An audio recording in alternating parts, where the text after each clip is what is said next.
天佑23年，蜀州至京都官道一侧山林内，一只橘猫猫慵懒地趴在一个青年的肩头，眼睛灼灼地盯着官道上。橘猫忽然开口道：“主人，那边好像有其他人在埋伏。”青年眯了眯眼睛，看了一眼远方逐渐靠近的马车，让他们先动手就是。橘猫看了青年一眼，人性化的撇撇嘴，继续趴了下去。远处马车是他们的目标，里面是威武侯几年前丢到蜀州的世子，今日回京。青年与那威武侯世子一模一样，今日目的只有一个，李代桃僵，上任俄，上京当世子。此时马车中的人丝毫没有意识到自己被两拨人盯上，马车晃晃悠悠的前行，左右还有4个气血凝实的保镖，能用入平武夫做侍卫，也就只有世家公子有这个待遇。如今正值7月，烈日炎炎，蝉鸣喧嚣，人心烦躁。马车内传出一声声叫骂声，车内有一男3女。什么鬼天气，不抵青楼快活。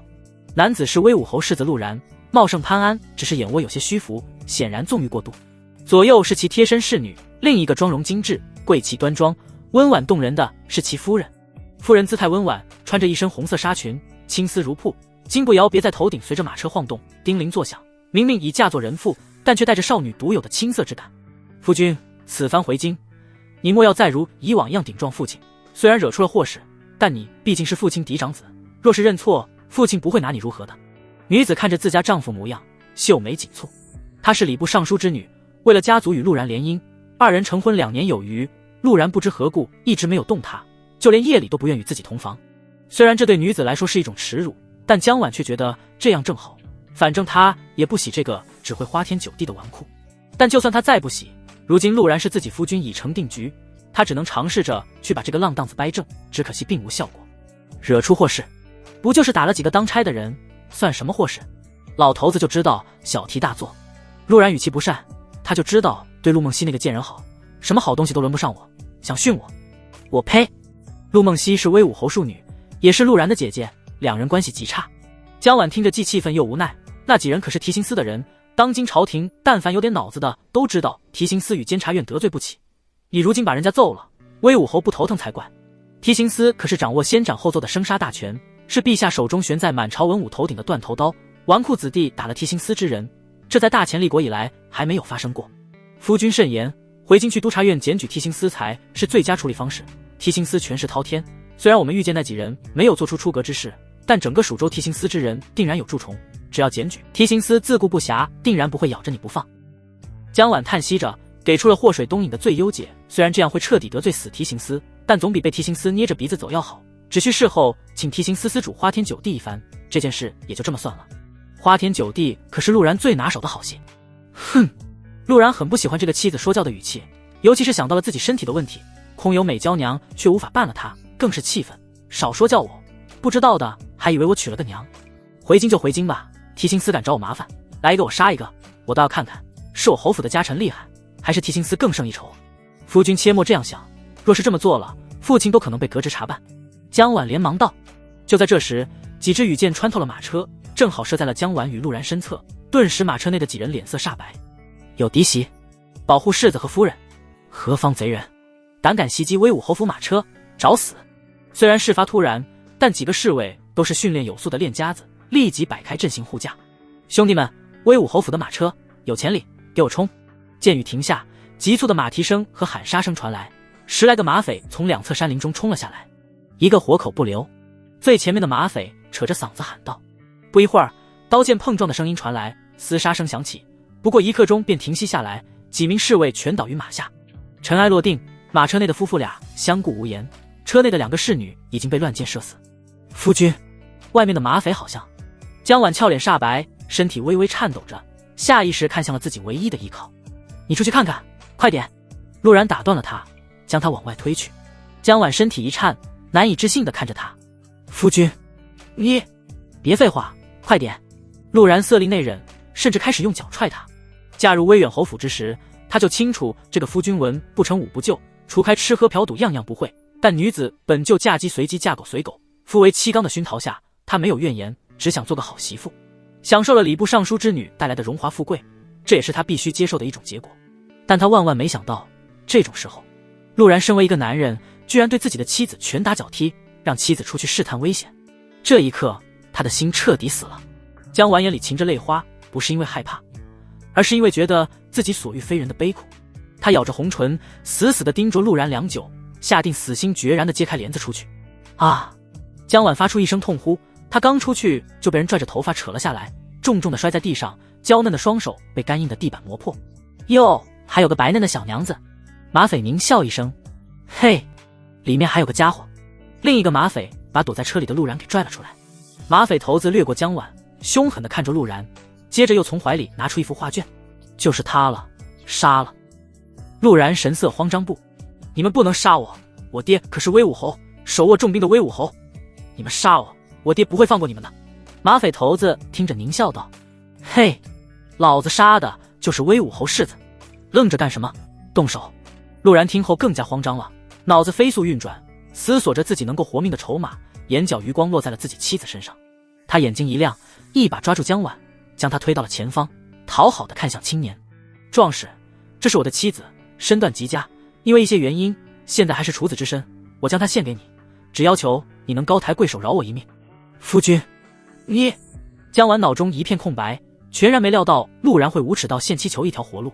他娇躯微微颤抖着，怒斥道：“你不是男人，你个不能人道的混蛋！”陆然像是被戳中了痛点，贱人，贱人，你果然知道了，嫁给我就是我的东西，把你送出去又如何？他跪在地上对着马匪道：“壮士还请笑纳。”陆然现在只想活着，只要活着，他什么都可以不要，只要等他活着回去，这群马匪他定然让爹带兵来剿灭。马匪头子听后大笑起来，他完全没想到这威武侯世子居然如此严于律己，讥讽道：“你们看这个软蛋，没想到威武侯居然有这么怂的儿子，还不能人道。”说完，他舔了一圈嘴唇，看向了江晚。没想到这等美艳的小娘子居然还是处子之身，今天老子赚大了。陆然陪笑着：“壮士运气真好，运气真好，能不能留我一命子？”还未说完，一颗脑袋在地上滚了一圈，鲜血溅射在江晚脸上，他漠然的瞳孔闪过一丝爽快的色彩。聪慧如他，怎么猜不到这群人就是为了杀陆然来的？就在他绝望之际，一把飞剑忽然飞入马匪人群中，来回间便收割了半数马匪的脑袋。什么人？马匪们心里一惊，面色慌张地循着细剑飞来的方向看去，一个白衣青年坐着一匹驴慢悠悠地走了过来。青年面容和煦，缓缓伸手，那细剑如同有灵一般朝着青年飞去。妈的，敢黑吃黑我清风寨，找死！为首的马匪怒骂一声：“兄弟们，给我砍了这个小白脸！”青年面色不变，掐动指诀，手中细剑再度飞出，隔空御剑，剑修8品游侠。马匪头子显然是有见识的，立马猜到了青年的修为。修行分9品，剑修体系9品被称作被剑人，8品则是游侠。8品又如何？兄弟们，我们人多，耗死他！马匪头子心里一横，嘴上这么说，心里却开始盘算怎么逃走。然而不过一息，细剑划过，再度回到青年手中之时，地上已经倒了一片马匪。马匪头子撒腿就跑，一点恋战想法都没有。这时青年肩头跳上来一只大橘猫，大橘猫滴溜着眼睛看向青年，似乎在询问用不用追。青年比了个噤声的手势，手中细剑再度飞出，让剑再飞一会儿。他话音刚落，远处马匪头子脑袋滚到了地上。江晚眼里闪烁着光，兴奋地抬头看去，接着目光一滞，这个青年为什么和自己死去的夫君长得一模一样？青年肩头橘猫直接蹦到了他面前，竟是口吐人言道：“主子，猫骑士发现一个细皮嫩肉小娘子喵。”江晚心弦再度绷紧，颤声道：“妖兽！”橘猫确实也没有什么怜香之意，或者说在他眼里只有三花才是绝世美猫。他一巴掌拍在江晚后脑勺上，江晚重心不稳，直直跌倒趴在了地上。什么妖兽？叫我猫骑士大人喵！江晚秀发散乱地趴在地上，裙摆沾染灰尘，就连脸上也被夏日干硬的地面磨碎了皮。他惊恐地抬头望去，视线中远处一个骑着驴的青年正收回细剑归鞘，缓缓地靠近。我们只图威远侯世子这个身份，杀了吧！驴背上青年懒散地看了一眼江晚，这女人美则美，甚至因为现在的处境多了一种破碎感，看着也处处动人。她是好色之徒，但这时候是在办正事，女人只会耽误她办正事时拔剑的速度。江晚顿时如坠冰窖，她畏惧劫财，也畏惧劫色，但现在劫匪不劫财，也不劫色，那就更可怕了。随着青年靠近，江晚渐渐瞪大眼睛，神色慌张：“你不能杀我！”她本就是京都有名的才女，根据青年的一句话，已经分析出了对方的目的。就算你和我夫君一模一样，但你不熟悉他的家庭关系，不清楚他的行为秉性，你一个人去侯府肯定会暴露。我公公可是威武侯，你一旦暴露，将死无葬身之地。公子与我夫君长得一模一样，兴许是我公公遗留在外的血脉，说不定还是我夫君同父异母的兄弟。不如和我们一起归京认祖归宗，这比你在外游荡更有前途，也比你冒名顶替更加安全。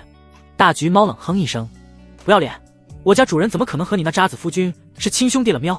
驴背上青年温和一笑，对着橘猫吹了吹口哨。大橘猫心领神会，蹦到了青年肩头。青年看了一眼眼角还有泪痕的江婉，眼中闪过耐人寻味的色彩。小娘子说的对，我确实不太清楚这个废物的习性，要是直接顶替确实容易出麻烦，但所谓的遗留在外血脉只是你的猜测，我可不想因为你的猜测去冒这个险，更何况世子又不是我杀的，顶替身份更方便我做事。江婉闻言，劫后余生带来的喜悦逐渐消失，认命一般低下了头。他听出了青年的弦外之音，直接顶替容易出麻烦，所以需要自己继续扮演他的妻子才是对方的目的。与其说是妻子，恐怕将会变成眼前青年的玩物才是真。青年从驴背上下来，慢慢蹲下身子，勾起江婉的下巴。小娘子很聪明，知道现在该叫我什么了吗？江婉看着眼前熟悉而又陌生的脸，眼角划过清泪，屈辱地喊了一声：夫君。夫人蹲在地上作甚？如今贼人被侍卫拼死抵挡，我们应该快点离开的好。青年一边说着，一边祭出一缕剑气，没入江婉眉心。我喜欢听话的夫人，不想死的话就乖乖配合我。江婉咬了咬唇，真手微点。青年搂着她的腰肢上了，重新上马车。大橘，洗地了。橘猫不满地伸出爪子，叫我猫骑士喵。好，猫骑士，我们负荆当世子。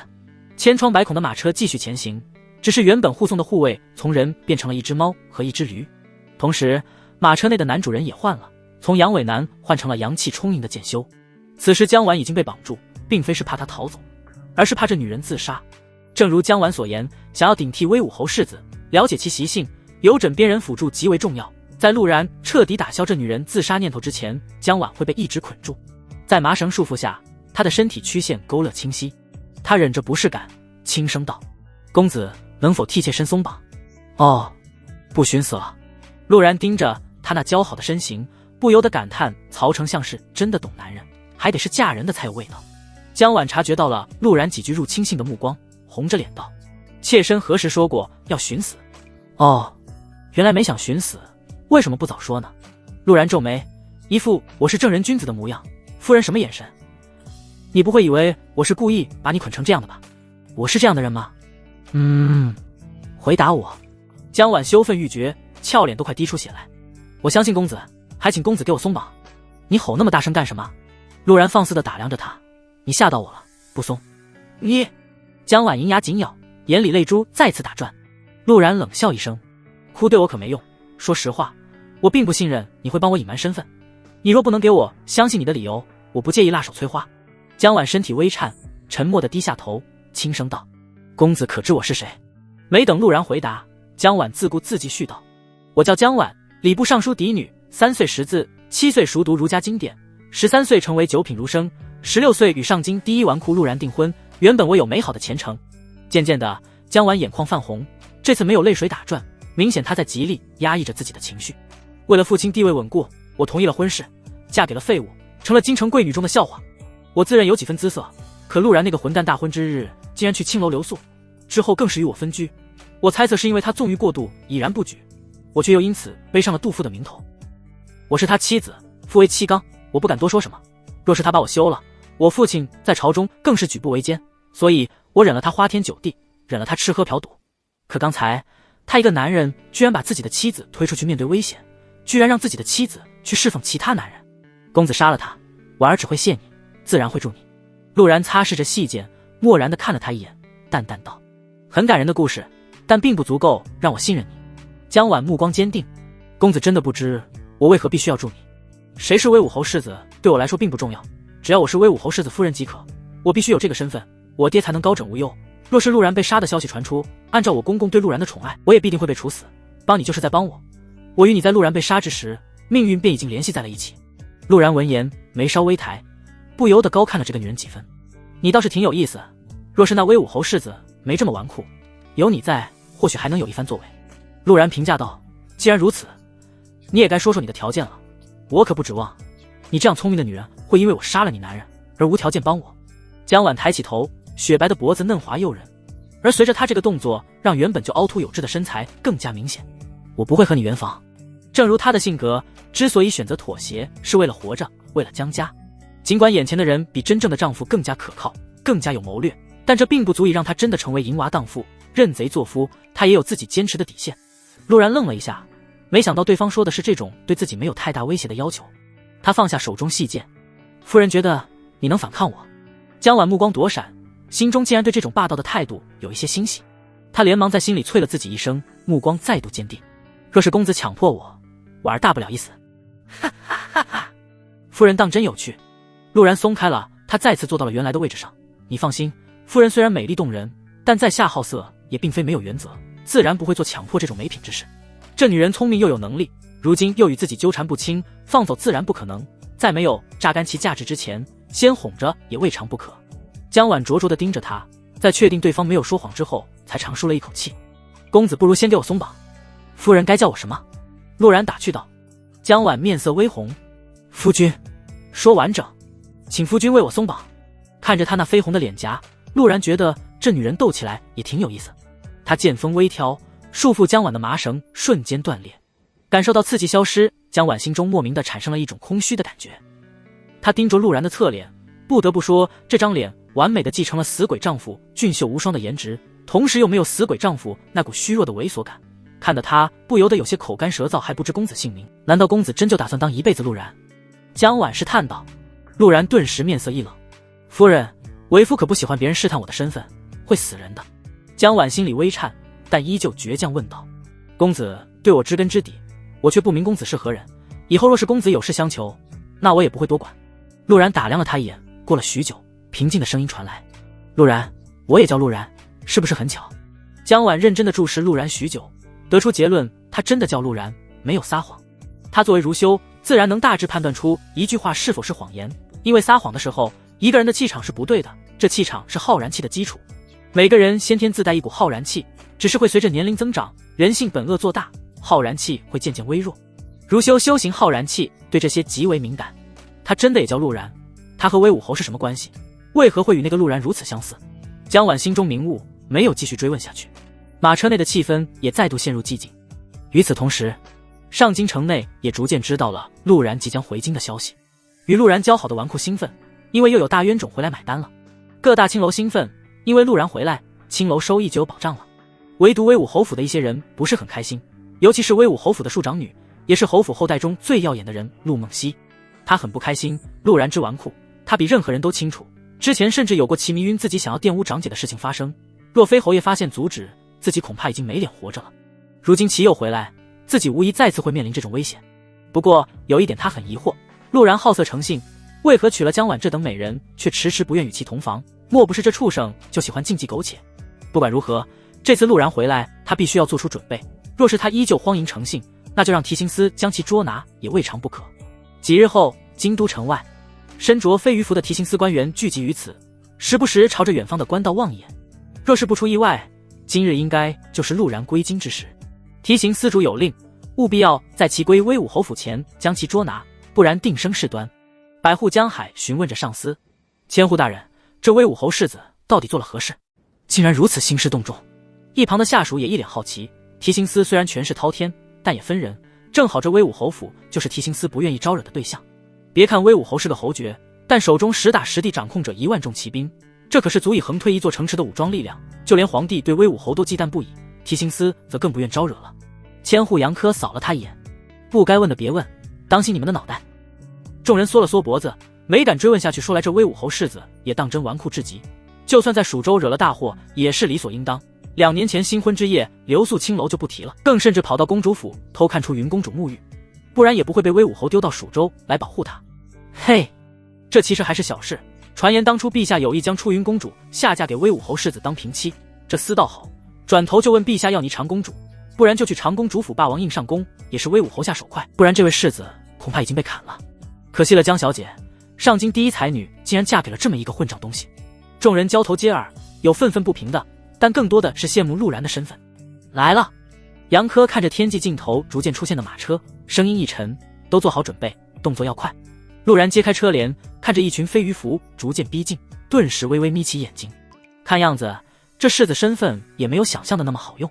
提辛斯先斩后奏的名头在大前早已传开，这阵仗显然没打算让自己与侯府会合。江婉蹙眉，脸上露出担忧。你在蜀州打了提辛斯的人，这种事可大可小。按照你的身份，提辛斯不应该如此不留余地才对。这3天，陆然已经把江婉的死鬼丈夫在蜀州做的事都了解了一遍。原本他也以为回京只是有惊无险，但这样看来，被打的那几个提辛斯人员恐怕有一些其他的问题。侯府为何没有人来接？你不是说我是威武侯唯一的嫡子？陆然询问道。江婉白了一眼，侯爷位高权重，不便大举出行，府上也就只有你庶出的姐姐和弟弟有空来接你。但你与姐姐陆梦溪关系僵硬，与你弟弟陆游更是相看两厌。何况你弟弟还在青云书院求学，他们不来踩一脚，都算给你面子了。合着我这身份和孤儿没什么区别。陆然对家庭关系有了一定了解，不过提辛斯如此兴师动众，侯府不应该无所察觉才对。江婉迟疑道。言谈之间，提辛斯已经将马车团团围住，看着驾马的居然是一只猫，这些人更是面面相觑，尤其看着堂堂世子竟然没有护卫，更是让他们吃惊。杨科拱手道，不知马车内可是世子陆少爷？马车内，陆然嘴角微勾，用剑意搅乱自己的气息，原本红润的面色瞬间苍白起来。是又如何？陆然虚弱地反问道。江婉看了一眼他，立即明白了陆然的打算，犹豫片刻，也用剑划开了胳膊上的袖子，看起来就与受过一场惨烈厮杀无二。外面的提辛斯还未察觉到不对劲，朗声道：提辛斯千户杨科，奉命办案，世子在蜀州杀害我提辛斯之人，还请跟我们走一趟。杀害提辛斯之人。围着马车的一众提刑官顿时意识到了问题的严重性，一向以来只有提刑官杀别人，还没有人敢随意杀害提刑官，难怪司主对此如此重视。说完，他不等陆然开口，对着周围示意了一个眼神，这群提刑官迅速出动，做事就要将陆然抓出来。原来是你们！嗨嗨！陆然声音带着愤怒，半路袭杀我的就是你们提刑司的人吧？这是怕我把你们在蜀州干的事斗给督察院？陆然话音落下，原本想要抓人的一行人停下了动作。怎么又扯到了督察院？提刑司监察百官，有先斩后奏之权，而督察院则是朝廷中唯一制衡提刑司的机构，也是提刑司唯一不愿起冲突的机构。因此，在他们听到了督察院之时，都不敢轻举妄动。蜀州发生了什么，他们并不清楚。若是无脑冲成了替罪羊，那可真就无处申冤。杨科立即面色一变，世子空口污蔑有何用？你们愣着做什么？还不快快捉拿陆然！提刑司好大的官威！清冷的声音从不远处传来，伴随着地还有甲胄叮铃作响的声音。杨科听到这声音，顿时眉头一皱，扭头看着来人：陆小姐，提刑司秉公执法，还请侯府莫要平添事端。这时，陆然也和江婉搀扶着从马车内出来，气色萎靡，像是受了重伤。秉公执法，杨大人是觉得我陆然是蠢货，会动手杀害提刑官？陆然声音虚弱，语气不善。何况小爷就算要杀提刑官，何必杀一个蜀州之地的？杀了又有谁能知道我陆然不好惹？要杀也是杀你这种千户才配得上本世子的身份。听到陆然的话，不仅一众提刑官愣住了，就连江婉都心里一突。我是告诉你表现得纨绔一些，但不至于这样纨绔啊，您可以稍微收一收。江婉微微拉了一下陆然的袖口。威武侯虽然不惧提刑司，但这种话说出来，有心之人完全可以断章取义说侯府目无皇权。世子好大的口气，杨某就站在这里，你敢动我一下？杨科面色冰冷。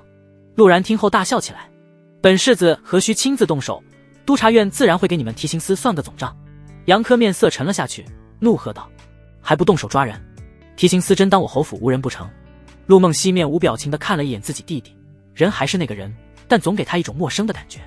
随着他话音落下，数十个重骑兵迅速将陆然两人包围在内，摆出军阵，似乎随时准备冲锋，阻挠提刑司办案，再下定会禀明陛下。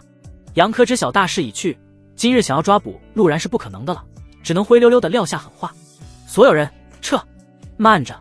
众骑兵中央传来虚弱的声音：杨大人还未和本世子解释解释，半路袭杀在下的人是怎么回事？杨科愣了一下，冷声道：山匪袭击，我提刑司如何得知？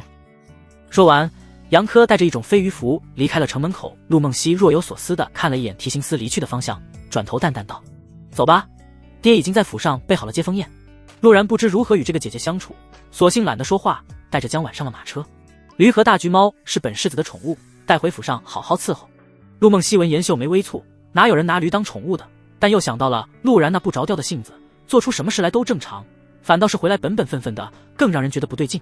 他看了一眼毛驴，想了想，还是吩咐人带着驴回府。陆然的性子，这种小事不满足，定然会在街上大吵大闹，他可没心思与陆然浪费时间。而在他目光落到猫将军身上时，眉眼露出了微不可察的柔和神色，不动声色地加了马背，轻轻靠近橘猫，冷着脸将其抱入怀里。猫将军想要挣扎，堂堂大将军怎么能被一个女流之辈抱在怀里？但在他还没来得及展现骨气，陆梦溪从怀里拿出了一只小鱼干，送到了猫将军嘴前。猫将军犹豫了一下，最后心里冷哼一声，原来是服侍本将军的婢女，然后安稳地趴在了陆梦溪的臂弯里，吃着鱼干。马车上，陆然思索着提刑司方才的反应，一共2次试探，第1次并没有察觉到什么异常，问题就出现在第2次。陆然回京走的官道，官道有官府军队驻守，寻常根本不会出现什么马匪劫道的事。杨科作为提刑司的人，不可能没有这个常识。他明明没有提及匪患，杨科却一口咬定是山匪袭击，这里面没有提刑司的影子，谁信？最重要的是，护卫陆然的那几个侍卫皆是9品炼体劲武夫，甚至还有一个8品炼气劲，正常马匪根本不可能对这种侍卫造成威胁。而他出手也察觉了这些马匪也是修行者，看样子陆然在蜀州打的不仅仅是提刑官，还无意之中破坏了一些人的好事，所以才不择手段的想要弄死原来的陆然。自己哪怕回京都想要在威武侯眼皮子底下除掉自己。既然定了威武侯世子的身份，这些招数自然得接下。既然如此，那就陪你们好好耍耍。整个京都的构造像是个俄罗斯套娃，分为外城、内城和皇城。外城往来商贾，京城百姓居多，内城则是达官显贵的聚集地。威武侯府坐落于皇城附近，规模比之亲王府邸有过之而无不及。陆然透过窗户看着街道景象，目光深邃，也不知在想什么。江婉轻声呼唤打乱了他的思绪：“你可以把我放开了吗？”陆然这才想起此时阮香在怀，这并非是他刻意要吃豆腐。即将抵达侯府，他需要江婉简单说一下侯府里自己的形象以及言行举止。为了避免被外面的甲胄将士听见，他才让江婉用夫妻之间附耳低喃的方式来告知。陆然松开手，倒是谢过夫人了。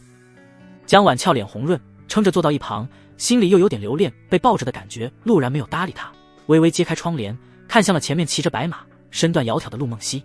陆梦溪穿着素色劲装，看起来干练冷艳，青丝用发箍束缚着，一股英气油然而生。陆然想到了江婉所说的她那死鬼丈夫干过的混账事，其中之一就是迷晕了这位姐姐，想要将其玷污，也难怪陆梦溪不给自己好脸色。观其对众骑兵的控制，这女人的手腕恐怕不一般，需要小心提防才是。最了解你的人不一定是枕边人，更有可能是看不顺眼的人。如果在陆梦溪面前露了马脚，如今在京都确实有些不好办。这时陆梦溪挥手，队伍也随之停下。你们选甲军回军营即可，我带世子回府。遵命。一群甲胄将士声如洪钟，井然有序的驾马朝着军营行去，路过之处也不惊扰百姓。显然这是一支不仅训练有素，并且纪律森严的队伍，也难怪皇帝都忌惮几分。这样一支队伍若是想要反镇压下来，可不是一件易事。不多时，马车在大气的府门前停下，唢呐的、敲鼓的，快快快！马车外传来中年男子兴奋的声音，还有鞭炮，鞭炮！老子怎么教你们的？这是陆然老爹威武侯陆无州的声音。关于这个当爹的，从江婉嘴里能听出，这是个极为宠嫡长子的主。只是陆然觉得陆无州除了给他钱，其他啥也不管，反而姐姐陆梦溪又是得武道培养，又是得选甲位拥护，自然也就觉得这个爹并不喜欢他。这位威武侯唯一一次动手收拾嫡子，也就只有陆然迷晕陆梦溪的那次。以现在陆然看来，陆无州这是在保护儿子，一位手握重兵的王侯，儿子若是太优秀，必定夭折。因此陆无州只想让继承家业的长子当个闲散侯爷就行，而军队这些东西交给女儿，既不会被陛下猜疑，也不会让侯府后继无人。陆然更猜测，这个陆梦溪恐怕不是威武侯亲女儿，恐怕是给陆然养的妾室才对。若真是这样，当初的迷晕一事恐怕也是这位威武侯的算计。他不想让女儿嫁出去，污了他的名声是最好的方式。这位威武侯恐怕也不只是粗鄙武夫那么简单。既然陆无州如此溺爱自己嫡子，若是发现自己李代桃僵，恐怕会死无葬身之地，必须得小心谨慎一些。阿然，快下车，爹看看你瘦了没？陆无州有些近乎谄媚的声音响起。陆然扯了扯嘴角，一向独来独往习惯的他有些不习惯这样的态度，回想着江婉嘱托的事，一边揭开帘布，一边有些虚弱的开口道：老家伙，你把我弄到蜀州那鸟不拉屎的地方，还有脸问我瘦了没？陆无州听后也不恼，嘿嘿，爹不是听说蜀州美女多如云，阿然你能活得潇洒一点吗？他话音刚落，看见面色苍白的陆然，笑容逐渐收敛，关切地扶着陆然下车，气势渐渐外散。阿然，谁伤的你？狗日的王八犊子，敢动老子的儿子，活得不耐烦了。陆然听后倒吸一口凉气，这种威压恐怕是上3品修士才会有的气势，要是暴露马脚，自己连逃走都是奢侈。关你屁事，我死在外面都没你事。陆然延续该有的魂不吝的说话方式。陆无舟听后眼含祈求，我的小祖宗哟，你要是死在外面让爹咋办？可不兴说这话。这时江婉也慢慢从马车内走出，对着陆无舟欠身行礼，儿媳见过爹。陆无舟看着江婉身上的伤痕，婉婉，你跟爹说说，到底是谁伤的你们？居然敢对我儿动手！江婉并不蠢，通过提刑司的举动，他清楚就算眼前的陆然不出手，自己等人也会被提刑司的人杀害。他欠身道，儿媳猜测是提刑司所为，夫君在蜀州打了提刑司的人，但来到京都提刑司却一口咬定夫君杀了他们。儿媳觉得此事并没有那么简单，爹莫要冲动，交于督察院处理更为妥当。江婉条理清晰地讲述着，就连陆然都不得感叹那死鬼陆然运气之好，能娶到这样有颜有才还忠贞的媳妇，换做其他女子，在自己要挟的时候，估计已经用肉体来锁住自己了。当然，陆然还是喜欢后者这样的女子，绝不是因为他的偶像是曹老板，主要是因为江婉这样的，想要其全心全意为自己办事，可不是一点半点的困难。陆无舟似乎很听这个儿媳的话，点头道：既然婉婉这样说，那老夫就找个时间去督察院请卫御史喝一杯，老子早就看提刑司不爽了。江婉闻言心中微叹，也并未说这样做好坏，而是开口道：这件事儿媳觉得让姐姐出面去做好一些，卫御史如何值得让爹亲自出马？陆梦溪此时也看了一眼不着调的爹，徐徐道：我会去试试的，爹你还是不要搅和了，省得越搅越乱。陆无舟皱了皱眉，嘟囔着：梦溪你说话真难听，学学人家婉婉，是因为那卫御史不值得让我亲自出面。陆梦溪一边撸着猫，一边翻了个好看的白眼。行了，回府吧，婉儿他们还需要调理1、2，在门口站着做甚？看他的动作，还有极为享受的猫将军，陆然有个大胆的猜测，这个看起来高冷的姐姐，实际上是个猫奴。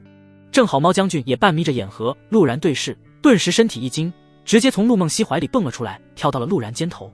果然，温柔乡英雄种，我堂堂威武猫将军，居然倒在了一个女人的温柔乡里。猫将军一脸后怕的想到。陆梦溪见状，微微锁眉，玉手微微蜷缩，最后微不可察的轻哼一声，将马儿交给了仆人，朝着府内走去。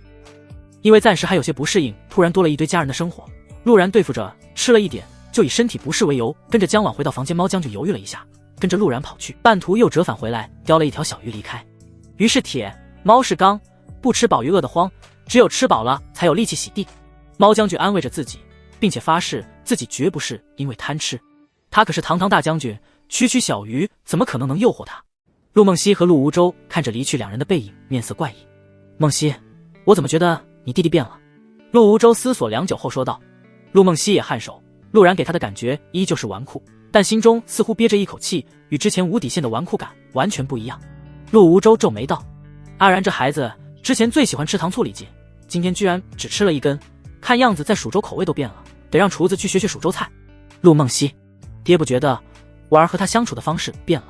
陆梦溪想了想说道：之前婉儿可不会如此亲密地扶着他，那个小混账的秉性我不信爹不清楚，而且他们大婚后从未住在一起过。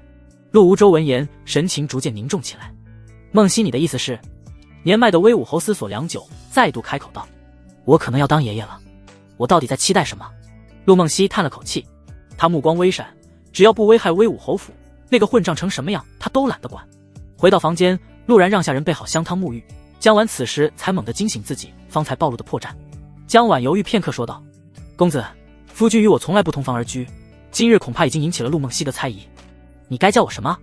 陆然眯着眼睛挑起他的下巴。江婉目光慌乱，连忙躲闪开。夫君。接着他心底升起怒意，你难道就不担心吗？要是暴露，我们都得。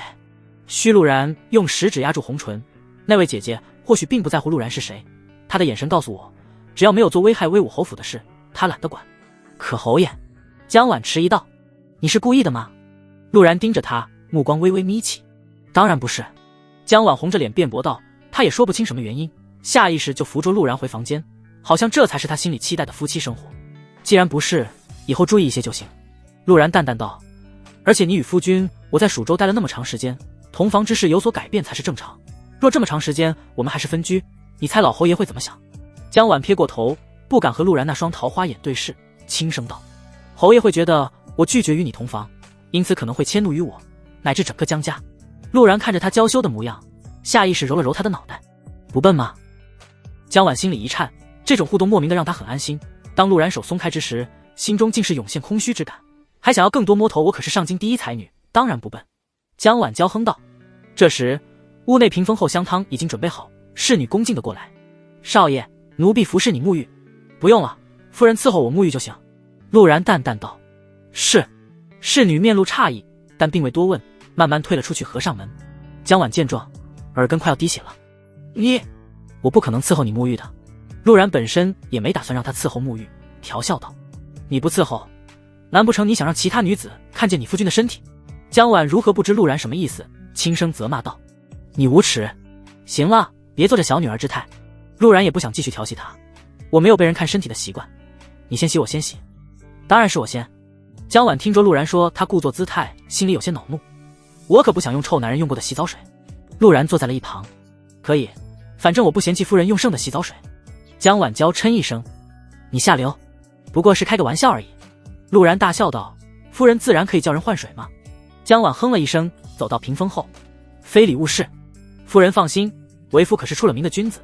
陆然平静道，目光却并未从屏风上离开。足道都可以是道，男色也可以是色，凭什么伪君子就不是君子了？隔着屏风看起来却别有一番风味。洗完之后，江晚才发现一件尴尬的事，他没有拿换洗的衣物。平日里都是他一个人在房间沐浴，偶尔忘记了也无所谓，现在可是有其他男子在场。你能帮我拿换洗的衣服吗？我是谁？夫君。重新完整来一遍。江晚深吸一口气，心中暗骂一声混蛋，轻声道。夫君能帮我拿换洗的衣服吗？陆然起身，嘴里调笑道。你想我快点还是慢点？快点。江晚提高了一些分贝。快点做什么？请夫君快点帮我拿一下换洗的衣物。陆然笑道。这就是你请人的态度。你混蛋，你无耻。江晚绞尽脑汁也只能想出这么两个骂人的词汇。话音刚落，屏风上搭了一套衣物，而江鹤此时在打量衣柜。肚兜什么都没意思，他的目光落在了一双双冰丝缠袜上。我去，这世界特么居然有嗨丝。陆然只是惊叹了一下，他可不是喜欢看女孩子贴身衣物的变态，只是发现古时候的嗨丝有些诧异，才多看了一眼。江晚穿戴好后，俏脸红扑扑的，水润光泽，分外可人。你看什么看？江晚被看得有些羞涩，故作凶狠地瞪了一眼。很凶狠。如果不是陆然这样遵守承诺的君子，恐怕只会更兴奋。换了水后，陆然在屏风后给江晚展示了一下健硕身材，看得江晚俏脸红润的同时，又想到了自己方才在屏风后岂不是也被这样看完了，小娘子耳根再度发烫。陆然洗完穿戴好后，温润如玉的模样让江晚心跳有些加速。怎么样，我这样是不是比你死鬼相公英俊多了？陆然贴着他坐下问道。江晚撇过头，沉默代表着他认可了这句话。这时窗外窜进来半只大橘猫。为什么是半只？因为还有一半被卡在外面了。哎呀，小娘子还不快来把猫将军请进来。江晚抿唇，强憋着笑意把大橘猫拽了进来。调查的怎么样了？陆然询问道。大橘猫清了清嗓子。蜀州的那几个提刑官果然有问题。猫兵猫将们说，听到了他们似乎在讨论走私什么东西。走私？陆然颔首。看样子明天该去一趟督察院了。夜色渐深，霜月洒在地上，给半夏的夜晚添了几分凉意。房间内床上躺着一人一猫，江晚打了个地铺睡在地上。原本陆然是可以与她分房而睡，但这个女人太聪明，必须得好好看着。回到京都，她如履薄冰，不想出任何岔子。大橘猫坐在床头，打量着陆然紧锁的眉头。这种情况是陆然又在做梦了。每当陆然做梦，猫将军都得守着，避免出意外情况。看着陆然的面庞，猫将军逐渐陷入回忆之中。他清楚陆然回京只是第一步，现在的陆然是一个披着翩翩公子模样的复仇恶鬼。他之所以选陆然这个身份，一方面是因为陆然与他样貌一般无二，另一方面是因为世子陆然荒淫无道，杀了没有负罪感。然而根本没用陆然动手，倒也是个意外之喜。最重要的是，威武侯世子这个身份可以让他不用在京城从底层开始行事。猫将军并不是妖兽，而是曾经上京见修世家顾家的护族神兽。只是在10年前，顾家被提刑司安上通敌卖国罪名抄家，原本的神兽白虎为了护族也只剩了一缕残魂。陆然确实叫陆然，与顾家并无亲族关系，只是在陆然小的时候，顾家大少爷顾炎与他有过救命之恩。顾家炎死的时候，把顾家的剑典传给了正巧在顾府读书的陆然。顾家剑典传言是人族第一位超越品级剑修的剑气凝练之法，习者可有机会达到剑修最为渴望的剑心通明之境，一剑可破万法。顾炎并没有请求陆然替顾家报仇，只是请求陆然将顾家剑典传承下去。他说人族剑仙不应随他而去，也不能落入奸人之手。但陆然不这么觉得，在顾家少爷将陆然护在宗祠，自己吸引替心司的人给陆然留下活下去机会的时候，陆然就已经明白，他活着是为了顾家没活下来人的仇恨。而他也是在宗祠，在残魂即将消散的时候，与陆然签订了主仆契约，借用陆然魂体资养活了下来。9岁的陆然逃离了京城，陆然并没有修行天赋，他也不懂剑典如何修炼。这10年，陆然为了复仇，修行出岔，经脉就断了不下10次。猫将军不懂修行，但会修补经脉。他看着陆然一步步跌倒，又一次次爬起来，从未想过放弃。虽然这对陆然的意志是一种折磨，但这样也让陆然的肉身强到难以想象。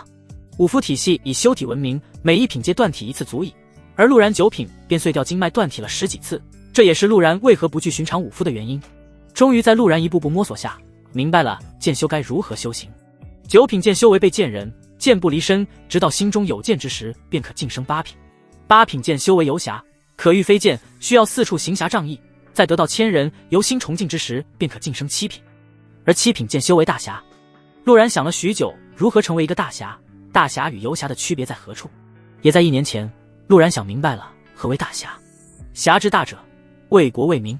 陆然知晓，他该回京了。回京是为复仇，也是为成大侠。虽然陆然没有修行天赋，但猫将军不得不承认，陆然的悟性世间罕见。他不知道的是，陆然背后有5000年文化底蕴的支撑。所谓悟性，不过是见多识广后的触类旁通。在见识这一块，陆然不输任何人。猫将军打了一个哈欠，见陆然紧锁的眉头松弛下去，才安然入睡。陆然做了个梦，梦见了自己前世当刑警的时候，梦见了被歹徒杀害后穿越成了一个孩子，梦见了一个少年的一饭之恩，梦见了鲜血满地。梦醒之后，天边已然土白。我上早八，都当柿子了，还他妈睡不踏实。陆然叹了口气，穿戴好外套下床。今天得去督察院对付替心思光，靠他是不可能的。兴许是江晚睡眠前，陆然弄出的轻微声响吵醒了他。你要出去？睡眼惺忪的他增添了平时没有的慵懒感，语气也有些软糯。陆然淡淡道：去督察院，我可不想当个柿子，成天还被替心思的人跟在屁股后面。江晚听后睡意减少了些，慢慢站了起来。你知道怎么说吗？留些余地，莫要得罪死了替心思，他们是一群疯子。昨夜他合衣而睡，只是衣衫有些凌乱，稍微整理一下，便有了平日里温婉干练的风情。你想让我左右逢源？陆然盯着便宜夫人，我可没有这种打算。江晚显然是极有主见的，若是陆然与替心思无仇，左右逢源对于他来说是最好的处理方式，但他不需要左右逢源。江晚以为陆然是因为傲气不屑左右逢源这种做法，耐心解释道：侯府并不怕两方，左右逢源的处理方式对我们和他们都好，没站队的侯府才是上京容得下的侯府。挺聪明的。陆然靠近，俯身打量着他未施粉黛的精致面容，要不你就当我夫人算了，夫君就需要你这样的人才。江晚被看得心跳有些加速，目光躲闪，轻声道：我们约法过，你若再说这般轻薄之语，别怪我和你鱼死网破。哦，是吗？陆然靠得更近了，夫人怎么知道为夫还喜欢渔网袜？不若日后穿给夫君看看。江晚不知渔网袜是何物，但看着陆然的表情就知道不是什么好东西，躲闪着倒退几步。夫君请自重。陆然见状也没再打趣他，质问道：夫人昨夜难道没听见替心思的人在蜀州做什么？走私？江晚低喃了一声，不明白陆然想表达什么。陆然继续问道：夫人在蜀州当了这么久的治中从事夫人，难道猜不出他们在走私何物？江晚蹙眉，陷入思考，过了片刻想到了什么。蜀州盐价动荡，你的意思是替心思的人在蜀州走私官盐？他们怎么敢的？陆然听后上前搂着江晚的腰肢。夫人当真聪慧，夫君还真是不舍得放走夫人，不若我们假戏真做得了。感受着男子鼻息，江晚有些慌乱的伸手想要推开陆然。你放开我！陆然盯着他良久，最后松开了他。大局，看着夫人，我不在的时候，他的一举一动都如实汇报给我。话音落下，陆然并未得到猫将军回应，转头看去，大橘猫趴在床头睡得正香。陆然扯了扯嘴角，直接把大橘猫4只腿掰直立起来，强行开机。大早上的还要不要猫睡觉了？大橘猫语气埋怨。陆然没好气的给了他一个脑瓜崩。你今天负责盯着他，不管他去哪都跟着。江晚听后不乐意了，你让他监视我，我没意见，什么叫到哪都得跟着，我如厕怎么办？陆然耸耸肩，放心，大橘虽然喜欢三花小母猫，但它也是知母的，你不用有心理负担，夫君我可不像你前夫严于律己。你……江婉被气得胸口起伏，一时之间说不出话来。陆然平静道：夫人太聪明了，既然不愿成我的人，就得接受这个生活。大橘是一只猫，你去奶带着也方便。安排好后，陆然挑起江婉的下巴，夫人且在家中安心等待，饿了就多吃点，为夫今晚肯定回来，不会让你独守空闺。我今晚想守寡。江婉扭头躲闪着他轻佻的动作，恶狠狠地说道：夫人想守寡可以，不过为夫可不能让夫人守活寡不是。陆然笑道，接着打开了房间门，对着小院门口守着的婢女吩咐道：给本世子备水伺候洗漱，一会儿本世子要出去。江婉看着陆然那魂不吝的样子，小声提醒道：你能不能稍微收一收，跋扈劲儿有点演过了。演？有没有可能我这是本色出演？陆然留了一句话便离开了房间。猫将军很懂事的关上门，然后一蹦就跳到江婉的肩上，大眼睛落在江婉身上一刻也不肯挪开女人，今天别想逃出本将军法眼。陆然来到侯府门前，正好看见陆梦溪上了一辆马车，也不打招呼，一头钻了进去。陆梦溪看他，面露警惕：你想干嘛？大早上的，暂时还不想。陆然随意道，没等陆梦溪思考，继续开口：我要骑督察院蹭蹭车。你去督察院做什么？陆梦溪锁眉：我去就行，你不要捣乱，我才是当事人，我知道的比你多。陆然回道。陆梦溪打量了他一会儿，最后深吸一口气：去了督察院不要乱说话。陆然点了点头，没有继续回应，开始闭目养神起来。陆梦溪盯着他，心中说不出的怪异，按照往常，这家伙和自己独处早该动手动脚了，兴许是在蜀州生活了2年，懂了一些规矩。陆梦溪没有多想，眼睛来回看了一圈，心里疑惑那个大肥猫怎么没跟着。他心里微微有些失落，表面却不动声色地闭上眼睛，也开始闭目养神。一开始陆梦溪还留了一些精力关注陆然，之前被下软筋散已经给他留下了阴影，但见陆然真的在闭目养神，甚至周身还弥漫着一股剑气之时，他眉头逐渐皱了起来。陆梦溪声音清冷，语气不似关切，更像质问：你何时开始修炼的？谁引你走的剑修路子？陆然徐徐睁开眼睛：姐姐这是对我有兴趣了，不如我们深入交流一番，我深入浅出的跟你讲一下蜀州的经历。陆梦溪俏脸愈发冰冷，狗嘴里吐不出象牙。他看了陆然一眼，想了想，还是提醒了一句：剑修作为武夫的一个分支，难度不低，你若遇到问题可以去问父亲，他也是一名剑修。我还以为姐姐要亲自指导。陆然嬉笑着，全然一副浪荡子的模样。陆梦溪眼不见为净，没有再与其交谈，随即他立马察觉到了不对劲。陆然这是在转移他注意力，不想让我追问他修行的事。他目光微微转动，直到与陆然那及父亲略性的目光对上之时，才觉得自己的想法可笑。这种纨绔就算有碗相助变了一些，但根子是坏的，怎么可能心思缜密至此？一直到督察院前，两人都没再开口说话。督察院构造简单，由外面一座四合院加上中央一座浩气楼构成。督察院的人皆身着劲装，也都是练家子。陆然略微扫了一圈，根据气血旺盛度来看，最低的也是9品武夫。陆然不得不感叹朝廷的力量，皇室的2个组织都是由入品武夫组成。马车停下后，陆然先下了车，原本想绅士一下扶一手便宜姐姐，但陆梦溪一点不领情不说，还一脸嫌弃：站住，来者何人？门口2个士卒拦住了2人的去路。陆梦溪欠身道：小女威武侯府大小姐陆梦溪，今日拜访卫御史，有要事相商。士卒看了一眼2人，盯着陆然道：这位可是威武侯世子爷？在下正是。士卒侧身道：魏先生在浩气楼3楼里专程等2位，请进。等我们。陆然心里微惊，难道这位御史知道了我是李代桃江的？督察院作为能与梯形司制衡的组织，其情报网强大，探子遍布各地，陆然也不敢保证对方会不会查到一些蛛丝马迹。他看了一眼士卒，极其熟练地塞了1两碎银到2人手中。我与佳姐拜访也是临时起意，魏御史怎么会专程等我们？2个士卒态度和蔼了些。这个嘛，我们也不清楚，不过魏先生今日心情不错，世子爷放心。多谢多谢。陆然拱手，带着一脸错愕的陆梦溪进了督察院。你今天的举动是婉儿教你的？陆梦溪忍不住开口问道。陆然对着他眨了眨眼睛：姐姐，对一个男人感兴趣可不是一个好现象，不如我们延续上次没有做完的事。我定然将所有事倾囊相授。陆梦溪恨自己嘴欠，为什么要多问这一句？陆然继续道：我在蜀州无依无靠生活了2年，人情世故也该懂一些才对，我是纨绔，不是傻子。陆梦溪怔怔地看着他，忽然有种朽木也并非不可雕的想法出现。至少到目前为止，陆然嘴里口花花，做事却可圈可点。你听爹的话，莫要再去招惹公主，自然无事。陆梦溪淡淡道。两人前后来到好气楼下，适逢楼上传来了告辞的声音。魏先生，霓裳便先离去了，商讨之事还请先生好生考虑，大钱需要先生重新出示。性感温润的嗓音从楼上传来，接着身穿暗金色、头戴凤冠的冷艳女子走了下来。对比陆梦溪因为陆然导致的性子冷，这个女子的冷更像是久居高位的孤寂。等等，她自称霓裳，大钱长公主，当今陛下与皇后的嫡女，霓裳公主。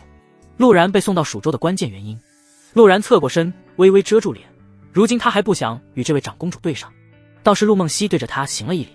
臣女陆梦溪见过长公主殿下。霓裳公主美目落在陆梦溪身上，嘴角扬了一丝微不可察的弧度，伸手微点，看也没看陆然一眼便离去了。我还以为你不会怕。陆梦溪悠悠的声音传来，当初若不是父亲把你送得快，你坟头草应该长了几米深了。陆然干咳一声，神色不变，直接转移话题。上楼，别忘了正事。霓裳公主之事，他从江婉那里听了些。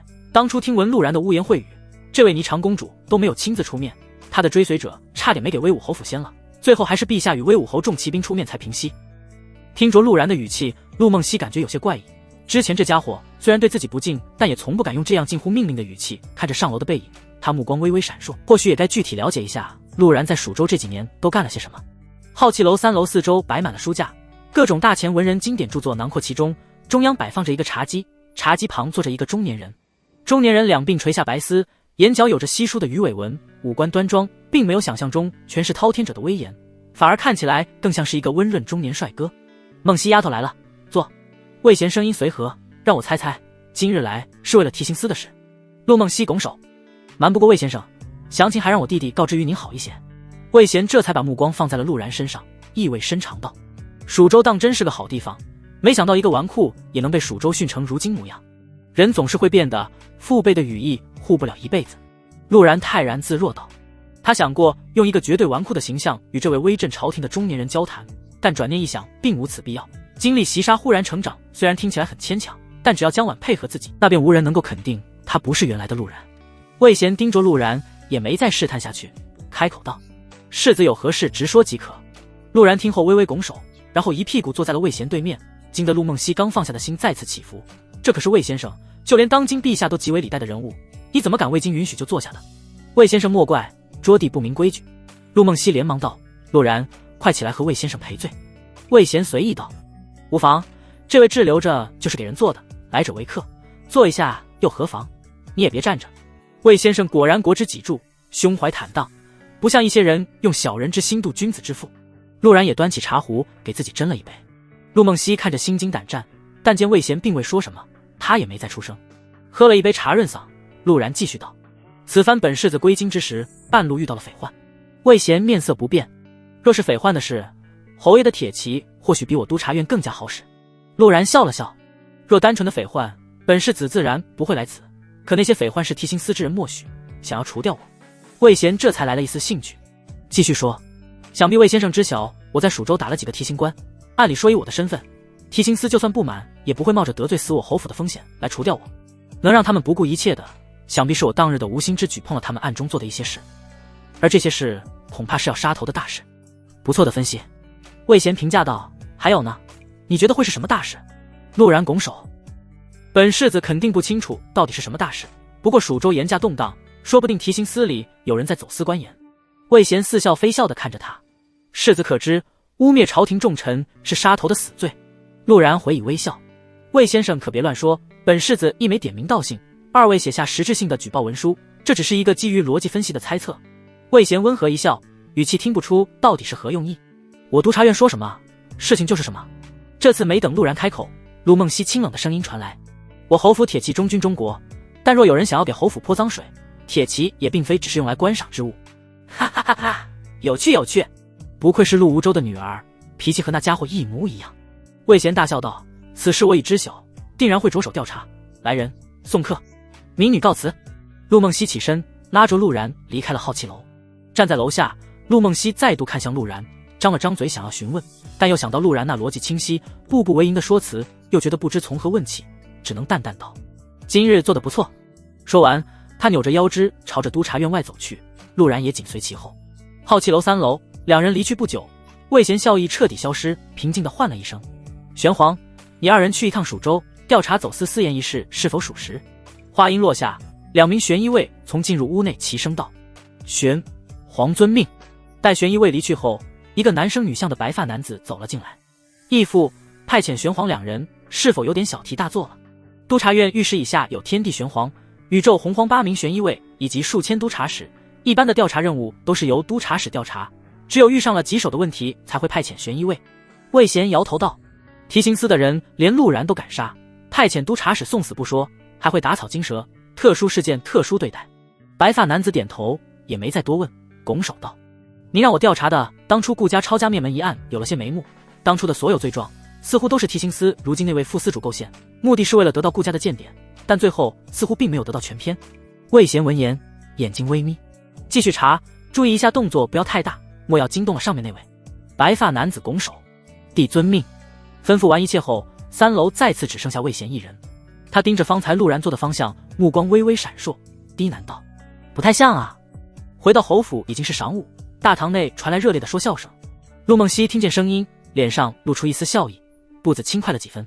应该是陆然的姨娘和小老弟回来了。陆然心中猜测道。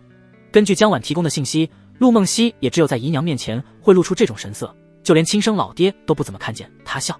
陆然脑中浮现出关于这位姨娘与小老弟的信息。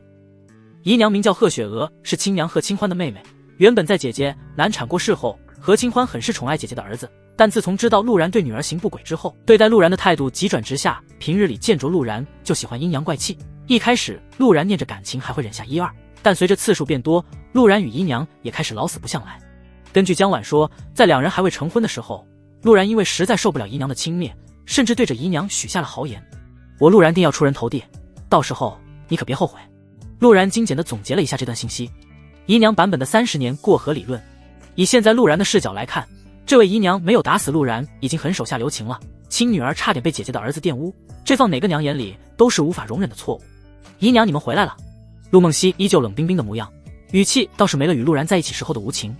陆梦溪之所以称呼亲娘为姨娘，是因为大钱的规矩是一个家只有主母才能被称作娘亲。这么多年来，陆无舟从未剔除过发妻主母的位置，因此陆梦溪只能称呼她为姨娘。梦溪回来了，快来让姨娘看看瘦了没。贺雪娥转过身，眉眼与陆梦溪极为相似，但比陆梦溪冰冷的模样多了妇人的端庄。贺雪娥打量自己女儿没几眼，余光便落在了陆然身上，顿时面色一暗。哟，还能没缺胳膊少腿的回来，我还以为你会被蜀州的人打个半残。陆然还得给姨娘尽孝呢，姨娘都没出事，孩儿怎敢出事？陆然秉持着原主人设反唇相讥：“你个没良心的倒霉东西，到底是何居心？”姨娘瞪着卡姿兰大眼睛，直接被一句话整破防了。可怜了婉婉，嫁给了你这么个东西，不让婉婉嫁我，难道让姐姐嫁我？这可不合规矩。陆然嬉笑道：“混账，混账！”姨娘气得只会说这个词了。这时陆无舟带着一个14、15岁的少年从书房走了出来。李院长的事我知道了，改日定然登门道谢，你好好求学，我们老陆家就你这么一个读书苗子。姨娘看见了丈夫，像是找到了主心骨，呼唤道：“老爷，你看看你这个嫡长子，我刚回来就气我，这侯府看来是容不下我了。”说着，姨娘假的不能再假的潸然泪下。陆无舟头皮发麻，沉声道：“婉婉，你带着阿然回屋，今天中午不许吃饭，目无尊长的东西。”江婉缩了缩脖子，怀里抱着大橘猫，拽着陆然离开了大堂，完全没有注意到一旁有个高冷少女，目光就没有从大橘猫身上挪开过。看着陆然的背影，姨娘终究还是心软了。老爷，这样不好吧？阿然也是刚回来，这不是给你出气吗？陆无舟讨好的说道，反正他一会儿让人把饭送过去就行。姨娘叹了口气，我有那么小肚鸡肠？我就是看着这个混账想起了姐姐，要是姐姐没有去世，阿然说不定也不会成这样。一会儿还是让他来吃饭吧。雪娥你就是太心软了，无规矩无方圆，少吃一顿又饿不死的。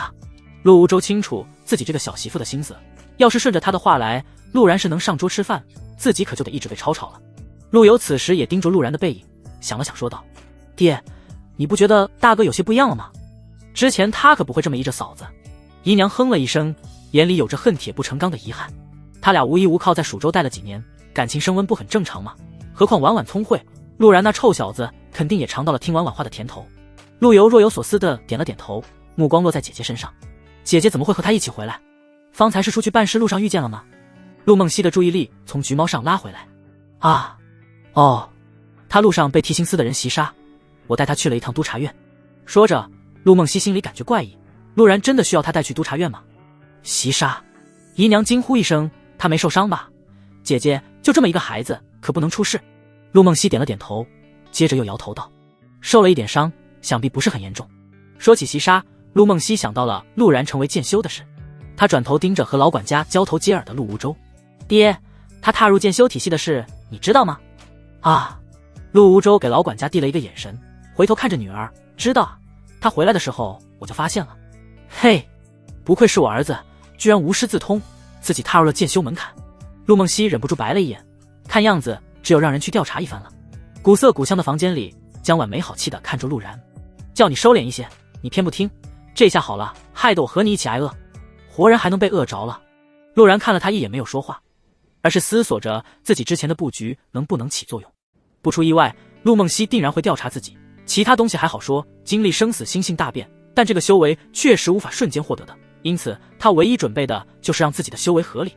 只要陆梦溪去调查，定然会查到陆然调戏民女，被人追击，落至悬崖，获得神功的故事。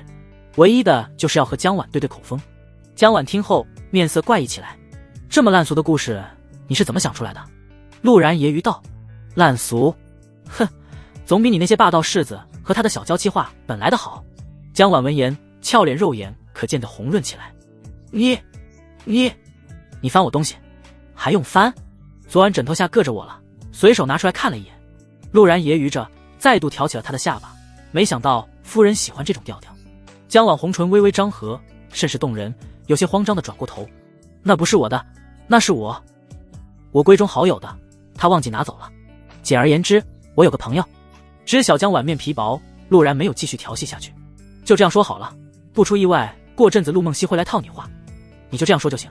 江晚想了想道，其实你不用这样编排，在蜀州的时候却有人收陆然为弟子，只是他心思不在修行上，故而没什么进展。你知道这件事就行，姐姐若是调查，自然也会知道这件事，这不天助我也。陆然心里一乐，看着江晚那认真的模样，调戏的心思再起。你现在都不叫死鬼陆然夫君了，看样子是真想跟了我。江晚脸上刚降下去的温度再度升了起来，退了几步道：你无耻，谁想跟你了？我江晚就算真的想要找男人，也会是青莲剑侠那样的人物，才不会找你这种浪荡子。青莲剑侠，那不就是我吗？陆然扯出嘴角，居然发现了一只自己的小迷妹。确实，青莲剑侠这般英俊帅气、气宇轩昂的男子魅力四射。陆然点头认可道：为夫要去小姐，马上回来。大橘猫听着陆然的话，眼里闪过鄙夷，在江晚怀里换了个姿势继续睡。这就是他喜欢小母猫的原因，这雄伟的柔软床垫太舒服了。陆然出去后，江晚拍了拍自己红润的脸颊，他也不清楚为什么要在陆然面前提到自己的偶像，好像真的希望陆然成为青莲剑侠那样的人物一般。呸呸呸，他就是个疑心病重的登徒子，一辈子他也不可能成为青莲剑侠那样的人物。江晚甩了甩脑袋，把方才的想法清除。大橘猫看不下去了，暗戳戳地说道：希望你看见了青莲剑侠的真面目，不要后悔。喵，你见过他？江晚眨眼问道。岂止是见过，还清楚这家伙干的脏事儿。猫将军心里说道：关你什么事？喵。大橘猫忠心不二，定然不会说出关于青莲剑侠的秘辛。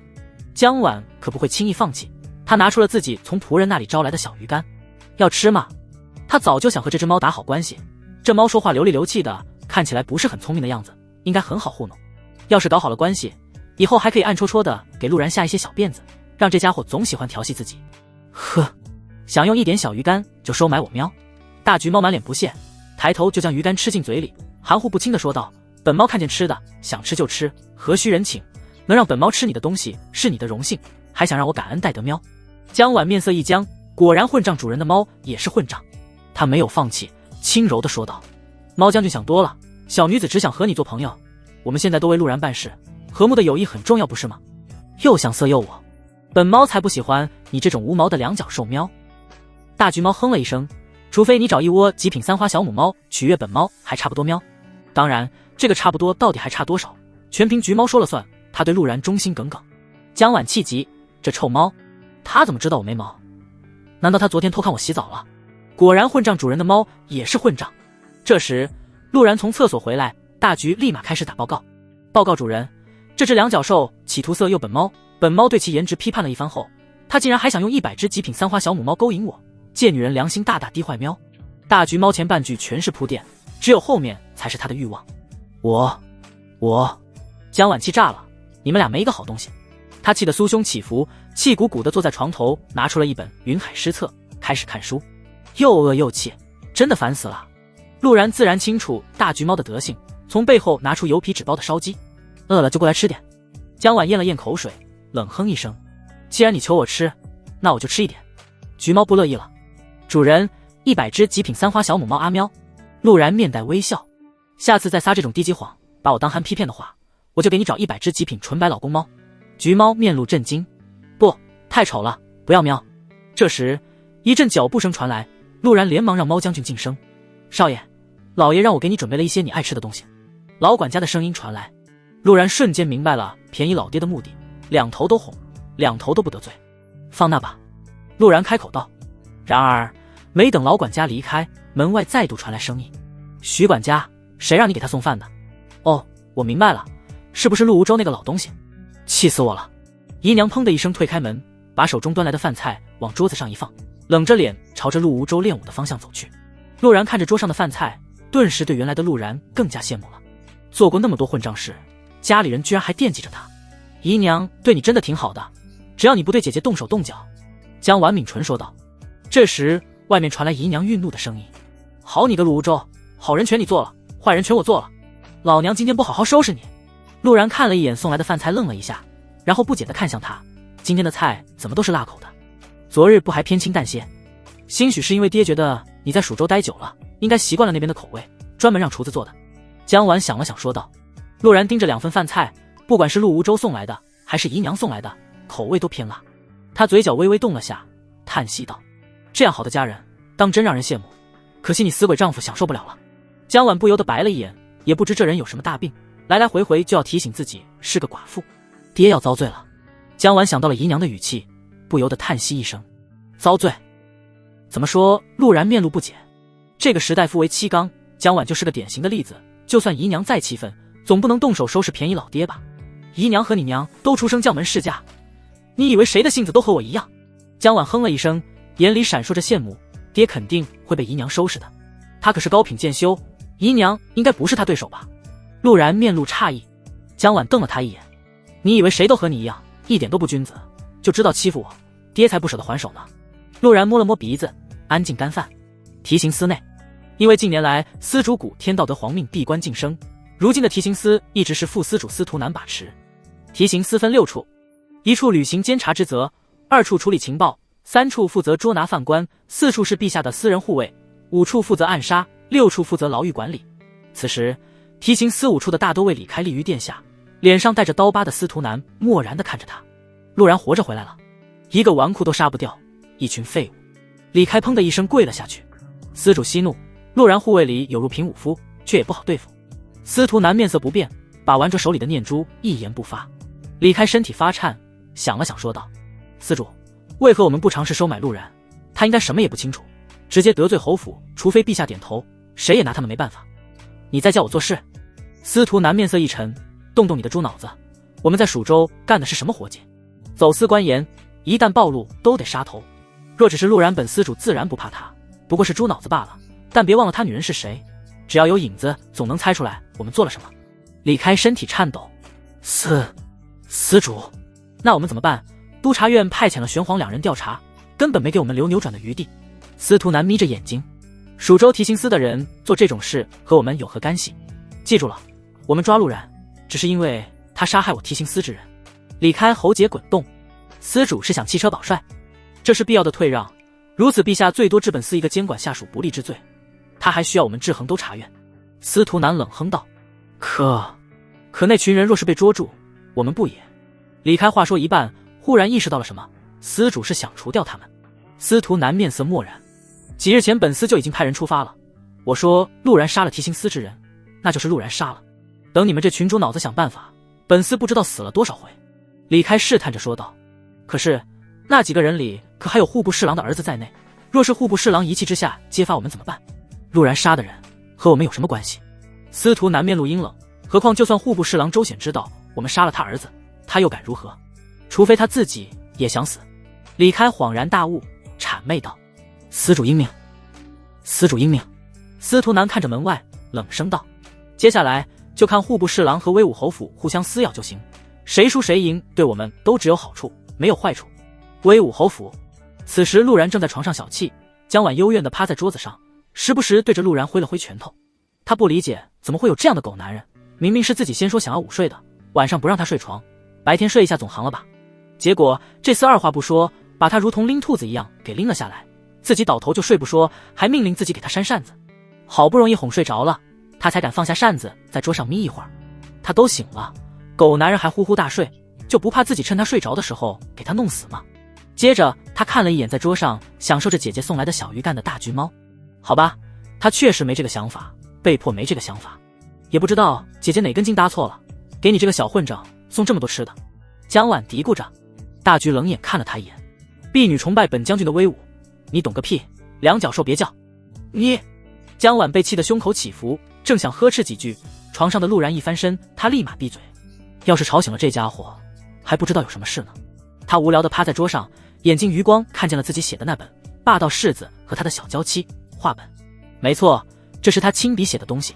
嫁给陆然的时候，他也才15岁，正是情窦初开爱幻想的年纪，加上一人独守空闺，也不知怎么想的就染上了喜欢写画本的习惯。如今重新回京，看着自己的作品，他不由得又有些鼻痒了。不行，不能写，写了这家伙又得逮着我嘲笑。江晚心里嘀咕着，就连他自己都没发现，短暂的相处他已经习惯了现在的陆然，也兴许是和之前的陆然相处不多，而现在陆然与他相处的方式就和自己幻想的丈夫一样，有点小坏，喜欢欺负自己，但又有分寸，不逼自己与他同床，一定程度上尊重自己的想法，就是喜欢动手动脚的，很让他不喜欢。而且居然让女子睡地板，自己睡床上，哪有这样的极品家伙？想着想着，江晚觉得自己一定是疯了才会习惯这家伙的存在。又过了一会儿，吃饱喝足的大橘猫直接蹦到了江晚怀里呼呼大睡，无奈之下他只能拖着香腮安静地看着两个混账睡觉。不知过了多久，一阵脚步声传来，大郎、大少奶奶，夫人让你们去吃晚食了。婢女清脆的声音在门外响起。江晚这才发现自己已经在房间发了一下午呆了。他幽怨地看着陆然，还比不上死鬼夫君，至少死鬼夫君的话他可以出去玩。好，夫君再休息，我们马上来。江晚尽管咬牙切齿，语气也是极为柔和。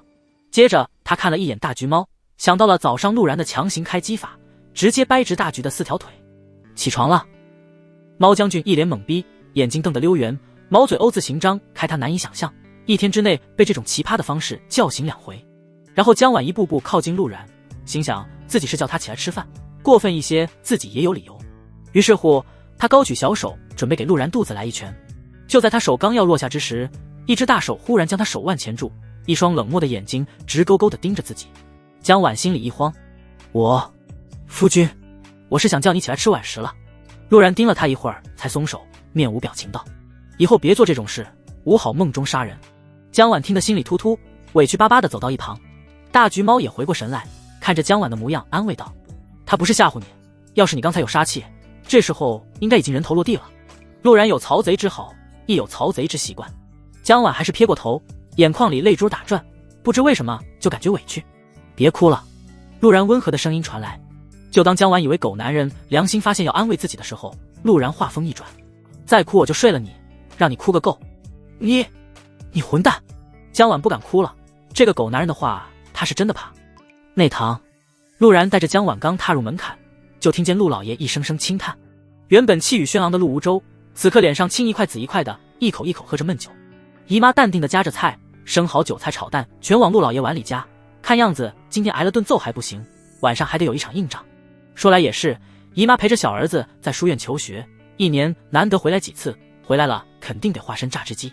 陆梦溪清冷地看着这一幕，时不时往门外看一眼，见陆然和江晚进门后，视线在江晚怀里的大橘猫落下片刻，然后装作什么都不在意的样子坐正了身子。陆游神色高冷，看着亲爹脸上的青肿，忍不住说了一嘴，姨娘真是枉读圣贤书。姨娘听后面色一沉，冷眼看着小儿子，你也想让老娘给你化个妆？陆游哼了一声，从心的低头吃饭。家暴女，真下头。陆然随口对了一句，气得美夫人胸腔起伏。都到齐了，吃饭吧。陆梦溪开口道，这一瞬间真不明白这个侯府谁才是主人。陆然和江婉挨着坐下，陆梦溪看了一眼大橘猫圆滚滚的肚子，心满意足的微微点头，似乎对自己的头位很满意。陆无舟扯了扯嘴角，看着陆然问道，我听梦溪说了你们去督察院的事，那提刑司的人真的在蜀州走私官盐？我也不清楚，都是婉儿分析的。陆然随口道，把锅都在了懵逼的江婉身上。是吗？陆无舟神色一撼，老子还以为你的脑子这么好使了。江婉连忙道，也不全是，夫君也有分析，我只是帮了夫君一下。确实帮了一下，帮狗男人打掩护。江婉心里补充了一句，他能分析事情，小老弟第一个发出怀疑的声音，我不信，除非你再说一遍你的分析。陆游觉得早上是嫂子教了陆然怎么说才能表现的让姐姐刮目相看，现在他来个突击检查，定然能让陆然原形毕露。陆梦溪原本也是不会信的，但脑中鬼使神差的就想到了陆然在督察院的表现，想了想没有评价。再说一遍，我有什么好处？陆然盯着小老弟，长得倒是嫩乖嫩乖的，就是说话不乖。陆游脑子里想了一圈，发现自己没什么好给陆然的，只能冷哼道，能再分析一遍，就算你厉害。我居然跟我发起了男人的决斗，那我就不得不装个逼了。世界上任何生灵做一件事都会估测风险与收益，百因必有果，百果必有因，只要仔细去推敲，总能想出问题的症结所在。陆然轻飘飘地说道。陆梦溪不由得挺直了腰板，认真倾听。若非今早上陆然说破，他也猜不透提刑司的目的。首先，我与提刑司的因表面看了是我打了他们的人，按照提刑司的习惯和我威武侯世子的身份，他们断然不敢因为这种事得罪威武侯府。陆然把自己的推测从头到尾说了一遍，走私则说成纯靠猜测。陆游越听眼睛越亮，忽然有种在学院读书听老师抽丝剥茧的分析道理一样。他放在桌上的手半握成拳头，一脸不过如此的模样，评价道，一般，如果是我也能分析出来。陆家最小的孩子从小就心口不一，能这样用自己来比较，说明他已经服了。陆梦溪微微低下头，藏住了眼底的震惊。他全程不止在观察陆然，同时也在观察江婉，发现江婉也是一脸惊讶的神色后，他断定这个分析是陆然一人完成的。他更下定决心让人好好查查陆然在蜀州的经历，到底发生了什么才会让一个纨绔发生这般大的变化。陆无舟气得发抖，这群狗娘养的，老子明天定要好好参他提刑司一本。盐可是老百姓的必需品，他们连这个也敢动，就你这脑子，小心别把你自己绕进去了。姨娘忍不住 diss 了一下丈夫。根据江婉的介绍，陆无舟是地地道道的剑修，年轻时候心中只有剑，觉得女人只会影响他拔剑的速度，后来因为结识了贺老将军，从而认识了贺家姐妹，然后才发现这个影响也不一定是负面的。当初在北疆战事告警之时，贺家姐妹随父出征被困敌营，陆无舟一人一剑硬是杀了一条血路将两人救下，也因此两姐妹才会都嫁给他。而作为地道剑修的陆无舟，文化水平仅限于能写自己的名字，和朝廷的人玩脑筋他是不会的。明天先放他们一马，要是魏御史对付不了，老子直接让铁骑平了提刑司。陆无舟干咳一声，接着他话题转移到了小儿子身上。你们今年怎么回来这么早？按理说不应该年底才会放学的吗？陆游一副吊炸天的黑化小学生模样。爹忘了再过几个月就是江湖会，江湖会后就是秋闱，老师让我回京学习，他一旬后赴京考教我。陆无舟这才反应过来道，对哦，马上江湖会了，也不知道今年谁能夺魁，若是让江湖中人夺魁，事情可就大了。江湖会是由朝廷主办，各大体系进行交流的聚会，为了汇聚各大体系气运融于国体，从举办开始一直是朝廷势力夺得魁首，但近些年开始江湖势力崛起，朝廷想要夺魁首越来越困难，若是被江湖夺得魁首，对于朝廷来说丢的不仅是颜面，更有气运。有我青云书院在，江湖势力必然不可能夺得魁首。小老弟扬着头，很是自信。陆然对这个小屁孩来了一些兴趣。小弟，你如今是极品如修了。陆游哼了一声，很是骄傲。如今已经踏入7品忍者境。7品忍者还没你嫂子品级高，你嫂子都是6品如生境。陆然脱口出道，还以为你多厉害。如修在5品以下并没有什么特异，也就只有在5品掌握言出法随之法后才有战力，也是因为这个原因，江婉才只有乖乖听陆然话一个选择。陆游不服气，你懂什么？江湖会除开武斗还有文士，青云书院定然在文士上碾压其他江湖势力啊！对，陆然懒得和小老弟争，他是看出来了，这小老弟对自己的青云书院密之自信。而据他所知，江湖中的儒修体系近些年来并不比青云书院差，甚至前段时间有江湖儒修在文会上压住了青云书院的夫子。今年的江湖会，朝廷想要赢怕是有些难度。陆游被这几个字气得牙痒痒，明明在认可他，但听着怎么就这么别扭。饭后，姨娘很自然地挽着丈夫的胳膊，走，跟我进屋。陆无舟嘿嘿一笑，如沐春风。陆然也拉着江婉的胳膊，走，也跟我进屋。江婉哼了一声，不情不愿地和他依偎着，朝着自己院子走去。饭桌上只剩下了陆梦溪和小老弟。陆梦溪转头看着他，还没开口，小老弟抱着胸口，姐姐，我们是亲姐弟。接着内堂传出来长姐抱揍的痛呼。小老弟一瘸一拐地离开后，陆梦溪沉吟片刻，去了陆府演武场，布置好结界后，拿出一根竖笛，轻轻吹了一个旋律。不一会儿，一个蓝发红瞳的女子从暗中走了出来。师姐，我有件事想请你帮忙。陆梦溪对着蓝发女子说道。穆青离面无表情地看着她，等待着下文。陆梦溪继续道，请师姐去蜀州一趟，帮我调查一下陆然这几年在蜀州都经历了什么。穆青离微微颔首，清冷地说道，我知道了，下次你注意一些，这次有人偷听。陆梦溪有些发懵，怎么会呢？我布置了结界。穆青离面无表情地抬起玉手，指着他背后那里。他话音落下，咔嗒一声，岸上的琉璃被打碎。陆梦溪眉头一皱，气势暴涨，几乎是一瞬间就来到了声音发出的位置。猫将军身体发抖，抬头看着陆梦溪，眼里满是慌张。他想了想，试探着喵了一声，心里狂呼，君子不立危墙之下，该认怂就认怂。堂堂神兽白虎，喵喵叫只是我诸多技能之一。陆然你个狗，自己抱着别人的老婆，让本将军跟踪这个女怪物。猫将军在心里不断咒骂着，原来是你。陆梦溪气势消散，附身将其抱起来，梳理着他的毛发，别怕别怕，乖乖的就没事哦。师姐，是只猫，没事的。陆梦溪看着穆青离，难得露出了微笑。穆青离看着他，秀眉微蹙，道门三宗都是怎么了？二师妹是个猫奴，三师妹在山里当土匪，也就只有我这个大师姐是个正常人了。穆青离微微叹了口气，伸手道，报酬呢？陆梦溪愣了一下，从袖口里拿出了一袋糖果，放到了他手上。穆青离哼了一声，将糖果放入袖口，你还欠我9903袋。陆梦溪嘴角微抽，谁能想到道门天宗圣女看着高冷，实际上是个喜欢背着天宗到手偷吃糖果的少女。她无奈道，师姐清楚，地宗功德遮掩之法需要长时间进行酝酿，这些糖果能做到不被大师伯察觉，师妹已经费了很大精力了。穆青离面无表情地点了点头，我知道了。说完，他的身体化作一群白蝶，消失在了演武场。这道门还好有我，大师姐和小女孩一样，三师妹天天想着当绿林好汉，要是没我道门的未来堪忧。陆梦溪嘟囔着，轻柔的撸猫。猫将军都不敢吱声，他觉得今天知道的秘密太多了。那个蓝猫两角兽是天宗圣女吧？陆梦溪居然是地宗圣女。对于天宗圣女要去调查陆然，他倒不是很担心，既然他们赶来，肯定做了完善准备。他更关注的是，道门天宗圣女居然喜欢吃糖，地宗圣女居然喜欢撸猫，人宗圣女在不知名的地方当马匪。猫将军感觉天都塌了，道门可是人族根基之一啊。回到房间，江婉直接一屁股坐在床上，眨着大眼睛看向陆然。夫君，今晚你睡地上好不好？我们一人睡一天床。那肯定不好啊。陆然无所顾忌地跟着坐了下去，理直气壮地说道，我像是那种会委屈自己的人吗？江婉顿时气鼓鼓地说道，我们明明是合作关系，这一点都不公平。不，这对你很公平。陆然神色认真，如果今天的你睡了床，对昨天受苦的你来说岂不是很不公平？所以你睡了一天地板，就得一直睡地板。你无赖。江婉娇斥责道，你想睡床上也不是不行，不过我可不会睡地板，我这人睡觉不太老实，你不想明年这个时候给我生个儿子，就别想上床了。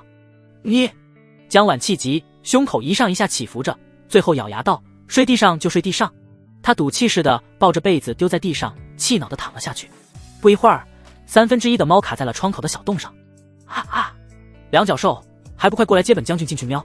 江婉气恼归气恼，看着大橘猫滑稽模样，忍不住轻笑一声，起来扯着猫头往里一拽。哎呦，你想谋反不成喵？大橘猫吃痛地揉了揉脖子。江婉白了一眼，没心情和傻猫打闹。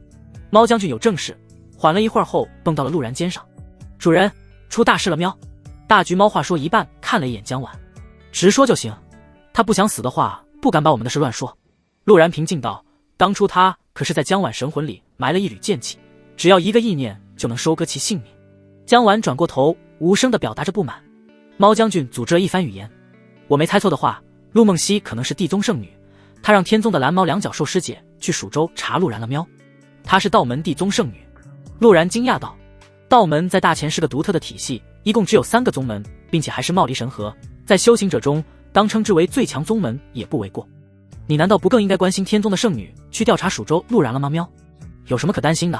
他们不去才是问题。你难道还不放心我做的准备？陆然笑道，他们去了，我才能完全抛弃原先陆然的性格，加上有这女人给我说话，我的身份只会更加稳固。做了准备。你做了什么准备？江婉好奇地问道。陆然看着他道，夫人难道忘记了1年前蜀州到处都在流传陆然苦读诗书的事？江婉当然记得这件事，并且清楚地知道陆然成天啥也不干，他还以为这是死鬼夫君为了博得一个好名声传开的谣言，听眼前的人这般说辞，莫不是谣言是他散布的？你1年前就已经盯上这个身份了？江婉惊呼道。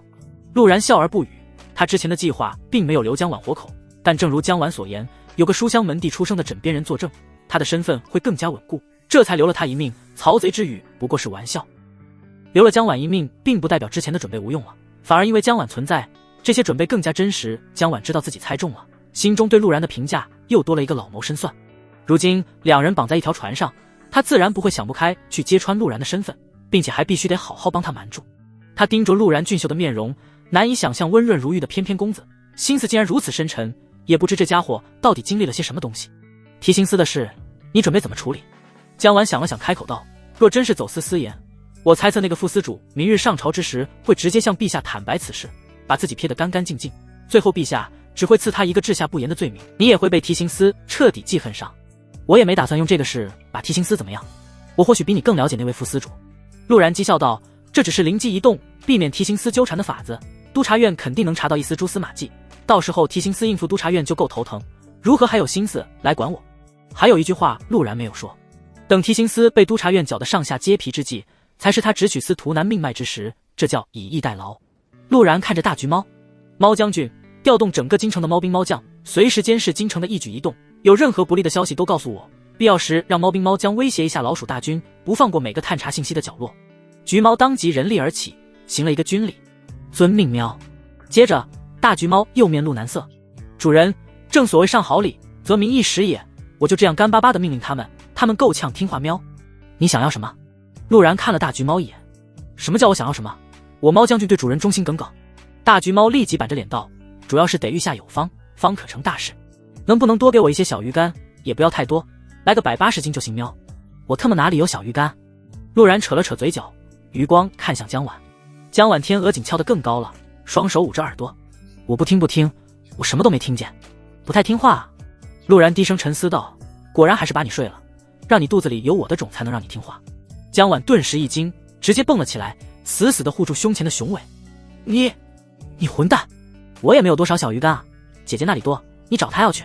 大橘猫听后也接连点头，对喵。他一边说一边晃悠2只前爪，画了一个大大的圆。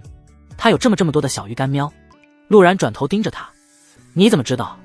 大橘猫转过头，难道我说本将军刚才被那个女人花式撸了1刻钟吗？要不是威武侯颤颤巍巍地从房间里出来说要带着女儿去看看重骑兵，不然我现在还没脱离那女人的魔爪。说完，大橘猫看了一眼江婉，对比起来，那个地宗圣女当真是穷凶极恶之辈，一点都不舒服。大橘猫嘴硬道，本将军猫棚鼠有那么多，知道这点小事怎么了喵？陆然看了他几眼，这家伙嘴里关于吃这一方面没几句真话，不过他也懒得追问，我会找机会给你要一些的，但是还是得先做。陆然平静道，我又不是没教你画饼，一群猫猫鼠鼠的多好忽悠。橘猫泄气一般趴在陆然肩上，行吧喵，我尽力。江婉看着这一主一仆，神色有些怪异，他怎么感觉这只傻猫建立的情报网比督察院提刑司还要强？谁会没事防着猫偷听啊？就算真有心防着猫，那可还有老鼠。顿时江婉觉得什么提刑司什么督察院简直弱爆了。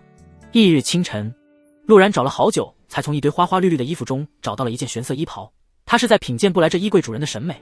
幸好的是，关于衣服穿着死鬼，陆然在蜀州却有变化，系好腰带，束好长发，再配上一把折扇，腰间挂着细剪，身姿挺拔，阳刚俊朗。古代服饰对人的气质本就有加成，黑色更是会让人显得内敛，只是唯一的问题在于上厕所太过麻烦。穿戴好后，陆然再次给大橘猫来了一波强行开机，和江婉一起洗漱后去了内堂用早食。姨娘阴阳怪气的看了一眼姐姐的倒霉儿子，起这么早，太阳打西边出来了，怎地今天又要去哪个青楼丢脸？死鬼陆然的习性就是闲来无事勾栏听曲，往常在家里只要是起一大早，定然是要去青楼玩耍一番。陆然眯着眼睛笑道：我本来打算去督察院，没想到在姨娘眼里，督察院居然和青楼一样。孩儿一会儿和魏御史说道，你个倒霉东西，想要把姨娘气死才安心是吧？美夫人又菜又爱玩，再度破防。陆梦溪多看了弟弟一眼，你今日去督察院做什么？陆然看了一眼安静八饭的江婉，婉儿猜测今日早朝提刑司会自报，隔断与蜀州几个提刑官的关系，我去问问魏先生。陆梦溪看着江婉，见其白了一眼陆然，心中有些犹豫，这个分析到底是谁说的？这两口子自从在蜀州待了几年，回来的关系变化也太大了，让他一时之间又反应不过来。若不是他知晓江婉的性子，都怀疑江婉是不是被胁迫了。陆梦溪分析道：婉儿这可能想多了，提刑司那边可不是善茬，说不定会把责任推到户部身上，主动斩断与蜀州的联系。陛下对他们的责罚也不会太浅，提刑司和督察院可都是陛下的耳目，治下不严，可是在污了陛下的眼睛，责罚总比杀头强。陆然觉得这个姐姐有点太理想化了，把提刑司想成了不怕死的死士。这时门外传来叫骂声，这群不要脸的玩意儿，居然说蜀州提刑司和他们没关系。嘿，陆无舟迈着有些虚浮的步子来到内堂，一屁股坐下准备吃饭。姨娘眼疾手快，盛了一碗枸杞银耳粥给丈夫，多吃点。陆无舟顿时一脸苦涩，对比昨晚进屋前的如沐春风形成鲜明对比。陆梦溪关注点则在朝堂上，爹，你刚才说的是什么意思啊？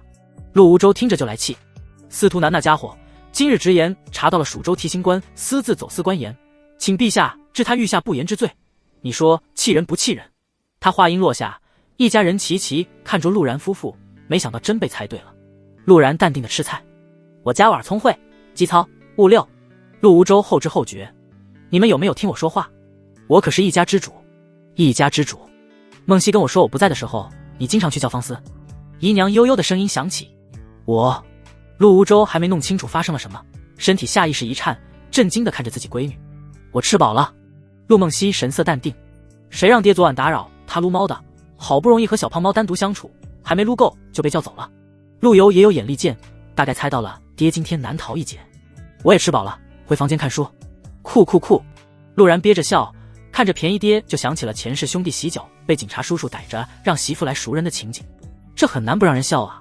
这时大门外传来了尖锐的声音，出云公主驾到。出云公主被死鬼陆然偷看洗澡的那个二公主。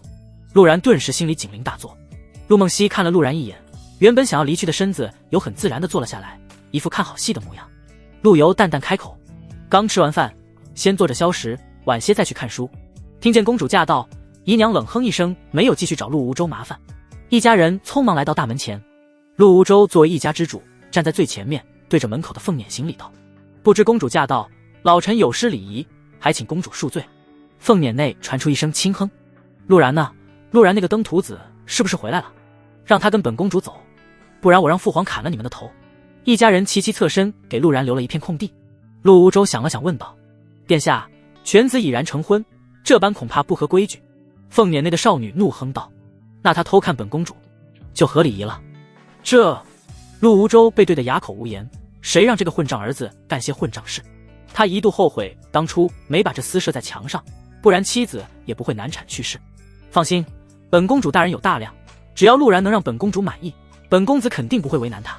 凤辇内的少女说道。江婉心里乐开了花，让你欺负我，这下总遇到硬茬子了吧？陆然思索片刻，对着便宜老爹道：出云公主美名在外，定然不会为难孩儿，我去看看。算你会说话。凤辇内的少女赞赏了一句。陆无舟想了想这位二公主的性子，也没有继续阻拦。出云公主虽然嚣张跋扈，但嚣张劲儿全在一张嘴上，干过最恶的一件事，也不过在被偷看后让陛下将陆然流放岭南，甚至连杀心都没动过。陆然跟着凤辇离去，江婉无疑是最开心的一个，但碍于人多，他不敢表现，只能用含情脉脉的眼神目送陆然离去。这在陆梦溪和陆游眼里全变成了夫妻恩爱。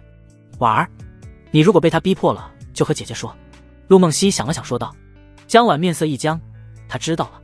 不应该啊，明明我们没有暴露什么东西。是啊，嫂子，我哥什么样谁不清楚，你不用和他装恩爱。陆游也插嘴道。原来是因为这个。江婉松了一口气，微笑道：夫君变化还是挺大的，我们也应该相信他。相信个屁，昨天早上还调戏姐姐，简直是个混账。陆梦溪心里嘀咕着，目光落在了大肥猫上。婉儿，你抱着他这么久也累了，姐姐帮你抱一会儿。啊，不累啊？江婉一时间没反应过来。你累了？陆梦溪认真道。不。江婉还想否认，但抬眸就看见了陆梦溪带着威胁的目光。江婉心里委屈，为什么谁都要威胁自己啊？本来就不累嘛。她试探着说道。可能我也该有那么一点点累。陆梦溪展颜而笑，抱着还在打盹的猫将军离开了大门。姨娘见公主离去，立即危险地注视着丈夫，伸手拧着她耳朵，说吧，我没回来的时候去了几次教坊司。哎，给我点面子，我可是家主。陆游摇了摇头，准备回屋看书。大人的世界真无聊，教坊司那种地方有什么好吵的？夫子每次来京城都去，有什么不好的？江婉无聊地扯了扯嘴角，自己好像没什么存在感啊。她默默回屋，看着画本和毛笔，完了鼻痒了。陆然跟着出云公主一直来到京城秦淮河畔。作为京城最纸最金迷的地方，贵族们专程在秦淮河上围了一个水上阁楼。出云公主显然在一开始就把这里清场了，如今里面连人影都没有。凤辇被抬到了阁楼上，出云公主吩咐道：你们先出去，我和这个登徒子有事要谈。那些侍卫面露忧郁。可是殿下，陆少爷他们本想说是个混账，但想了想，这样又太得罪威武侯府，只能隐晦暗示。本公主心里有数，你们快走。出云公主语气有些不耐烦，侍卫们只好拱手。公主若是有何吩咐，只需传唤一声。本公主知道，若没我吩咐，谁也不准上来，不然砍了你们脑袋。出云开口道。待所有侍卫离去后，凤辇那才长舒了一口气。过了一会儿，凤辇微微揭开一个角，有些娇憨的清丽人儿探出脑袋。出云公主明显把可爱感点满了，有些婴儿肥的脸蛋，明媚的大眼睛，长长的睫毛，看起来就是一个元气少女。她打量了一下凤辇外，最后目光落在陆然身上，耳根有些泛红，但又立即镇定下来，呵斥道：喂，他们走完了没？陆然看着这位公主，没有端着架子的声音也很清脆，俨然就是一个小甜妹。喂，问你话呢，再看把你眼睛扣下来。出云鼓着腮，用着自以为最狠毒的语气说道。陆然拱手道：回公主，他们已经离去了。出云松了口气，拍了拍初具规模的胸脯，走了就好，我可以下来了。话音落下，他揭开了帘子，轻轻一蹦便从凤辇上跳了下来。接着他忽然从怀里掏出了一把火枪，砰的一声，子弹射出。陆然心神一动，微微侧了侧脑袋，躲过了这一枪，后背渗透出冷汗。他没想到这个时代居然有火枪这种东西。哼，怕了吧，饶你一命。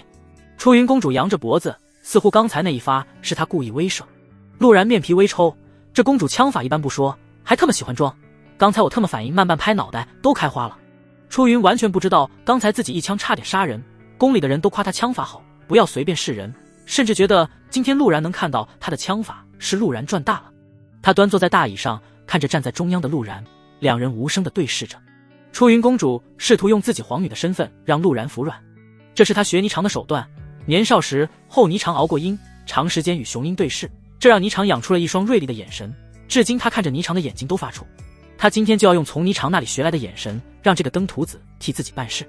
只可惜他那水汪汪的桃花眼，别说杀伤力了，不让人兴奋已经是陆然极力克制的结果。公主身份加含情脉脉的眼神，正常男人谁遭得住？那这个考验干部能给干穿。陆然是吧？你知不知道当初你偷看本公主，要不是本公主给父皇求情，你都被砍头了。出云叉着腰，一副我是你救命恩人的模样。他见自己眼神攻势无用，准备用语言压制。草民拜谢公主殿下，殿下当真是人美心善。陆然一统彩虹屁抛了过去，他无官无职，只能自称草民。这公主看起来傻乎乎的，应该挺好忽悠。要是能让一个公主给自己当后盾，以后做事也能方便一些。出云嘴角明显勾起，但立马又板起脸，娇哼道：说话还蛮好听的，不过休想用好话来讨好本公主。你一天是登徒子，一辈子都是。陆然嘴角微抽，拱手道：公主貌美如花，草民被殿下美貌迷了心，还请公主看在自己绝美的面容下，莫要怪罪。出云被夸的脑子一片空白，耳朵只听见了啊吧啊吧啊吧，自己绝美的面容，啊吧啊吧啊吧。本公主天生丽质，乃用你来说。出云哼唧一声，直接被一顿夸赞，差点忘记自己的目的，接着怀疑地看着他：我这么好看，那当初父皇想给你赐婚的时候，你要娶姐姐啊？陆然脑子飞速运转，殿下天生丽质难自弃，草民自觉配不上您的绝世美颜。出云眼里顿时闪着光，对吧对吧？你也觉得霓裳没有我好看是不是？他一天板着个脸，跟着谁欠他钱一样。出云公主喜欢和你常做比较，我怎么感觉她表里表气的？陆然心里吐槽道。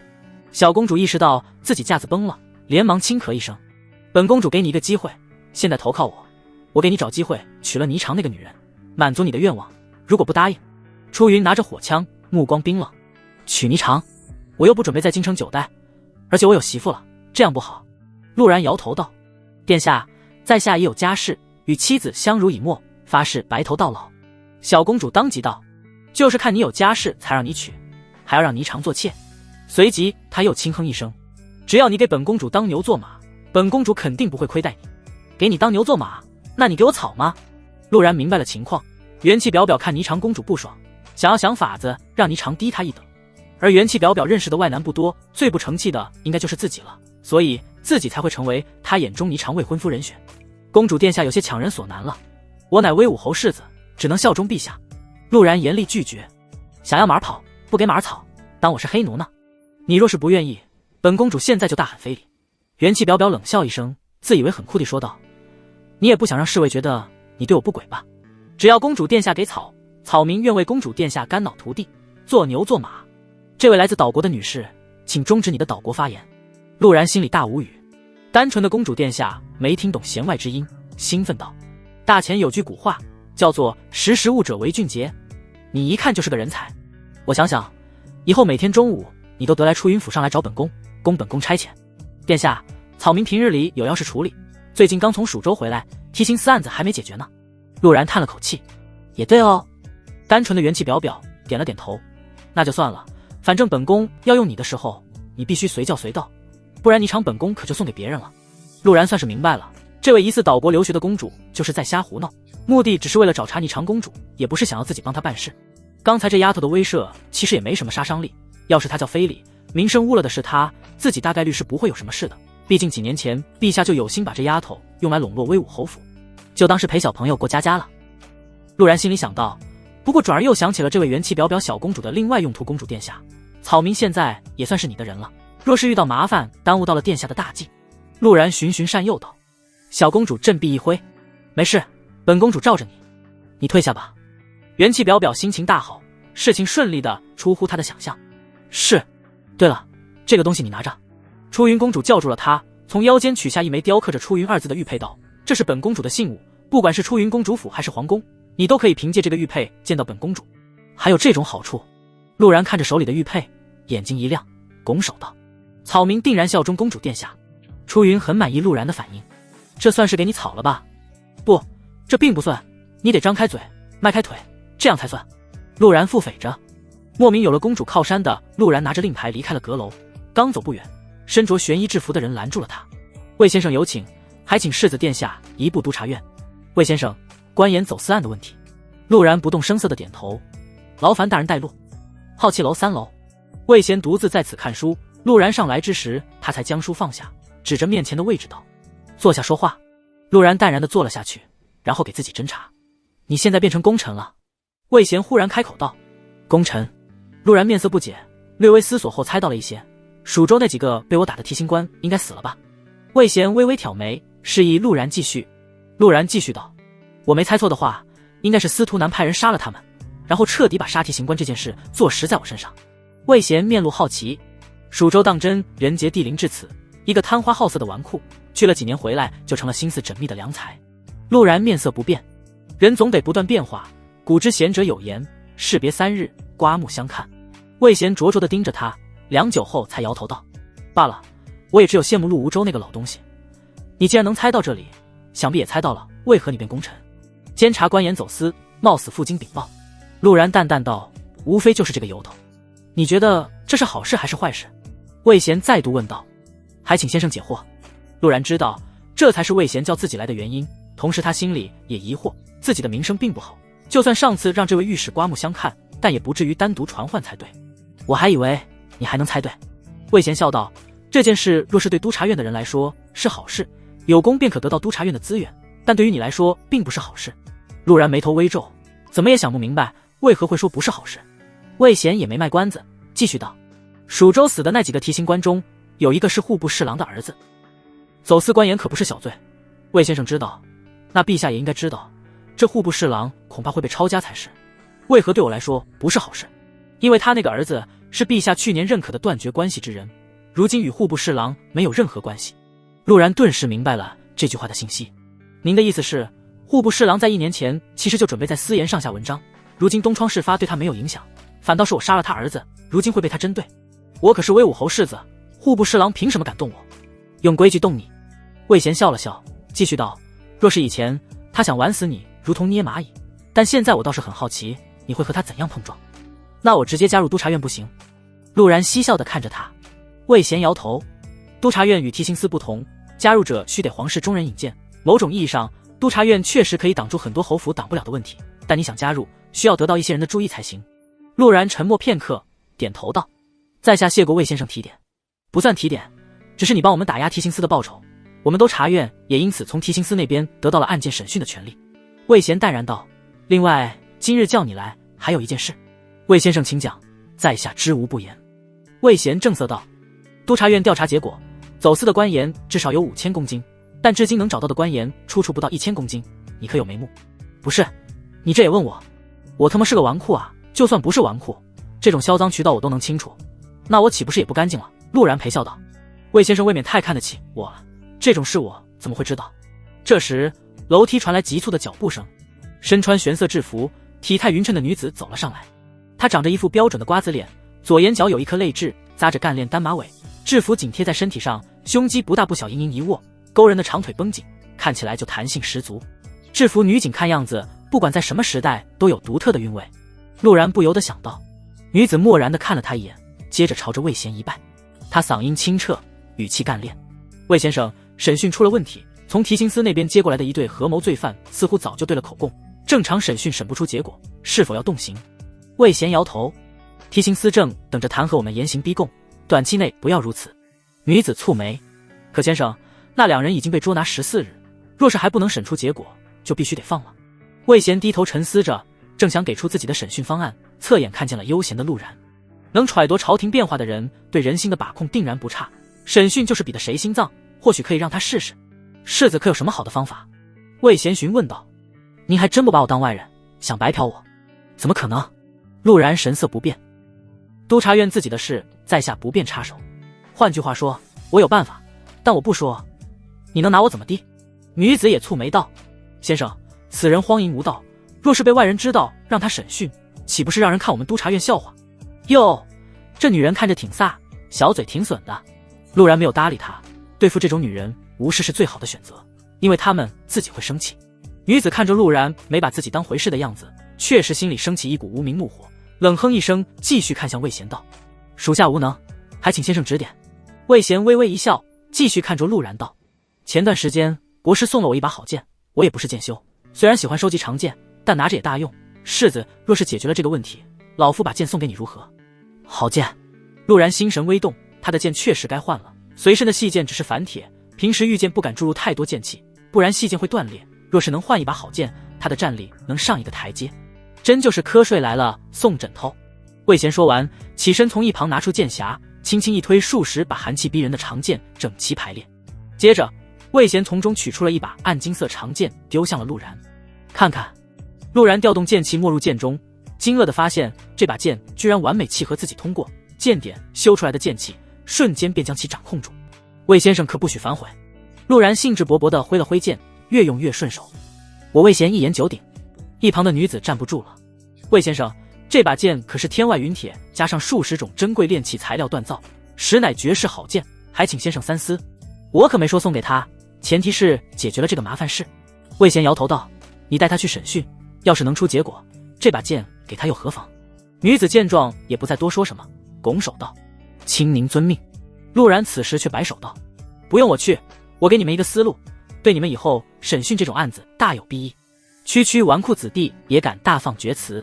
洛清宁冷哼一声：没了侯府你算个什么东西？这女人不止嘴损，还挺酸的。清宁这个名字实至名归了。算了，看在宝剑的份上，不和你计较。洛清宁却不打算放过他，冷声道：若是没审出结果怎么办？没审讯出来我就不要了呗。陆然把剑放在桌上：你还想怎么办？又不是我主动要求打赌的，要是没审讯出来，以后你见着我要绕道走。洛清宁恶狠狠地说道：这是你和我的赌注，是又如何？陆然笑了笑，目光在他那双紧绷的长腿上扫过。那行，要是我审出来了，你给我当3天的贴身婢女，带暖床的那种。你找死！洛清宁如何被人这般调戏过，顿时愠怒地看着陆然。陆然面色不变，淡淡道：怎么，你是怕说了？激将法虽然拙劣，但确实好使，就好比叫已婚男子出去洗脚，一句你不会是怕老婆吧，再怂的男人都得硬气一回。洛清宁果真上头了，赌就赌。多年以后，当他被压在下面的时候，想到今天的赌约就忍不住后悔。我真傻，真的。走吧，我带你去牢房。洛清宁冷冰冰地说道。因为赌约的事，他对陆然原本就为负数的好感更是再次降了一大截。登徒子过多久都是登徒子，还想让本小姐暖床，你配吗？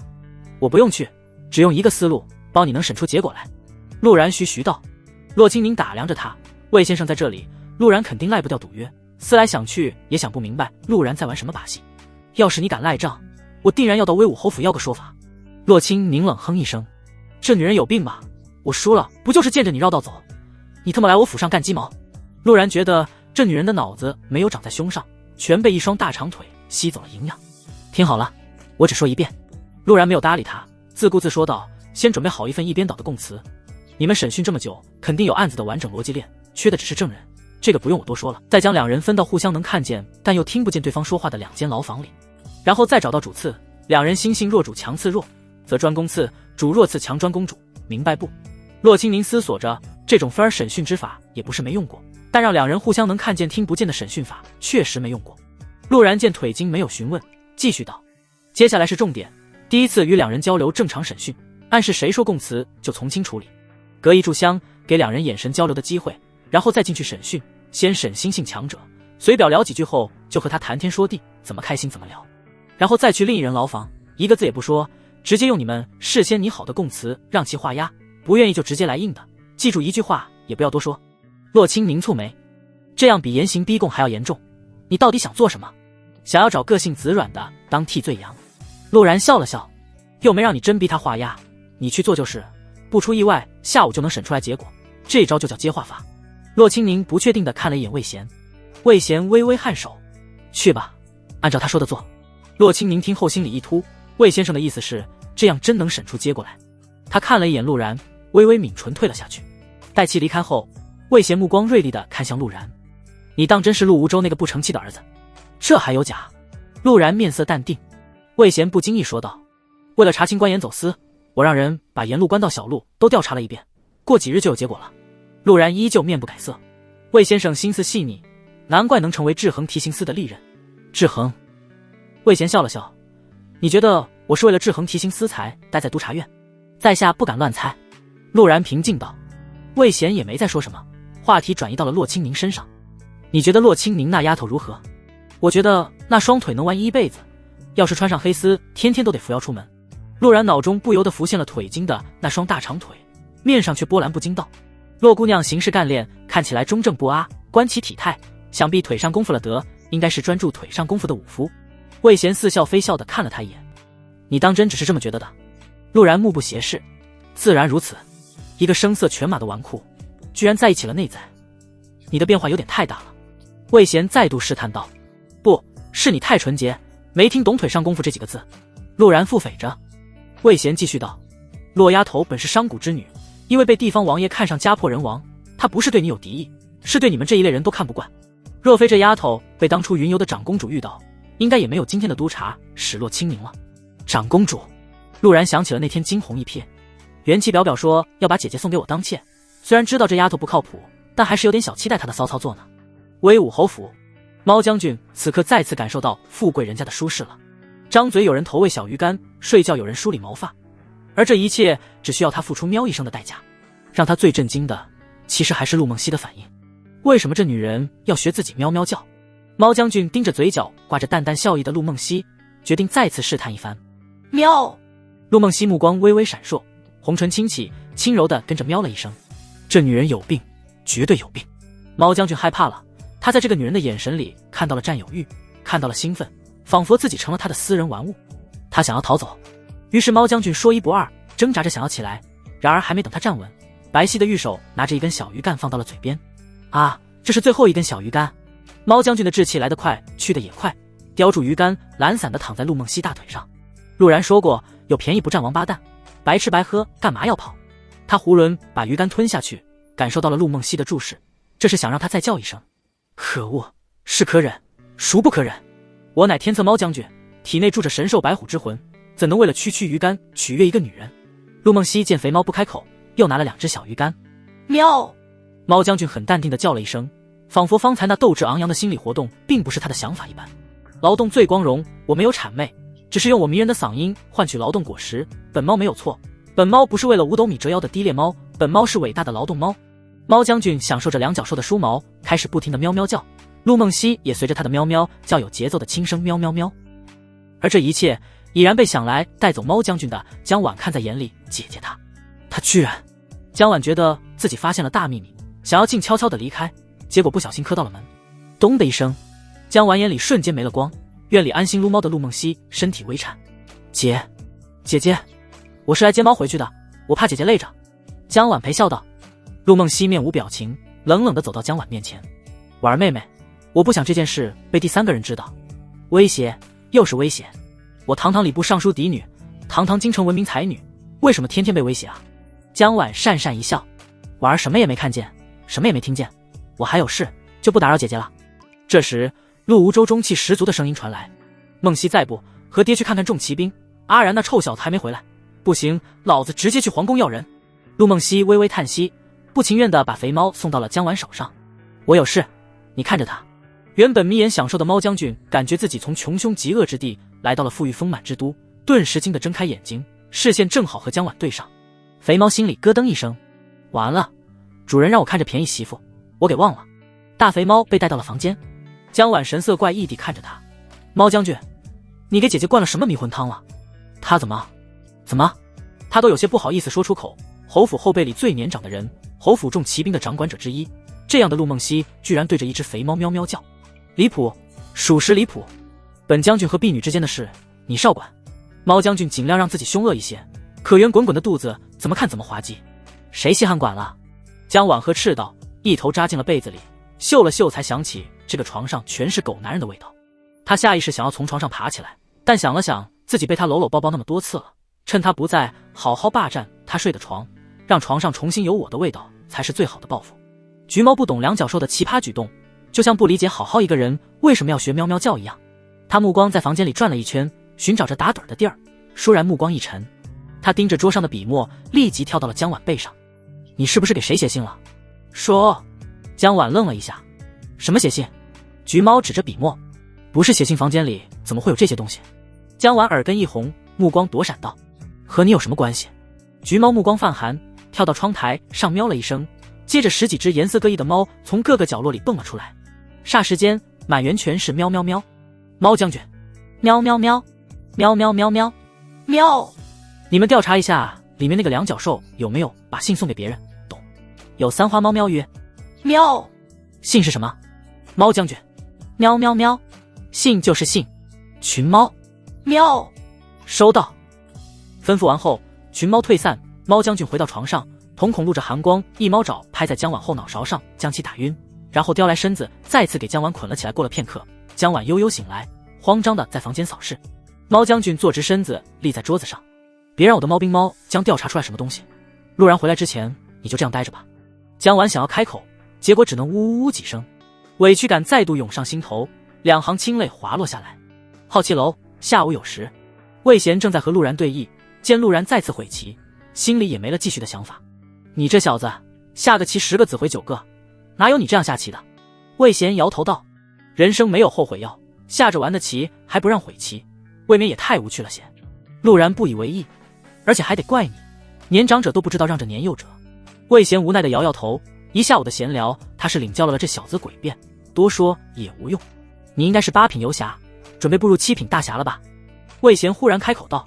陆然错愕地看着他，你怎么知道剑修7品是大侠？每个体系为了防止互相之间阻拦晋升，都会隐藏自己体系的境界信息，除开武夫与儒修被公开外，其他体系知之者甚少。我与你爹相识已久，应该是你爹。魏贤再次试探了一下，什么叫应该？那就是我陆然亲爹。魏贤微微一笑，也没多纠结，你爹就是剑修，因此我对剑修了解不少。陆然点头承认了下来。对，七品大侠。魏贤道，你觉得什么是大侠？若是想晋升七品，你应该行走江湖才是。陆然收敛了笑意，行走江湖，那叫游侠，就算做再多的事，那也叫游侠。哦，那你觉得什么才是大侠？陆然目光闪烁，徐徐道，侠之大者，为国为民。魏贤身体微微一颤，脸上的笑容温和不少。那我就看你如何成你眼里的大侠。陆然耸耸肩，再次回到了吊儿郎当模样。成不成还不一定呢，漂亮话谁都会说几句，不是吗？这时楼梯口再度传来脚步声，骆清明有些扭捏地上了楼。他没想到这样的审讯居然真的奏效，有人直接崩溃，吵着要说案件细节。魏贤似乎已经知道了结局，对着陆然道，看样子你赢了。骆清明咬了咬唇，拱手道，魏先生，犯人已招供。魏贤开口道，我没记错，这对犯人是地主夫人和一个家丁，怎么回事？说来听听。骆清明深吸一口气，让自己情绪平静下来。地主夫人叫杨氏，家丁叫林四。地主想要通过科举摆脱商贾身份，因此多年挑灯夜读，冷落了夫人杨氏。杨氏耐不住寂寞，就和看起来清秀的林四苟且。被发现后，两人合谋杀害了地主。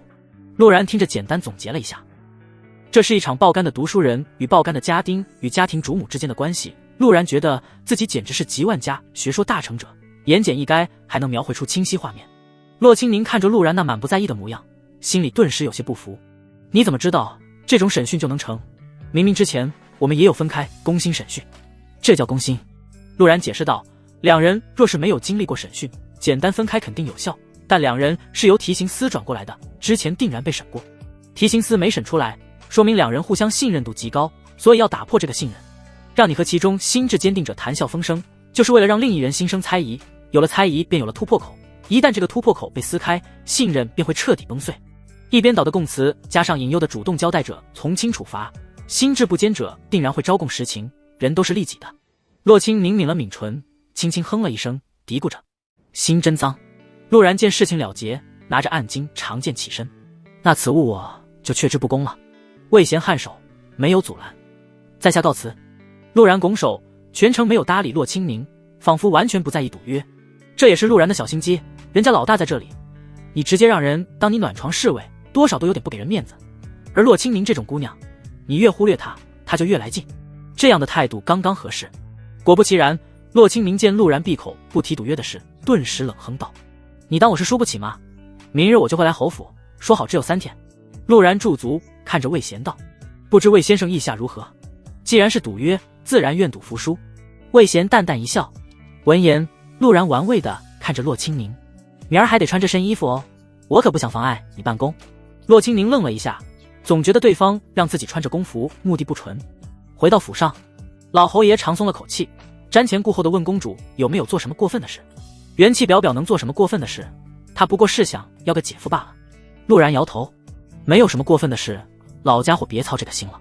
他用原主的语气回答。陆无舟听后也不生气，点头道，那就好，那就好。陆无舟忽然想到了什么，开口道，对了，婉婉今天下午一下午都没出门，你去看看她是不是病了。陆然脑子有些发懵，他也没限制江婉自由啊。他回到房间，刚开门就看见被龟贾父捆着的江婉，他脸颊上还留着泪痕，神色委屈愤怒。陆然看了一眼没有玩乐的猫将军，又看了一眼桌上的笔墨，目光微眯。他靠近，拿下塞在江婉嘴里的白丝，一瞬间江婉立即瞪大眼睛看向陆然告状，我们明明是合作关系，你凭什么让这只臭猫绑我？我不是俘虏。猫将军一言不发，只在那里舔爪子，然后一蹦就跳到陆然肩头。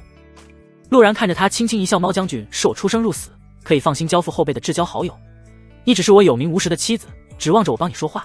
实际上他早就想过给江婉一点下马威，但这女人一向表现得很乖巧，他也有些下不了手，今儿不管什么原因正合他意。你们。江婉眼眶泛红，霎时间泪如雨下。说到底她也不过是个19岁的女孩，这种委屈如何能承受得住？这时陆然忽而有蹲下，声音温和，好了好了，再哭妆花了。他一边替江婉抹泪，一边将其抱入怀中，然后对着猫将军不轻不重地训斥道，你也是的，他怎么说也算是你名义上的主母，还不赶紧道个歉？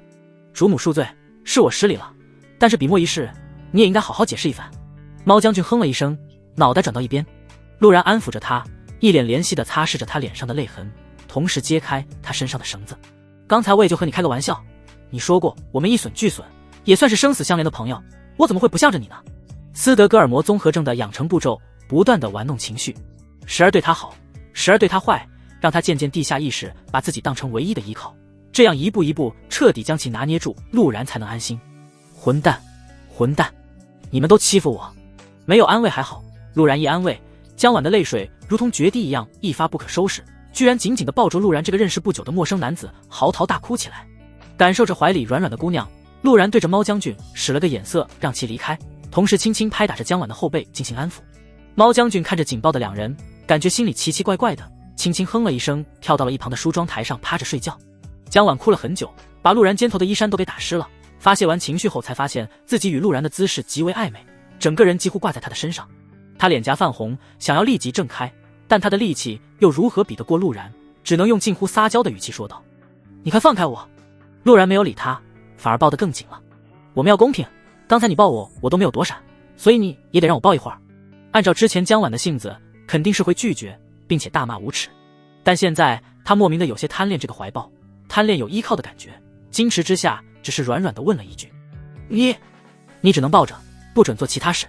江晚的底线再次降了下来，殊不知底线这东西只有一直坚守和一降再降。陆然调整了一下姿势，让江晚趴得舒服些，少女的清香传入鼻腔，陆然搂着她的手再次紧了紧，轻轻道：你和夫君说说那些笔墨是怎么回事，说清楚了我就放开娘子如何？江晚心里一颤，轻轻哼了一声：你可不许反悔，君子一言，驷马难追。陆然开口道：还是那句话，伪君子也是君子。江晚面色红了红，扭捏的从袖口里拿出了一个画本。我在写这个。陆然低头看去，封面一行大字：假冒世子太霸道，娇软妇人逃不掉。合着这玩意儿是你自己写的？陆然喉结滚动，看着江晚的目光变了变，身体的反应也更强了些。你说过知道了后就放了我的。江晚语气有些娇憨，带着祈求。娘子这样的美人抱一下怎么能苟？陆然嘴上这么说，手却还是慢慢放下了他。他清楚这还不是时候，江晚这种女孩的性子，若是真的愿意，自然会自己扑上来，要是自己冲动一瞬，刚建立起来的依赖感恐怕得归零。先穿袜子后穿鞋，这是基本逻辑。放心，夫君说了不会乱来就不会乱来。陆然松开了他，再不松难受的只会是自己。陆然把他放回床上，自己离开了房门，同时给了猫将军一个眼神。虽然他承诺了不碰江晚，但这只是一个安抚的权宜之计，不是他的人，他永远信不过。若是实在拿不下这个女人，那也只好辣手摧花了。门关上后，江晚长长松了口气，紧咬着红唇趴在床上，鼻腔里全是狗男人的味道。他不由得回味着刚才的感觉，接着的一声把头埋在枕头下，今天真的丢死人了。过了一会儿，他留了一个缝隙，看着自己写的画本，更羞了。他写的时候也没想这么多，只是下意识地取了这个画本名字。现在一想，不正是说的陆然和自己吗？怎么，别告诉我你生气了？陆然看着趴在肩头没精打采的大橘猫，我刚才的话只是安抚他罢了。猫将军哼了一声，只是安抚，以前怎么没见你这样？陆然笑了笑，他不坏，包括整个陆府都是好人，和江湖里的那些妖艳货不一样。橘猫嘀咕一声，小心优柔寡断，让你死无葬身之地。这不是优柔寡断，这是底线。陆然语气平静，他为有害我之举，我自然不会对他动手，我是替顾兄报仇，不是回来当刽子手的。啊，对，不就是看那江晚好欺负，见色起意了吗？说得这么正气凛然，我呸！陆然嘴角微抽，面色怪异地看向大橘猫，别告诉我你吃醋了。你放屁，本猫只对三花绝世美猫感兴趣，你别血口喷人。你是不是忘了，你其实是只老虎？大橘猫陷入沉默，蜷缩在陆然肩头。其实当只猫也不错，别扯这些了，你叫我出来做什么？陆然想了想说道，督察院会调查官道，你处理好没？我办事，你放心。大橘猫摇了摇尾巴，人又不是你杀的，调查出来又有什么问题？谁能证明不是我杀的？江晚。陆然嗤笑一声，他只是外人。不知道是不是因为外人这两个字，大橘猫尾巴晃悠的频率加快不少。放心吧，除非2品以上的道门中人出手，不然不可能查到你身上。那就好，皇城内的事就辛苦你了。辛苦。大橘猫想着自己几乎玩了一天，干咳一声，知道本猫辛苦就好。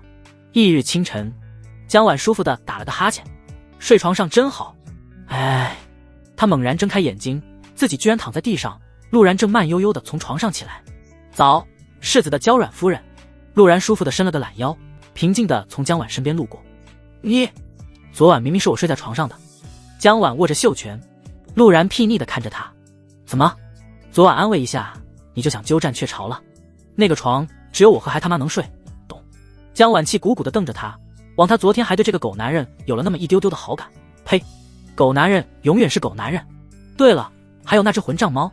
江婉目光转动，搜寻着大橘猫的身影，接着就在梳妆台上看见大橘猫一脸姨母笑地翻阅着一卷书。他想要冲过去夺走书，但脑中不由得浮现昨天被五花大绑的样子，于是只有求助地看向陆然。那不是你的画本，那是你那死鬼夫君的日记。陆然看出来了他的想法，你的画本都被我收藏着，以后写的也要交给我，听见没？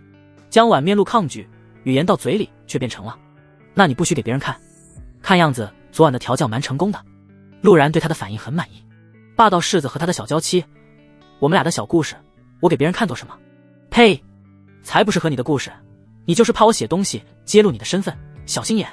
江婉嘀咕着，聪慧如他，怎么猜不到陆然的心思？知道就好。陆然伸手示意他扶着起来。江婉哼了一声，把手搭在了陆然手中，莫名的觉得心里安心不少。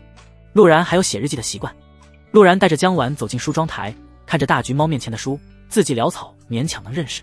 有啊，只是我没看过内容，想也是一些不正经的东西。江婉嘀咕着，就连他自己都没发现，已经不抗拒依靠在陆然身上了。橘猫见两人并排着走近，哼唧一声跳了出去。眼不见猫不烦。了解一个人的性格，日记无疑是最便捷的方式。虽然日记10有8九都是瞎写的，但也能推测出一个人的内心想法。天佑10年10月1日，长姐太凶了，天天想让我习武，我偏不，还要写日记来把这件事记下。我陆然怎么可能屈服于一个女子的淫威之下？不过爹说这是为我好，勉强原谅他了。天佑10年10月2日，今天去了宣和楼玩，好多好吃的，明明这么多吃的，为什么街道上还有乞丐呢？搞不懂，爹说不努力就会成乞丐，应该是他们不努力吧。陆然从头翻了几篇，日记是从天佑10年开始的，那时候的陆然才7岁。从日记内容来看，小时候的陆然并不是个混账，就连江婉的一脸诧异。关于陆然小时候如何，早就没人记得了，都只记得陆然是京城数一数二的纨绔子弟。陆然迅速翻阅着，寻找着陆然变化的时间。天佑13年7月1日，今天陪着姐姐去施州，那群难民居然群起攻之，想要抢东西。或许他们根本不值得同情。我堂堂威武侯世子，京城谁敢惹我？今天居然差点被这群难民给围着打，实在可恶。要不是侯府铁骑出马，这群难民还不知道要出什么乱子。与其同情这群难民，不如用武力威慑他们。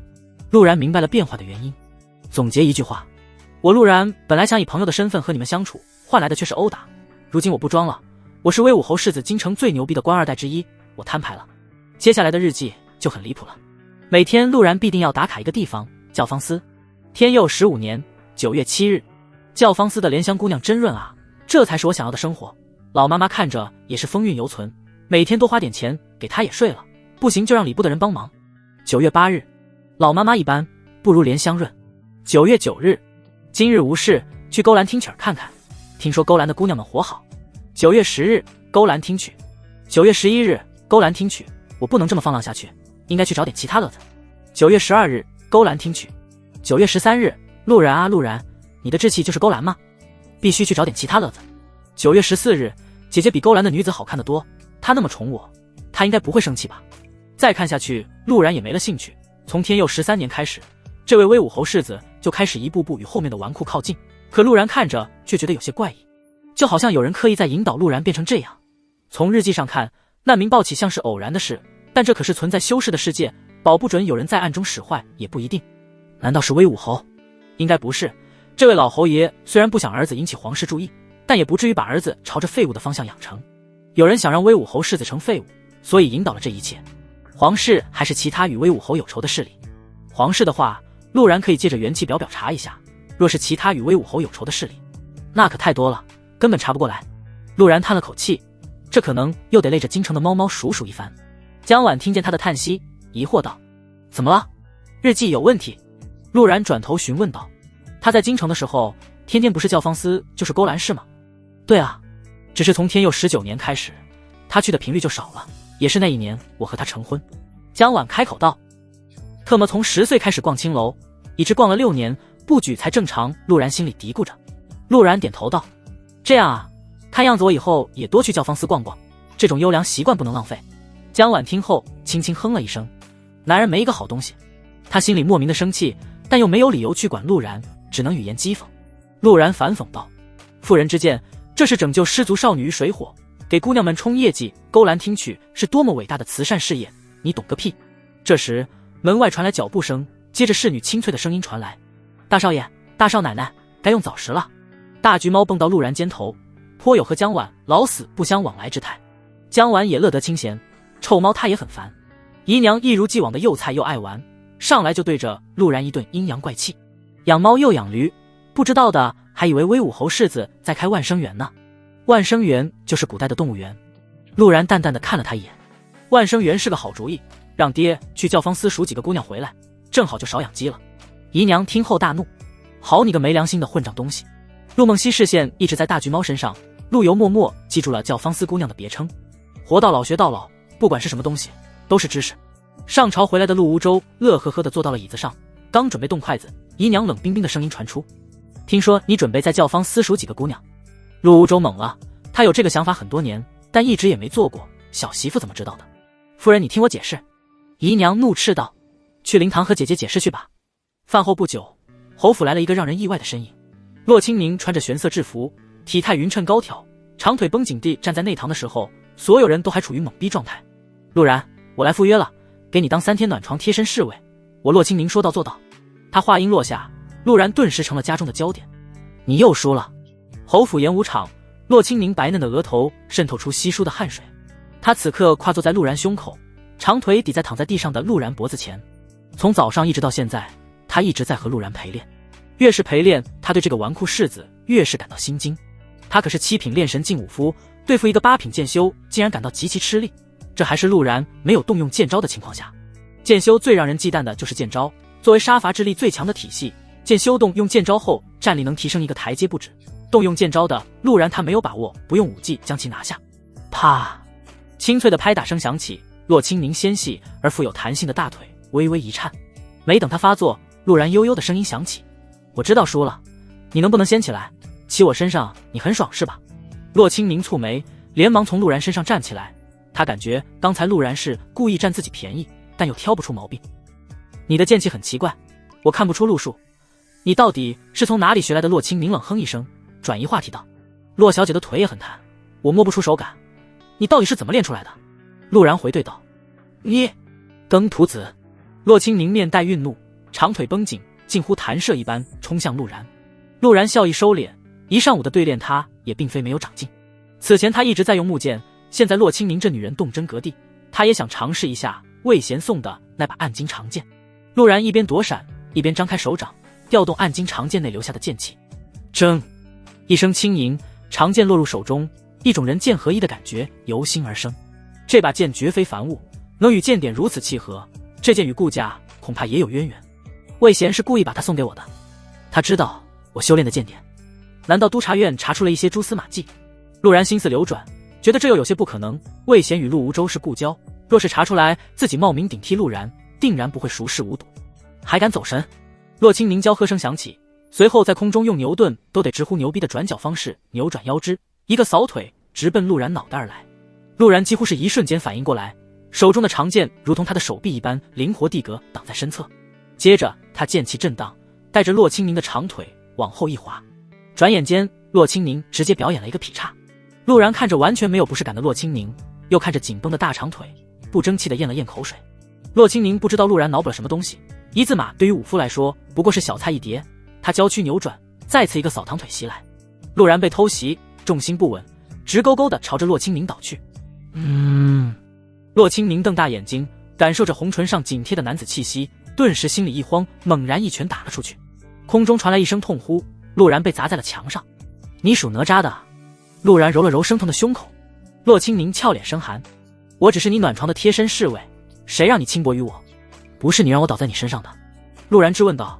你还恶人先告状，刚才那还是我的初吻，你这意思是不想负责了？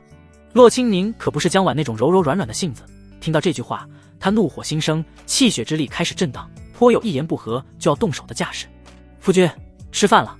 江婉温柔的声音响起，一身素色裙子的盘发人妻端着饭菜跑了过来。洛清宁看着江婉，目光有些躲闪，好像做了什么对不起江婉的事一样，冷哼一声：“我先走了。”“不用啊，洛姑娘的饭菜也有准备的。”江婉柔柔一笑，如出春朝阳一般。洛清宁听着，心里更加奇怪了，这感觉就好像和人家夫君刚亲密接触，正妻过来不怒不闹，还说怕你们饿着，给你们送饭来了。多谢夫人。陆然接过饭菜，正准备叫洛清宁一起吃的时候，一缕香风弥漫鼻腔。江婉踮着脚，用手帕轻轻给他擦拭着额头的细汗，昨晚调教的是不是有点太过了？陆然看着江婉，如同真是自己小媳妇的样子，心弦微微一动。两人目光对视，江婉也瞬间意识到了自己的举动很暧昧，慌张地收起了手帕。夫君，你们先吃饭，我稍后来收拾。说完，他逃也似的离开，感觉心都快跳出嗓子眼。他也不知道为什么要这么做，就是想在洛清宁面前展现一下恩爱夫妻。江婉，你一定是疯了，他就是个混蛋。躲在门后，他偷偷地转头看了一眼陆然，嘴上不轻不重地骂了一句，但心里却莫名的有些回味刚才替陆然擦汗的感觉。婉儿，你看见那只猫了吗？陆梦溪的声音忽然响起，吓得江婉一个机灵。啊，没有。陆梦溪怪异地看了他一眼，不就是让你送的饭吗？怎么感觉和做贼一样？可不是做贼吗？当着夫家人的面和丈夫外的男子卿卿我我。江婉耳根有些发烫，摇头道：天气太热，有些不舒服，我先回去休息了。陆梦溪盯着他的背影，不仅弟弟变了，就连弟媳妇也变了。之前的江婉可不会出现这种神态，也不知道师姐调查的怎么样了。陆梦溪嘀咕一声，看了一眼正在吃饭的陆然，没有发现猫后转身离开。饭后，江婉收拾好碗筷，没有和陆然说一句话，甚至目光都有些躲闪，因为他又变了，正偷偷摸摸在房间里写画本呢。这次他完全不装了，男主角就是陆然的模板，然后偷偷加了一点点他偶像青莲剑侠的影子。现在他看着陆然，完全就像是在看自己笔下之臣，害羞嘞。看着莫名脸红的江婉，陆然心里一阵莫名其妙，握住暗金长剑，看向洛清宁道：我们继续。这把剑他越用越顺手，挥舞起来就像在用自己的手臂在和敌人对垒，一个念头便可用出自己想用的招式。洛清宁哼了一声，决心要动用武技给陆然好看。就在两人准备动手的时候，陆梦溪忽然来到了演武场，面色怪异地看向陆然。初云公主叫你去她府上，你和她聊了什么？为什么感觉她的婢女对你很恭敬？没聊什么，就和元气表表聊了牛马和草的问题。陆然心里嘀咕一声，可能是公主仰慕我的才华。陆梦溪给了个好看的白眼，快点，公主府还给你准备了轿子，我去洗个澡换身衣服。陆然觉得去见元气表表还是很重要的一件事，这可是自己在京城的第二个大腿，也不知道表表今天是不是要把她姐送给我，有些期待她的骚操作了呢。陆梦溪微微颔首，也没多说什么。洛清宁看了一眼陆然，想了想，还是跟了上去。他要当这家伙3天的暖床贴身侍卫，肯定得跟着一起。陆然推开房间门，正在聚精会神写东西的江婉一个机灵蹦了起来，迅速把画本塞到小抽屉里。他看了一眼两人，试探道：夫君，你不是在练武吗？又在写画本？陆然看了一眼他，拿来给我看看。不要。江婉扭捏着，像极了21世纪的黑化小学生，发了空间说说，又想让人看见，又不想让别人看见，到底是想让谁看见，只有自己心里清楚。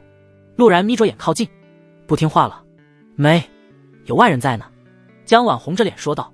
陆然看了他一眼，附身贴在他耳畔，不要耍小聪明，猫将军不在，但还有蜀兵署将在监视着。我知道了。你烦死了。江婉哼了一声，你是不是要沐浴？我去让人备水。他小跑着离开房间，出门时扭头看着陆然，你不许偷看，不然我真的会生气的。放心，我没有偷看的癖好。陆然说道。谁好人偷看，我都直接看。江婉听后不仅没有开心，反而气恼地跺了跺脚，让你不看你就不看，呸，狗男人。不一会儿，热水备好，婢女依旧被平退，江婉再度隔着屏风欣赏了夫君的身材。等陆然洗完后，他贴心地挑选了自己找人给陆然定做的淡蓝色云纹锦衣。看着完全投入到妻子身份的江婉，陆然心里也怪怪的，这和岛国剧情不一样啊。按理说要达到这个效果，至少得1周7日才行，这1日成就都未达成，就已经成了这样了。这女人难道是传说中的先天斯德哥尔摩圣体？穿戴好后，陆然开门看了一眼洛清宁，美女流汗都是香的，不过还是得洗。你也洗一下，让我夫人给你换身衣服。为什么？因为你臭臭的，公主见了印象不好。洛清宁吸了吸鼻子，哪里臭了？于是皱眉道：我不去不就行了？陆然面无表情。你是我的贴身侍卫，懂？洛清宁抿唇，你敢偷看，我不会放过你。婢女换好水，哗啦啦的水声再度响起。可惜陆然这次只能脑补大长腿戏水的场景，江晚打死不让他进去，看样子还不合格，占有欲太强。陆然评价道。过了不久，洛清宁穿着一身淡青色长裙出来了，依旧是高马尾的干练发型，只是这种江南温婉风的服饰在她身上居然也穿出了凌厉的感觉。果然，锦花的制服是情调，精髓永远是锦花本体。陆然没有让洛清宁上轿，这是公主给她准备的轿子，这种事还是得注意一下。出云公主府距离侯府并不远，府内从外到内种满了各种各样的花，与其说是府邸，这里更像个花园。来到公主府内堂，婢女禀报道：公主殿下，世子到了。话音落下，不一会儿急促的脚步声传来，元气表气鼓鼓的看向陆然。怎么这么久？在下本在练武，怕惊扰了殿下，特意焚香沐浴才来。陆然道。表鼻尖耸了耸，好吧，本公主宽容大度，原谅你了。说完，他目光落在洛清明身上。这是谁？在下的贴身侍卫。陆然拱手道。贴身？呵。表轻蔑一笑，跟我来，我有大任务给你。陆然两人跟着进入堂内，发现这里有不少穿着儒袍的学子愁眉苦脸的思索着什么。明日是七夕节，会举办诗会，霓裳唯一的爱好就是诗词，我给你想诗，你去霓裳面前显摆，听见没？你给我想诗，我听过无数穿越者用诗装逼，让人给穿越者写诗装逼还是头一回见。陆然被惊了，但也没多说什么，至少得知了霓裳公主的小爱好，或许自己可以用点诗词勾引她。霓裳公主可不像这个元气表，那可是真有关系网，有一定权力的皇女，有这根大腿在，就算威武侯府东窗事发问题也不大。表不知道陆然的想法，对着周围文人呵斥道：你们还没有想出来诗词吗？七夕的不行，你们想点夸赞美人的诗也行啊。一群文人看了一眼陆然，眼里很是轻蔑，但也不敢在公主府找事，苦着脸道：殿下，这家具本天成，何况我等又未曾见过霓裳公主尊容，怎么写啊？七夕的诗词我们写了那么多，您要与大儒之作相比，我等水平实在有限，文无第一，武无第二。文人很少会承认自己水平不行，如今看这群读书人的模样，似乎已经快被折磨疯了。殿下，恕在下直言，既然殿下想让陆世子得霓裳公主另眼相看，不若让陆世子自己写。我写？狗都不写，小爷的诗得留着单独勾引长公主，你们这群小垃圾不配听。他，呵，元气表恰当地展示了自己的轻蔑。啊，被人看不起了。按照常规套路，我现在是不是应该展现一下我的诗才，然后赢得公主芳心？拉倒吧，爷不吃这套。元气表看着没了心气的一群人，咬牙道：谁要是写出了让本宫满意的诗，本宫可让你们去公主府内库挑选一样宝物。话音落下，一群文人顿时来劲了。早说有好处嘛，早说他们不早就努力选了吗？内库宝物，熟悉的桥段，可惜爷还是不吃这套。写诗，狗都不写。这时洛清宁轻轻碰了一下他的胳膊，压低声音道：你回去让你弟帮忙，你的那把剑鞘就在出云公主府内库里。你不早说，他还就纳闷为什么这么好的一把剑没有剑鞘，结果剑鞘被别人收藏了。不过这是不是有点巧了？难道小爷是传说中的气运之子？不管了，剑鞘我必须拿到手。陆然当即拱手道：殿下，在下正好有一首夸赞美人的诗，不知我写出来可否让我去内库挑选东西？元气表不屑地看了他一眼，可以啊，但你要是敢把你几年前的那些吟诗念出来，本公主一枪崩了你。说着，表拿出火枪哼了一声。陆然胸有成竹，直接念诵道：云想衣裳花想容，春风拂槛露花浓。前半阙刚出来，所有人瞪大了眼睛，这两句富含一股仙气之感的诗句可不是一般人能写出来的。这陆然不是纨绔世子吗？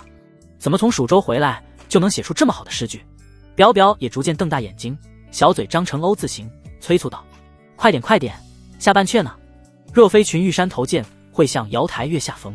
堂内一群读书人不由得站了起来，脸上闪烁着憧憬与向往，仿佛看见了九天神女下凡一样，目光迷离。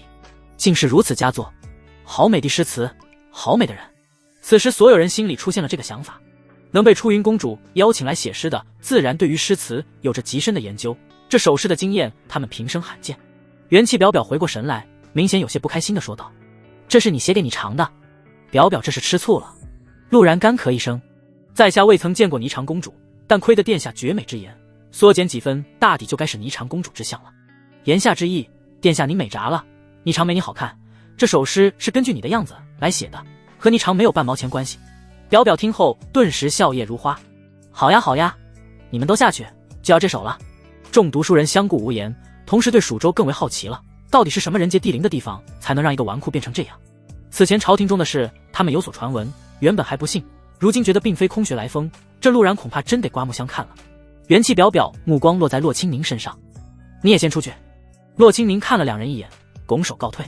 等所有人离开后，表表忍不住了，蹦着来到陆然面前。看不出来啊，你竟然有如此诗才，全靠公主绝美面容。表表脸红了一瞬，油嘴滑舌，本宫许你去内库选个东西，但是你不许参加七夕诗会。陆然懵了，你不是让我去装逼吗？怎么又不让我参加了？表表哼了一声，这首诗是你根据本宫写的，所以是写给本宫的，到时候本宫要在诗会上压你场一头，你不许来捣乱。陆然嘴角微抽，果然表表就是再过家，什么把长公主送给自己当妾，全特娘饰品。不过也算了，能得到剑鞘也算是意外之喜，不就是一首诗吗？这样的东西还有一大把，找机会天天给你常写诗，先成笔友，再成 PY， 完美。回到侯府已经是傍晚，洛清宁从进入公主府后一句话都没说，看着陆然的眼神越来越迷茫。武道底子坚固，8品剑修的体魄比之7品武夫也不遑多让，胸有丘壑，张口就是一首传世佳作。他很难把眼前的陆然与之前的纨绔联想到一起，当然除了依旧好色以外。陆然单独小院内，洛清宁察觉到了有一道灼灼的目光盯着自己腿看，不由得用力加了加。对比制服的黑色，白色穿在这腿筋身上也韵味十足。谁说的黑色显瘦，多考虑考虑自己的问题，腿好看穿啥都行。再看我挖了你眼睛。洛清宁恶狠狠地瞪着他，完全没意识到夹腿这个动作更加勾人。陆然推开院门，你真的打算给我暖床？先说好，本世子的暖床丫头可得包陪睡的。洛清宁瞪大眼睛，你无耻！再怎么遵循诺言，面对这种情况谁也无法接受。他扭头就想离开，结果刚转身，胳膊就被一只温热的大手给握住。洛姑娘可是答应了的，暖床贴身侍卫。陆然悠悠的声音响起。洛清宁面色一沉，世子想要找人陪睡，大可去教坊司，去青楼，这般折辱在下，把我都茶院当成了什么地方？陆然听后连忙松开，洛姑娘，这顶帽子可扣不得，你自己答应的。洛清宁懒得搭理他，迈着长腿直接离去。他走后不久，大橘猫从房间内蹦了出来，可以啊，又勾搭一个，我看你最后怎么收场喵。陆然淡淡一笑，逢场作戏罢了，一个人可以从纨绔变得上进，但好色这一点是男人骨髓里的东西，就算浪子回头，又能回头到哪里去？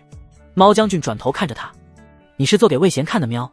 陆然淡淡一笑，拔出了手中完整的长剑。这把剑你认识吗？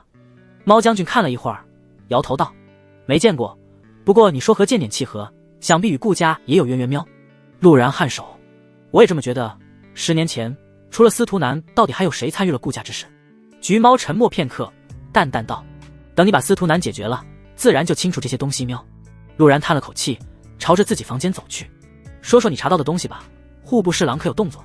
橘猫开口道，听户部侍郎家的老鼠说，户部侍郎似乎在等你出手伤人，再联合刑部将你抓捕进去，这有什么用？你可是侯府世子喵。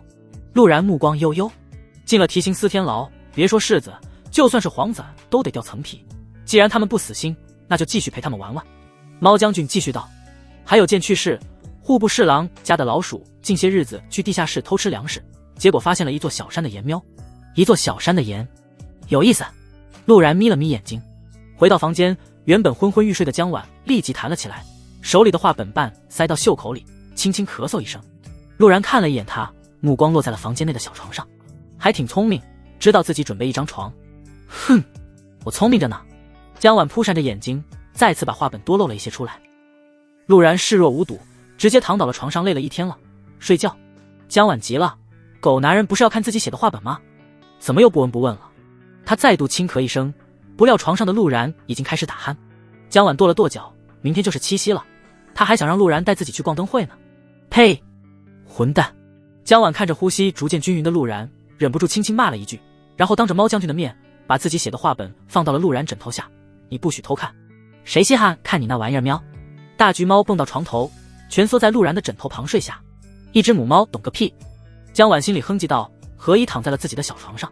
与此同时，督察院内，忘记换回自己制服的洛清宁被魏贤揶揄了一下，真当暖床丫头了。洛清宁咬唇，目光清澈，认真地看向他。先生知道青宁不是这种人，你这丫头这么拘谨作甚？魏贤笑道：“今日陆然表现如何？可有发现什么异常？”见聊到整体，洛清宁肃然道：“他剑法很粗糙，明显没有系统学习过，但剑气却很强。明明才8品，却隐隐有碰到1的趋势。”魏贤微微颔首：“还有呢？”洛清宁蹙眉道：“初云公主今天找他了，说是要给他写一首诗来吸引霓裳公主的注意。”哦，引起我的注意。楼下传来端庄而又性感温润的声音。魏贤和洛清宁起身：“见过霓裳公主。”这位端庄的皇女微微颔首：“不必多礼，本宫也在督察院当过差，说起来还是魏先生的半个学生。”老臣惶恐。魏贤面色平静地拜首道：“霓裳公主看着他轻叹一声：‘罢了，本宫方才听闻有人想要用诗词引起我的注意，不知是谁。’”洛清明想了想，长公主一向大度，应当不至于因此迁怒陆然，于是将公主府发生的事事无巨细地说了出来。云想衣长花想容，霓裳呢喃了一句，浅笑道：“却也是好诗，没想到威武侯世子在蜀州待了几年，变化如此之大。”魏贤笑道：“士别3日，当刮目相看，倒是不知长公主来此所为何事。”霓裳公主温和一笑：“明日7夕，父皇组织了天下文人的诗会，还请魏先生当个差，点评一番诗词歌赋。”接着他又提了一句：“宁皇姑也会参加。”魏贤颔首：“既然殿下亲自请老臣出面，老臣自无不去之理。”第二天一早，陆然起床瞄了一眼江晚写的话本，调教有点效果，但是效果不大，居然还幻想着我主动吹牛逼，也喜欢被动。他把话本重新塞回枕头下，强行给猫将军开机，猫将军强行给江晚开机，两人一猫收拾好后去内堂干饭。今天的姨娘老实了一些，看见陆然进来，只是撇了撇嘴，埋头喝粥。饭后，姨娘清了清嗓子开口道：“老爷，今天可是7夕？”“哦，七夕夫人7夕节安康。”啊，疼疼疼！陆无舟话还没说完，姨娘拧着他耳朵：“安康安康，就知道安康。今天7夕节。”江晚听后眨着大眼睛，灼灼地盯着陆然。7夕节，勾栏7夕节有活动，第2个半价。陆然平静道。霎时间，陆然成了一家人的焦点。主要是正常了这么多天的世子，忽然冒出这么一句话，顿时让家人有些接受不了，又觉得情理之中。半价？半价你个头！姨娘没好气地说道：“你今天带着婉婉出去逛逛，一天天的，这么漂亮的媳妇不宠着，在外面自己晃悠作甚？在古代，女子一般不能独自出门逛街，嫁为人妇更是不能随便抛头露面。大郎和金莲就因为打开了窗惹来了门庆，这个规矩这样一想也通透。侯府虽然是武将世家，对女子的约束不那么严格，但江晚是书香门第的女子，平日里却也没想过自己出门玩，也因此她才期待着陆然今天带她出去走走。”陆无舟揉着耳朵：“对对对，出去逛逛。你对个屁！今天不给老娘哄开心了，你别想有零花钱。”姨娘终于在早饭时间占据了一次上风。陆然低头看去，正好和人妻感十足的少女那双明媚的眸子对上，颜值不俗的人妻型少女抿了抿唇，有些羞涩地低下了头。正好闲来无事，那就出去逛逛。陆然点点头，回想起来，上次我带这么好看的妹子出门，还是上辈子执行任务的时候。当然，那时候的漂亮妹子脸上全是元素周期表，根本没法和江晚这种天生丽质的姑娘比。秦淮河畔的阁楼内，奢华的马车停在外面，虽然还是白天，此处已是张灯结彩，诸多文人墨客、达官显贵聚集于此。他们大多都是有着未出阁的女儿，特意带来乞巧，等待傍晚开始的灯会。一方面是让女儿有机会寻得如意郎君，另一方面是为了祈福许愿。此时还未入夜，是翩翩少年们把酒言欢之时。今年的7夕诗会来的人格外多，因为皇室2位未出阁的皇女都会参加，尤其是霓裳公主喜爱诗词，骚年们准备了许久诗词，都等待着今日能够的公主倾心。不过明白人都清楚，愿意娶公主的基本都是无望科举高中之人，来这里想混个脸熟，祈祷公主是个颜控，大钱有律，驸马不得入朝。但这里面也有霓裳公主的追求者，不缺少有才气之辈。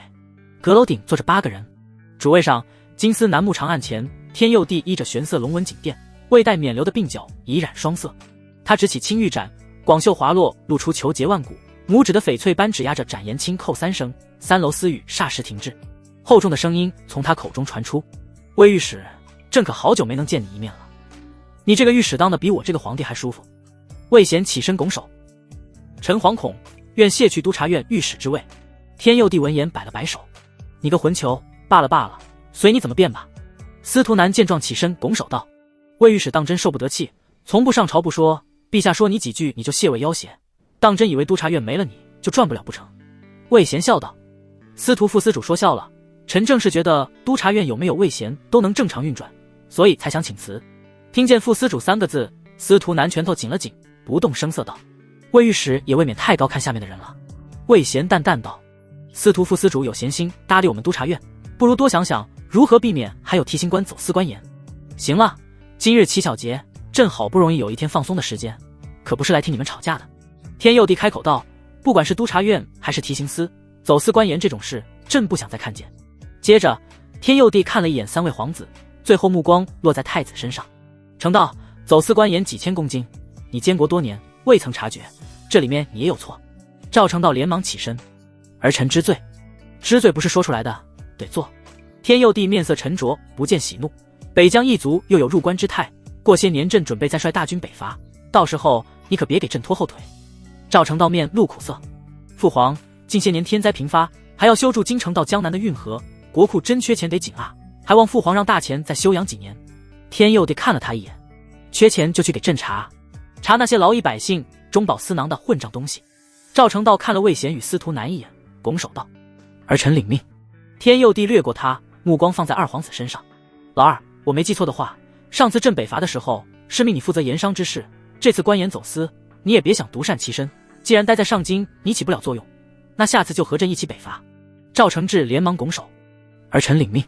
最后天佑帝看向了还在吃的3皇子身上：老三，你……唉。赵承安眨着绿豆眼：父皇，你叫我什么事？是要吃猪肘吗？我给你再拿一些。天佑帝摇头道：不用，你吃好喝好就行，别给你大哥添乱子。天佑帝一共3个儿子2个女儿，太子仁厚，任人唯贤，在朝中威望极高，这让他很放心。唯一不满的就是这厮太过仁德，每次惩处力度太轻，导致朝廷大病没有，小病一堆。老二闲散，喜欢舞刀弄枪，通晓军事谋略，也算可为之才。老三嘛，唉，一言难尽。对比3个儿子，他更宠爱2个女儿。大女儿霓裳是嫡长女，自幼聪慧，4书5经烂熟于心，同时手腕也强硬，若是个男子的话，他才是最佳储君人选。小女儿出云是贵妃所出，被他宠得古灵精怪，也是唯一一个把他当父亲而非帝王的孩子。聊完了正事，天佑帝终于不再板着脸，随和道：朕今日也不是责怪你们，人非圣贤，过而改之，既是佳节，自当以节为重。话音落下，楼下引来一阵骚乱。不多时，出云蹦着上了3楼，圆溜溜的大眼睛扫了一圈，最后落在中央那人身上。父皇，儿臣来了。元气表表肆无忌惮地扑倒在天佑帝膝下，讨好的替其按腿捶背，乌黑的眼睛在房间里继续扫视着。天佑帝哈哈大笑，哪还有方才压得3楼喘不过气的样子？父皇，皇姐还没来吗？元气表表再度扫了一圈，发现没有霓裳的身影，立即问了一句。天佑帝摇头：霓裳说是要先去皇宫拜见皇后，一会儿才来。出云公主心里一突，她忘记去拜见母后他们了。霓裳就知道讨好母后，心机真深沉。表表见最害怕的女人不在，立即开始上眼药，以此来掩盖自己的心虚，听得周围大臣噤若寒蝉。话音刚落，楼下再度骚乱。姿态端庄、气质典雅的霓裳公主带着面纱上了3楼，微微欠身道：霓裳见过父皇，见过魏先生。林首府督察院御史魏贤与内阁首辅林泰山都与霓裳公主有教导之恩，故而他才行礼。表表看见了姐姐，脖子顿时一缩，完全没了方才背后区区的勇气。霓裳却不准备放过他。出云，为何乞巧节不去拜见母后与陈贵妃？这是基本礼节，我与你说了多少次了，莫要让人觉得没人教导你礼仪。人家忘了吗？表表嘟着嘴，晚上回去我会去拜访母后和母妃的。好了，霓裳，也别怪你妹妹了，她就这个性子。天佑帝开口道：来坐父皇身边，你也过了出阁年龄，今天好好看看，万一有对得上眼的呢。霓裳欠身：儿臣遵命。看着2位公主一左一右地坐在陛下身边，大皇子和2皇子眼里闪过羡慕嫉妒。至于3皇子，嘿嘿，猪肘子真香。天佑帝笑着询问道：朕听闻状元苏晨今日也会来诗会，不知此子能否写出让霓裳心仪的诗词？霓裳摇头道：此人功力心重，诗词并非让我满意，而是想试探父皇，不是良配。不过赐给出云倒是合适，他也需要一个聪明点的驸马。天佑帝听后认可的点了点头。霓裳这样说，那这苏晨看样子难堪大用，出云你可中意他。此话一出，诸位大臣惊讶陛下居然如此听从长公主意见的同时，又替那苏晨惋惜。好好的状元，明明安心的从翰林院修撰开始做官，很快就能步入朝廷中心，可偏偏就想着一步登天，居然还想踩着霓裳公主来扩大仕途，这下路是真走窄了。兴许是下面的人知晓了两位公主到来，已经有人开始比拼诗词。台上众人听了一首又一首，一直到了傍晚，诗会正式开始之际，也没有一首入目之作。林泰山感叹道：儒家当真没落了，儒圣两位弟子思想之争未曾落下帷幕，读书人的灵性始终少了一些，近100年来也没出现过脍炙人口的诗篇。儒圣两位弟子，一位觉得天理即是世间遵循的规则，主张存天理而灭人欲，另一位却认为所谓天理也不过是人概述之物，主张存理于心。这两种思想将儒圣的道分作两派，一派是存理于心亲近朝廷的青云书院，另一派则是践行存天理灭人欲的稷下学宫。两派多年斗争，至今也没有谁占据绝对上风。不多时，楼下再度传来嘈杂之声：苏状元，苏状元来了！霎时间，身着青衣气宇轩昂的青年成了所有人关注的焦点，就连3楼的诸位都微微屏息。这位苏状元据说年纪轻轻已经踏入儒道五品力深境，就算天佑帝真的不喜，这种人物也值得拉拢投资。苏状元，不知今日可有佳作？对啊，我等之作拙劣，难引公主殿下青睐，如果是苏状元，一定可以。苏晨嘴角微勾，摊开折扇，在下正有一首献给霓裳公主。3楼的霓裳面色淡然，并未有心绪波动，就好像女神从来不会对上杆子的舔狗有想法一样，更何况这舔狗还只是想借机上位的，这更让霓裳不喜。苏晨抬头看着3楼，只有他清楚，只要他的才华能让霓裳公主折服，自己定然会直接得到陛下重视，而不是从一个正6品的小官开始。他念诵道：霓为衣媚月为容，星坠琼楼雪化铜，应是仙娥一佩去，瑶池轻影落尘中。3楼众人听后微微颔首，这首诗比之前的那些好了不止一个层次，但却总有一种刻意夸赞的感觉，虽有瑕疵，但也算得上一首佳作。就连天佑帝也是微微颔首，转头看了一眼霓裳。霓裳浅饮一口酒，余光看了一眼出云，见其跃跃欲试，心中顿时明白发生了什么曲折。想必出云看见陆然的那首诗后，不想给自己了。他面纱下的红唇微勾，抢出云一步开口道：父皇，儿臣有一首更好的诗作，是有人相赠。有人相赠？所有人齐刷刷地盯着他。这位大前第一公主还从未从口中说过有人2字。表表心里突突，本想撒娇抢先，但转念一想，要是让霓裳先念诗，自己再压他一头，岂不是更加爽利？他的小心思全被霓裳猜了个透，只可惜霓裳并不打算给他留打压自己的机会。天佑帝笑道：即使如此，那霓裳你快念给父皇听听。霓裳欠身，红唇轻启，云想衣裳花想容，春风拂槛露花浓。若非群玉山头见，会向瑶台月下逢。他的话音落下，3楼落针可闻，唯独表表瞪大了眼睛。有叛徒，绝对有叛徒。他怎么会知道这首诗的表表心太炸了？明明是他先知道的，为什么会被霓裳这个讨厌鬼抢走？事实证明，姐姐永远是姐姐，元气小表表根本玩不过她。佳作，佳作啊！林首府感叹着，不知殿下可否告知，此篇为谁所作？其余人也是齐齐看着他，能写出如此灵性的诗，定然有其独到之处，皆是一番有好无坏。霓裳摇头道：不便告知，还请诸位大人莫怪。他清楚陆然的名声，也知晓自己追求者的疯狂，因此他并不想给陆然惹什么麻烦，并非他因为一首诗就对陆然有了什么好感，只是他的性子一向如此。而就在这时，1楼忽然冲进来了一个神色癫狂的青衣读书人。成了，诸位，我成了，我终于见识到了何谓七夕第一佳词。所有人的视线再度被其吸引过去，只见那人念诵道：纤云弄巧，飞星传恨，银汉迢迢暗度，金风玉露一相逢，便胜却人间无数。柔情似水，佳期如梦，忍顾鹊桥归路。两情若是久长时，又岂在朝朝暮暮。7月初7，正是天气炎热的时候。大前王朝盘踞中原地带，号称天下正统。按照陆然的分析，大前上京应该地处北方，属于温带季风气候。简而言之，江南1年4季，京城1年只有夏冬2季。夏天热的鸡叫，冬天冷的劈爆，春秋自动跳过。在这种古代，没有现代科技，没有暖气供暖，冬天想必会冻死很多人。陆然叹息一声，只可惜他是个有借有还的人，高考完就把学的东西还给了老师，脑子里也没什么能支持他开启大种田时代的知识外挂，没办法改善人们的生活。这并不怪我，这是时代的悲哀。陆然心里安慰道。天上太阳悬空，江晚穿梭在各个商铺面前，看起来不似人妻，更似少女。今天得知可以出来逛，江晚化了个淡妆，一身流仙裙让她带着一股仙气，缠绕着的花蔓缠绕在她的袖口，又似花仙猫将军被陆梦溪抱走了。陆然脑中不由得和前世抖音里的古装美人对比，这个时代的女子服装类似于蓝星宋朝的服饰，温婉大气，不似短视频里的那些千篇一律的妖艳。而腿金今天依旧穿的昨天那套，只是自从昨夜得知暖床还得陪睡后，今日离陆然远远的，靠近一点就会让他感到不适。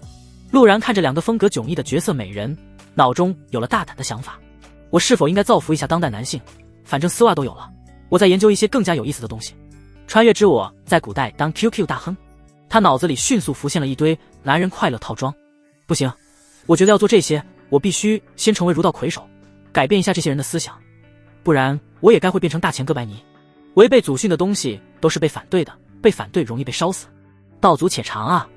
来到人声鼎沸的市集，叫卖声此起彼伏，陆然甚至听到了熟悉的音调。跳楼了，跳楼了，樱桃跳楼了，樱桃跳楼了，冰糖葫芦。果然魔性的叫卖声根本不分时代，只是现代人根本不知道古代的叫卖有多奇葩。夫君，夫君！江婉现在喊得极其顺口，眼巴巴地看着糖葫芦，那边有糖葫芦。你没钱？陆然看着他，说出了让周围男人极为愤怒的话语。什么男人？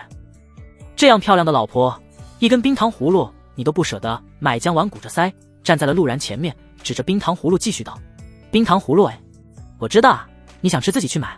陆然自然知道他的意思，可他就是要等江婉主动把需要说出来，他只一下就去买，那到底是谁在调教谁？江婉踌躇着，目光落在了那些买糖葫芦的情侣身上，转头看着陆然，咬牙道：我想吃，你给我买吗？我是谁？夫君，完整的说一遍。江婉耳根红了红，撒娇的语气说道：夫君给我买根糖葫芦吃好不好？看着人气少女样，哪个男人不发狂？此时陆然心里冒出一个声音：买，给他买，必须买。他走到糖葫芦商贩面前，从袖口里拿出1两碎银：给我来3根。我不要。洛清明下意识说道。陆然皱眉看着他：我也没说给你买啊，他吃3根不行。江婉看着陆然的侧脸，虽然只是3根糖葫芦，但是他心里甜丝丝的，好像有需要直接和他说就行了，暗示什么的，好麻烦的感觉。江婉以为自己开窍了，殊不知这才是调教的关键一环。陆然接过商贩找的91文钱，然后把糖葫芦递给了江婉：吃吧，大钱的货币体系，1两银子等于8钱，等于100文。江婉喜滋滋地接过糖葫芦，然后看着陆然道：夫君，我可以给洛姑娘1根吗？调教逐渐成功，这点小事都要询问一遍，你开心就好。陆然说了一句场面话，但这在江婉眼里却成了宠溺。我的霸道柿子养成中。江婉心里嘀咕着：夫君，你也吃1根。江婉眨着大眼睛说道：我不吃甜食。陆然回绝。江婉不死心，撒娇更加自然了一些：吃嘛吃嘛。啊，这女人。陆然真的很羡慕死鬼陆然，有爱护他的家人，有可爱的妻子。然后现在全是我的了，莫名有点爽是怎么回事？我先给你拿着。陆然接过1根：你吃完了再给你。霸道柿子真宠我。江婉开始自我攻略硬，他似乎真的很喜欢吃甜食。洛清明才吃一半，江婉就已经吃完了1根。接过陆然手里的糖葫芦，江婉有些害羞，方才的吃相好像不那么淑女。她小口的咬了1颗下来，抬头盯着陆然漠然的模样，心里忽然有了个大胆的想法：夫君，你吃1颗吗？江婉把自己吃了一半的糖葫芦递到了陆然嘴边，心脏扑通扑通的跳着。进口糖葫芦。陆然没料到调教后的江婉胆子变得这么大，在这个朝代，这种间接接吻可是很伤风化的。他盯着江婉水汪汪的眼睛，瞳孔里写满了期待与羞涩。陆然想了想，张嘴吃了1颗。调教第2阶段，适当的去接纳对方的一些善意，让对方觉得你也需要他，这样他的依赖感才会更强。江婉看陆然吃下，顿时感觉大脑一片空白，不敢吱声的依靠在陆然身上，这就是真正婚后的感觉吗？我真是太喜欢了。江婉心思狂涌着。夜幕落下，中途陆然带着江婉回去了一次，结果被姨娘直接赶了出来，无奈又在外面逛了一圈。不过这个时候确实才是七夕最热闹的时间，上京城里百灯齐亮，灯火通明，比之现代那些霓虹灯，这种烛光更加惊艳。要是走水，全城都得完蛋，消防意识欠佳啊。陆然下意识想到。又走了一会儿，他们来到了灯会前，不少文人墨客在这里吟诗作赋。江婉不清楚陆然诗词如何，于是也没有做要求，只是羡慕地看着一对情侣吟诗作赋，琴瑟和鸣，举案齐眉，这也是他想要的夫妻情趣。他试探着看向陆然：夫君，我也想要一首七夕的词，你可以给我写一首吗？给你写一首，你想屁？看在你今天这么乖的份上，也不是不可以。陆然想到了长公主也喜欢诗词，表表不让自己去，自己就少了结识长公主的机会。若是携手佳作传到她耳朵里，既不显得我目的性强，又能吸引她的注意，从而抱上大腿。想到这，陆然点头道：既然是夫人要求，我自然满足。一直不说话，充当合格侍卫的洛清宁目光终于落在了陆然身上。他是见识过陆然出口成章的。江晚眉眼弯弯，已经下定决心，不管陆然写的怎样，他都会夸赞。谁让这是自己的霸道世子爷呢？陆然清了清嗓子，既然决定吸引住长公主，他自然要用最刁的词。七夕还有比鹊桥仙更刁的吗？他徐徐念诵：纤云弄巧，飞星传恨，银汉迢迢暗度。金风玉露一相逢，便胜却人间无数。柔情似水，佳期如梦，忍顾鹊桥归路。两情若是久长时，又岂在朝朝暮暮。江晚听后心里一颤，看着陆然的眼神彻底不一样了，甚至眼眶里开始滚着泪水。这不是自己幻想中夫君的样子吗？他怔怔地趴在陆然身上，软糯糯地说道：金风玉露一相逢，便胜却人间无数。夫君，我好像有点喜欢你了，怎么办？怎么办？大办特办，想用一句话就让我主动。小娘子，当你主动穿着黑丝躺到我身边的时候，夫君才会临幸你。陆然默不作声，轻轻拍打着他的后背。这种级别的装逼，对于江晚这种小姑娘来说，确实有点降维打击了。别说江晚，整个灯会都因为这首词彻底寂静下来。过了片刻，人群里发出声音：兄台，大前词道需要我去传承，我先去也。俺也一样。什么夸赞，什么追捧？今晚是什么时候？是饿狼求偶的时候。要是在其他场合把这首词一念，妹子还不得嘤嘤嘤。顿时热闹的灯会一哄而散。不过走了这一批，会有下一批来。商贩们虽然对陆然不满，但也没有多说什么如此佳作，鬼知道是哪家的大才子。三人离开了这条街，继续闲逛着。路过了一家蒸糕店，空气里弥漫着甜丝丝的香味。江晚走不动道了，眼巴巴地看着陆然，语气更加娇媚：夫君，我想吃蒸糕，给我买好不好？这女人是上瘾了。陆然扯了扯嘴角，看了一眼拥挤的店门：你们在此不要走动，我去给你们买几个橘子。蒸糕不用给我买。洛清宁出声道。这一路上他明明没吃东西，却感觉肚子胀胀的。这个时代还没有狗粮这个东西。很快，陆然买了2份蒸糕准备返回，正好看见几个护从围着江晚和洛清宁，也不动手动脚，就是肆意的邪笑。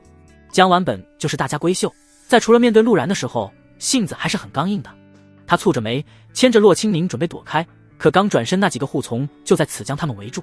洛清宁看不下去了，想要拔剑，但督察院的规矩，非必要不能出手，导致他生气，但却又无可奈何。边上一位锦衣公子讥笑地看着两女，也不动手，也不做什么。就在这时，一辆马车横冲直撞地冲了过来，车夫不停嚷嚷：快躲开，快躲开！马车失控了。洛清宁职业习惯触动，朝着失控的马射去。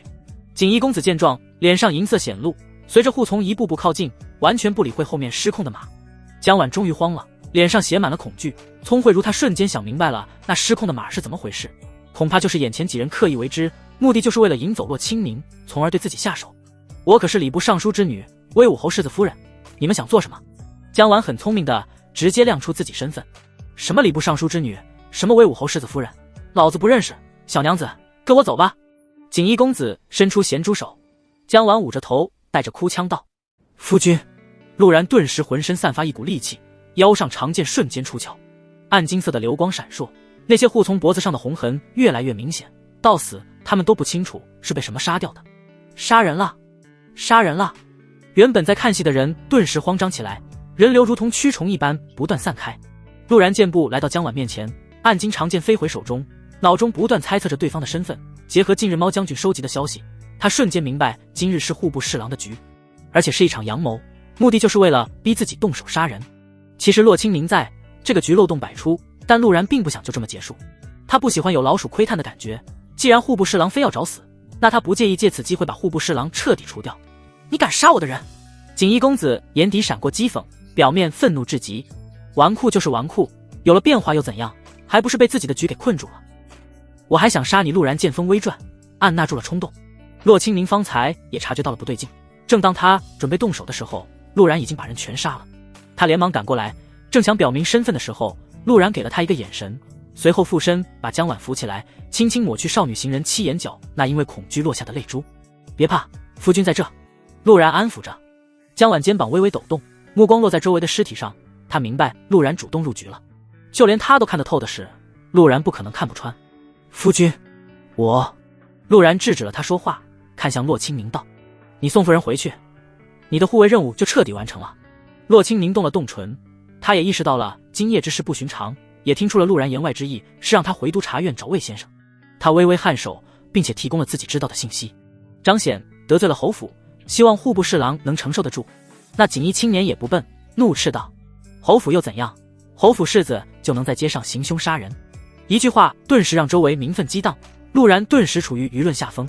青年话音刚落，一队官差赶了过来，衣着是刑部的制服。刑部捉拿人犯，嫌人退避。为首的青袍男子呵斥道，在对上陆然的眼神时微微躲闪了一下，但也只是一瞬。青袍是五品官员的衣着，这个刑部的人地位不低。提刑司没有参与，有点可惜，不过看样子这背后还有其他大人物敢动侯爵，背后恐怕有某位王爷当靠山。陆然心里猜测道。陆然没有搭理他，低头看着江婉，轻轻抱住他，低声道：“让爹做做样子救我，看背后还有谁。另外这块玉佩你拿着，去出云公主府找公主，就说我遇到麻烦了。”接着他看向洛清明：“慢点来刑部，我要送魏先生一份大礼。可惜的是，他没有与霓裳公主达成 PY 交易，不然用规矩对付户部侍郎不要太轻松。交头接耳说什么呢？给我抓走！”青袍男子大吼一声。陆然松开江婉，示意两人离开。夫君，你等我。陆然微微颔首，待两人离去后，他转过身看向青袍男子：“能坐上五品的位置不容易，你确定要抓我？”青袍男子迟疑一瞬，挥手道：“本官是百姓的官，谁是凶手，本官就抓谁，给我带走。就怕你有本事抓，没本事送。”陆然淡然一笑，常见归鞘，走吧，本世子去你们刑部坐坐。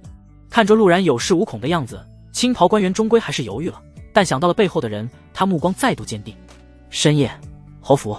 陆无舟听了江婉的描述后，顿时面色阴沉。调戏我儿媳妇，抓我儿子，看样子这京城当真忘了老子的铁骑。陆无舟拍案而起。陆梦溪蹙眉道：“爹，你先冷静，对方敢得罪侯府，定然有一定底气。”陆无舟虽然莽但不笨，思来想去也觉得是这个道理。夫君说让爹试探一下，做个样子要救他，这样才能调出背后的人。这样也好。陆梦溪认可地点了点头。于是乎，半夜间，整齐的马蹄声在京都响起，森然的铁甲将士队列整齐朝着刑部赶去。就在半路上，一辆马车拦住了众骑去路。侯爷这是想要造反不成？马车内传出老者的声音。护国公崔成。陆无舟目光微缩，这也是一位有权圈养私兵的狠人。难怪户部侍郎敢动自己儿子，原来是有这位撑腰。崔国公，你当真要拦着本侯去救吴？陆无舟声音泛寒。陆侯爷说笑了，老朽只是替陛下维持皇城安宁。陆梦溪秀眉紧蹙，这次侯府恐怕是不能出手了。崔成出面，证明这背后受到了陛下的默许，如若不然，崔成不可能与侯府正面对上，这对两家都没有好处。好气楼7楼四面通透，放眼望去可看整个上京之景。这一楼装潢简单，一个茶几，2把椅子，气色儒雅的魏贤正与一华服女子对坐饮茶，戴着面纱的霓裳公主安静地在一旁负责斟茶。楼外被一列甲士围住，魏贤神色放松，谈吐优雅，时不时由心浅笑，对坐的女子亦是如此。两人远远看去不像两人，更似一人在照镜子，只是镜中人是姓传的对方。女子发髻盘起，显然已做人妇，头上步摇轻轻晃动，处处透露着她的心情愉悦。这样的皇姑已经很多年没有见过了。霓裳公主安静地观察着，没有出声。能让霓裳公主陪侍的，除开当今陛下，也就只有陛下的亲姐姐上公主赵玉衡了。已经2年未见，先生银丝又增了一些。赵玉衡嗓音与霓裳相似，但又比其多了一种杀伐之感。世间烦恼多，自然青丝显。魏贤笑道。赵玉衡盯着他，眼波微动。原本以为今年诗会不过尔尔，不料先有霓裳之佳作，后有不知名的才子的传世名词，两情若是久长时，又岂在朝朝暮暮。我很喜欢这一句。诗会在这首词出现后便草草结束，没有人愿意再留下来等待不可能的结果。魏贤淡淡一笑，大钱诗词此前确实少了一些灵气，兴许这2首佳作会让大钱开启一个新时代也不一定，到时候上公主能寻到更多欣喜之作。听着两人的话，长公主微微动容。两人的关系她从父皇那里听过一些。当年魏先生出身寒门，艰难得势后得了皇姑的青睐，魏先生与其几番茶话会上切磋后也心生爱慕。只可惜魏先生寒门的身份不得皇爷爷欣喜，皇姑为了皇权稳固被赐婚于顾家家主，从此以后，两人见面越来越少。尽管顾家家主出面自称不夺人所爱，并未与皇姑完婚，但这件事依旧成了魏先生心里的一根刺。寒门永远是寒门，是配不上皇姑的，这是魏先生与父皇说过的话。没想到到了今日，魏先生依旧在此事上躲避。赵玉衡扯出一丝笑意，希望如先生所言，这首词也就罢了，倒是婉莹那位好友，皇姑很想见见。赵婉莹是霓裳公主的闺名。魏贤听后大笑道：你不会想知道的，那人可是你几年前最厌恶的纨绔。最厌恶的纨绔？赵玉衡思索片刻，不会是陆无舟的那个儿子吧？不瞒皇姑，正是。霓裳公主承认了下来。赵玉衡微微蹙眉，摇头叹息，罢了，士别3日，当真要刮目相看。此前官盐走私一案，我还以为只是提刑司想要让朝中之人注意力转移到陆然身上，倒是我小觑他了。这时楼下传来急促的脚步声，洛清宁回来后急匆匆地将马匹交与他人，在得知诗会结束，魏先生已经回来后，迅速来到5楼。贾氏本来将其拦住，但看见了洛清宁的令牌后便放行了。来到3楼，洛清宁愣了一下，反应过来了，连忙行礼。下官见过上公主殿下，见过霓裳公主殿下。免礼。赵玉衡明显认识他，浅笑道：何事如此慌张？回上公主，威武侯世子陆然护妻杀人，被刑部抓走了。你是说鹊桥仙也是陆然所做？听完了洛清宁的简单讲述，几人关注点各不相同，但都惊讶的莫过于这首鹊桥仙。不瞒上公主，臣亲自见证。洛清宁拱手道，却有点墨水于肚中，但行事太过冲动。霓裳公主评价道。赵玉衡摇头道，有些事旁观者能想出诸多解决之法，但当事人思考的没有那么多。侯府世子发妻被人调戏，要是他不动手，本宫还真看不起他了。户部侍郎敢动侯府世子，恐怕背后有靠山，陆无舟那个莽夫应当会被拦住。此事交于本宫，陆然虽有罪，但罪不致死。当街行凶，不管什么理由，按照大前律法都是有罪的，但事出有因，也并非无法理解。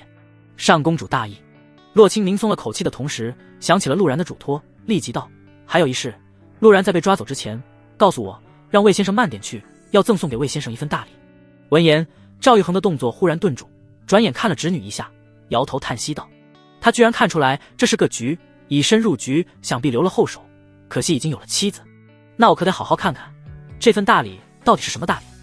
魏贤笑道：出云公主府。元气表表气鼓鼓的在绣榻上捶打着枕头。死陆然，臭陆然，你可是本宫的人，怎么可以偷偷的给你常送诗？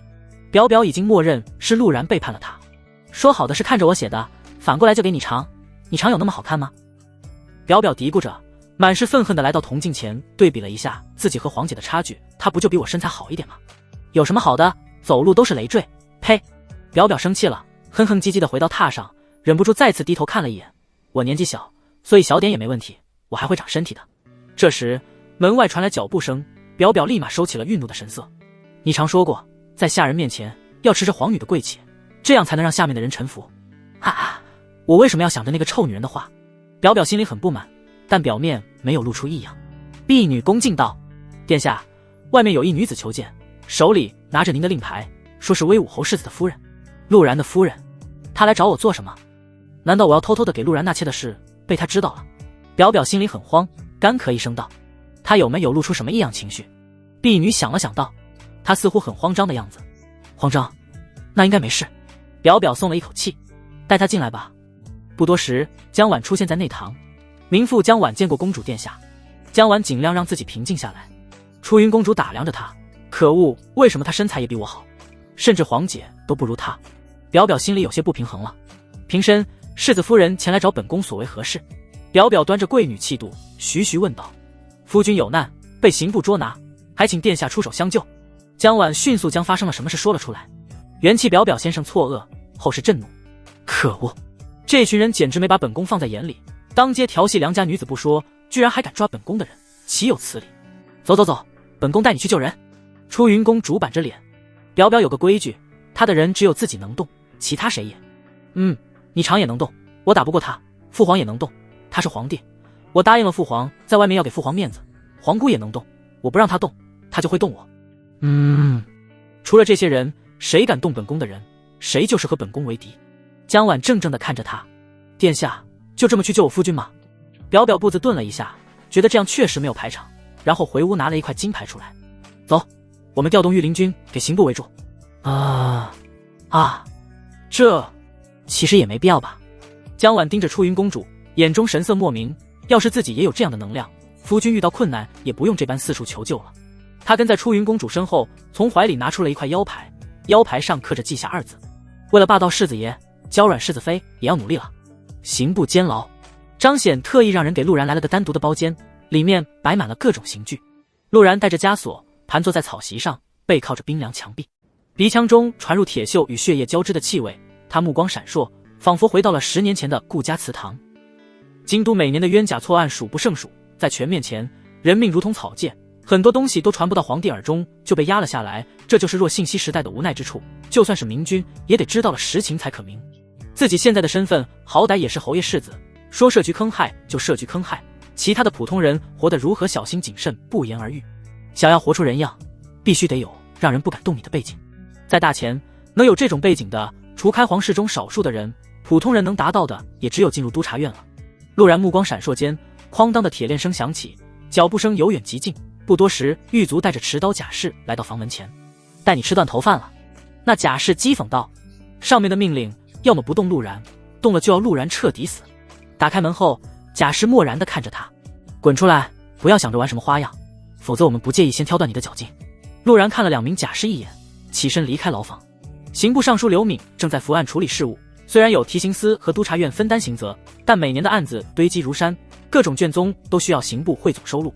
忽然一阵铠甲碰撞的声音响起，他抬头望去，一行刑警甲士卒将刑部团团围住。御林军？不是，御林军来我刑部做什么？我刘敏兢兢业业，也没犯什么通敌叛国之事啊，怎么会惹来御林军？一瞬间，刘敏甚至想到了自己去叫方思后回家5秒在妻子身上缴械的罪行，让他觉得最对不起的也就是没让妻子舒服了，这应该不至于惹来御林军吧。穿着飞袍的刘尚书放下毛笔，小心谨慎地离开存放卷宗的房间，迎面便看见了一架凤辇。出云公主。刘尚书头更大了，要是陛下的话，他还有机会辩驳1、2，可这出云公主出面，不管对错都是自己的错了。陛下最疼爱的小公主可不是闹着玩的。他硬着头皮来到凤辇前，下官见过出云公主殿下，不知有何事，劳烦您亲自来一趟。刘尚书再精明，也猜不透这位公主的目的到底是什么，但官场有句话，伸手不打笑脸人，总归把自己放在孙子位上不会错。表表哼了一声，刑部抓了本宫的人，威武侯世子陆然，现在立刻马上把人给我放了，不然头给你打歪。元气表表不知道怎么让自己显得可怕，只能用习惯性的生命来要挟。实际上表表别说杀人了，陛下想杀人的时候，表表能拦都拦。刘尚书可不清楚这些，他喉结滚动，感觉有些耳鸣。抓了出云公主的人，威武侯世子陆然，明明每个字他都能听懂，为什么连在一起他一个字也听不懂？谁他妈吃了雄心豹子胆抓这种人物啊？出云公主先不提，真当威武侯那个莽夫家里的1万众骑兵是摆设？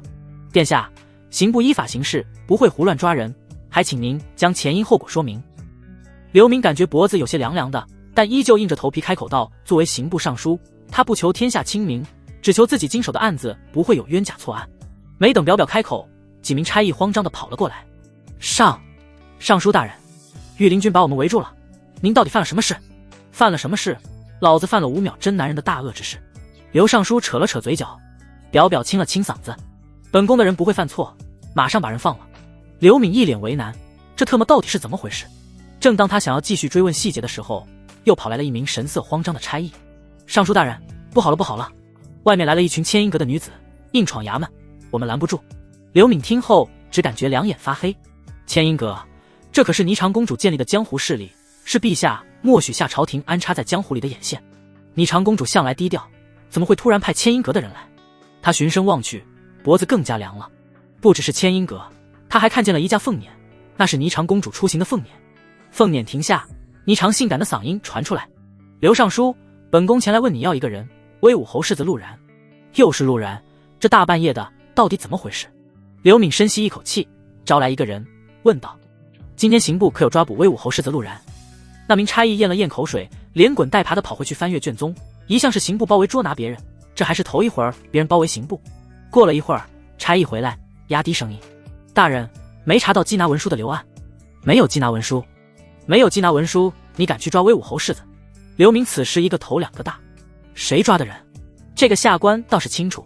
那名差役目光落在刚从监牢里出来，还没来得及喝茶，便以双腿发软扶墙而立的青袍男子。锁链碰撞声中，陆然被送到了刑架前。张显大跨步坐在椅子上，不屑地看着陆然，锐利的瞳孔中布满杀意。接着，暗处走出一个身着蟒纹锦衣、面冠如玉的青年。陆然，又见面了，还认识我吗？青年眯着眼睛，一副笑面虎的模样。我认识你个鸡毛！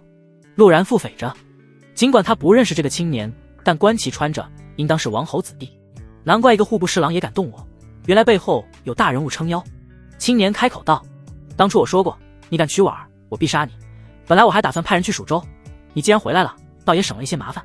原来是因为江婉那个女人，没想到她还有这样忠实的舔狗。张显谄媚地站了起来。世子殿下，来坐这里，审讯的事交给小人就行。青年淡淡地看了他一眼，眼底闪过一丝杀意，但又很快掩盖了下去。还是个黑吃黑的主。张显浑然不觉，盯着陆然道：小侯爷杀害我兄长的时候，可曾想过今天？本来我还思索怎么对付你，没想到你居然敢抢护国公世子心仪女子，真是天助我也。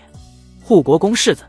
陆然脑海中搜索着相关信息，顿时了然了对方的底气，这确实挺难办。接着张显挥手从一旁贾氏手中拿过一张纸，丢在了陆然面前。现在你有2个选择，认罪画押，或者尝试一遍所有刑具后再画押。陆然看了一眼文书，内容大致是：威武侯世子因为户部侍郎公子张显多看了其发妻一眼，顿时暴起杀人，当街行凶。对于陆然的身份来说，就算这件事是真的，也有办法摆平，但问题在于对方有国公世子撑腰，只要画了押，不可能给他翻盘的机会。这不是要他死，还要他死的让人无法反驳，让威武侯无理由替陆然报仇。陆然玩味地看着他，意思是我画了押就免受刑罚。张显狞笑道：你想屁吃，画了押再吃一遍刑罚。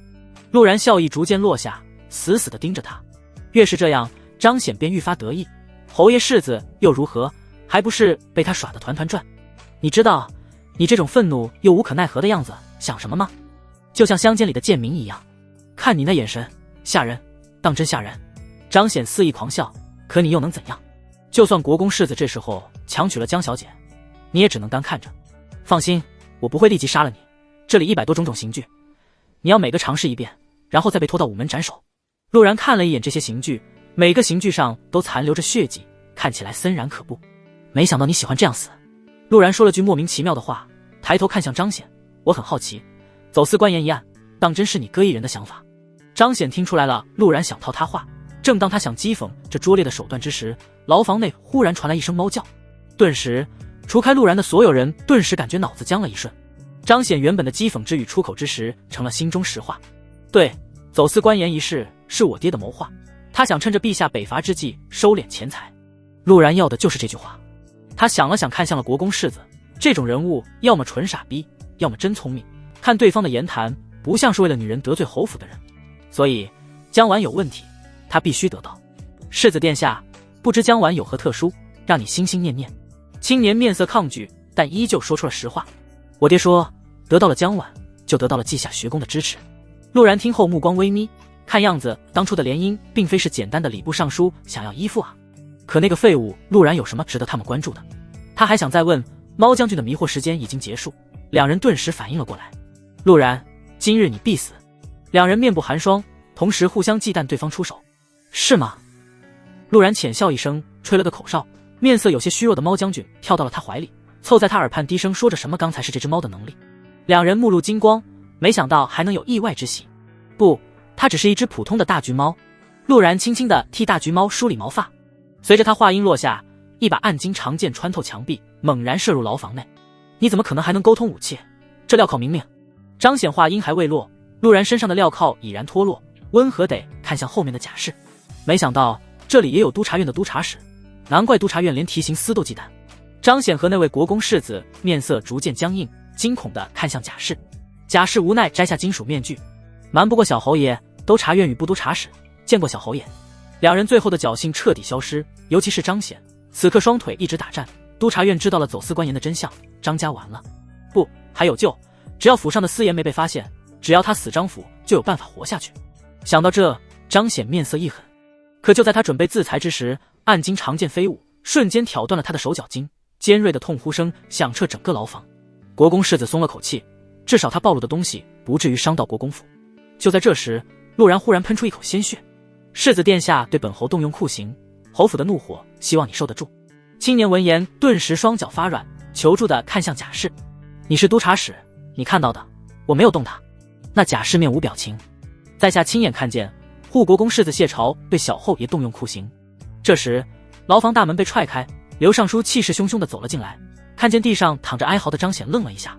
贾氏拱手：“督察使调查官盐走私一案，张显为从犯。刘尚书，在下先把人带走了。”刘明感觉脑子痒痒的，今晚的事儿怎么这么多？督察使慢走。他不知道怎么回事，但督察院不能得罪就是了。接着他才看向陆然，尤其是看着陆然嘴角的血迹，顿时心里一惊，老天爷哟，这不是要我老命吗？刘敏这时候才知道什么叫人在家中坐，锅从天上来。户部侍郎张家。半夜忽然传来一阵惊呼声，接着数百只大黑耗子从张府地下室冲了出来，地下室的大门也缓缓倒下。叔叔啊，打洞第一名，区地下室大门，不是说咬穿就咬穿。顷刻间，地下室内小山的官盐在月光照射下格外显眼，几乎是一瞬间，督察院和提刑司的人齐齐赶到，走私官盐的案子就此告破，刑部天牢。谢朝大喝一声：“慢着！”陆然当街行凶，这件事难道就这么算了？他找到了留下陆然的借口，眯眼道：“刘大人，有些闲事不是你能管的。刑部尚书是正一品大员，但在护国公面前并不算什么大人物。不过正一品终归是一朝大臣，谢朝也不好把话说太死。”刘尚书笑了一声：“国公世子去和两位公主说吧。”两位公主，谢朝瞳孔一颤，不可能，两位公主恨不得杀了他才对，怎么可能给他出头？刘明懒得搭理他，护国公不怕他这个一品大员，他这个一品大员也不惧国公。离开监牢，月色明媚，他随着刘敏来到刑部大院，一眼就看见了元气表表的凤辇，以及成群结队把刑部围着的御林军。还是表表靠谱啊？不对，姜婉也靠谱，至少他能及时把表表叫过来，看样子可以多给他一些信任。这次出来，陆然是做了3手准备的，一是姜婉，二是洛清宁，最后也是最稳妥的，就是猫骑士。夫君。姜婉带着哭腔的声音响起，从凤辇上下来，一头扎进了陆然怀里，嘤嘤啜泣起来。陆然看得出来，这丫头是真的担心自己。没事了，放心。陆然难得开口安慰她一下。听到安慰，姜婉抱得更紧了。陆然大概估量了一下，要是有了孩子，肯定不会苦了孩子。陆然目光挪在凤辇上，正准备叩谢表表，余光看见了后面的凤辇，这又是谁？很快，表表给了答案。陆然，你行啊，让皇姐亲自出面。皇姐，那边的是霓裳公主，她为什么会来？疑惑过后，陆然听出了表表语气不对，心里嘀咕着：不是你让我勾搭你姐的吗？怎么听着一股酸味儿？那边的凤辇此刻传出来温润性感的嗓音：陆然，你的鹊桥仙，本宫很喜欢。话音落下，霓裳公主的凤辇逐渐远去，好似过来只为了评价一番。她轻轻的来了，也轻轻的走了，全程只说了2句话。看着这个阵仗，谢朝一脸茫然，这是有人谋反吗？为什么御林军都来了？尤其是他看着姜婉趴在陆然胸口，顿时目光阴沉，这本来是他的女人。陆然转头看着他：谢世子对本侯爷动用酷刑，我侯府帖岂定会讨个说法。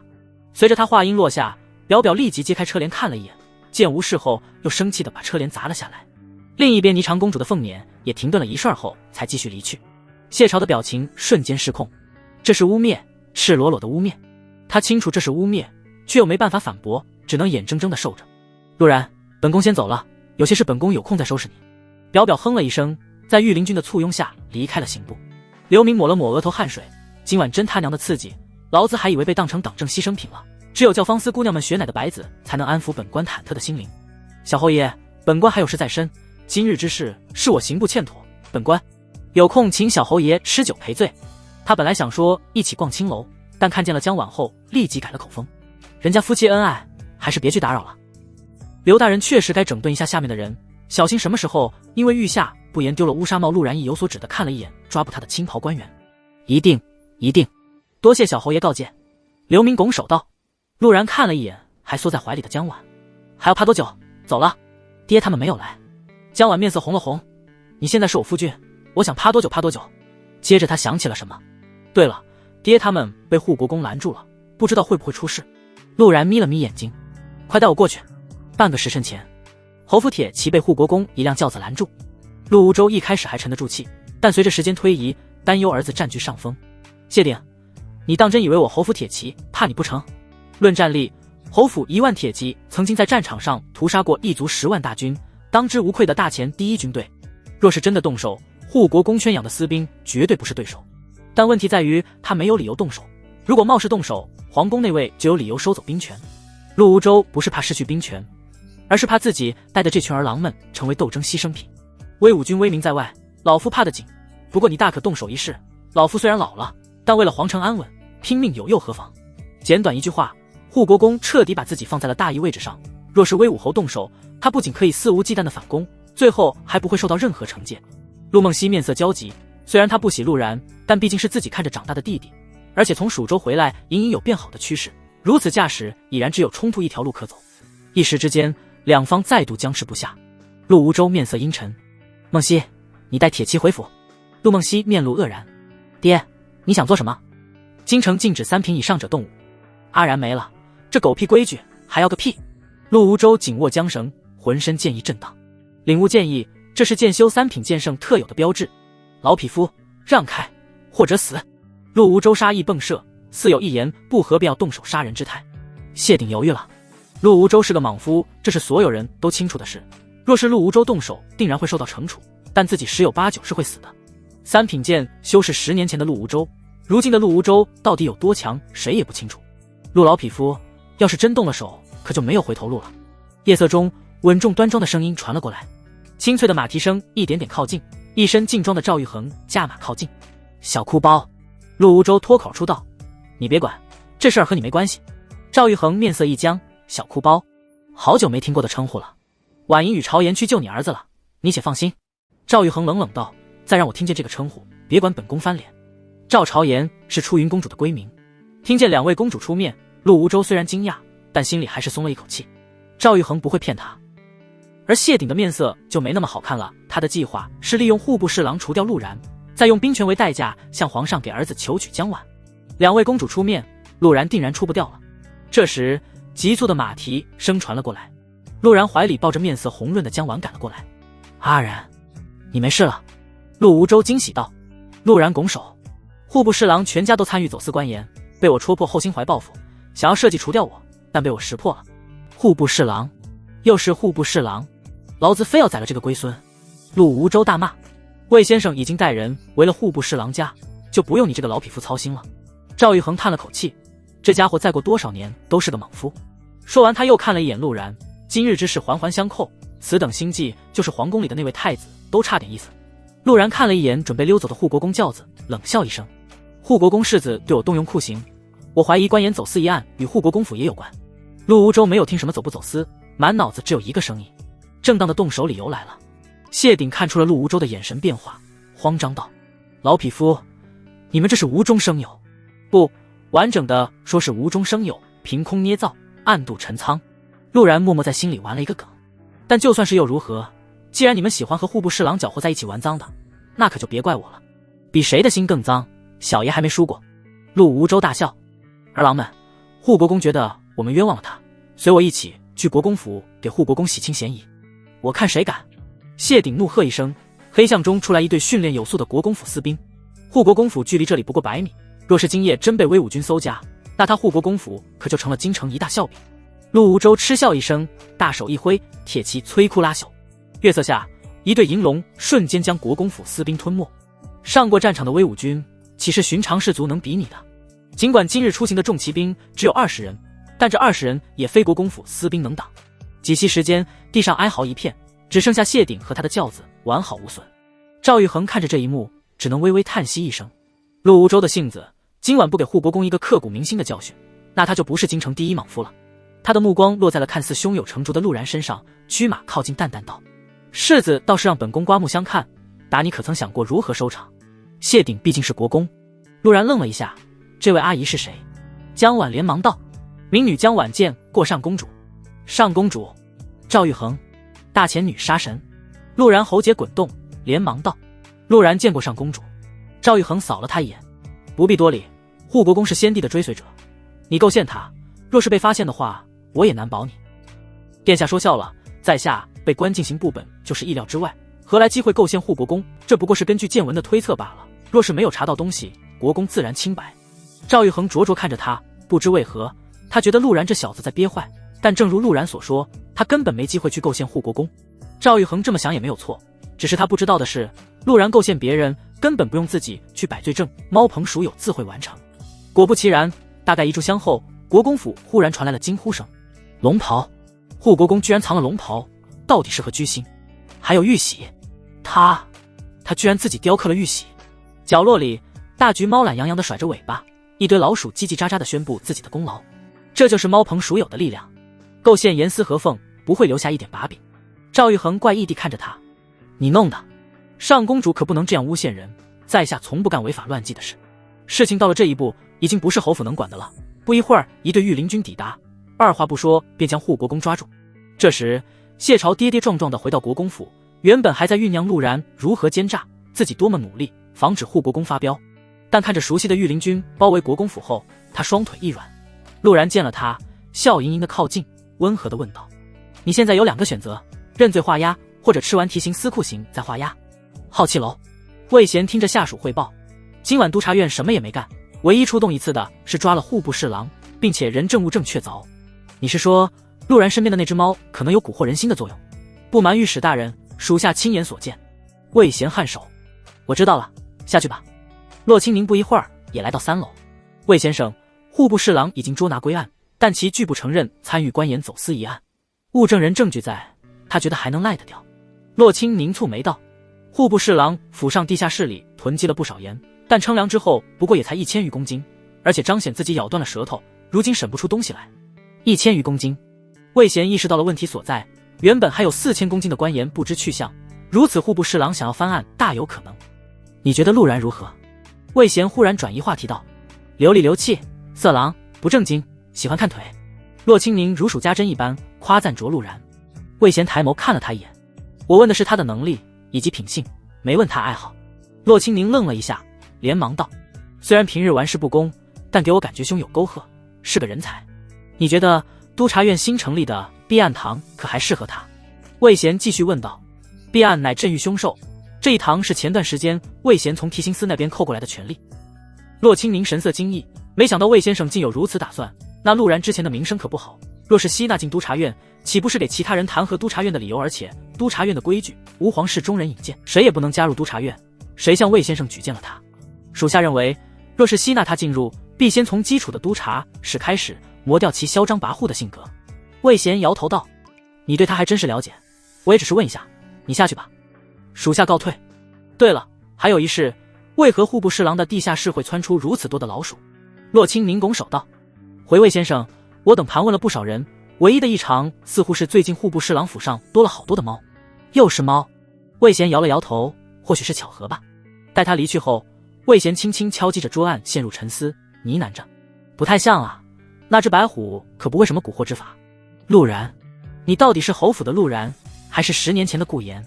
解决了一个心头大患啊！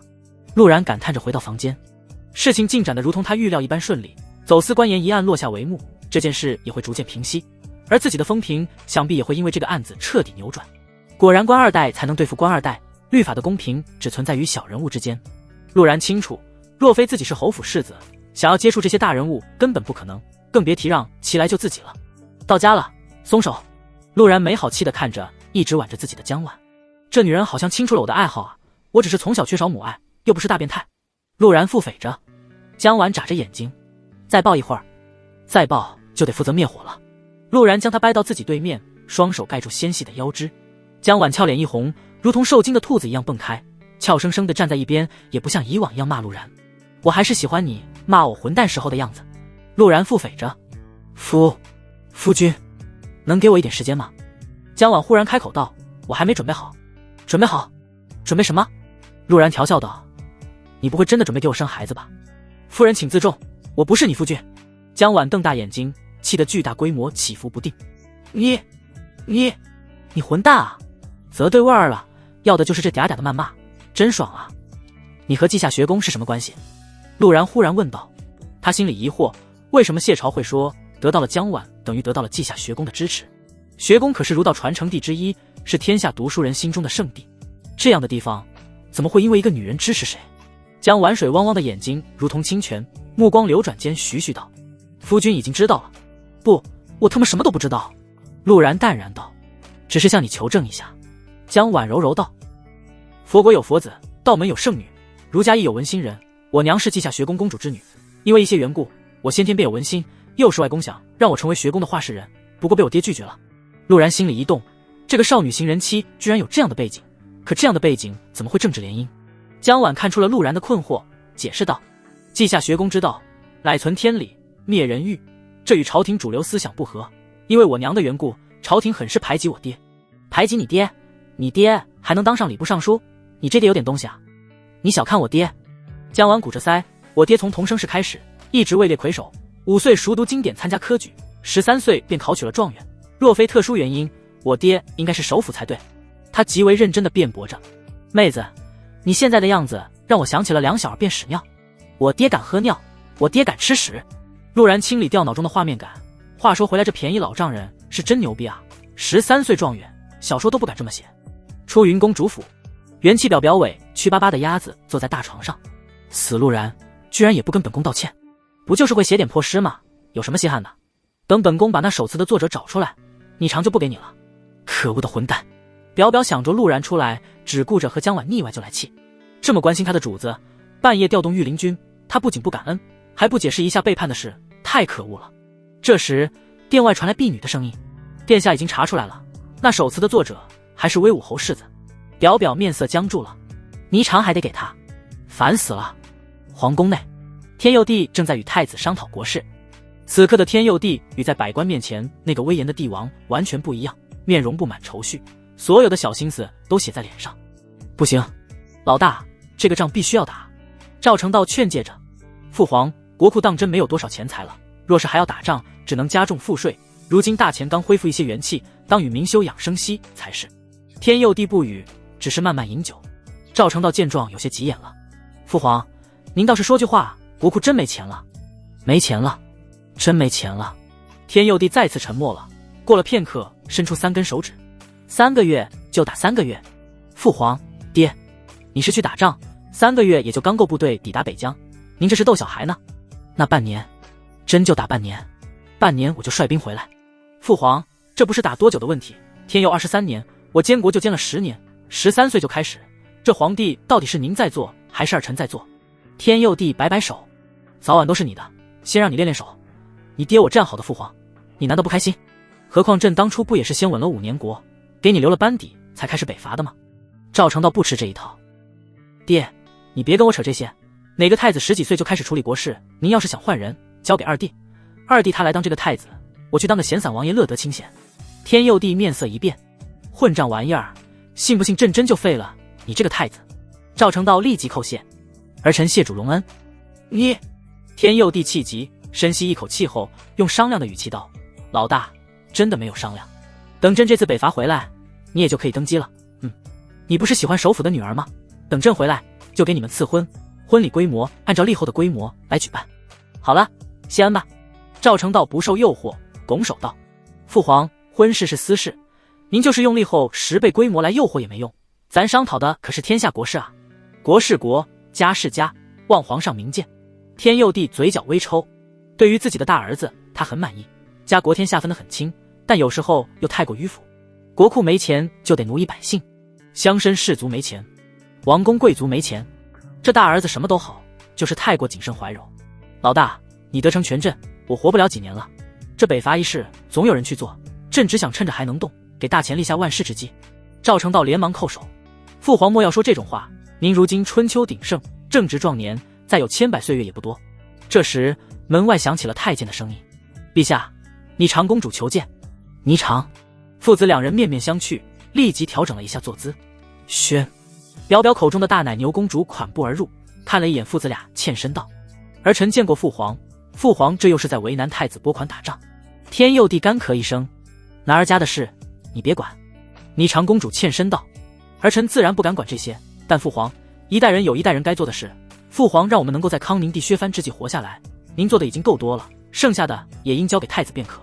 天佑帝自知说不过熟读4书5经，能言善辩的女儿，摆手道：算了算了，不谈这事。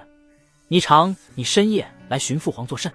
乃牛公主拱手：而陈翔引荐陆然加入督察院。剑来！侯府演武场，一身黑色劲装的陆然大喝一声，话音落下，一把长剑从天际飞来，不偏不倚，正好落入手中。这把剑绝对有问题，我都没有去调动留存在剑里的剑气，居然喊一声就飞过来了。陆然看着手里的暗金长剑，面色怪异。一大早他就让猫将军驮着剑去了10里外的地方，不料依旧能喊过来，就好像这把剑是自己的一部分一样。陆然感受着这种人剑合一的感觉，他并没有多兴奋，而是面露警惕。魏贤绝对是故意把这把剑交给我的，猫将军也调查了，这把剑却也是当朝国师送出运给顾贤的，所以这到底是那位国师的意思，还是魏贤的想法？他们想试探什么我的身份？10年前顾家被抄家的案子，督察院也有参与。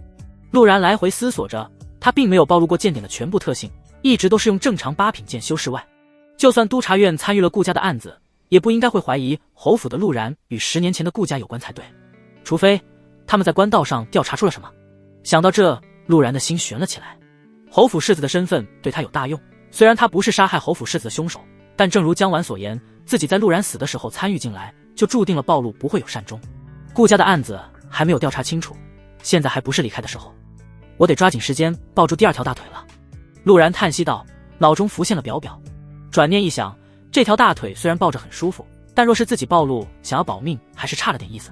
上公主赵玉衡或者霓裳公主。陆然眯了眯眼睛，10年前若非赵玉衡出面，顾家可不仅仅是抄家这么简单。当初赵玉衡念在对顾家家主的欣赏出面，保下了顾家主脉的一些人，连提刑司都不惧，抱紧这条大腿好处多多。霓裳公主更不用说，仅仅是原来那个陆然一句话，就能逼得手握兵权的侯爷把儿子丢到蜀州，其能量可想而知。问题是我没有理由去接近赵玉衡啊，霓裳公主也没有理由去找。陆然叹了口气，算了，既然督察院在试探，没有直接质问，说明还只是怀疑阶段，走一步看一步了。长剑归鞘，陆然看了一眼剑鞘，这东西倒没有展现其他特异，唯独在归鞘后，陆然明显感受到这把剑变锋利了些。东方鱼肚吐白，陆然朝着自己小院走去，换身衣服吃饭了。进入小院，陆然正好和一直来叫自己的侍女翠竹遇上。少爷，你怎么这么早就起来了？早睡早起身体好，你家少爷不好好锻炼，满足不了妖艳货啊。翠竹似懂非懂的点了点头，奴婢去给您备水，一会儿该用早食了。说完，没等陆然开口，小侍女急匆匆地离开了院子。陆然伸了个懒腰，看样子我确实该践行一下世子爷的优秀习惯了，今日无事勾栏听曲儿。江晚是被哗啦啦的水声吵醒的，迷糊间他以为还在梦里，梦里的时候他正在准备沐浴。江晚晃晃悠悠地走了过去，迷糊的脑子里想到了自己写的话本，慵懒的闭眼要贴上那一刻，江晚大脑瞬间清醒，这不是梦，他真的在和陆然贴。忽然陆然松开了他，从浴桶里站了起来，没等他回过神，耳畔传来了陆然冰冷的声音：夫人请自重，我真不是你夫君。唰的一下，江晚耳根通红，羞死了。另一边陆然深吸一口气，这个小妖精怎么像个魅魔似的，大早上醒了抱着自己就啃，完全不顾自己还在洗澡。江晚是个好姑娘，自己终究是要离开京城的。陆然叹了口气，然而就在他穿戴的时候，忽然一个柔软的身躯从后面抱住了他。公子，夫君。江晚软糯糯的声音传来，两个不同的称呼别有深意，公子表示着他清醒，夫君表示着他准备好了。火彻底被点燃，此处省略1万字，沈和爹，我真的错了。过了1个时辰，房间内呼吸阵阵，卧榻已无法继续躺下，然幸有小床，改榻而眠。陆然怀疑这女人准备这小床早有谋划。风雨后，世子妃缓了缓，开始表忠心。夫君，以后我就算不是世子妃，也是你妻子，这辈子都只是你的妻子。这是在表忠心，但又似在提醒陆然，她其实并非眼前陆然之妻。知不知道这句话是可以加暴击的？陆然最后还是放过了他。待江晚沉沉睡去后，陆然才收拾了一下去内堂用午时。姨娘冷眼看了陆然一眼，年轻人要节制，婉婉呢？夫人下不了床，稍后我给她送过去。姨娘蹙眉，也没多问，这种话题太过羞耻。不过她心里疑惑，婉婉与陆然同居已久，应当不会出现这种情况才是。陆无舟乐呵呵地给陆然夹菜，全身大补之物。你娘要是知道自己马上要当奶奶了，应该会很开心吧？陆无舟感叹道，当初你娘去世，魏父就发誓要照顾好你，虽然前面10几年长得有点歪，现在终于掰正了。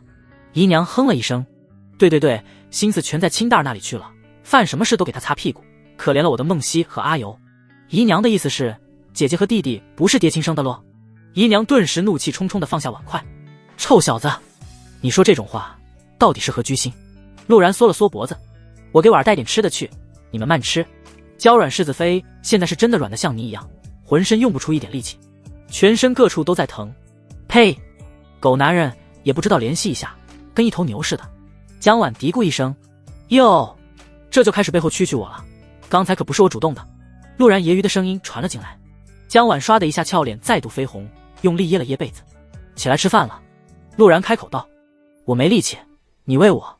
江婉眨着眼睛，语气撒娇。陆然无奈，只好把她靠在自己身上，一点点的喂饭，脑中却不由得浮现她迷醉时的风情。不得不说，古装有些时候也是加攻速暴击的装备，尤其是江婉这种温柔女子，加上那股魅意。下次让她穿黑色纱裙，再加上一双黑丝，我再让人定制一双黑面红底高跟鞋。陆然夫人可真美啊！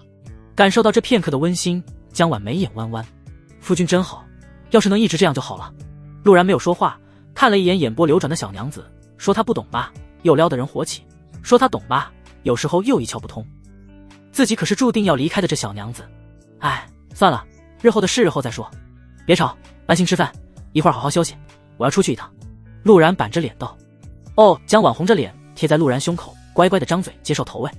离开侯府，陆然让有些怪异的猫将军带着刘颖时送去督察院。这猫怎么看我眼神怪怪的，好像受委屈的小媳妇。陆然有点摸不清头脑，他已经得知了户部侍郎家的言对不上，案子有翻案的可能，幸好他让猫将军做了两手准备。虽然不清楚督察院是敌是友，但现在他确实可以利用督察院解决一些麻烦。做好这一切后，他直奔出云公主府。他没有联系上公主的手段，但表表有啊。上公主可是表表皇姑，而且表表还是你长的妹妹，完美的中间枢纽。只要抱紧了表表这条腿，上公主的大腿还远吗？让陆然意外的是，自己第二次来公主府居然被拦在了外面。世子殿下，公主正在沐浴，请您稍等。陆然清晰地记得半炷香前就是这句话。他是夕阳快下沉的时候来的，现在夜色渐浓，星星都快出来了，还没见到公主。表表难道发现了我那手词的目的是吸引霓裳公主的注意？不应该啊，按照表表的脑子，他应该猜不出这样深邃的目的才是。算了，有空再来吧，也不是很急。陆然想了想，决定先离开。就在他转身的时候，表表清脆的声音传了出来，让那个狗奴才进来吧。狗奴才？我特娘的可是威武侯世子。陆然扯了扯嘴角，随着侍女进了公主府。表表今天穿着白色长裙，头发还有些湿润，俏脸红彤彤的，看样子真的是在沐浴。不过这也太能泡了吧，洗个澡1个小时。陆然腹诽着。当他抬头之时，愕然地发现表表隐隐有哭的架势。这是怎么回事？狗奴才，你为什么要背叛本宫？表表本来想让自己凶一点，可当他想到陆然居然偷偷把事给你长不解释不说，自己调动御林军去救他，他居然到现在才见自己，心里委屈的不得行。当初就该让父皇处死这个混蛋。当年陆然偷窥他沐浴，之所以会被原谅，是因为陆然在院门口就被人捉住了。现在表表一想，这样的登徒子混蛋死了才好。陆然这时候有点懵，我背叛你？我什么时候背叛你了？陆然脑子飞速运作，思索着表表的背叛指的是什么。首先排除鹊桥仙，还是那句话，表表的脑子想不明白的，那么剩下的只有那手青平调了。洛清宁。陆然明白了表表的话，应该是长公主通过提心思知道了清平调，导致表表在诗会上装逼失败，然后误以为自己把诗词给了霓裳公主。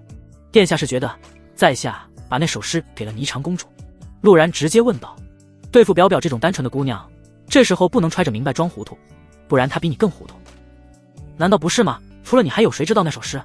表表尽量让自己语调不带着哭腔，可耐不住她越想越委屈。委屈之下，表表也不想听陆然说话了，起身就想离开。殿下留步。陆然立马喊了一声，尝试挽留。表表不听，小腰肢反而扭得更快了，裙摆都快飞起来。陆然快步跟了上去，拦住了表表的去路。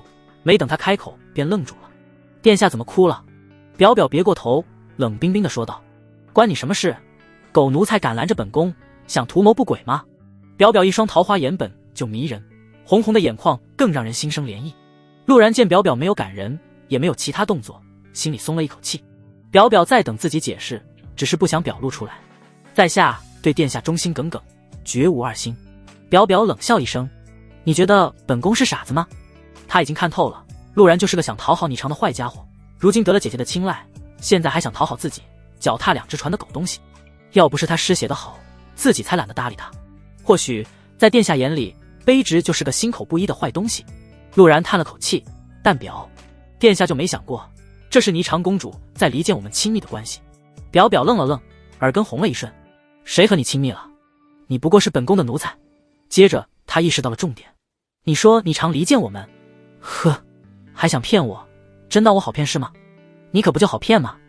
陆然没想到表表对自己的认知如此清晰。敢问殿下，我与霓裳公主从未见过，如何会忠诚于她？其次，殿下与我有救命之恩，当年在夏阴被殿下绝美之姿迷了心智，若非殿下，陛下已经将我处死，我不忠殿下该忠谁？表表的 CPU 有点发烫，说的好像好有道理哦，但他立即意识到了问题。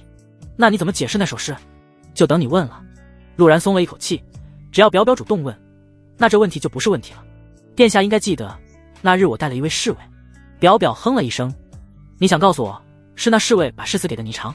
陆然立马道，殿下真不愧是大前最美丽的出云公主，心思流离，一言集中，想必是看出来了，那侍卫其实是督察院的人。霓裳公主的千音阁与督察院关系密切，督察院自然会把这些信息告诉他。啊，我这么厉害吗？表表目光有些躲闪，明明我说的是气话，而且我也不知道他是督察院的人哎。表表不动声色的颔首，你常说过，不要在下人面前展现自己无知的一面，不能让狗奴才看透我什么都不知道。表表哼了一声，本宫自然一切都清楚，主要是看你态度。殿下圣明。表表骄傲的扬扬天鹅颈，脑中不由得浮现了鹊桥仙。那你怎么解释那首词？就连皇姑都赞不绝口，难道不是故意写出来吸引霓裳的？表表猜到了，不可能，绝对不可能。陆然面不改色，这首鹊桥仙是写给妻子的。霓裳以后也会是妻子，你说的嘛，要把霓裳送给我，所以我没有撒谎。陆然心里补充道。不过让他欣喜的是，上公主居然也对诗词感兴趣，这可是意外之喜。写给妻子的，表表自然清楚这件事，只是他也想要一首，但又不知道用什么立场来要，只能冷哼一声。过几日有宫宴，皇姑让我带上你，你是本宫的人，记清楚了。我正愁怎么和上公主搭上线，这不就来了。表表，你真是我的贤内助啊，此女与我有缘乎，在下愿为殿下效牛马之劳。陆然拱手，牛马之劳？你这人说话好生怪异，不该是犬马之劳吗？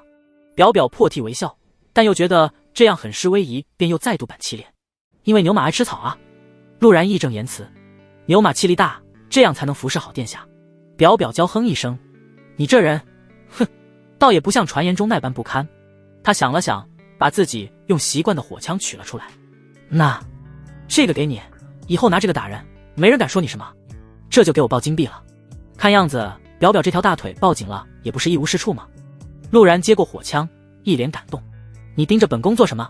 表表被陆然看得有些不自在，恶狠狠地说道，你只是奴才，不许对主子动歪心思，不然让你去西厂当公公。陆然感觉身体一凉，沉声道，殿下之恩没齿难忘，在下现在只想买一块地。买地？小公主眼里满是疑惑，你要哪块地？我去让父皇赏给你。不，在下想买的是对殿下的死心塌地。出云公主愣了一下，同样是表忠心，为什么这句话听着这么有趣啊？表表很感动，狗奴才这时候都还想着逗自己开心，但他又想到自己被陆然气得一宿没睡好，刚才还哭了，立马板着脸嗲里嗲气的斥了一声，狗奴才。陆然松了口气，危机解除，他算是彻底摸清了出云公主的性子，一看就是从小被宠到大，性子有些刁蛮，但也很温柔，既是个受气包，又是个小表表，没事喜欢挑事儿，只要和霓裳沾边就满满斗志。小性子多，但只为了争面子，只要甜言蜜语加一点脑子，就能把这位小公主哄得开开心心。只要尺度拿捏得当，是个很不错的商业保险，并且不花钱不说，还能收到礼物。陆然当着元气表表的面，小心翼翼地把火枪收好，仿佛是在收藏稀世珍宝一般。出云公主嘴角微微翘起，目光也柔和了不少。那在下先告退了。哄好了公主，加上搭上了上公主的线，陆然准备脚底抹油。急什么急？表表哼了一声，本宫还没差遣你呢。他送了陆然东西，怎么可能就这么放他走？几日后的宫宴也会有皇子皇女比拼才学的时候，他得早早准备。殿下请吩咐。陆然心里叹了口气，知道表表搞事的性子又来了。元气表表转了转眼睛，为了防止陆然有歪心思，他得遮掩住自己的想法。表表开口道，你陪我去出云湖里泛舟，本宫开心了，你就可以回去。只是泛舟，还好不是让我当魔，不然这老妖是真遭不住。陆然松了一口气，思来想去也不明白表表有什么小心思。这就是天然呆加傻白甜的优势，他们的想法永远不要幻想去预判。出云公主府的规模极大，比威武侯府大了1倍不止，而这样大的院子有一大半都被人工湖占据。人工湖上有一小船，出云公主与陆然在小船上对坐，船儿游荡，湖面月色岁岁圆圆。表表贴心地准备了一壶酒，你常说过读书人一般会在酒后诗性大发，只是他少记了一半，读书人在酒后更容易兽性大发。陆然喝了一杯，立即品出了这酒价值不菲。根据他多年江湖游历的经验，这应该是江湖中号称酒仙人传承门派酒仙门的相思泪。表表好东西不少啊，陆然心里感叹着。相思泪可是能提升魂力的好东西，魂力越强，对各种招式的领悟便越强。一会儿还得问表表要几壶。看着陆然一杯一杯下肚，完全没有醉意的样子，表表有些急了。狗奴才，你就没有突然想要吟诗一首的想法吗？他想让我喝多了背诗。陆然明白了出云公主的打算，不动声色道：还未尽兴，没有灵感。表表鼓鼓腮，叉腰再次下船，拿了一壶相思泪。那给本宫喝。这么财大气粗，陆然有些羡慕表表了。一壶下肚，陆然感觉脑子有些发胀，这是魂力达到了此时体魄承受极限的标志。转眼一看，地下已经躺了10几个空壶，这要换成银子至少50万两啊。陆然抬头看了一眼气鼓鼓的小公主，居然不见其有怒色，反而神色担忧。我只有这么一壶了。表表声音有些委屈，为什么这个狗奴才这么能喝啊？自己喝一杯就晕乎乎的，他喝了这么多还没有事，再喝下去可就没了。原来是怕我喝完了自己没有得到事。陆然打了个酒嗝，懒散地躺在了船上，眼里是蓝星从未见过的清澈星辰大海。最后不知天在水，满船清梦压星河。陆然悠悠的声音响起，他脑中突然迸射出了这2句诗，此情此景不正应了当下之境。出云公主浑身一颤，桃花眼里倒映着光芒，星星点点，好美的诗。他看着满湖月色，脑中不断重复着这2句诗，越是回想越是痴迷。狗奴才好像真的很厉害。出云公主觉得自己捡到宝了，看着陆然唤道：还有呢？这首诗应该还没完吧？然而回应他的只有轻微的鼾声。陆然确实有些醉了，不是身体醉倒，而是神魂需要沉睡。原本只想躺躺，结果发现自己懒得动，索性便睡了过去。出云公主嘟嘴：狗奴才，还以为你真的很能喝。她想了想，主动俯身扶起陆然。公主不得留外男留宿，这是规矩。督察院，玄黄2部首领已经归来，查得怎么样了？魏贤询问道。卑职2人查看后，官盐走私去向没有眉目，就好像不翼而飞一般。魏贤颔首。陆然的事呢？2人对视一眼，玄开口道：卑职在调查管道之时，确实发现了有山匪争斗的痕迹，同时发现了不少尸体，有4人被斩首，应当是马匪的手笔。马匪死了也不少，但杀人手法似乎是渐修。渐修？魏贤敲着桌案，陷入沉思，过了片刻开口道：可有发现陆然的尸体？2人再度对视，齐声道：回魏先生，并未发现陆然尸体。如今京城的陆然恐怕就是真的陆然。魏贤没有开口，脑中不断对比着如今的陆然和蜀州督察使送来的陆然资料，完全对不上。而且此前还有传言陆然专心读书的虚假消息。魏贤正思索着，霓裳公主再度亲临。魏先生，本宫推举陆然加入督察院，这是父皇批示的文书。魏贤看着文书，久久没有接下。霓裳公主抬眸看着他，这也是国师的意思。国师。魏贤深吸一口气，接下文书。老臣明白。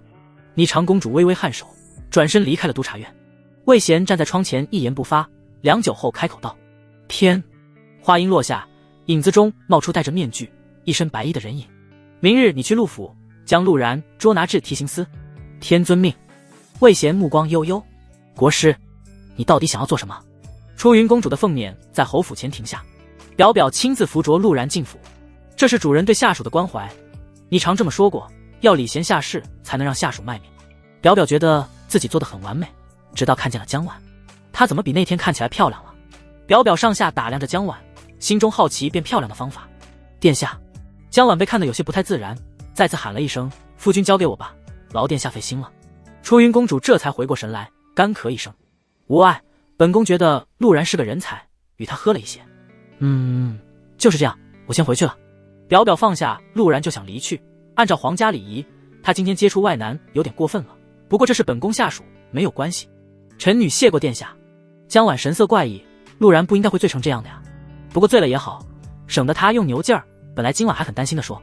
忽然，出云公主在门口顿住，转身看着江婉。等陆然醒来，你与他好生说说，哪有随身带根木棍防身的？我本来想给他拿走，扯了扯没扯下来。表表浑然不觉，说完扭着腰肢上了凤辇，徒留面色逐渐怪异的江婉。随身带棍子？公主难道说的是？公主还扯了一下。江婉听得心惊胆战，这要是被陛下知道，自己极有可能再度守寡了，一定要保守好这个秘密。婉婉，臭小子又去哪了？怎么喝这么多酒？不会又去青楼了吧？姨娘从房间里出来，秀眉紧蹙。没，夫君与出云公主商量事，喝了一些，我这就扶她回房间。江婉解释道，一瘸一拐地扶着陆然朝着小院走去。姨娘见状提醒了一句，婉婉，酒后可不适合要孩子哦。江婉俏脸刷的一下绯红，一瘸一拐地跑得飞快。把陆然扶到房间后，他又去熬了醒酒汤，烧了一些热水。把热水端到房间时，他却犯了难。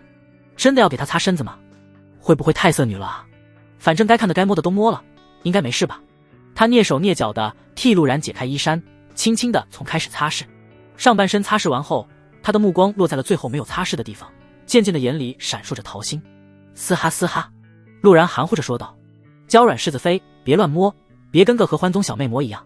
江婉脑子顿时一片空白，接着娇躯被扯入了被子里，整个人被紧紧抱住。他不敢动，生怕陆然发狂。就在他以为要被扒光的时候，微微的鼾声传来，别闹，你刚破身，别像个小馋猫似的，你遭不住。陆然断断续续的声音后，便再也没了动静。江婉心里甜丝丝的，陆然没有把他当作泄欲的工具，他很开心，证明陆然是在乎他的。他悄悄抬头看着熟睡的侧脸，红唇轻轻点了一下，然后娇声呸了一声，你才是小馋猫。今晚他睡得格外踏实。第二天早晨，陆然早早的爬了起来。昨天的相思泪喝完，陆然的修为没有提升，只是对剑的感应更加敏锐，这对以后感悟剑意有不小的帮助。只是缺点是他起床起得更早了，神魂强大意味着对环境感知强，这样的状态很难熟睡不醒的。江晚醒的时候已经是辰时，自从回到大床，他睡得格外安心。来到内堂和家人一起吃了早餐，陆梦溪忽然开口道，阿然，今日天气晴朗，陪姐姐出去走走。威武侯想到了之前户部侍郎的事，对自家孩子不放心，今日休沐，爹带你们去逛逛。陆梦溪沉吟了一下，揉揉太阳穴，不了，今天有些头疼，还是改日吧。陆无舟，陆梦溪想到了师姐调查到的东西，他只是想试探一下陆然，爹再不合适，但这在陆无舟耳中成了女儿很嫌弃。陆然微微看了一眼美丽的姐姐，他的目的已经被他怀里的大橘猫出卖了。陆然清楚他想要问什么，现在不用应付也挺好，今早去勾栏听曲，中午回家睡觉，下午去找表表看看能不能让他举荐我进督察院。督察院敌友不明，不能因为忌惮就舍弃这个全天下最大的情报组织，火中取栗才是陆然喜欢做的事。完美的安排，陆然心里想着。这时管家忽然急匆匆的来报，老爷，督察院的人来了。督察院？陆无舟不以为意，来的是谁？江婉说道，夫君，是洛姑娘。陆然摇头，应该不是。管家也不知道是什么，开口道，带头的自称督察院天部首领。陆家几人齐齐一抖，都从对方眼里看出了凝重。督察院天部负责王公贵族的监察，没有大事他们一般不会出动，如今首领居然亲自出现，这是有大事发生。快迎进来，快！陆无舟不敢懈怠，他与魏贤是旧识，清楚这位天部的首领绝非善类，亲自出现的意思是必须要抓人，拦者以叛国罪论处。陆无舟扪心自问，自己做的一切应该是不会引来天部的，到底是哪里出了问题？很快，一家人在前厅看到了来访的督察使以及天部首领。与其他督察使不一样，天部督察使身着云纹玄衣，看起来不怒自威，自带一股杀气。天部首领戴着獠牙面具，一身白色修身锦衣，远观如翩翩公子，近看煞气冲天。天部首领看见来人，微微侧头，目光落在陆然身上。你就是陆然？朝我来的？陆然神情凝重，我是。面具人颔首，不错，面观如玉，想来也是与我一般有品之人。陆然嘴角微抽，不知阁下找我何事？面具人没有回答，只是吐出两个字，带走。陆无舟眉头一皱，横身挡在陆然前面。侯慕白，我儿到底犯了什么事？面具人转眼看了一眼陆无舟，侯爷若是想谋反，那便拦着，督察院不会错怪好人，也不会放过恶徒，不给理由就抓人，这是督察院与提刑司一贯的风格。只是提刑司更有官场味道，督察院抓人不讲一点情面。陆无舟面色一沉，没有退去。陆然单手搭在陆无舟肩上，开口道：“我跟你们走。”陆无舟还想说什么，但被陆然眼神制止了。面具男点头：“有品。”说着，云纹锦衣的天部督察使站在两排，面具男带着陆然离开侯府。车厢内，陆然反复思索着自己在上京做的所有事，完全不够吸引天部出现，所以不是上京，是蜀州。他看了一眼对坐的面具男子，不动声色地从袖口里拿了10两银子。虽然督察院的人受贿不太可能，但依旧值得一试。他开口道：“在下是奉公守法的良民，仰慕大人监察百官，刘大前设计朗朗乾坤，奉上10两银子，请大人吃茶。大人若是能告诉在下发生了什么，在下感激不尽。”面具男看了一眼陆然：“你是第一个贿赂我的人。督察院规矩森严，受贿超过10两，杖责50；超过50两流放，超过100两腰斩。区区10两银子，不值得本官挨位先生毒打。”陆然讪笑着，正想收回银子，那面具男不动声色地拿走了9两7钱。这样就不会挨板子了，今晚又能买酒去。他看向陆然：“你果然有品。”陆然面皮微抽，等待下文。面具男继续道：“你犯了什么事，本官也不知道。魏先生第一次让我出去抓人。对了，昨天夜里调查走私案的玄黄回来了。”说完，面具男不再说话，闭目养神。陆然心里却涌起惊涛骇浪，调查私盐案的玄黄回来，自己立马得到了特殊抓捕，莫非身份暴露了？不行，我不能自乱阵脚，督察院都是一群老阴笔，说不定这时候已经开始了试探。按照他的态度，我的身份应该没有暴露，不然抓捕的方式不会这样温和才对。陆然平复心境，同时在思索若是出现危机当如何脱身。他思索良久，没有找到一条安稳的路子。表表虽然得陛下宠爱，督察院在一定程度上会给他面子，但事关世子被杀，表表也有心无力，让猫骑士向他求救，不但没有结果，还会让猫骑士暴露。既然如此，那只有暴露间谍的一些能力了。虽然事后必定会被司徒南盯上，但总比死了好。陆然心中想到。同时他通过神魂沟通猫骑士，让其随时准备逃出京城。间谍有9重，如今陆然不过勘破了第1重。第1重间谍有一特性：剑气破空，正常使用可斩破空间，攻击让人猝不及防。同时剑气破空还有一种用法，献祭使用者半数寿命，瞬间转移到另一本源剑气留存之地。猫骑士身上一直带着他的一缕本源剑气，这是陆然保命手段之一。损失半数寿命总比死了强。陆然深吸一口气，也开始闭目养神起来。马车驶过一条条长街，大概半炷香后来到了督察院衙门前。之前几次自己都是拜访，唯独这次是被押送。陆然心境起伏，不知道会不会直接送我去督察院大牢。若是直奔那里，我可能得直接跑路了。先静观其变，至少不是我亲手杀的威武侯世子，不慌。陆然平复忐忑的心情，跟着天部首领侯慕白进了督察院。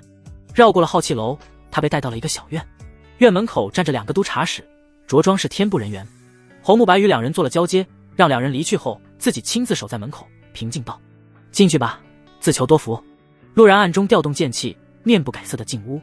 这是一间刑讯室，各种各样的刑具摆在两边，中央是一张长桌。审讯官还没有来，陆然左右看了一圈，抽了一把椅子坐了下去，思索着若是逃离京城应该怎样晋升，怎样报仇。他还没来得及细想，窸窣脚步声传来，有人进了院子，房门推开，一身青衣的魏贤走了进来，身后还跟了一个老熟人。腿金今天穿的官服，清澈的眸子古井无波。又见面了。魏贤颔首，眼神没有一点熟络。腿金若清宁站在魏贤身后，神态严肃，目光锐利地审视着陆然。陆然对其眨眨眼睛，一点不见慌乱。腿金蹙眉，脑袋撇到一边：“你可知道今天为何要抓你？”魏贤温和的声音响起，只是这次的温和中带着咄咄逼人的气势。陆然面色如常：“本世子还真不知。”“是吗？昨日去蜀州调查官盐走私的玄黄2部首领回来了。”魏贤抬头，语调逐渐变得压抑：“他们在蜀州至上京的官道附近发现了有趣的事，让你清廉剑侠感兴趣的事。果然发现了什么端倪？”陆然丝毫不慌。前世作为刑警，他熟悉各种逼问的手法，从魏贤抓自己的方式来看，他并没有证据指控自己，只是处于怀疑阶段。若是其他人迫于督察院的威慑，或许会露出马脚，但陆然可是老油条，他不疾不徐，甚至脸上表现了一丝茫然。清廉剑侠，魏先生的意思在下不是很明白。我们在官道上发现了侯府侍卫的尸体，都是被马匪砍掉了脑袋，同时我们还发现了马匪的尸体都是被一剑封喉，他们果然遇害了，还请魏先生指明位置，我好令人将其风光大葬。陆然适当的表露了遗憾与悲痛。是吗？魏贤面色逐渐泛寒。那你怎么解释那些马匪被一剑封喉？这种利落的招式，本官可只从江湖中青莲剑侠的传闻中听过。说吧，你顶替陆然的目的到底是什么？欲加之罪，何患无辞？魏先生是想拿我侯府开刀？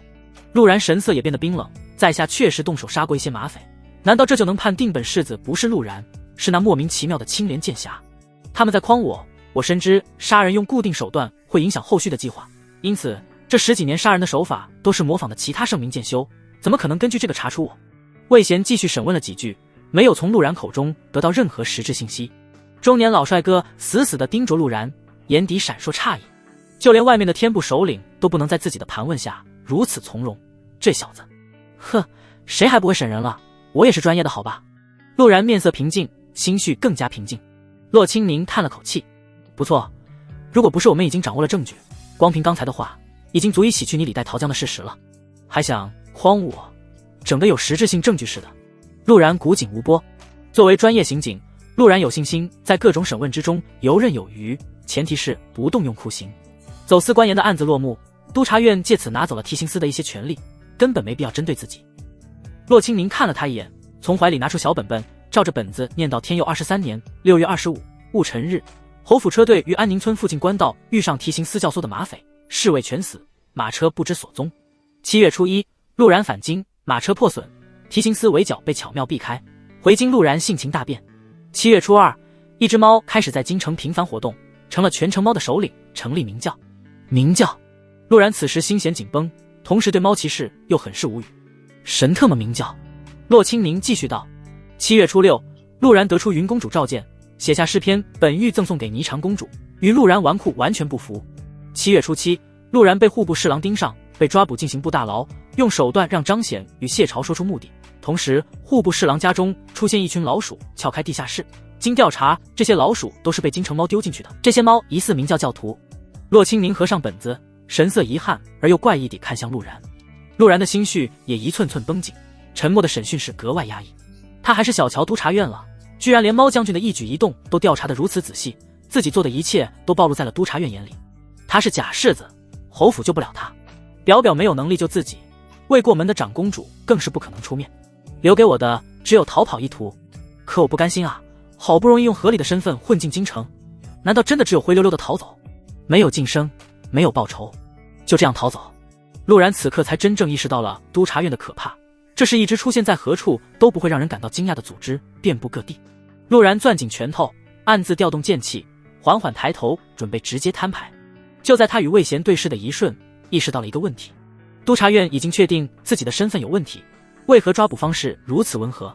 难道直接告诉老侯爷不比他们亲自抓捕更好？为什么要请自己过来喝茶？所以他们想让我当侯府内应。陆然吐出浊气，一边准备随时跑路，一边试着去认罪，看看督察院的态度。就在他准备开口的时候，魏贤开口了：看样子你确实是侯府世子，没想到你藏得挺深，居然纨绔掩盖自己了这么久。他认可了我的身份，所以我的猜测是对的，他想让我在侯府做内应。洛清宁疑惑地看了一眼魏贤，也没有追问，甚至心底松了一口气。魏贤继续道：你很不错，所以现在迎接你的是加入督察院避案堂的邀请。督察院避案堂的邀请？陆然心中大定，更加确信了自己的猜测。这是长公主的举荐，方才的一切都只是试探。你的表现我很满意。魏贤语气再度温和，不似方才的咄咄逼人。长公主的举荐？为什么我都没和她说过话？对了，表表说过长公主酷爱诗词，她那天说了很喜欢鹊桥仙，但这应该不足以让她举荐我进入督察院才对，除非她猜透了我设计户部侍郎的整个过程。这位霓裳公主有点东西啊。魏贤没有过多解释，继续道：避案堂主掌司狱和刑罚，与提刑司经常会打交道，他们对你的态度可是恨不得扒皮抽筋，只是对你以后的考验之一。避案堂由天主管，你的直属上司便是洛清宁。陆然心弦放松，至于提刑司，他迟早都会对上。现在有个好消息，自己的身份彻底坐实，并且抱住了督察院这棵参天大树。魏贤继续道：清宁，你带他去了解一下督察院，办理好身份牌后带他去进行考核。洛清宁拱手看了一眼陆然，跟我走。打开门，侯慕白正在把玩着折扇，不断摆着各种 pose。 见到两人出来，脸上也不觉尴尬，反而问道：你们觉得这样够不够帅？有病！骆青宁翻了个白眼，大长腿一左一右与其擦肩而过。没品的家伙！侯慕白也不恼，转眼看着陆然，你觉得呢？你能把9两7钱银子还我吗？陆然答非所问。侯慕白目光真挚，我何时收过你银子？小贱人！陆然咧嘴一笑，可能是我记错了。侯慕白不动声色点头，你记性不太好，本官大度不与你计较，所以你觉得这样帅吗？帅！陆然竖了大拇指，夸领导是必备课程，区10两银子就当喂狗了，要是再来一句诗就更帅了。哦，听闻你诗才出众，可愿赠我一首？侯慕白眼睛一亮，要是让我满意，我可不违背原则情况下帮你出手3次。不是，你这不是逼我白嫖你，这诗不是有口就来，我本来还想要10两银子的。陆然没想到还有这种意外之喜，想了想道，那侯大人可听好了，一篇诗一斗酒，一曲长歌一见天涯。虽然是游戏台词，但逼气够就行了。这人看着有种脑干缺失的美，糊弄得了，我的诗还得去和公主们派。陆然仔细观察着他的反应。侯慕白面露喜色，有品，和我不相上下的美男子果然有品。陆然听后心里一松，真好糊弄，看样子多玩游戏确实有好处，谁说没好处就让他来找我，这不就是好处？接着侯慕白丢了一块玉佩，每出手一次我会斩掉一截。谢过侯大人。陆然拱手，10两银子赚大了。侯慕白点头道，你和青宁丫头去吧，考核注意一些，别被迷了心智。还有提醒，这诗抄的不赔。陆然笑着拱手离去。侯慕白看了一眼陆然的背影，沉思着进入房间。天见过魏先生。魏贤点头，放下了手中笔墨。你好奇，我明明知道他不是世子陆然，为什么不揭穿他，反而把他留在督察院给他打掩护？司主此举定然别有深意，不过是国师的嘱托罢了。魏贤摇摇头。国师宋初韵，他怎么会明着帮陆然？这么多年，就连国事他都几乎不插手。侯慕白疑惑道，并非他亲手帮，而是我查到的东西。魏贤说道，你可知蜀州那位要收陆然为弟子的是何人？魏先生的意思是？侯慕白意识到了什么，会不会有人借着他的名义？不然以国师的能力，不会被我们察觉。魏贤开口道，没人敢冒用一位超品强者的名头，他是故意给我们的信息，告诉我们陆然他保了。行了，你知道就行，他在你手下做事，告知你一声。魏贤继续道，你来看看这幅墨宝如何？侯慕白眼中闪过一瞬忌惮，长吐了一口气，靠近后看着魏贤的墨宝。侠之大者，为国为民。他眼里闪着光。魏先生果然心怀大义。不，这是陆然说的话。魏贤笑道，或许他能给我们一些惊喜，国师保的人值得期待一番。侯慕白盯着字画，不由得点点头。魏贤收敛笑意，你去协助的调查10年前顾家的事，不限于失踪的顾言，包括所有与顾家有关系的人。侯慕白拱手要离去之际，忽然开口道，魏先生觉得我用剑会不会更帅一些？他仔细品读了一番陆然给他的诗句，似乎用剑更合时宜。魏贤面无表情，你已经一起修行了5个体系，别把自己练废了就行。侯慕白面色尴尬，面容愁绪的离去。骆青宁也在和陆然介绍着督察院的情况。督察院分为8部，天地玄黄，宇宙洪荒，这你应该清楚。8部外最底层的是白翼，负责一些繁杂琐事，其次是督察使，负责各部正常运转。督察使有百户千户阶层，在上面就是各部首领，代号是不明。我本是地部千户，因为避暗堂成立，天部缺少这方面管理，才被调了过来。以后你要叫我骆大人或者头儿。好的腿精。陆然心里调侃道，在我手下做事，要求不行恶事，无愧于心。督察院虽然御下严格，但也有蛆虫，若是我发现你也是蛆虫，本官不会留情。骆青宁告诫一番后，继续介绍，督察院职责是监察天下，除开朝廷以外，江湖也是我们监察的一部分，具体做什么你以后慢慢熟悉。接着骆青宁带他来到了办理身份牌的地方，一会儿我会让人带你去考核，顺便让你和同僚先熟悉熟悉。魏先生不是让你带我考核吗？陆然疑惑的声音换来的是骆青宁的冷眼。户部侍郎案情做时需要整理归案，过些日子还会抄家，关于其亲属的判处还待商榷，没空带你考核。办好身份令牌后，骆青宁带着他来到避案堂前，2个人隐立在那里，一人一丝不苟，衣冠极为整齐，双脚站在地板砖的10字交接处，昂首挺胸。另一个嬉皮笑脸的看起来不怎么正经。江河。嬉皮笑脸的人笑道，没想到还能和侯府世子当同僚，运气真不错，今晚去教坊司庆祝你加入，钱你给。又一个贱人。陆然心里立即给他贴了个标签。李征。一丝不苟的人冷冷地说了一句，想了想又补充道，我不去教坊司。江河闻言一把搂住他肩膀，你小子又没媳妇又没未婚妻，守身如玉20年图个啥？李征哼了一声，眼里闪烁一瞬渴望，但依旧一脸不屑。闷骚小处男。陆然大概了解了这2位同事是什么性格了。洛清宁冷哼一声，也没训斥教坊司聚会，这在官场是很正常的事。带他去考核。江河立马收敛笑意，对洛清宁似乎挺畏惧。好的头儿。江河对着腿筋挥手，还不忘眨眨眼睛打趣。洛清宁蹙眉，考核分数太低，你也是死路一条。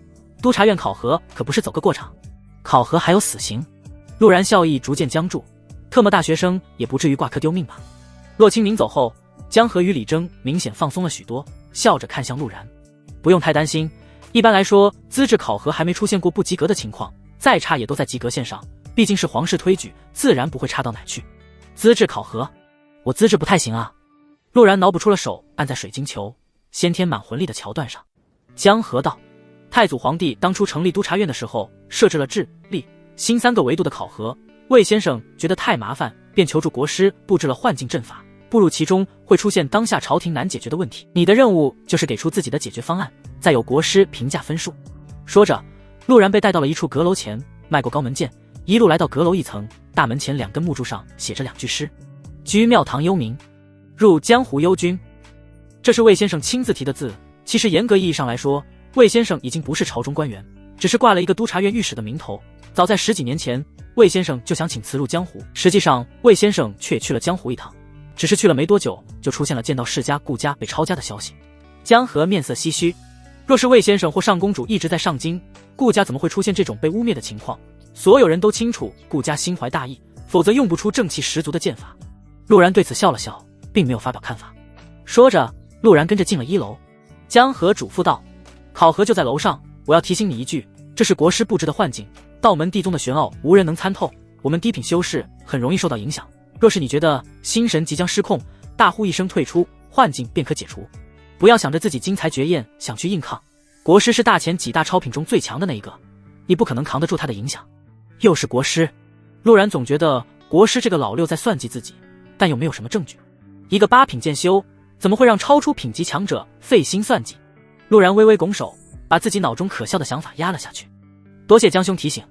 江河嘿嘿一笑，没事，难得和侯府世子共事，听说陆世子爱好撒币，以后教坊司世子可得请客。你特么让人请客，怎么还骂人？你特娘的才撒币！陆然皮笑肉不笑，滚！接着他转身踏上了通往2楼的楼梯。江河与李征看着他的背影，不由得互相对视一眼。世子变化真大啊！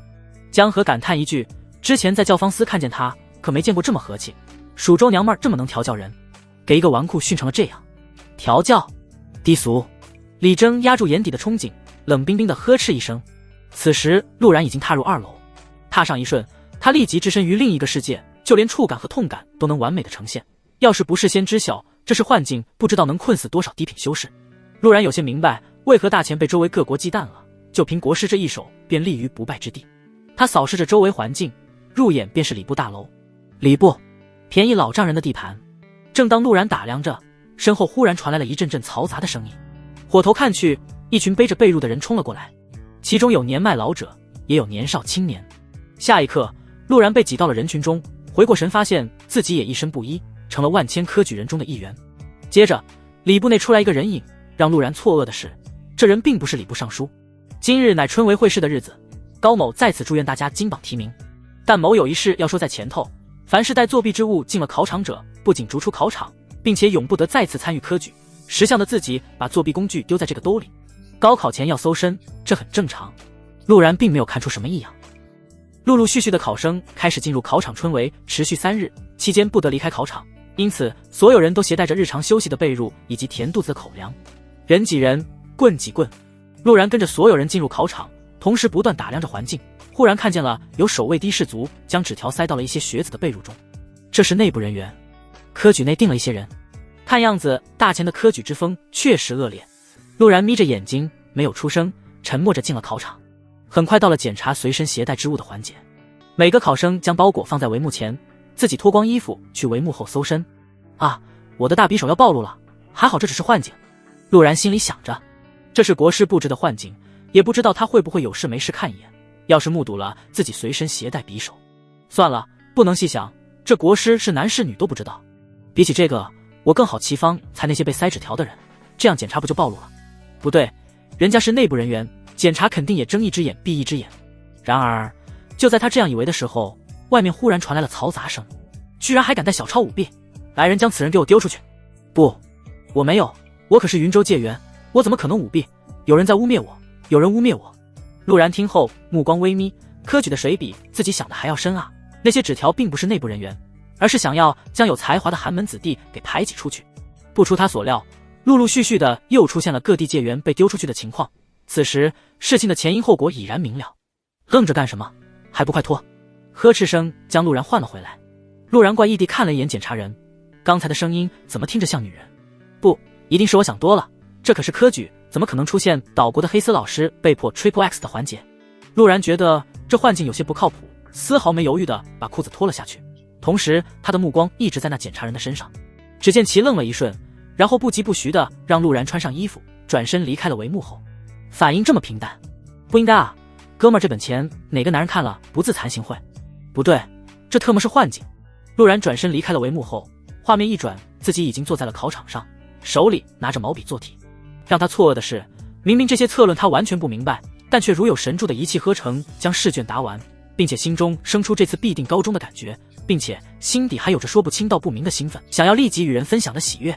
答完试卷，收卷之时，陆然瞄了一眼署名，通州陆然。转眼间会试结束，陆然来到了礼部门外，有人立马凑了上来。陆界员这次答题感觉如何？陆界员，我特娘的身份也是界员，可为什么我没有被人弄出去？难道我才是真的内部人？全对。陆然本想推诿一番，张口便是一脸自豪，甚至忍不住朗声道：春风得意马蹄疾，一日览遍京都花。话音再度落下，画面再度一转，揭榜之日到了。抬头看去，榜上没有陆然的名字。明明陆然清楚这只是幻境，但依旧心底生出莫名的失落，有种10年寒窗付诸东流的感觉。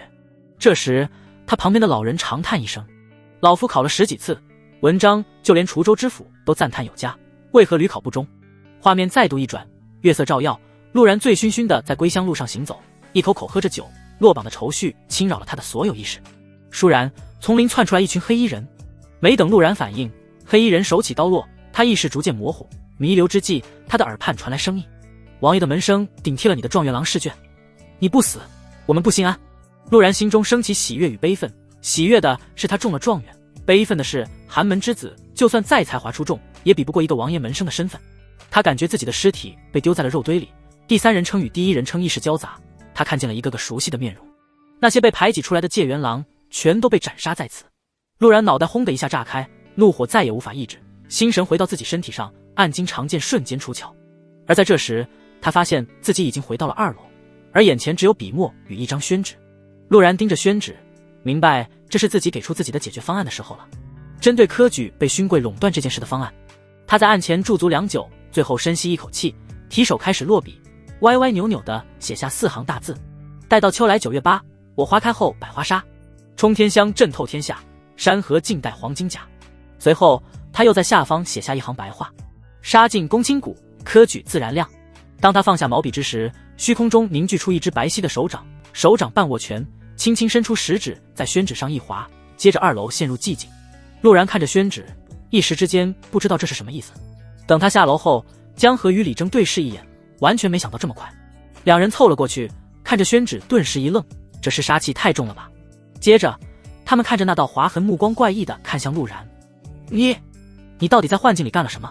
这个东西标志着你的答案不合格。陆然面色一抽：不合格意味着我特么还得死？你的幻境到底是什么题目？江河忍不住问道。陆然深吸一口气，把自己的幻境说了出来：你也是科举？李征愣了一下，冷哼道：科举的正确答案是谏言陛下，立法束缚勋贵，为寒门士子开路，得天下之心。陆然愣了一下，立刻反应了过来，这首诗是谁写的？是他们发现杀进长安比考进长安更方便的黄巢写的啊！特么这首诗仔细一读就能联想到大逆不道，这可是皇权至上的古代，自己这首诗妥妥的会被砍头娘的，光顾着爽了，忘记了老子的处境。陆然心跳加速，再次沟通留在猫将军身上的本源剑气。你也别急。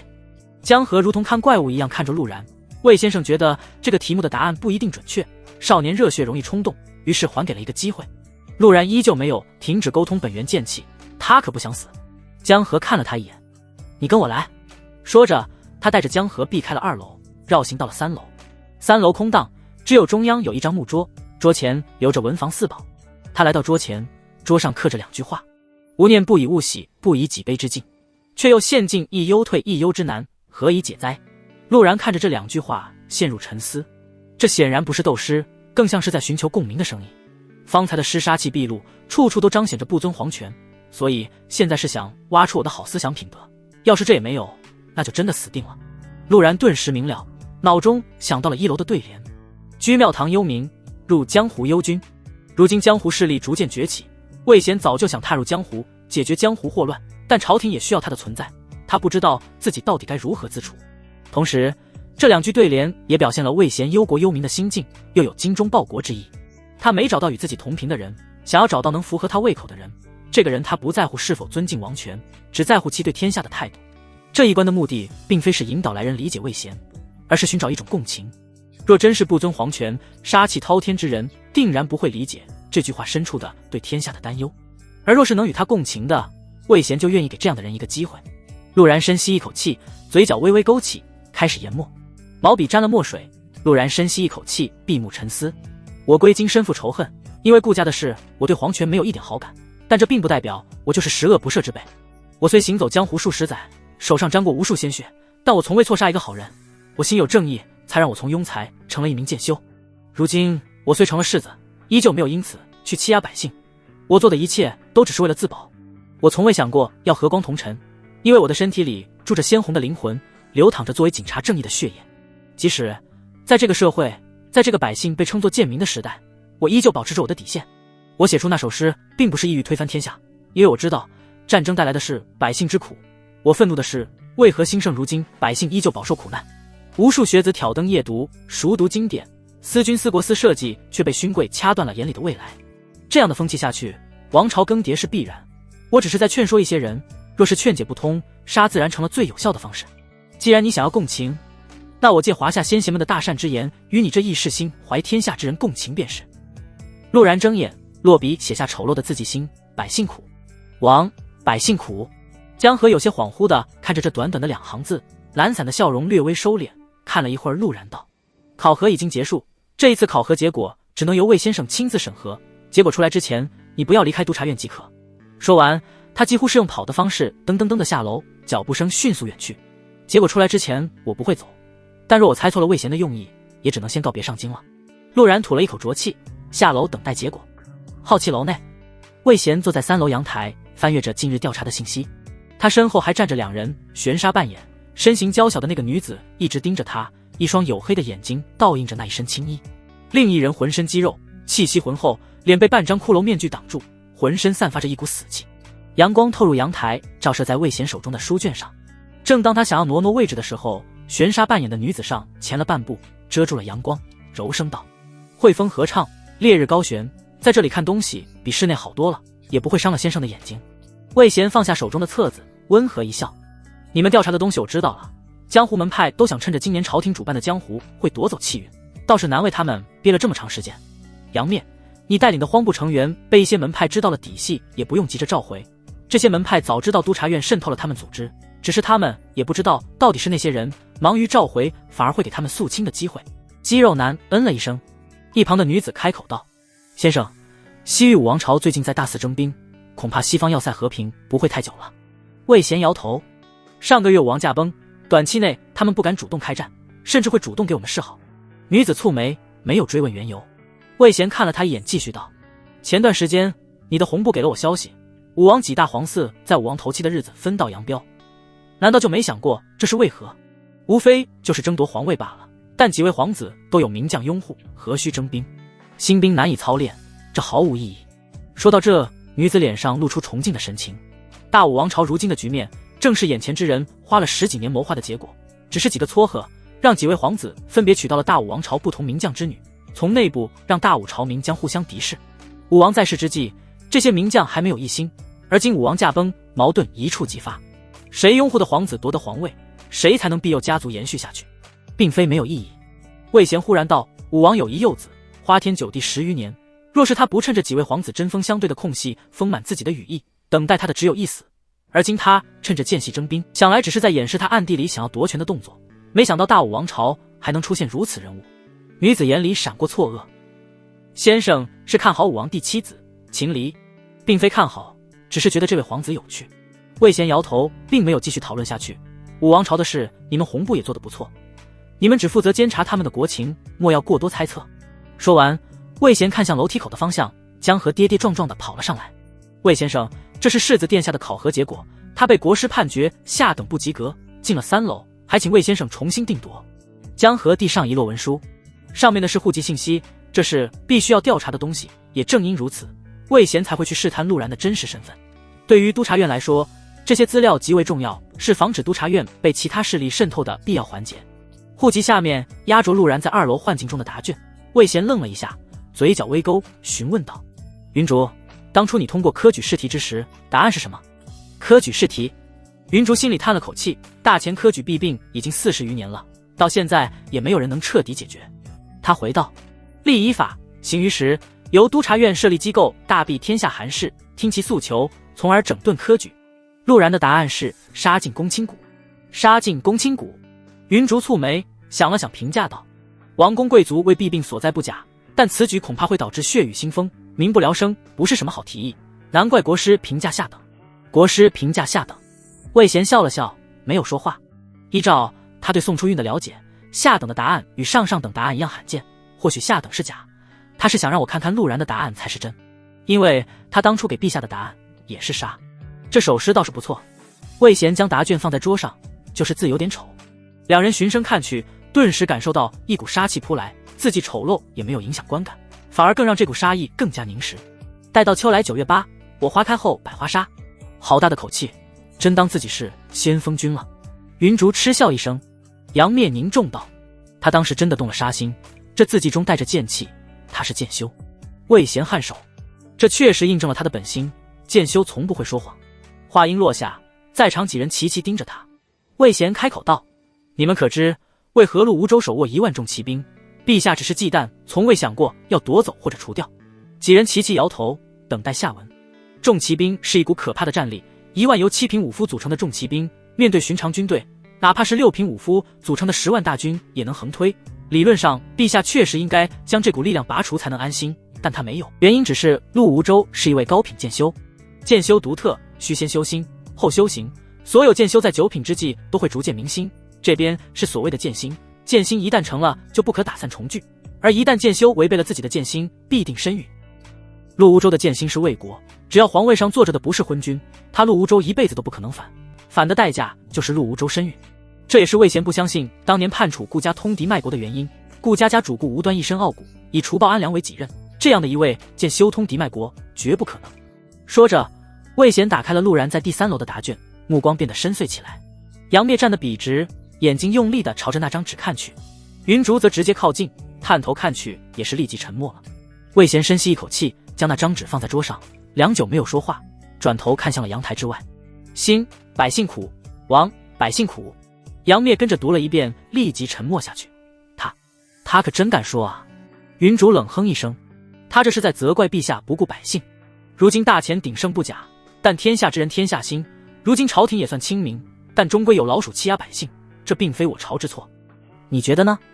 魏贤看向杨灭，杨灭想了想，拱手道：兴为百姓之乐，亡才为百姓之苦。他说得很明白，不认可陆然的话。魏贤颔首，那就等以后他成为督察院第9部首领之时，你们再与他讨论了。云竹愣了一下，先生觉得这陆然能成为督察院高层？督察院高层不比别处，修为只是其中之一，更为重要的是心怀正气。他觉得陆然杀性太重，随时都可能过激踏上邪路，只要他一直是剑修，那就没有问题。魏贤温和道：纵观天下体系，能本心从一而终者，唯有剑修。我虽然不喜剑修一根筋的直来直去，但不得不慨叹剑修者心性之坚毅。说到此处，魏贤提笔落字：谨记，侠之大者，为国为民。他的字迹大气磅礴，带着一股浩然气，与陆然那歪歪扭扭的毛笔字截然不同，但落在此处，二者却又显得极为和睦。魏贤把答卷交给了江河，你把此物给他看一下，随后带他来见我。此时陆然正在和李征攀谈，我请客，你都不去青楼，我砸银子把花魁砸来陪你睡。面对陆然的诱惑，李征喉结滚动，冷哼一声：世子有这个钱，不如去体恤百姓，他们更需要这些财物。这小子特么从哪里学来的道德绑架？陆然干咳一声：李兄有所不知，你觉得青楼女子都是自愿成为卖肉玩物？李征蹙眉，没有说话。陆然叹了口气，其实他们也是苦命的人，有豪赌的爹，卧床的娘，念学的弟弟和破碎的他，你不疼他，我不疼他，谁来让他重新回家？李征面色闪烁，此言当真？陆然笑道：本世子常年光顾洗脚，青楼怎么可能骗你？不信你去了问他们，不对你扭头就走便是。李征沉默了，似乎在思考。这时江河的声音传来：陆然，你通过了。我就说嘛，和我聊得来的怎么可能是大奸大恶之辈？魏先生对你评价还挺高的。陆然扭头看去，悬着的心终于落下，不用离开京城就好。魏先生让我把这个给你看看，让你去找他。江河把宣纸递给了陆然，目光怪异地看向李征：你小子怎么了？他在思考要不要去青楼救苦救难。陆然大笑道：我先去找魏先生了，晚上去青楼，我请客。男人喜好拖良家下水，不仅存在于女子，也热衷给从不去洗脚城2楼之人拉上2楼。世子大气。江河嬉笑着，青楼可比教坊私贵多了。待陆然远去后，他转头看向李征：喂，今晚去不去？白嫖哦。原本他以为李征还会拒绝，不料李征目光坚毅：去，别误会，我只是想拯救破碎的他。啊！江河面色一僵，有些好奇这段时间陆然给这家伙说了什么。他把我说的话又写一遍是什么意思？提醒我不要忘了我的本性。陆然一边走一边思索着魏贤的深意。既然我通过了，那就说明我的猜测没有错。魏贤确实是想找理解他的人，说不定当初他进入督察院的时候考核的题目和我一样。管他的，不用现在就离京自然是好事。陆然平复心境，踏入了好气楼。坑我10两银子的便宜保镖小贱人不在。上了3楼，陆然下意识扫了一圈。下一刻，阳台方向传来脚步声，3个人影走了出来。魏贤一如既往地坐到了案前，并且示意陆然坐下。他身后的2人则一直打量陆然。陆然露了个假笑，一屁股坐了下去。卑职见过魏先生。魏贤微微颔首，也没有回话。云竹忽而开口道：你看着杀性也不重，为何会说出那般之语？原来是想质问我，还以为有什么奖励。陆然撇撇嘴：若是见万千学子被杀还能无动于衷，我恐怕不配为人。那并非杀意，而是为死者鸣不平。那只是幻境，你清楚？陆然反口问道：你又怎么确定我们活着的世界不是一段长达几十年甚至几百年的幻境？我只是觉得在那个环境里，我应该做一些事，无论它是不是幻境。云竹皱眉：你这种想法很容易被人用幻境击杀。陆然沉默不语。云竹继续道：做事应当三思而后行，过刚易折，那不过是幻境。你应当平复心境，若非先生愿意给人第2次机会，你现在已经被判了死刑。陆然徐徐道：我的感受是寒窗学子死在了自己期待的光明大道上。云竹面露不喜：我说了，那不过是幻境。陆然冷笑一声：幻境？你又怎么确信那不是已经发生过的事？不可能，不可能。凭什么不可能？就凭督察院是天下第1情报组织，就凭你们觉得自己是光？可光也有找不到的阴影之地，每年失踪之人不知凡几。你们可曾去核查一群落榜学子的去向？云竹被对得哑口无言。陆然平静的声音再度响起：我当然知道那是幻境，但那又如何？我只是在无时无刻随着自己的心去做事。你说过刚易折，那是你不了解渐修，夫渐修者宁折勿取。魏贤闻言，握着茶杯的手顿了一下，并没有开口评价。云竹张了张嘴，最后退了半步，拱手不语。杨灭看了一眼陆然：你的做法我很喜欢。又有一个识货的按照小贱人的语气评价：有品。大个子杨灭继续道：但心乃百姓之福，何来苦哉？我收回评价，这也是个没品的家伙。陆然转头看向魏贤，眼神询问着对方的目的。魏贤笑道：这件事以后你们以后再议，我叫你来是有一个问题。他叫我过来果然有事。你一个当了几10年官的老油条，能有什么问题需要问我？陆然腹诽着，表面一副恭敬模样。魏先生请讲，卑职知无不言。魏贤点点头：我所之言为何解？你似乎并没有给我答案。进退皆忧，你觉得何时而乐？这个题我会，高考常考的问题。陆然干咳一声道：自是先天下之忧而忧，后天下之乐而乐。魏贤的瞳孔倏而停滞片刻，死死盯着一脸无所谓的陆然，许久都没有开口说话。云竹与杨灭也跟着愣住了，只感觉这两句话大气磅礴，胸怀天下之感油然而生。你当真这样想的？魏贤打破了平静。不，我只是在说标准答案，你可以去高考答案库里去查。陆然心里回答道，面上却嬉笑着。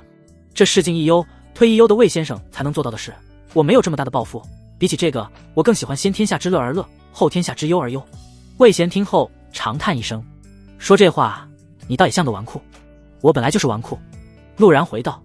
魏贤摇头道，罢了，你的答案还不错，准你去藏经阁挑选一门武技，督察院藏经阁收藏了天下绝大部分的武技，能不能选到好东西就看你了，这可是督察院有功勋的人才能享受的待遇。还有好处？陆然立即拱手，卑职谢过魏先生，你那背但凡再沉下来一点，这道谢还能诚恳几分？魏贤摇头道，去吧，记住只能挑一门。卑职告退。被抓过来一趟，还能白嫖一门武技，运气不错啊。陆然深知自己的缺陷在于作为散修没有强大的技法，原本他打算在侯府学习，如今有包罗万象的督察院藏经阁，自然是藏经阁更好。下了浩气楼，江河与李征等候在下面。世子爷，魏先生跟你说什么了？江河问道。陆然脸部红气不喘，魏先生觉得我天资出众，奖励我一本武技，让我去藏经阁挑。两人顿时眼里闪着羡慕的光，我靠，我成督察使都2年了，也没去过藏经阁挑武技，跟我混，不仅带你们逛最好的青楼，睡最靓的妞，还带你们拿最好的武技。陆然有些飘忽忽地说道。睡最好的妞我喜欢。江河嘿嘿一笑。李征面露不屑，粗鄙之辈，那是拯救姑娘们于水火。咦？陆然和江河齐齐发出怀疑的声音，这像极了第一次逛青楼的他们，绞尽脑汁想一个正当理由安慰闷骚的心。在两人带领下来到藏经阁前，江河介绍道，武技在2楼，1楼是一些关于大钱乃至周边邻国的信息，当然也包含了修行体系的一些知识，这样完整的藏书，整个大钱也只有督察院有了。陆然扫了一圈，随意拿了一本地理志。大钱北连乌国，西接大武王朝，南方盘踞着诸多小国，东边则是汪洋大海。这地图莫名很亲切啊。陆然心里一阵感慨，只可惜没有脚盆机，不然血脉激活的我强得可怕。陆然放下地理志，转头拿了一本体系收录。他虽来到这世界很久，但对于修行体系了解的并不多。他先找到了剑修体系，9品被剑人，8品游侠，7品大侠，6品说书人，然后就没有了。垃圾收藏，还没有我剑典记录全面。陆然腹诽着，不过也了解为何各大体系之间品级名称不互通。体系晋升需要做到满足体系名称的事，若是被其他体系知晓，很容易被打断晋升之路，因此各大体系互相都隐瞒实情。接着陆然翻阅了武夫体系，这个记录得很完善，9品炼体境，8品炼气境，7品炼魂境，6品铜皮铁骨，一直到1品都有记载。陆然粗略看了一下，大概知道为什么武夫没有秘密了，这特么全是对自己身体一顿练，想要打断武夫晋升，只有将其杀掉。果然大道至简啊。陆然感叹一声，同时不由得看了一眼身旁的2个武夫，难怪被人骂粗鄙体系，一个劲的折磨自己，可不就是粗鄙之人干的事吗？其他体系的还有道门、方士、佛门、儒修，以及南方小国盛行的古修，北方巫国的巫师，这些记录都不是很完善，没有什么看的价值。算了，有空再来慢慢看吧，先去挑选武技。陆然放下书册，在江河羡慕的目光中上了2楼。果然，不管是洗脚城还是什么地方，2楼都是让人羡慕嫉妒的圣地。陆然心里想到。李征看了一眼陆然的背影，对了一下江河，你有没有发现刚才世子看我们的目光充满了鄙视？这不很正常吗？江河扣了扣脑袋，谁不鄙视武夫？嘿，我都鄙视我自己，可那又怎样？他们敢和武夫肉搏吗？一拳打得他脑瓜子嗡嗡的。一句话形容武夫，谁都可以嘲笑万豪被遛狗，但你遇到该跑还得跑，不然逮着就是一顿蓄意轰拳。另一边，陆然来到了2楼门口，看守的人示意陆然登记，然后继续躺着睡觉。踏入门后，一排排武技分在不同区域，每个区域都注明了隶属于哪个体系。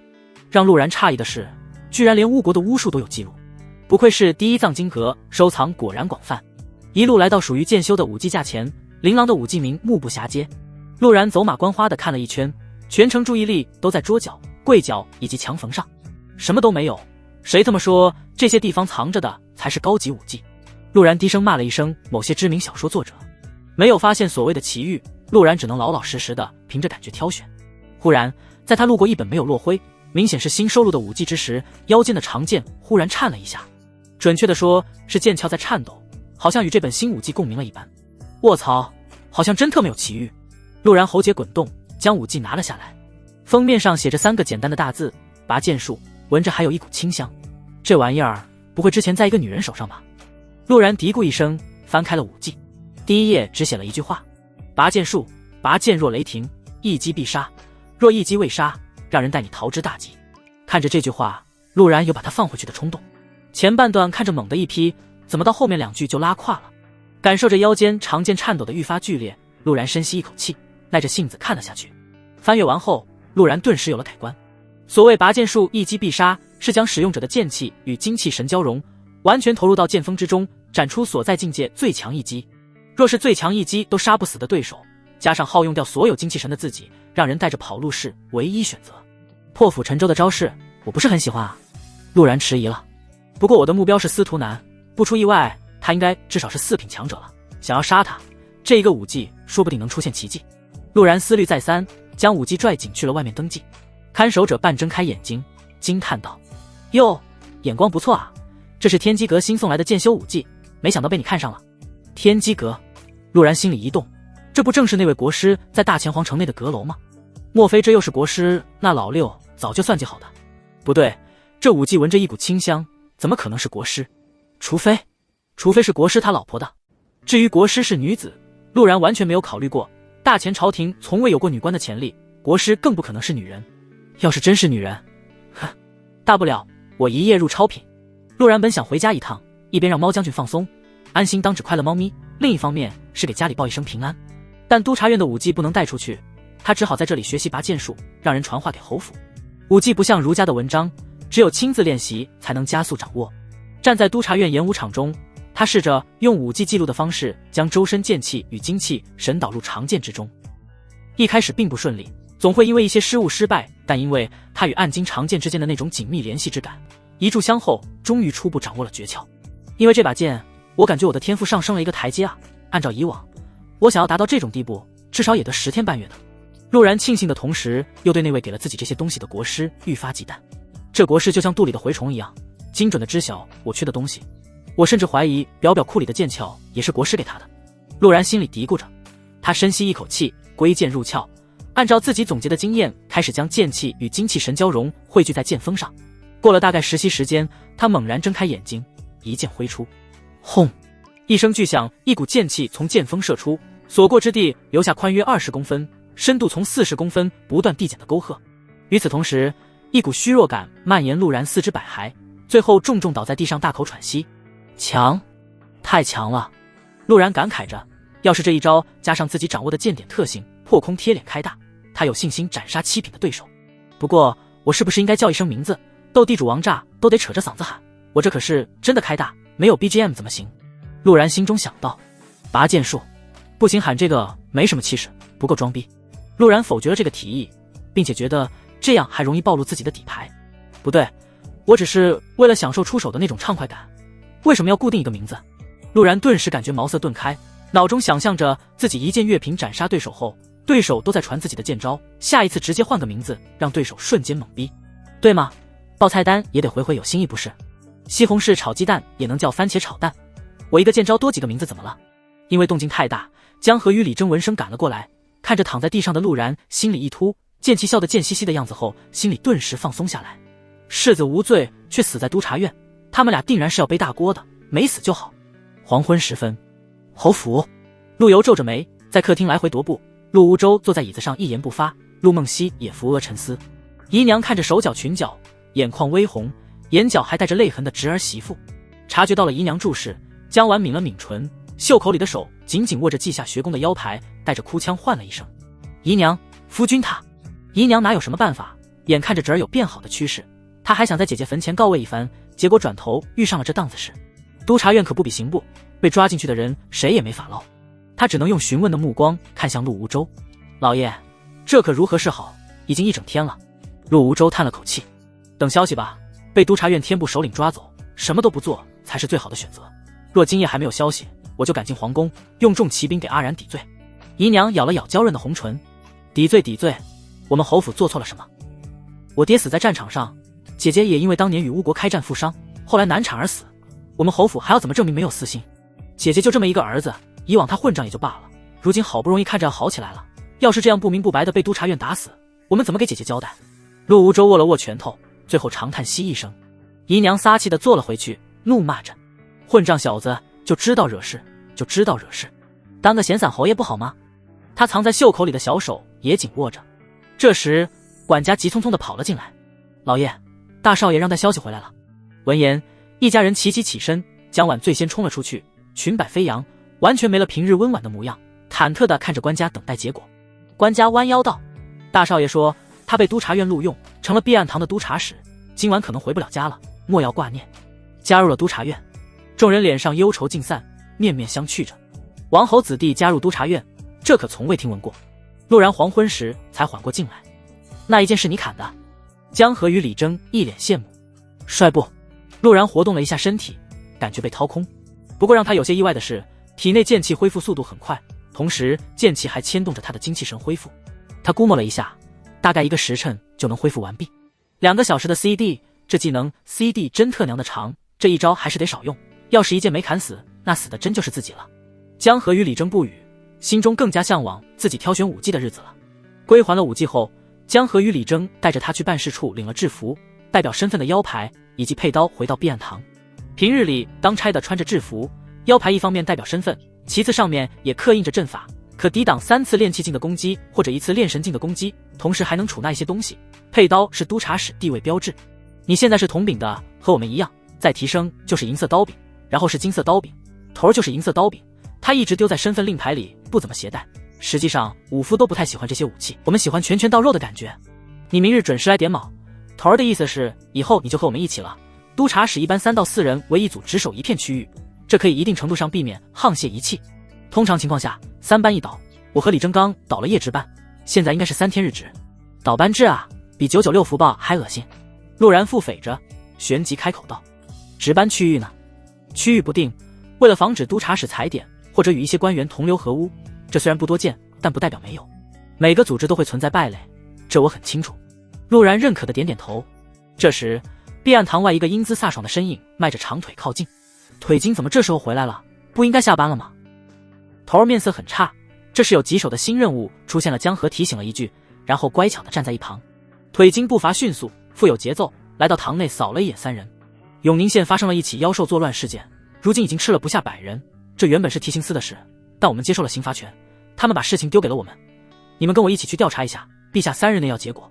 说完，他看了一眼陆然，正好你今天加入，带你过一下督察院办事流程，实战是检测你能力的最好途径。陆然脑子有些发懵，我还打算今晚带着哥几个去青楼活络一下社交氛围，这刚上任就遇到妖兽吃人，这点子也太背了吧。永宁县是京城的副郭县之一，距离京城并不远，这种地方传出来了妖物作祟，京城定然高度重视。骆清宁带着几人上了办案马车，开始详细描述案件细则。永宁县有一座1000米高的大山，山中矿产丰富，野兽繁多，养活了不少矿工和猎户。从年初开始，山里出现了一头妖物，有不少猎户与矿工死于其嘴下。这边是骆清宁知道的所有信息，没有妖物的信息有点难办。陆然蹙眉道。骆清宁道：刚上报的案子，信息需要我们去调查。年初的事，为什么现在才上报？李征不解问道。骆清宁揉了揉眉心，妖物没有大肆兴风作浪，只吃进入山里的猎户以及矿工，基本不出现在县里，因此当地县令睁一只眼闭一只眼，这是报案农户的说法。江河闻言怒骂一声：混账！陆然这才开口道：你说这是农户的说法，意思是我们其实调查了其他信息。骆清宁看了他一眼，真守微点。永宁县令和户部侍郎有密切来往，他们应该有不可告人的秘密，所以县令才不愿上报此事，害怕朝廷来人调查。陆然蹙眉道：理论上县令不会放人出来报案才对。骆清宁沉声道：确实如此，但前段时间一个捕头的哥哥死在了山里，捕头要个说法，县令含糊其辞，于是那捕头一不做二不休，不小心放了人负荆报案。江河与李征对视一眼，没有再说什么。陆然良久后叹息一声：兴野百姓苦，在封建权力面前，百姓活着就已经费尽了所有力气。车厢内彻底沉默了下去。咚咚咚，过了一会儿，陆然敲了敲车窗，看向骆清明道：有永宁县那座大山及周边环境的地图墨。腿筋点头，拿出了一份地图。妖物境界不明，我打算先自行进山调查，不带当地猎户和矿工。摊开地图，上面有大大小小的圈点。骆清明解释道，画黑圈的位置就是山里矿洞以及猎户经常出没的地方，红圈是遇难者事发之地。陆然颔首仔细看了片刻道，你们发现没，这个妖物很守规矩。守规矩，江河与李征面色错愕。你也发现了？腿筋微微抬眸，妖物杀人从没有离开过特定区域，似乎自己给自己定了某种规矩。陆然摇头道，我觉得并非他自己给自己定了规矩，而是在凭借着本能保护某个东西。若是他真能自己给自己定规矩，定然是智慧不低的妖物。这种妖物不会把事情闹大招惹麻烦。现在的结果来看，在京城附近弄这么大动静，这妖兽显然智商不高，不清楚这会加速他的死亡。腿筋看着陆然的目光变了变，单独从地图就能分析出这么多东西，这当真是曾经的那个纨绔。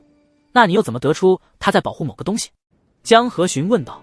陆然指着地图，你们看，所有遇害者都是在这个范围内，而所有的遇害者都有一个共性，都是闯入者。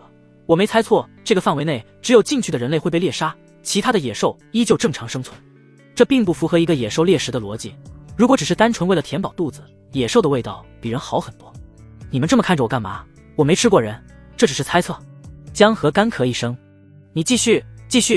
陆然撇嘴继续道，大山里既然能养活猎户，证明这里面并不缺食物，那妖兽也没必要专门逮着成群结队报复心极强的人来杀。若他就是喜欢吃人，那也不可能只活动于这个范围，应该去袭击村镇才对。综上分析，我觉得这妖兽可能在保护着某样东西，不想让其他人知晓。马车内陷入寂静，这一通分析从头到尾严丝合缝，尽管只是猜测，但已然让他们信服了这个可能。你觉得他想要保护什么？骆清明忍不住问道。武功秘籍、神兵利器、奇花异果，如果是完全修仙世界的话，我肯定这么说。不过结合那个县令与户部侍郎的关系，我认为更有可能是严谨。走私官盐一案，你们可还记得？陆然开口道，不仅没有查出所有盐的去向，这些盐的来路也不清楚，或许这次盐的来路能查清。你意思是妖兽保护的可能是一口盐井，其实还有可能是盐矿，但我不觉得这个时代有从盐提炼精盐的技术。陆然心中嘀咕道，只可惜我是个有借有还的好孩子，高中毕业的时候就把从化学老师那里借来的知识还给了他，不然还能靠着化学技术赚点嫖资。大概半炷香时间，马车在永宁县停下。这还只是官府的马车，要是都骑马，估计还能快不少。陆然想到了斗气化马的桥段，其实你低马没我低马跑得快，也不能说离谱，至少他现在确实发现马与马亦有参差。一行人对付了一口干粮，绕过县门，直接朝着大山赶去。他们的计划是进入妖物攻击范围，等待妖物主动出击，观察情况再判断逃跑拉援兵还是直接除掉妖兽。理想很丰满，现实却给了他们沉重打击。地图只是堪舆图，大致能区分地理位置，但要具体到哪里开始是妖物攻击范围的话，靠着地图无法分辨。怀念高科技地图，陆然觉得要是这时候有个高德地图持续为您导航，也不至于这么难分辨位置。要是天机楼的那些道士能出手就好了，观风水、探妖物他们最在行。江河感叹道，但他也清楚这是不可能之事，国师都许久不曾过问国事了，甚至他们怀疑如今的天机阁与大钱已经是貌合神离。陆然想了想开口道，去叫附近村镇的人来带路吧，这样方便很多。骆清明想了想，点头应下了这个提议，有人指路不至于让他们一直提心吊胆，防止妖物袭击。半小时不到，李征带着一个中年人赶了回来。各位差爷，小人姓王，是永宁县山梁村的里长，可把各位爷盼来了，你们再不来，乡亲们可就没法活了。时至今日，妖物作祟已经有半年时间，这意味着这些百姓有半年时间没有正常营收，而赋税却必须得按人头交上去。对于他们来说，这妖物其实不是威胁他们生命的东西，赋税制度才是。骆清明盯着他，冷声道：本官问你，猎户和那些矿工在何处遇害？在上面的狗腿湾前面，上山的人都得路过那里，大多都会在前面失踪。李长叹息着说道：那边有些矿洞，不少人死在了矿洞那里。带路。骆清明沉声道。一行人不再如之前那样瞎转悠，很快就在一处残留着血迹的矿洞前停下。几人对视一眼，这矿洞并不是什么严谨。陆然看着幽深的洞口思索道：进去看看吧，或许有其他发现。这里的地质环境根本不足以形成盐井，更像是盐矿生产的地方。不过陆然也不敢保证，只有进去一探。几人打着火把行走在矿洞内，警惕地打量周围环境。陆然举着火把仔细地审视着矿洞墙壁，他捡起落在地上的一块淡黄色石头，用力捏碎，沾了一点粉末，浅尝了一下，立即吐了出来。这动静引得其他人驻足回望。他们挖的是盐矿。陆然眉头紧皱，这根本不合常理，这个时代不应该有从盐矿里提炼精盐的技术才对。盐矿？骆清明转眼看向里长，这是怎么回事？谁让你们采的盐矿？此物可是有着剧毒。我不清楚。里长神色慌张，似乎真的不知道实情。江河肃然道：盐矿有毒，何人会用此物来制盐？我们从户部侍郎家查收的盐已经检查过了，与正常的食盐没有区别。不，有办法从盐矿里提炼出盐。陆然沉声道。比起他们在意盐矿有毒，陆然更在意到底是谁研究出了从盐矿里提炼食盐，首先排除穿越者。但凡有点脑子的人都清楚，这种技术完全可以和朝廷合作。提刑司虽然权势不俗，但走私这种事始终风险极大，而且与提刑司合谋无异于与虎谋皮，东窗事发只会成为背锅侠。户部侍郎就是个例子。若不是穿越者，那这个人就更加令人忌惮了。能在宏观认知世界里通过改变微观物质来达成目的，这种人可不是简单货色。修行世界加上一颗活络的脑子，这种人可不好对付。一般情况能不得罪就不得罪。若是早知道这种情况，当初他或许会好好斟酌一番要不要得罪这种人物，只是现在他已经断了其财路，没得选了。陆然，不要乱说。骆清明蹙眉道：盐矿有剧毒，这是所有人都知晓的事，这种东西根本不可能提炼出食盐。陆然摇头道：等事了再与你们说此事，先看看还有没有其他线索吧。腿金闻言还想告诫一番，但想了想自己好像也没有太多这种义务，索性也不再自讨没趣。你们别谈盐矿了。李征的声音忽然响起，过来看看这个。骆清明给了江河一个眼神，后者心领神会的将里长击拿，然后才朝着李征方向走去。在透过火光看见地上留下的鳞片之时，所有人瞳孔微缩。巴掌大的鳞片，边缘有着4条彩色纹路，这是6品卵生妖兽才会留下的东西。我们快离开这里，6品妖物不是我们能对付的。骆清明凝重道。其余人迅速起身，不带一点犹豫的准备离去。陆然一边走一边思索着，为何这里会出现6品妖物？这种东西不应该出现在上京附近才对，除非这是被人控制的东西。但所有体系，他并不知道有哪一个会御兽之法。他刚踏出洞窟，骆清明惊呼一声：小心！与此同时，嘶嘶声从洞窟外响起，接着一条巨大蛇尾猛然抽了过来，速度快到陆然完全来不及反应。砰！一声闷响，陆然腰上的身份玉牌瞬间碎裂，与此同时他被抽飞了出去。陆然只感觉自己撞了大运一般，强大的冲击力让他内脏都有些挪位，意识瞬间陷入黑暗。一条深红的巨蛇从石窟上盘踞而下，它体型巨大，足足有10米长，粗细更是比成年男子还要壮硕。它头顶突出短短的小角，翠绿的树瞳散发着凶残暴虐的光芒，吞吐的蛇信散发着股股热气，不断刺激着所有人的神经。突如其来的一幕让众人猝不及防，各自做出不同的应对。腿金立即冷静下来，做出了自己的判断。李征，你去看看陆然的情况，没救了就和江河一起，趁着我拖住这畜生，速去督察院求援。头儿你！江河双拳紧握，欲言又止。这是命令，还不快行动！骆清明知道这次恐怕九死一生，最稳妥的方式就是由修为最高的自己用命拖住，给队员回去求援的机会。巨蛇可不是傻子，巨大的蛇躯张开，将矿洞口围住，不给人逃脱的机会。骆清明冷哼一声，紧绷的长腿弯曲后瞬间弹射而出，小腿上缠绕着股股血气，砰的一声踢在了巨蛇的脖子上。砰！一声闷响，巨蛇与腿筋瞬间分开。那巨蛇吃痛，眼里凶光更甚，张开血盆大口，发出浑厚的嘶吼。咆哮声惊动了山鸟，一股腐败的气味蔓延开来。骆清明同样也不好受，只感觉小腿发麻。刚才自己主动出击，没想到自己反而受伤了。快行动，我一会儿给你们打出一条路。骆清明深吸一口气，周身肌肉紧绷，气血之力不断涌出，整个人瞬间如同一位女杀神一般。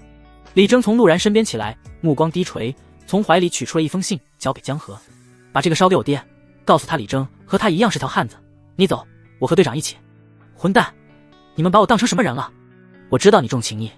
李征打断了他，怒斥道：听着，你还有父母，还有需要照顾的妹妹，我什么都没有，死生无憾，而你需要活下去。江河嘴张了张，拳头紧握。你们撑住！李征颔首，同样调动气血包裹全身。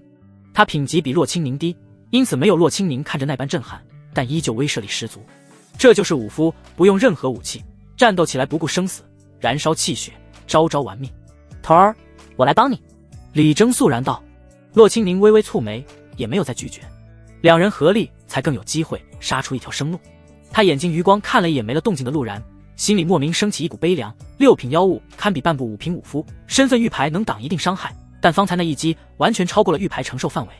陆然毫无防备之下，方才那一下极有可能被震碎了内脏。堂堂世子入职宫龄1天，未免太惨烈了些。洛清宁收敛情绪，气血开始按照一定轨迹运转，这是他从藏经阁得来的腿法。九霄龙腾，动用之时，龙鸣阵阵，可攻击神魂。嘣！洛清宁瞬间从地上弹起，超模一般的大长腿环绕着气血凝成的神龙，直奔巨蛇7寸处袭去。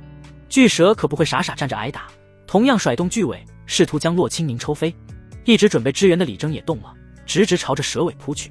砰的一声，李征被抽飞出去，蛇尾也被阻拦了一息时间。洛清宁的攻击也在这一息之间击中了7寸。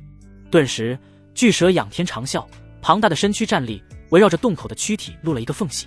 江河，快走！李征从地上爬起来，大喝一声。江河咬牙，一脚将李长踹了出去，自己也紧随其后。撑住，我一定会回来救你们的。他之所以带走李长，主要是这厮再拿也没用，反而会成为拖累。他知道洛清明的为人，只要有人在那里，他一定会救。我滴个亲娘嘞！要不是小爷经脉重塑好几次，身躯抗造比一般武夫还牛逼，刚才那一下又得穿越了。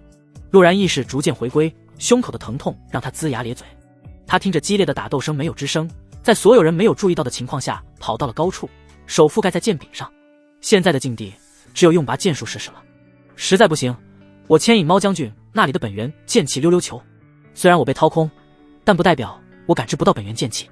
想好了所有对策，陆然才决定放手一搏，夹着尾巴溜走不是他的作风。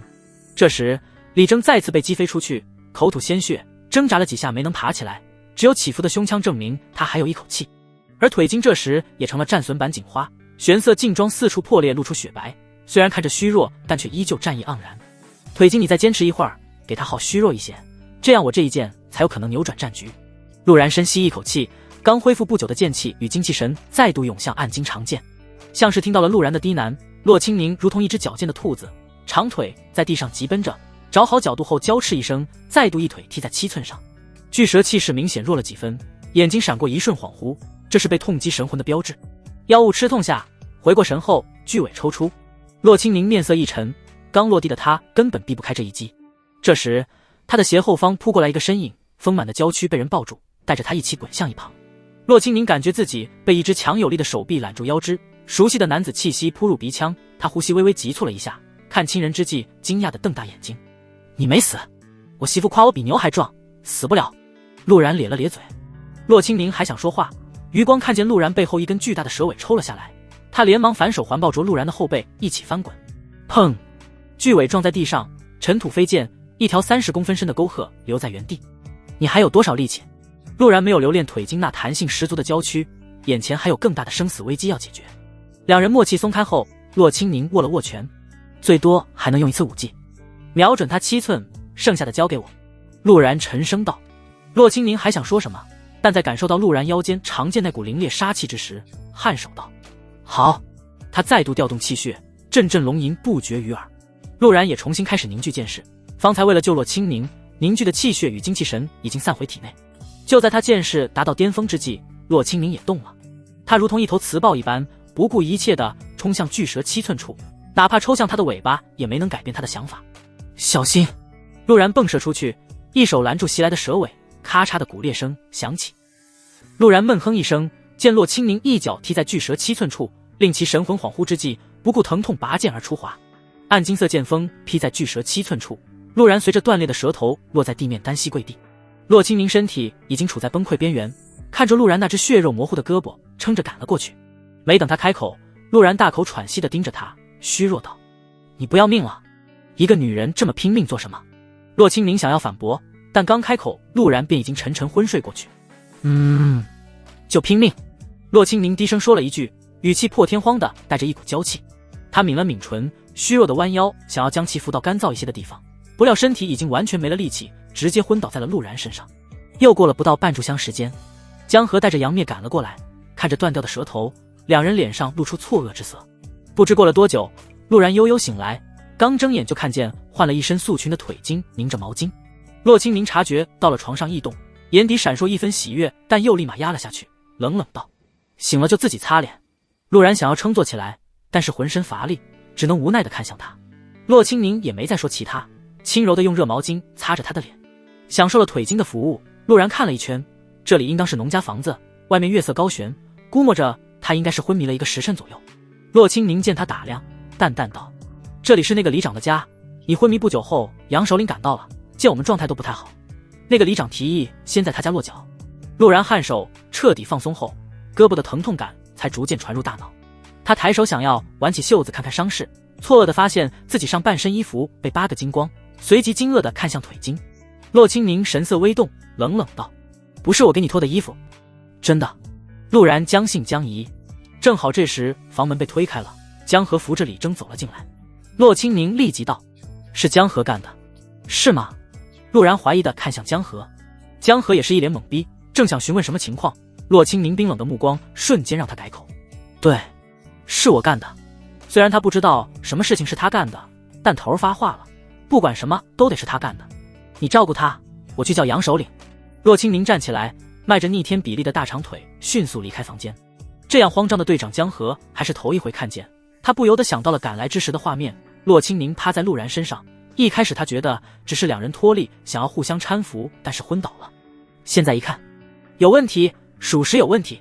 头儿也真是的，都照顾了快1个时辰了，人醒了还害羞个什么？江河嘀咕着坐了下来：世子爷，我江某可不会抢功，我也就把你背到了这里，一直都是头儿在照顾你，你可得好好报答他。还真是腿经给我脱的衣服。陆然放下心来，只要不是那个肌肉难脱的就行。过了一会儿，杨灭带着洛清宁回到房间。感觉如何？杨灭关切地问道。还好吧，问题不大，再过1个时辰作用就能恢复了。陆然感受了一下身体恢复情况，保守地说道：1个时辰就能恢复，真特娘的是个怪物。几人心里齐齐冒出了这个声音。有时候真羡慕你们剑修，8品能伤到6品巅峰妖兽不说，还能给他头砍下来，这种杀伤力真是其他体系比不了的。杨灭感叹着，要是你学会了魏先生与你的武技，恐怕还会更强。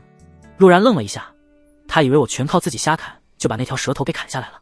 他尬笑道：杨首领可能有点高看我了。杨灭没听出陆然的言外之意，不要妄自菲薄，武技虽然难以修炼，但刻苦努力入门不是问题。有没有一种可能，我是学会了得来的武技，我才能侥幸杀了那条蛇？杨灭笑道：对吗？年轻人，努力。不是，你说什么？你学会了武技？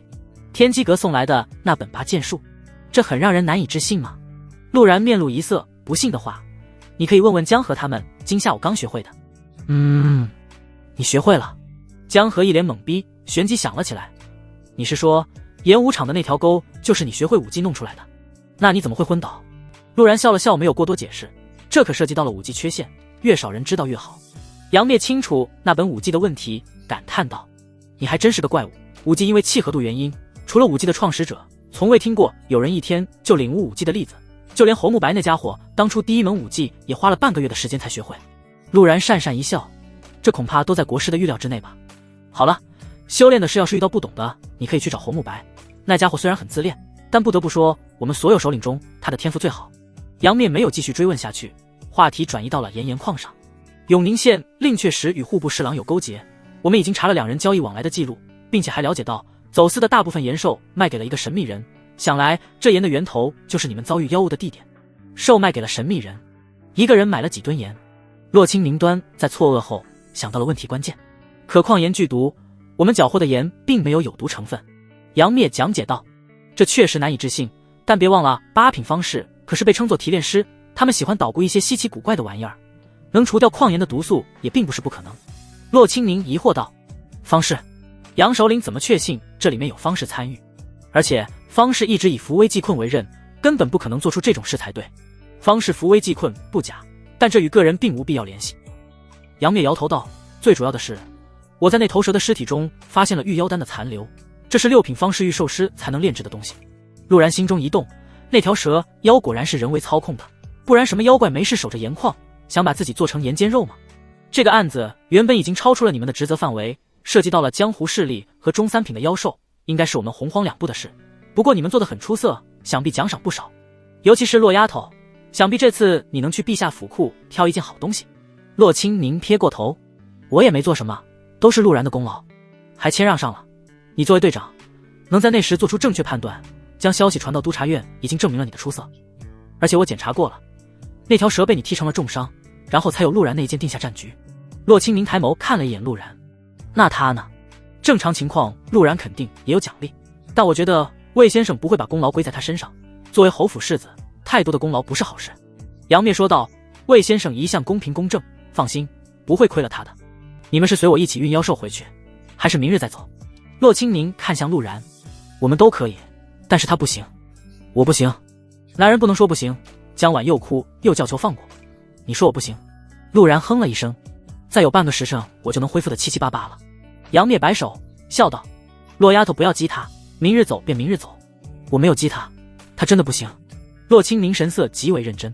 下一刻，他们见证了医学奇迹。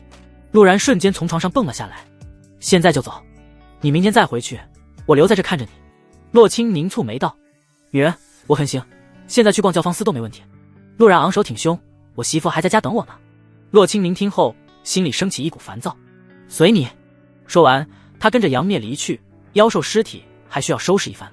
一刻钟后，几匹马拉着妖兽尸体慢悠悠走在官道上，其余人前前后后驾马看护。江河策马靠近陆然，压低声音道：“头儿好像对你有好感。”腿筋对我有好感，这不很正常？我说话骚，人又帅，别说女人，母猫和我待久了都得撅屁股。陆然抬头看了一眼在前面驾马的素裙女子，坐在马背上更显腿长，而且还完美展现了比例超模的腰臀比。洛清宁感受到被目光打量，转头朝着陆然看去，秀眉微蹙，眼神流露着警告。陆然笑了笑，没脸没皮地挥了挥手。洛清宁哼了一声，也没多说什么，转头继续前行。你想说什么？陆然回过神，看向江河。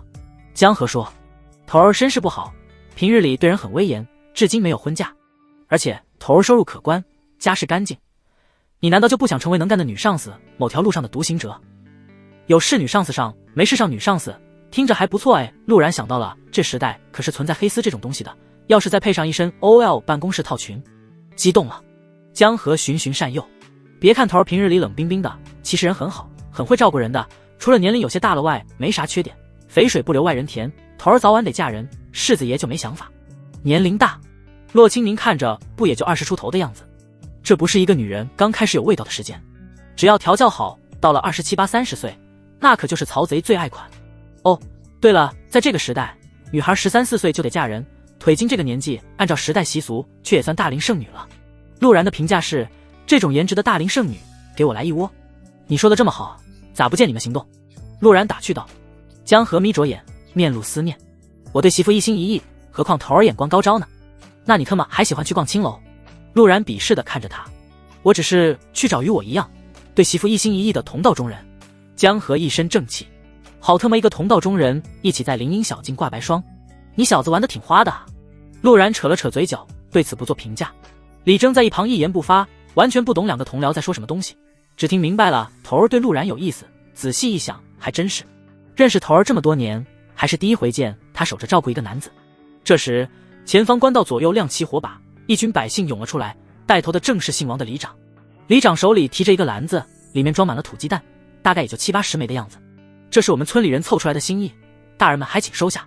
若不是你们除掉妖孽，捉拿了县令，我们可能过不久只能因为交不起赋税逃走当流民了。他的语气诚恳，话里话外满是无奈。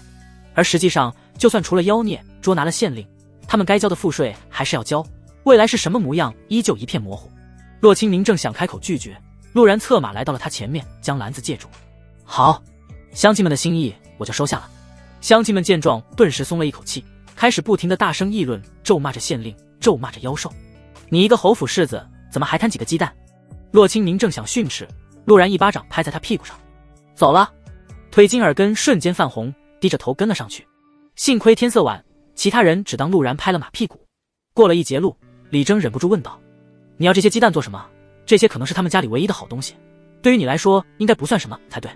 陆然看向没有评价的杨灭，首领觉得该不该拿呢？杨灭微微颔首，不拿，怕是会吓坏他们。这时杨灭也有些明白为何兴百姓苦了，其余人僵了一瞬，立即明白了其中的弯弯绕绕。若是不拿，这些百姓怕是会觉得朝廷不会管他们了吧？拿人手短的道理深刻在人心中，只有拿了，百姓才觉得差爷成了情，才会安心这世道。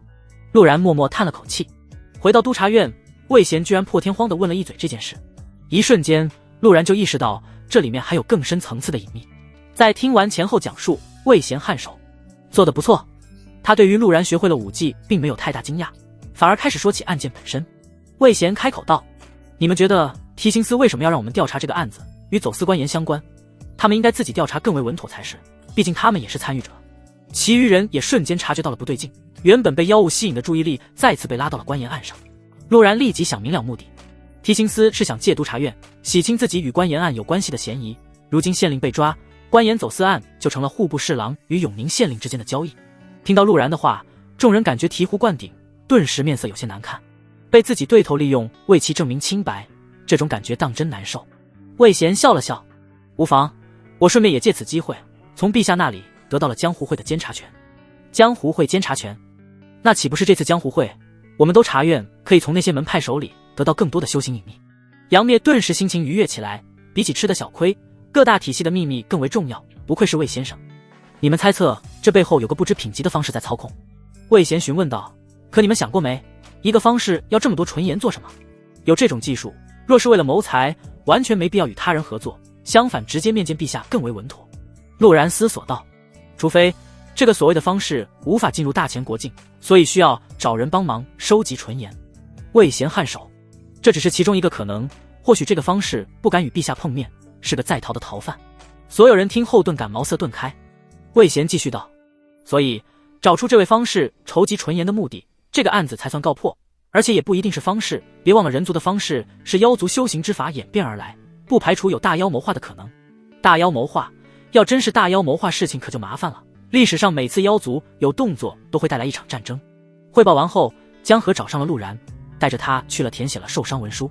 督察院有规定，工伤有3天带薪休沐，陆然对这个制度很满意。填写好文书后，夜色已深，陆然想直接回家睡觉，江河一把拦住了他。不是说好今晚请我们去青楼？一边的李征哼了一声，一脸不屑。不是哥们儿，今天这情况都要去。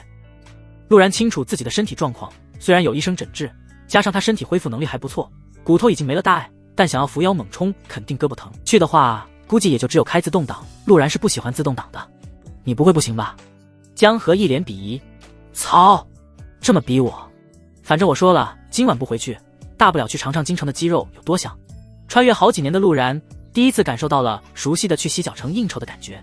这种应酬陆然本身是不喜欢的，因为前世应酬都是他喝酒领导睡妞，但现在不一样了，时代变了。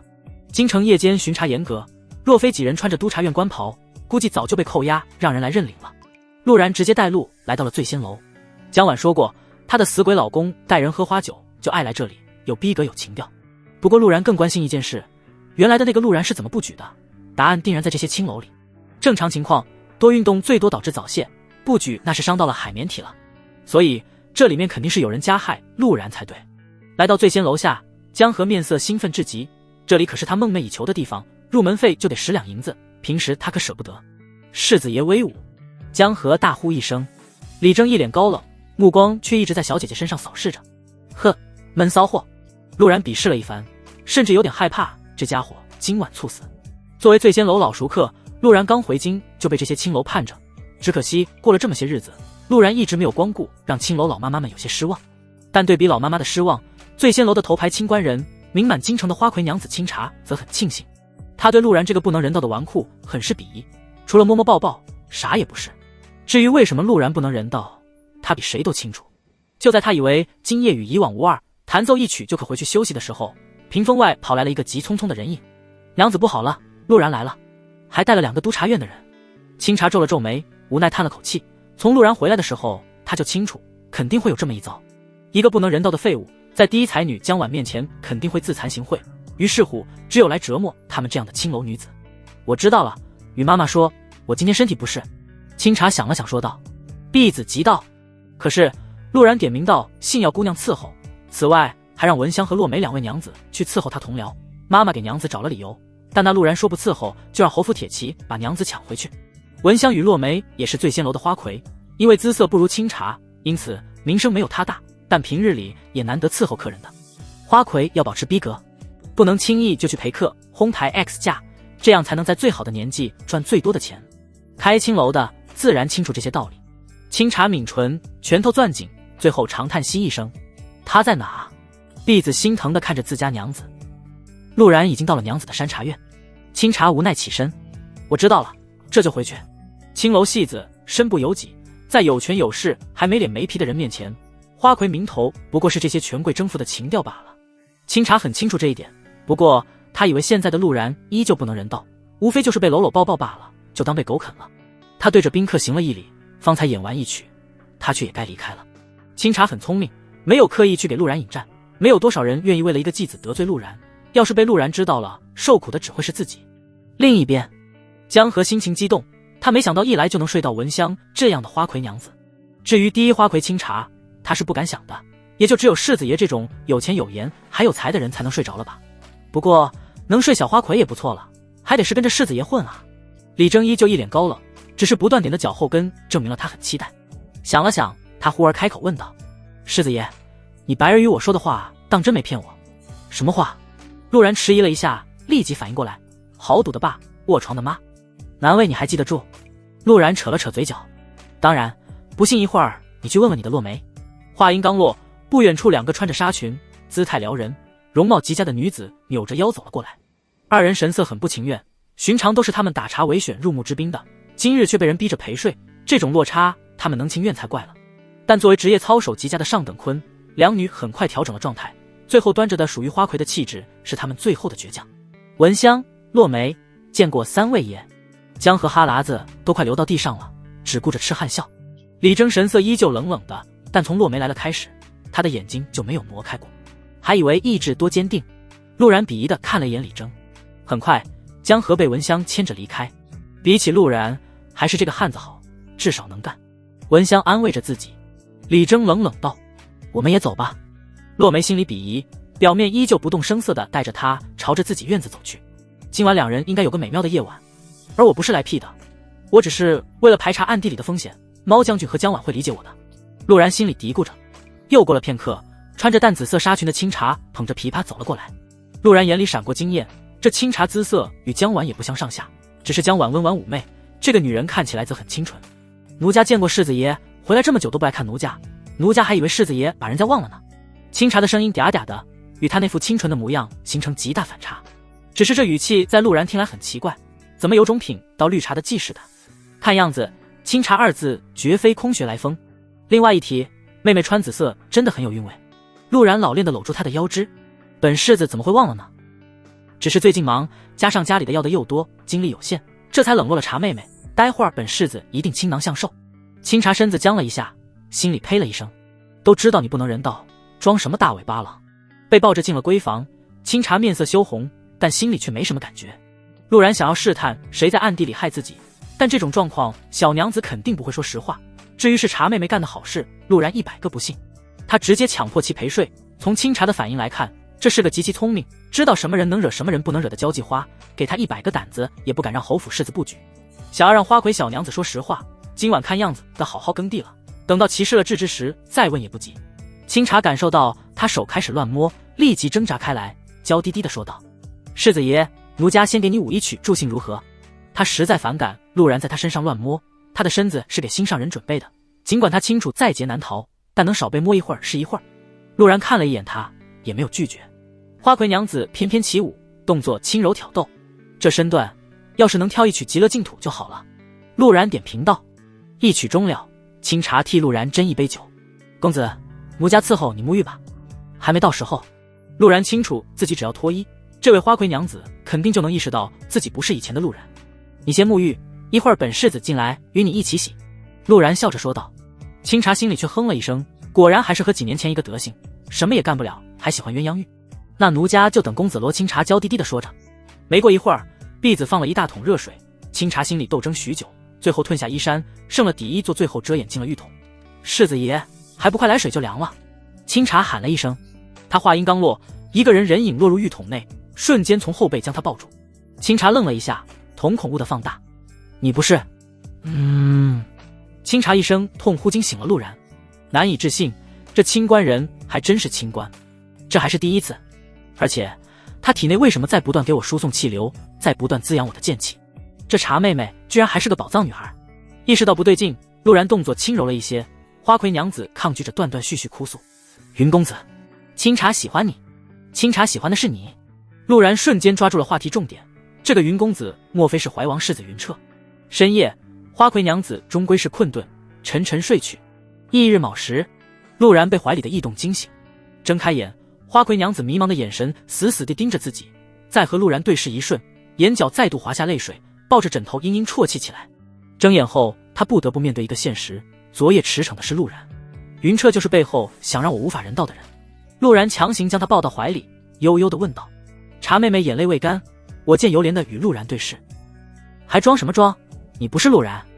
你这么确信？陆然眼里闪过狠辣之色。陆然胸口有一个月牙印记，你没有？茶妹妹冰冷地说道。你最好选择杀了我，不然我定然要揭发你。陆然心里一惊，没想到原来的陆然还有胎记。江晚没有与他坦诚相见过，不清楚这一点。还好我找了一下老姘头，不然什么时候暴露了都不清楚。你就这么想死？陆然眯着眼睛，其实他有点不想杀这个宝藏女孩，一个能补魔的女人留着比杀了用处更大。仅仅是春宵一夜，陆然明显察觉到自己体内的剑气壮大了一圈，要是把这女人留在自己身边，以后用了拔剑术可以让她全自动助恢复。不过看这性子，心里有人的妹子可不好调教。清茶不是江晚，江晚对之前的丈夫没有感情，所以自己可以一步步俘获芳心。这女人心里想着怀王世子，这有点难办。不过有心上人也可以是要挟她的一种手段。你觉得侯府信你说的话，还是信江晚说的话？陆然捏着他下巴冷笑道，江晚都是我的人，你觉得你的三言两语可以让侯府怀疑我？何况我现在还是督察院的人，也是出云公主的幕僚，还与霓裳公主有往来。你觉得侯府要一个废物世子好，还是要一个八面玲珑左右逢源的世子好？听着陆然的话，清茶顿时愣住了。是啊，自己不过是一个戏子，位卑言轻，怎么可能让侯府左右想法？而且一个废物世子与一个上得了台面的世子，孰优孰劣一眼便知。老侯爷就算听到了他的话，又会信吗？你乖乖听话，本世子心情好，将你赎出去当个侧妃，不然你也不想你的心上人云彻被我弄死吧？这句话彻底打在了清茶七寸上，眼里的光暗淡几分。我帮你保守秘密，但前提是你不能动云彻。清茶倔强道。你再和我谈条件。陆然目光一冷，在他耳畔吹着热气。我动不动他，取决于你能不能让我满意，懂吗？清茶扭了扭头。你到底想怎样？陆然笑道。也不怎样，以后除了我，谁也不准碰你，包括你的云公子。清茶哼了一声，没有说话。陆然看了他一眼，一缕剑气没入其体内。本世子用剑气监视你，一旦被我发现，你和你的心上人想死都难。不要觉得怀王是亲王就能如何，我侯府的万人铁骑，平了怀王府不过只需要一个理由。清茶心里一颤，感觉自己所有的小心思都被看穿了一般，低头道：我答应你，但若你敢动云公子，清茶就算死也不会放过你。妹子，这时候撂狠话很煞风景啊。陆然冷笑一声，勾起他的下巴。既然答应了，你就不表示一下？清茶略微犹豫，屈辱地撑起身子。又过了半个时辰，陆然在双目失神的美人服侍下穿戴好衣冠，用了早膳后告别了哭得眼睛通红的清茶，出了山茶院。陆然看见了精神抖擞的两位同僚，尤其是江河这厮，竟是让文香给送出来的。观其发颤的双腿，昨晚战况相当激烈。李正一就是一副冷冷的模样，表情波澜不惊。昨晚感觉如何？江河拍打着他的肩膀揶揄道。李正面无表情。做了一晚。哟，做了一晚。陆然惊讶的声音响起，你昨天不是伤得挺重的吗？小身板不错啊。江河也忍不住竖起大拇指，还得是童子身好啊，做一晚还能如此生龙活虎。三人并肩离开醉仙楼的大门，江河看着陆然，忍不住问道：世子爷，清茶姑娘滋味如何？李征没有说话，只是走路的动作慢了一些。陆然目不斜视，带着3分狂傲，3分不羁，3分目空一切，以及1分戏谑，嘴角扬起。那姑娘很润，还有几天休沐，就此分别。下次我江河请世子去教坊司玩。醉仙楼这种级别的地方，江河请不起，教坊司倒是没有问题。这时一直不说话的李征开口了：还来醉仙楼？陆然和江河齐刷刷地看着他。你不会喜欢上那姑娘了吧？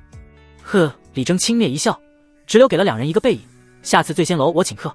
陆然转头看向江河，你不是说他对青楼没有兴趣吗？江河思索片刻道，可能是给他打开了新世界大门。我也要回家了。告辞。陆然拱手，世子爷先等等。江河连忙喊道，你我都是有家室的人，身上脂粉味重了，有碍家庭和睦，所以。江河笑了笑，你在此处不要走动，我去买几个橘子。陆然被莫名其妙占了个便宜。不一会儿，江河拎着一袋青橘，开始在自己身上挤汁水。陆然瞬间明白对方用意，参与到了其中，这样就可以家里红旗不倒，外面彩旗飘飘。江河笑着拱手，世子爷告辞。醉仙楼内，3个花魁此时3个状态。文香感受到了粗鄙武夫的粗鄙，昨晚甚是尽兴，她第一次体会到做女人可以这么快乐。而洛梅则有些懵逼，昨晚那个憨憨竟然就坐着和自己聊了一会儿天，一直问自己是不是有豪赌的爹，卧床的娘，神经病啊！过了一会儿，憨憨说夜深了，就在他以为要直入主题之时，那个憨憨说，我守着你，别怕，这是你一个逛青楼的人该说的话。此刻洛梅很怀疑自己的魅力，旋即他又想到了李征那认真的模样，这种人他还是第一次见，忍不住撇了撇嘴，大傻子。而清茶独自坐在房间里，双目失神地看着房间的每个地方。昨天夜里，每个角落都留下了2人的痕迹，他抱紧身子，无助地趴在桌子上，对自己的未来感到迷茫。这时，婢子敲门，娘子，云公子来了。云公子，他怎么来了？清茶连忙坐直身体，本想站起来，却又吃痛。他抿唇道，给云公子说，我今天身体不适。身体不适？房门被猛然踢开，云彻目光阴郁地看着清茶，你和他睡了？你不是说他已经不能人道了吗？清茶顿时慌了，云公子，你听我解释，他不是。啊！没等他话说完，一个耳光落在了他脸上，火辣辣的疼痛不仅在脸上，更打在了他心里。这还是自己认识的那个温文尔雅的云公子吗？你打我！清茶难以置信地看着他。云彻哼了一声，打你？不过是老子捡来的野丫头，打你又怎样？你忘了我们嘱托过你，不能失身。你以为云家为什么要养你？还不是因为你是太阴之体，上好的炉鼎体质，把你丢在青楼，就是为了让这里的阴气滋养你的身体，然后反哺给老子。现在你竟然被人睡了，贱人！清茶轰的一下，脑子一片空白，他意识到了一切都是假的。温文尔雅的云公子是假的，对自己百般呵护的云公子也是假的，自己不过是一个戏子，不过是这些人眼里的玩物。贱人，我不是让你把我的腰喂给陆然，让他不能人道吗？怎么昨晚被他睡了？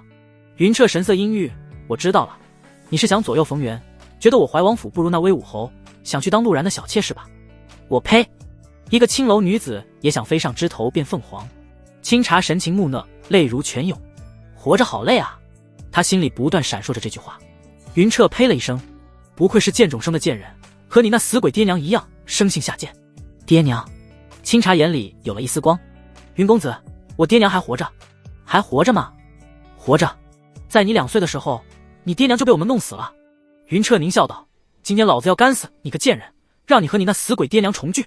清茶彻底愣住了，爹娘死了，还是死在了自己一直爱慕的男人手里。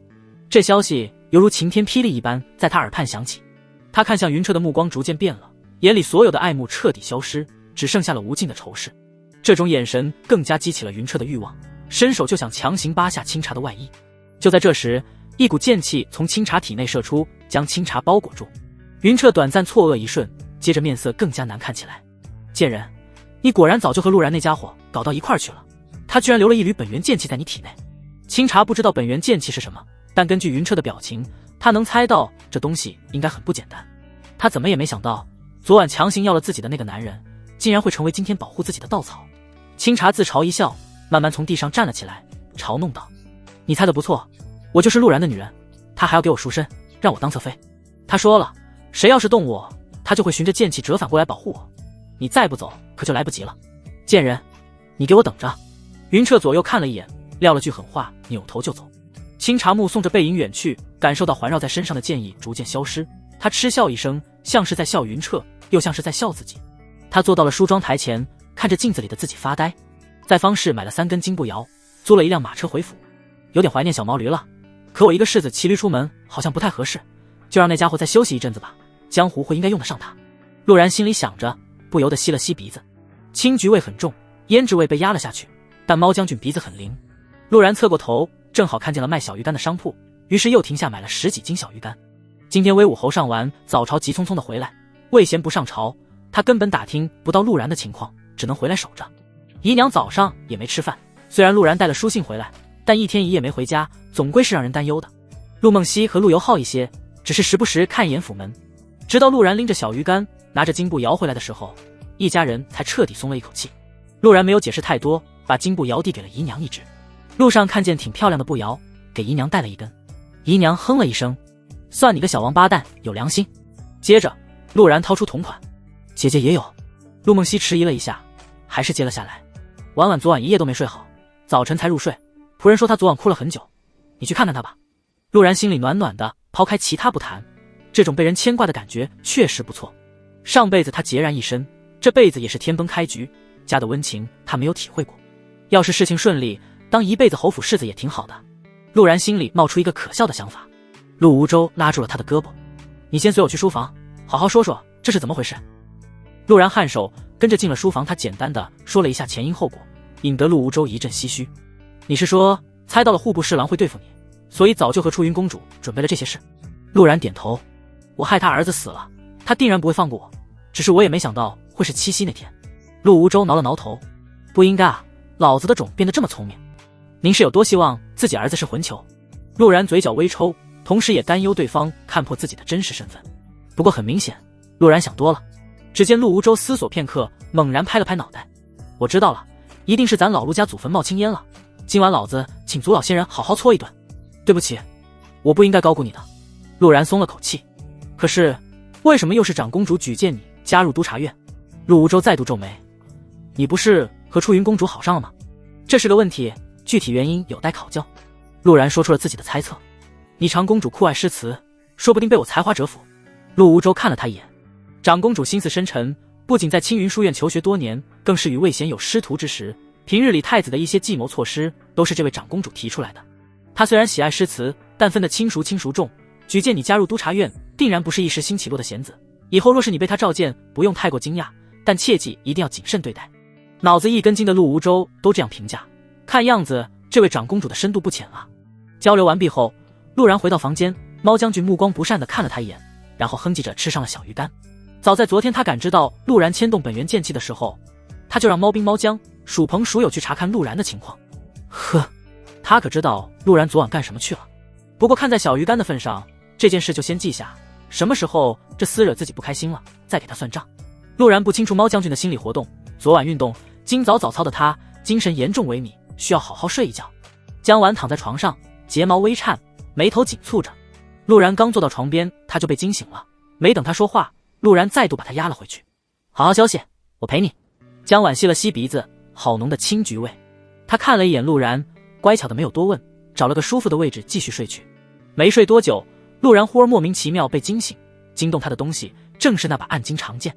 那剑自己拔出，在空中飞舞，刻画了一串字：后天宫宴结束，来天机阁。陆然看完后自己消散，长剑再度安静地回到了原来位置。天机阁，国师。陆然心里微惊，国师找我做什么？老银币要准备报我金币了。陆然盯着暗金长剑良久，愣了半天也没想明白国师为什么忽然要找自己。他思考着几个问题：一，国师为什么会把剑给我？他有着什么谋划？这把剑明显和顾家有联系，10年前的释国师在其中扮演了什么角色？二，国师为什么会在这个节点找我？我并没有犯什么事，也并没有得罪他，更没有成长到足以威胁他的地步。三，国师是怎么知道我要陪着表表参加宫宴？四，我该不该去？谨慎起见，陆然没有冲动做出决定，这件事应该好好思索一番才是。睡到中午，陆然从温柔乡里起来，在院子里练了一会儿剑，用的是自己之前的细剑。在明白国师用意之前，陆然觉得那把暗金剑还是少用为妙。虽然细剑现在感觉不太顺手，但总归安全不少。让他有些无语的是，换了细剑，他的天赋急转直下，就连拔剑术都很难顺畅施展，而且施展出来的威力也弱了1倍不止。收拾好，洗漱后，陆然带着起床的江晚去了内堂吃早饭。今天老侯爷也休沐，姨娘很开心，让老侯爷陪她逛街，时不时还显摆一下侄儿送她的金步摇。别晃了，我知道阿然送你首饰了。姨娘哼哼唧唧一声，怎么样，好看不？老侯爷看了一眼，还行，就还行，老娘戴啥都好看。姨娘哼了一声，阿尤你觉得姨娘戴着好不好看？小儿子陆游是读书人，舍不得用谎言欺瞒娘亲，没有姐姐和嫂子戴着好看。酷酷酷！陆然笑出了鹅叫声。臭小子，老娘白疼你了。姨娘感觉脸上火辣辣的。陆然收起笑声，忍不住也附和了一句：其实姨娘戴着挺好看的。姨娘满意的笑了笑。陆然继续道：只是没有婉儿和姐姐年轻。姨娘受了暴击，拍桌要和陆然拼命。陆游扎心道：姨娘，你打不过他。气死我了。姨娘彻底败下阵来。酷。陆然想憋住，可是他不是专业的，根本憋不住笑。老师过阵子要到京城了，没有地方住。陆游忽然开口道：陆游的老师是青云书院夫子，早之前就告知了他会提前赴京。你老师是几品如修？陆然询问道。陆游扬起脖子：3品祭酒。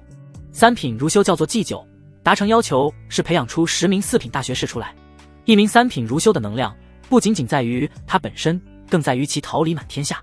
要是讨好这么一名如修，好处多多啊。陆然转了转眼睛：那你让你老师来我们府上住啊？又不缺房子。老侯爷不明白陆然的打算，只是觉得这样没什么问题，点头道：虽然留着一个成天知乎者也的老头麻烦，但是你老师那就留着也行。陆然白了一眼，大概知道为什么威武侯府人缘差了，就您这张嘴。陆梦溪心思玲珑，看出了陆然的打算，这对侯府没有害处，索性没有搭话。陆游蹙眉道：我也想让老师来我们家，我也好尽一下弟子本分。只是老师说青云书院如今的学子勋贵之后极多，对学业不甚勤奋，想寻一处励志之处感悟诗词，好写一首劝学诗给书院。劝学诗我有啊。陆然干咳一声，用一首劝学诗来在一名3品如修面前混脸熟，这不亏。我们侯府不正是励志之处？陆然淡淡道。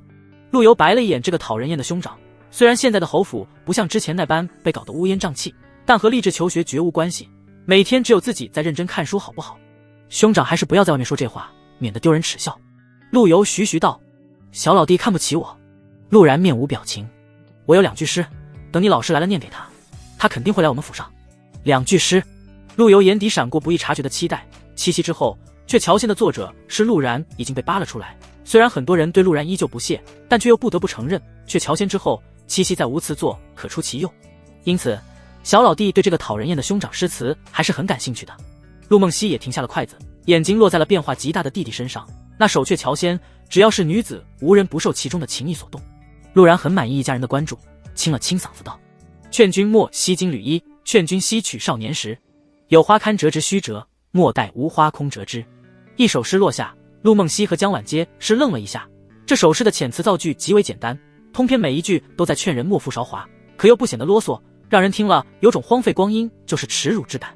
嘿，老子的重就是干啥啥行。陆无舟听不懂这些文绉绉的东西，但他看得出来一家人很震惊，乐呵呵地说道：不，你的重干啥啥不行。陆然心里叹息一声：我吃饱了，还要去练武。陆梦溪忽然起身道。江晚看了一眼陆然：夫君，我也还有些事，今天就不陪你了。小老弟沉默片刻：昨夜品读经典，欲一题未解便睡去，实在有负韶华，我去读书了。姨娘看了一眼老侯爷，白了一眼：老娘让你陪着逛街就是浪费时间。片刻，桌上只剩下了老侯爷和陆然。老家伙，你就没有觉得这样有负时光？陆然看着他道。老侯爷瞪了陆然一眼：什么老家伙老家伙的，叫爹！再让老子听你叫老家伙，当心你的皮！陆然，你知道国师吗？陆然最后也没叫出来，总感觉今天的陆无舟怪怪的。说到这个，老侯爷立马来劲了：知道啊，嘿，那可是咱大前第一美人儿。第一美人？国师还真是女人，哪有女子当国师的？陆然本来想问国师的一些信息，到了口上成了怎么个没法？老侯爷支支吾吾，想尽了自己所有的词汇，最后总结成了一句话：卧槽，奶大。陆然有去见见这位女子国师的冲动了。陆然又问了很多问题，陆无舟一个也答不上来，只是告诉陆然国师很神秘，在大前建国之初就是国师，而且还是道门3宗道首都认可的道门之主，是天下道修之最。更有传言，国师已经领悟了道尊的一气化三清之法，并且将道门3宗之气归依于自身，有当世最强超品之称。陆然听了半天，得出一个结论：大前立国600余年，这意味着国师至少600多岁，是个老 baby。要是抱住了国师的大白腿，这天下他都能横着走了，要报顾家的仇也就是一个念头的事。此时他只想去国师面前说一声：富婆，软饭。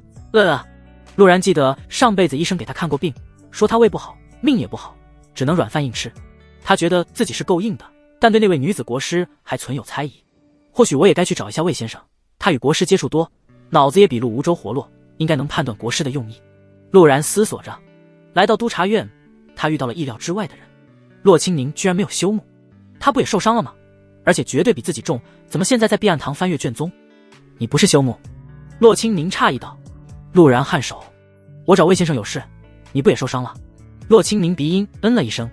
永宁县令落网，户部侍郎的案子也快到了尾声，我得整理好卷宗，方便定其家属罪责。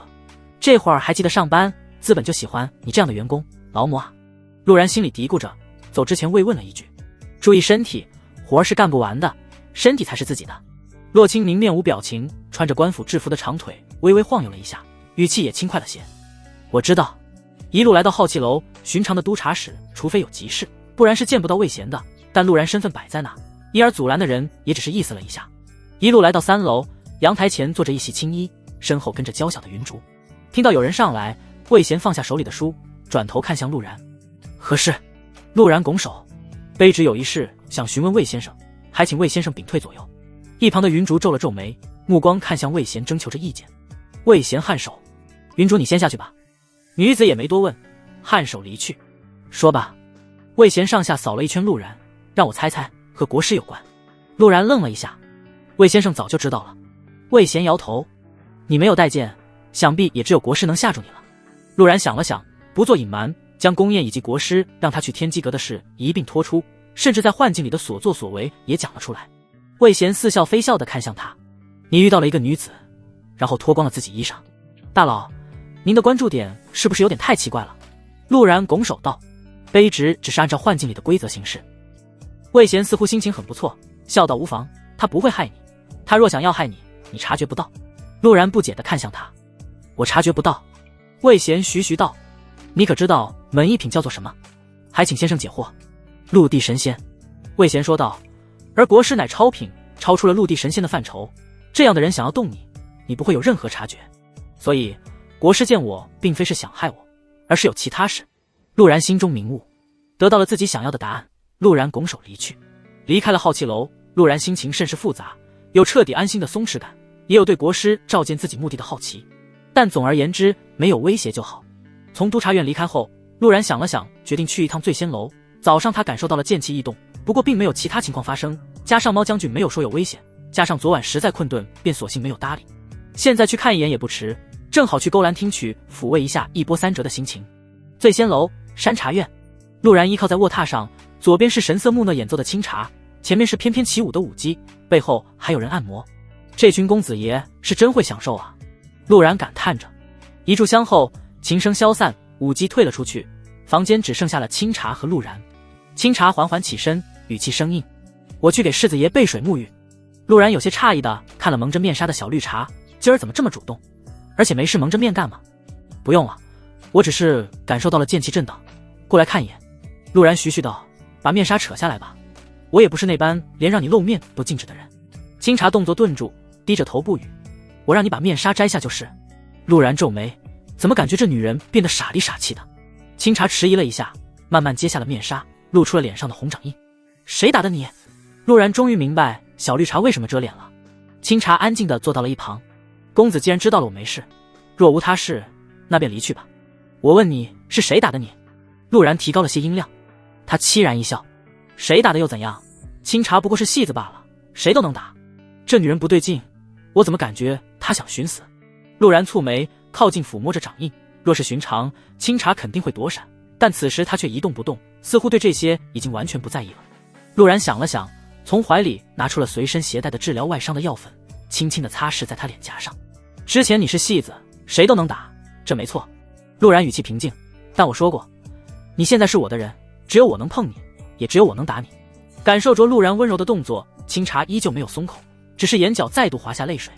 陆然见状也没再逼问，轻轻搂住了他。清茶也似乎找到了依靠，靠着陆然低声啜泣起来。直到陆然离开，清茶也没有说谁打的他，只是在陆然离去的时候主动献上了香吻。离开醉仙楼，陆然摸着脸颊，这女人绝对遇到事了。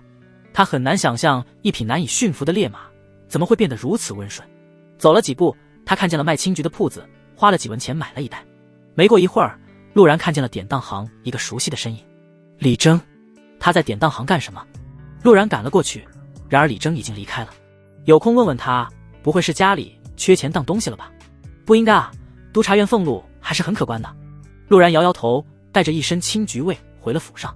让陆然很欣慰的是，除了小老弟，一家人都是懒批，此时已经围在桌前聊着八卦。阿然回来了。陆无舟开口道，接着捂了捂鼻子，你怎么一身青桔味？陆然面不改色，路上看见了一农户卖青桔，我看人挺多的，索性就买了一些，大家尝尝。陆无舟将信将疑地拿了一个剥开，吃了一半后，抿唇把青桔递给了姨娘。好吃。姨娘虽然疑惑，但也接了过来吃了一半，然后面无表情地递给了女儿。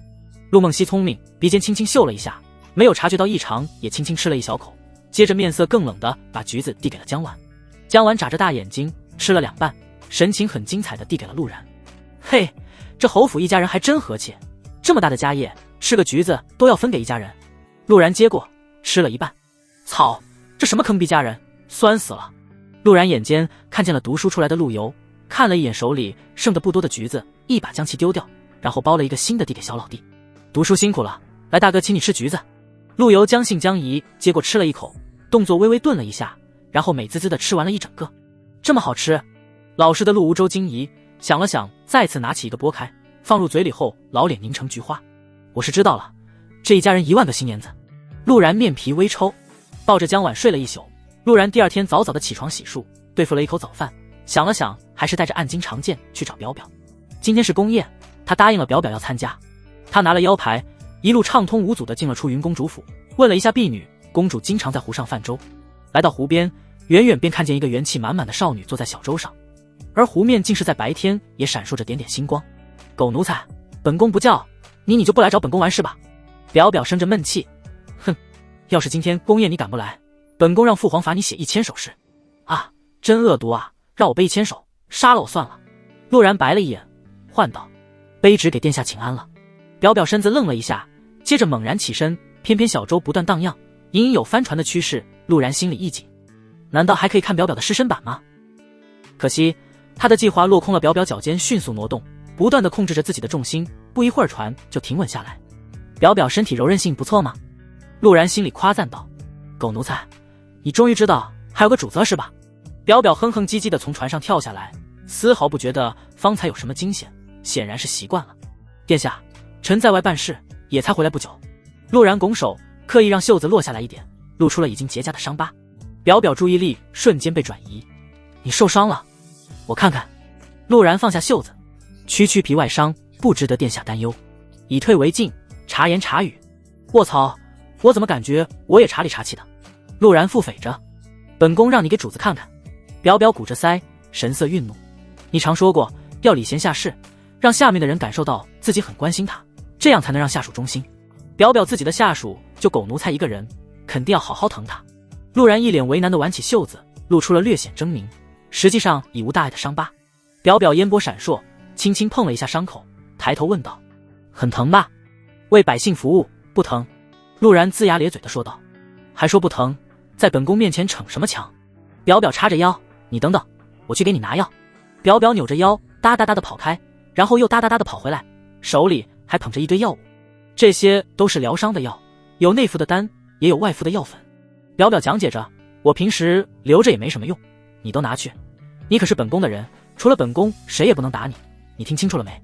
陆然心里感动，开口问道，要是霓长公主、上公主或者陛下呢？表表愣了一下，鼓着腮道，那就是你活该，本宫才不会为了你得罪亲人呢。感动少了几分。表表神色认真，但要是你理由正当，本宫肯定站在你这一边。贤内助，没得说，此女与我有缘。殿下，今日宫宴，我们此时进宫。陆然询问道。表表摇头，不急不急，宫宴傍晚时分呢，等等我去换身衣裳，一会儿你带我去逛逛街。逛街？行吧，但是得你买单。陆然乐此不疲，和女领导增进感情的最好方式就是逛街约会，陆然不排斥。陆然没有听墙角的习惯，但耐不住表表换衣伺候的人太多，他不想听也不行。殿下，您准备穿哪一件？我想穿上次七夕的那一套。不行的殿下，要是让别的人看见，会以为陛下不肯给你定制新衣裳的。那件套衣服已经穿过2次了，可我就喜欢那套。殿下可以在平时游玩的时候穿，不过1个月只能穿2次，不然陛下会担忧公主府的财政状况。好吧。听着里面的对话，陆然倒吸一口凉气，一套衣服1个月只能穿2次，不然就会被认为穷。他低头看了一眼自己天蓝色的衣裳，这套是江晚给他做的，不知道已经穿过多少次了。穷吗？这是娇软柿子妃变质的爱。不一会儿，表表从房间里出来，今天穿着一身淡粉色的碎花裙，看起来活泼灵动中又透露着一丝娇憨的可爱。狗奴才，我们走。表表挥了挥拳头，对着身后侍卫威胁道：你呢，不许跟着。侍卫们行礼，遵命。不跟着，只暗中保护。这些侍卫早就习惯了公主的这种命令。吩咐完，表表看着陆然，你的衣裳是不是穿过很多次了？陆然感觉这问题莫名其妙，怎么你要给我买衣裳？他开心地说，是的，侯府要操练将士，钱财一向不够用。原本以为表表会礼贤下士，直接赏钱，不料他只是轻轻哦了一声。表表也不蠢嘛，估计是看穿了我在骗他。侯府虽然操练将士，但也有不少资产被陆梦溪运营，因此并不怎么缺钱。我们去凤仪街逛吧。表表坐在马车上，陆然则在一旁骑马。凤仪街是连通皇宫的一条大路，是历代皇帝立后之时必经之路，女子逛街一般都喜欢去那边。都可以。陆然对此没有什么想法，只是刚到街上，表表的兴致忽然没了，因为他看见了一个讨厌的人，他的皇姐霓裳公主。呵，真的是哪里都能遇到你。表表阴阳怪气了一句。陆然不敢像他这么放肆，规规矩矩拱手道：卑职见过长公主殿下。霓裳公主揭开车帘，露出端庄绝美的鹅蛋脸。陆然，你和初云来此地作甚？关你什么事？表表哼了一声，从马车上下来，拽住陆然胳膊。陆然，我们去那边逛街。表表很有分寸，在外面得给狗奴才面子，不能叫狗奴才。陆然对着霓裳公主拱手，随着表表离开。长公主看着两人的背影，对着左右吩咐道：你们在此等我，我去看着初云。是。凤仪街也有一个青楼，名为红袖阁，这是一等青楼。根据陆然的了解，青楼命名很有讲究，阁院馆都是1、2等青楼，而楼班店则是3、4等青楼，这里面也就只有醉仙楼是个特例。当初醉仙楼还小的时候是3等青楼，后来做大了，醉仙楼也成了招牌，哪怕跻身进入1等青楼，依旧没有改名。最次的便是勾栏了，不过勾栏反倒是最受骚客们喜欢，因为里面的姑娘们口才好。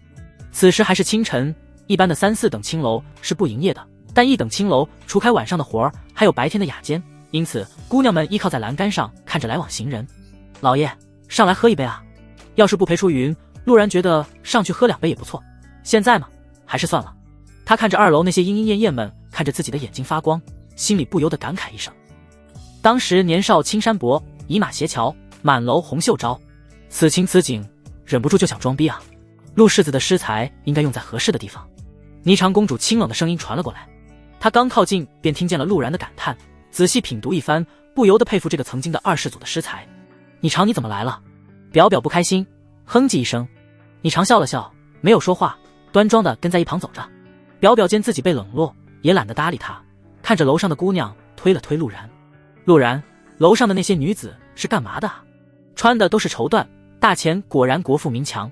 那是做生意的，自然穿得体面。陆然不咸不淡的回答。做生意？什么生意？卖鲍的。鲍鱼吗？我想吃哎，我们上去吧。表表来了兴趣。一旁的霓裳扫了一眼陆然，然后指着一旁的桂花糕。初云那边的桂花糕闻着很香。表表目光被吸引。你觉得香？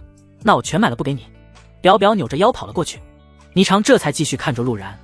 世子爷与我妹妹说这些话，是不是有点不太合适？什么不合适？难道你听懂了？长公主，你居然还是个老司机。陆然干咳一声，没有回答。霓裳公主没有继续这个话题，淡淡道：不知道我该称呼你为陆然，还是顾言。顾言。没想到在霓裳公主眼里，我竟然能比肩那等7岁入品的天才。陆然愣了一瞬，但立马意识到这应该只是一种试探，自己的样貌与修为与顾言差距极大，唯一值得怀疑的想必也就只有那把剑了。也对，上公主救下了一些顾家的人，皇室格外关注与顾家相关的信息也不奇怪。不过这也提醒了陆然，那把剑与顾家有关系，司徒南定然也知道，不出意外司徒南也修炼了剑典，想必他也很想要这把剑。幸好的是，我用这把剑的神意也只有我自己清楚，不至于被司徒南怀疑修炼了剑典而警惕。霓裳公主目光如同能看透人心一般，直直盯了陆然一瞬，浅笑道：至少在诗词一道上，世子的文采却也让人惊叹。最后不知天在水，满船清梦压星河，不知可有上阙或下阙。他怎么知道的？这首诗我可没拿出来装逼。难道是表表拿到霓裳面前装了一波？陆然面露一色。不对，还有一个可能，出云宫主府里籍有可能有霓裳公主的眼线。要是我有表表这样不让人省心的妹妹，我也得派人看着。按照长公主的性格，这更有可能。霓裳四世看出了陆然的猜测，随口解释了一句：前段时间出云在府上湖中投下星辰水晶，都是青天监炼制的东西。本宫随口问了几句，便知晓了这首诗作。星辰水晶，湖下面的那玩意儿。等等，他刚才是不是说到了炼制？是我理解的那种炼制法器，还是科研的那一套？有空问问表表吧。霓裳公主太大，我现在还把握不住。陆然开口道：酒后即兴之作，倒是让霓裳公主见笑了。家具本天成，强要上下阙，反倒是落了下乘，倒是本宫唐突了。霓裳回头看向妹妹的方向，出云自幼被父皇和几位皇帝宠爱，涉世不深，不知凶恶，世子莫要带坏了他。他果然一直在关注表表，还好我没有做什么出格的事。陆然暗自庆幸着，卑职岂敢带坏了出云公主。陆然拱手，一向不怎么与人交流的霓裳，单独与我说话，应该不只是为了出云的事吧？他试探着问道。殿下可是有事拜托卑职？霓裳真手微点，听魏先生说，国师单独召见你，确有此事。呵，宋初韵，你到底想要做什么？霓裳目光微闪，本宫想让你帮我向国师问个问题。他已经快20年不曾单独见人了。宋初韵，这是国师的闺名，还挺好听的。陆然无意中又得了一条情报，不知是什么问题，卑职定当传道。霓裳看着还在打包桂花糕的表表，眉眼间露出一丝愁绪。我想知道父皇这次北伐是好是坏？北伐？天佑帝又要御驾亲征？陆然面露诧异，这位皇帝登基以来，在朝时间总共加起来也不过10年，更多的都是太子监国，没想到这才刚回来一阵子，就又想要北上打仗了。如今大前看似国泰民安，但实际上很多地方因为天灾赋税，百姓苦不堪言，这时候打仗不是好时机啊。不过这也不是我能左右的，天佑帝不是昏君，此番北伐想必是北方一族有了变故。陆然想通后拱手，卑职定然传道，但国师是否有回应，卑职就不能保证了。无妨，有无结果，本宫都给你一次在不违背原则下保你无事的承诺，就当是报酬。霓裳徐徐道，本宫还有其他事，你提醒出云，莫要忘了宫宴。殿下放心，恭送殿下。不一会儿，表表拎着大袋子跑回来了，我全买了啊，不给你吃。哎，霓裳去哪了？真亏霓裳公主有容乃大，不跟你一般见识，不然100个表表都不够霓裳玩的。陆然心里叹息一声，霓虹公主还有其他事，先行离去了。表表鼓着腮，呸，不给他吃就生气了，求求我就给了吗？陆然，督察院好气楼，一白发男子左右环顾一圈，义父侯慕白还没回来。当初侯慕白找到他说一起调查顾家之事，结果打了个照面就没影了。要不是他清楚侯慕白秉性，甚至怀疑这家伙偷懒去了。这时阳台处忽而传来一道声音，一篇诗一壶酒，一曲长歌一见天涯。子凡就这么想我。循声看去，一白袍小生脸戴面具，背对着阳台内，其腰间配着一柄长剑，手上还摇着折扇，逼气十足。若是再仔细一些，便会发现其身上隐隐有一股剑修的凌厉之气。侯慕白，你何时踏上剑修路子的？魏子凡面露错愕。侯慕白啪的一声合上折扇，这很奇怪吗？只有我不想修行的路子，没有我修行不出来的路子。不过这剑修确实困难，竟然到现在还没有破入8品之境。魏子凡识相的闭嘴，心里暗骂一声变态。督察院每个部的首领都烦侯慕白喜欢装叉的性格，但却又不得不承认这家伙之逆天。所有体系只要他想7天内必定入品，换做正常人哪怕有人指点，至少也需要几年时间才能入品。魏子凡没好气道，剑修不好走，下限高上限却低，你莫要影响了你自己，帅就够了。侯慕白淡淡一笑，你那边可有收获？谈到正事，魏子凡肃然道，司徒南修行的是顾家见点无疑，当初的通敌叛国罪证的所有从官，在10年前顾家被抄家后，都陆续被人杀人灭口，其中前任兵部尚书齐明死法特殊，只有见点第8重特性湮灭，才能做到让人凭空蒸发的地步。而齐明死前，司徒南拜访过他。说完，魏子凡看向侯慕白，等待着他调查结果。侯慕白笑了笑，我也查到了这些，但还有一件事，先生猜测顾言没有死，恐怕并没有猜错。当初顾家包括上公主救下的人中，只有顾言和他的小书童生不见人死不见尸。而我在江南进了一个有趣的地方，让我几乎一瞬间领悟了剑修如何入品。那个地方我同样察觉到了剑点的气息，并且残留的剑痕中存在着剑意，除开顾言，我想不到其他人。接着侯慕白嘀咕了一声，每次汇报来回跑荡真麻烦，若是道门肯共享千里传音之法就好了。魏贤没有理会他的抱怨，放下了手中的书，徐徐道：“此事就到此为止吧。”魏子凡蹙眉，可是义父，这样结束，查下去的意义何在？魏贤笑道：“道门有道宗，儒家有稷下学宫和青云书院，武夫有各大武馆以及军队，可以说除了剑修，所有体系都有着自己的组织存在，你们可知为何？”还请先生解惑。侯慕白正色道：“剑修的组织便是顾家，只要顾家还有修行见点之人，那便足够了。从10年前顾家覆灭开始，各大体系都渐渐出了问题。原本每个时代所有体系都会出现一名超品引路，可如今人族国度除了我们那位国师是正儿八经的超品，其他体系已经100余年不曾诞生过真正的超品，这背后的原因牵扯复杂。”魏子凡闻言微微叹息一声，庆幸道：“只要国师没有问题，大钱就不会出事。”魏贤却摇头道：“相反，问题最大的就是国师融合了道门3宗之气，他面对的困境不是你我能想象的。等吧，等风云起的时候，一切自有定数。”到了快傍晚的时候，表表发言去宫宴，从他微微弯曲的眉梢来看，今天陆然伺候的不错，表表很开心。快到宫门，浩浩荡荡的马车队驶在前方，表表贴心地讲述着每辆马车是谁。最前面那个绣着上字的是皇姑的马车，第2辆是太子哥哥的，第3辆是二皇子哥哥，后面的是小弟，他们人都很好。皇姑和你常一样喜欢诗词，不喜欢玩世不恭的人，你一会儿收敛着点，别嬉皮笑脸的，惹怒了皇姑我只能帮皇姑打你，这样我还能打轻一些。太子哥哥很温和，脾气很好，对有才华的人格外包容，很好说话。二皇子哥哥是个粗鄙武夫，喜欢舞枪弄棍，他要是找你打架，你一定不能拒绝，也一定不能赢。小弟他喜欢吃，贤内助不多说了，只有贤内助才能符合表表的人设。陆然对今晚宫宴的主角们顿时了解不少，心思也更为活络起来。上公主的腿可以抱，但不代表不能和太子几人交好啊。天佑帝即将北伐，监国之事定然又是太子，和太子混熟了，一般情况下这京城不也横着走。宫宴是皇室每月都会举办的一场宴会，主要用于联络一下皇室中人的感情。除开皇帝及其嫡系亲属外，也有一些亲王会参与。这种聚会自然不会安排在太过于正式的场合，一般都是在皇城的一处小湖旁。湖依靠在一座小山脚下，一眼望去甚是清幽。仲夏的夜晚带着清爽的凉气，月光洒在地上，此情此景，陆然想高歌一曲。入夜渐微凉，繁花落地成霜。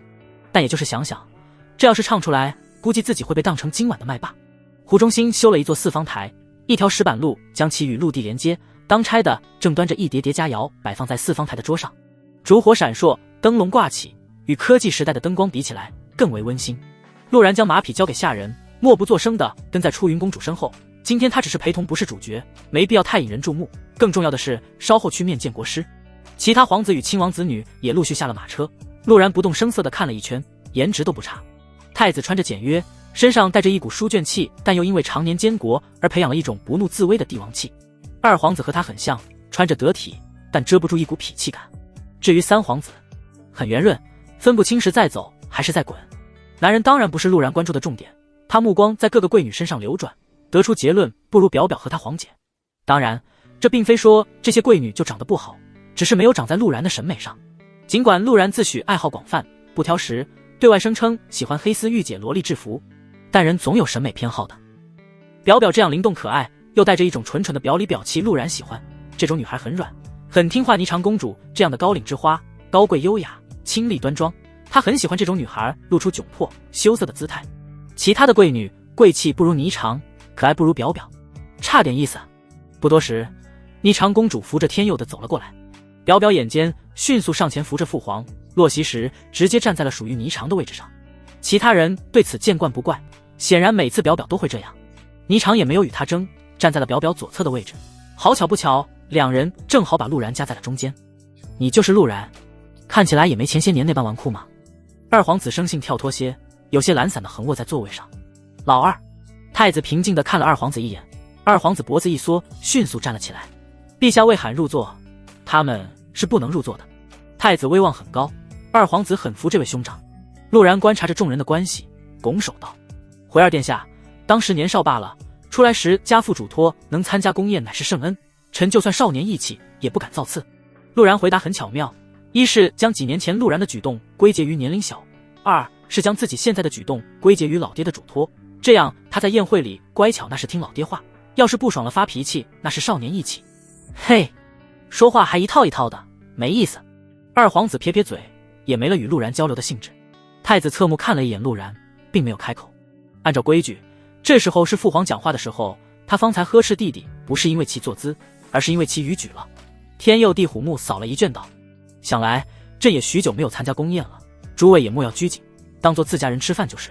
所有人齐齐拱手谢恩。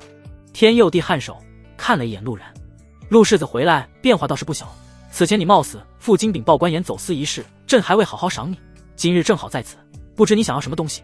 领导问你要不要东西，这是在释放善意，也是在进行试探。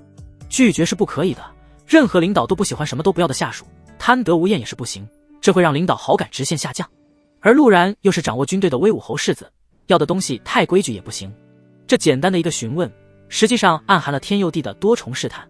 陆然心有明悟，嬉笑着拱手道：回陛下，正好臣有个小打算，将那醉仙楼的一位小娘子赎回家当个侧妃，又怕惹得贱内娘家不喜，恐怕到时候麻烦陛下赐个圣旨怎么样？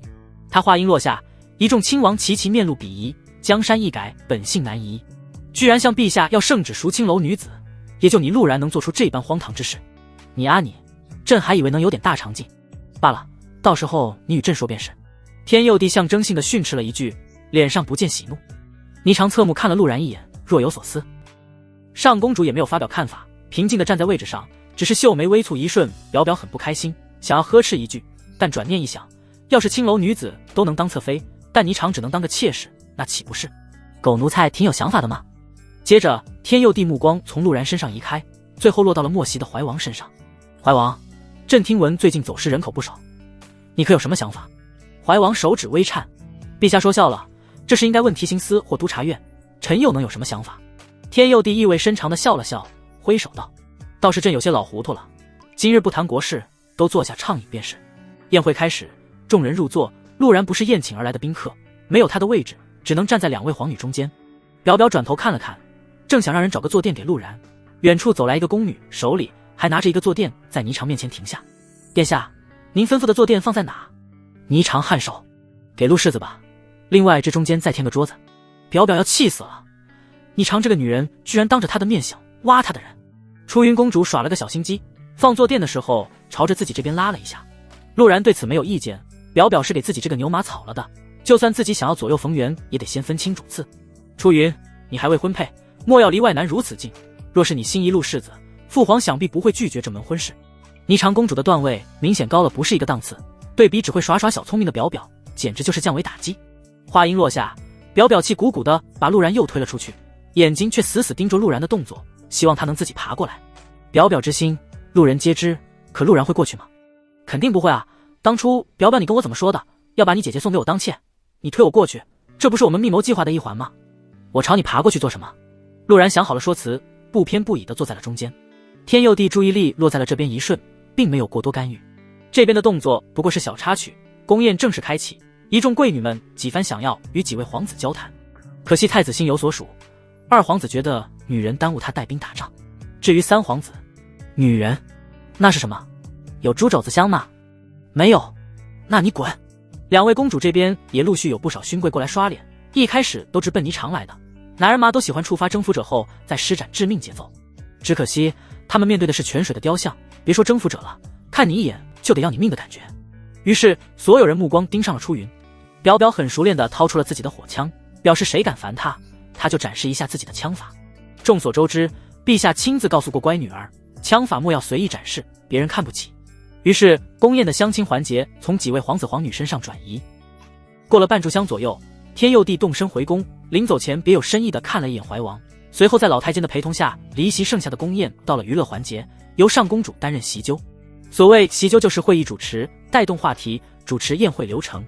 宴会上的娱乐无非就是歌舞诗词，这种有女眷的场合，教舞机显然不合适，诗词娱乐便只有飞花令这种雅致的游戏合适。上公主开了个头，看了一眼湖水，索性以水为题，首字为水。这种飞花令算是难度比较高的，第一个人首字为水，第二个接令的便要在第二个字用水，以此类推，循环一圈。坐在第7位的是安阳王世子，是陛下的侄儿，轮到他以最后一字为水，绞尽脑汁也想不出来，只好自罚一杯。后面的人顺延接上了这个题目，于是又从第一个字为水开始。等到了长公主，这需要接倒数第二字为水的诗句，前面一圈人轮过，到了她这里，能引用的诗词早已被用完，只能自己临场而作。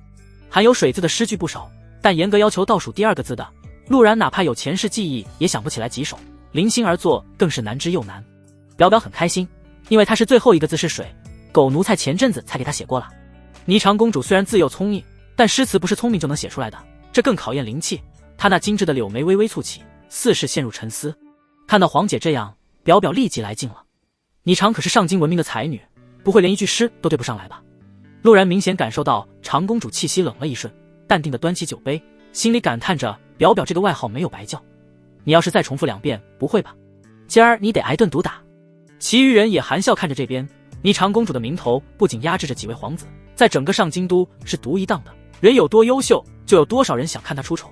方才想与霓裳公主说话被吓走的那些人更是觉得解气。霓裳公主无视了表表那戏谑的神色，微微侧视，轻飘飘地看了一眼陆然，惊得陆然手一抖。你瞅啥？跟我没关系啊，这场酒令是你们玩，我只是陪同来的人。随行之人等于侍从，不参与酒令，就算陆然和其他随行者不同，坐在了席位上，依旧是不被允许参与进来的。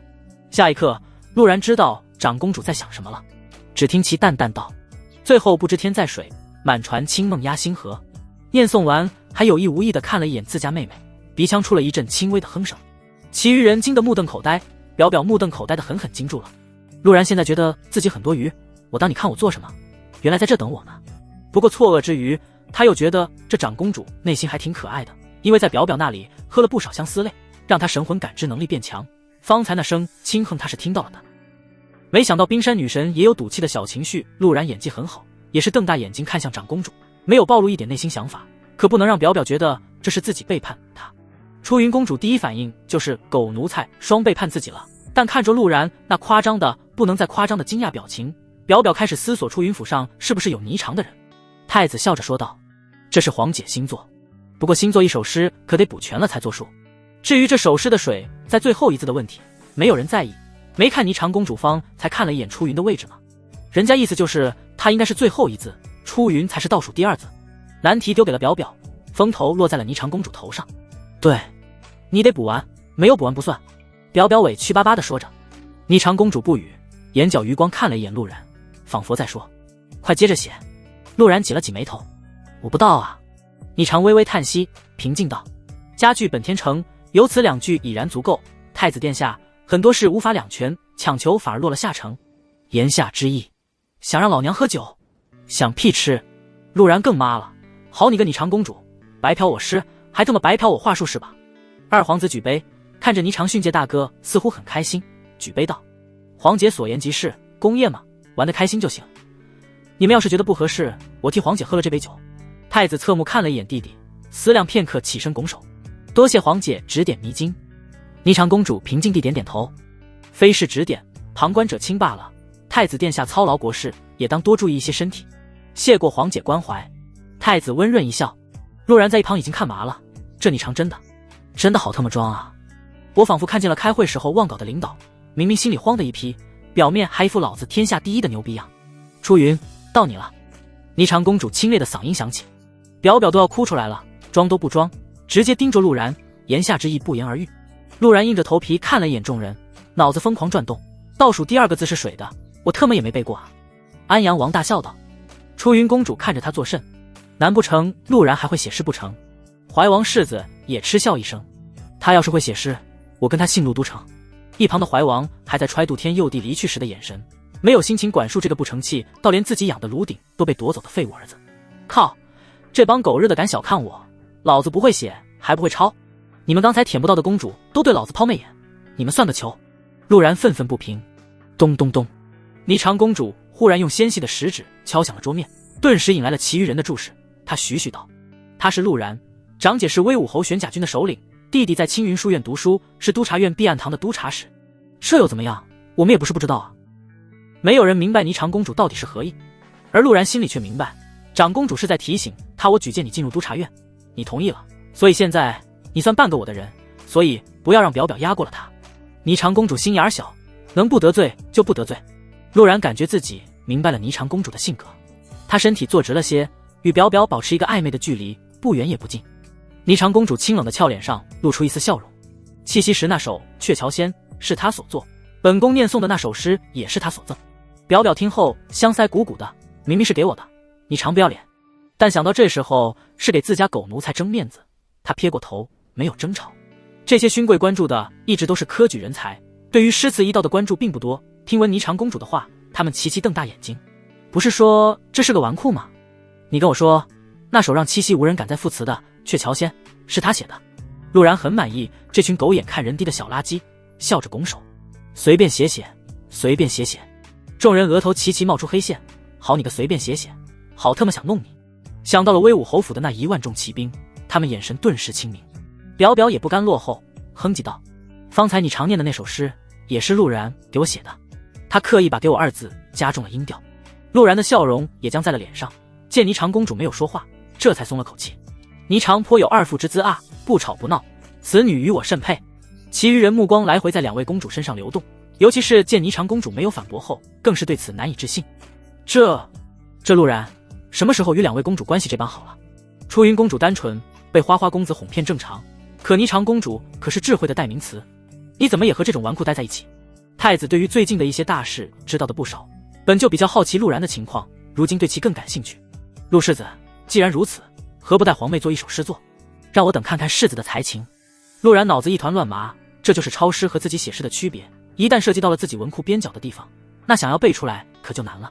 这就好像帽子叔叔扫黄，永远都盯着最显眼的洗脚行，至于什么小区什么楼上的姑娘们，想查也找不到。感受到众人的注意，尤其是身边2个公主都在打量自己，陆然额头冒出了冷汗。他有种差生抄答案然后当场被老师抽查的感觉。有了，急速的大脑运转下，陆然终于想起了符合主题还应景的诗作。他起身看了一眼湖泊，拱手道：潭清怡水浅，河动之鱼散。好诗。上公主赵玉衡竟是第一个拍掌之人，她若有所指的看了一眼霓裳和出云。陆世子如此诗才，倒是配得上礼部尚书之女。表表听后眼里的光明显暗了一些，霓裳则很淡定地浅酌了一口清酒。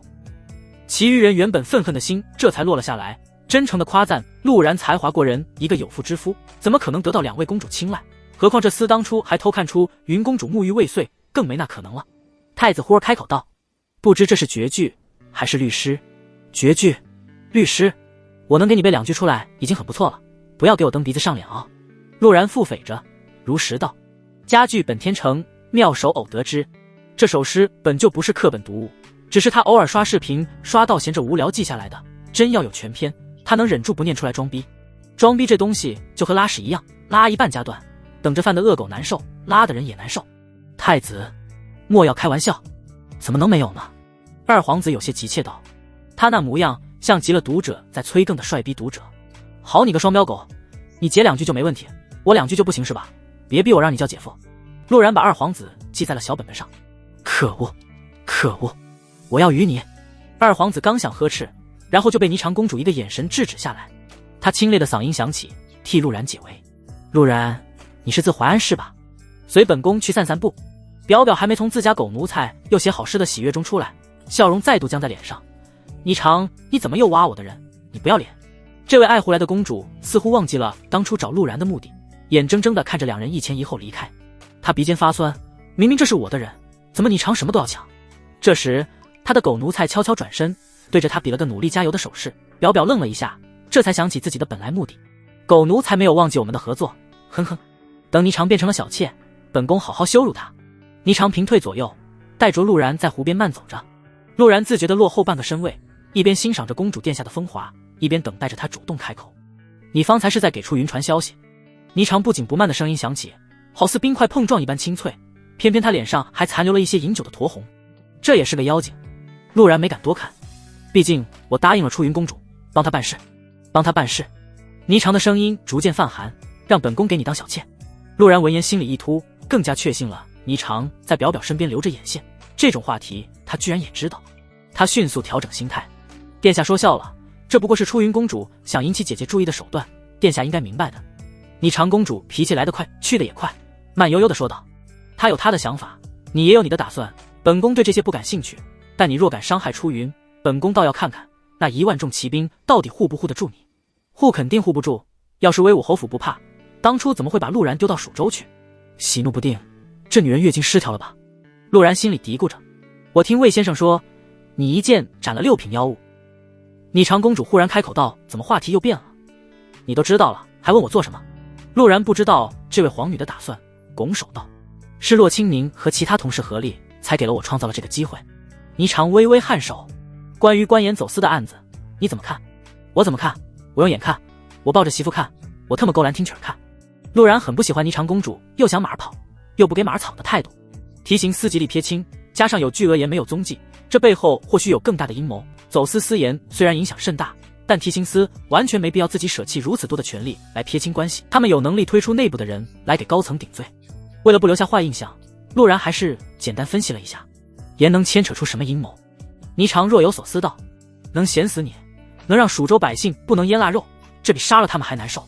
陆然心里打趣道，还有一种可能，先发引电，电解氯化钠，我做纯钠当炸弹，1吨纯钠爆炸威力相当于3吨 TNT， 威力还是很不错了。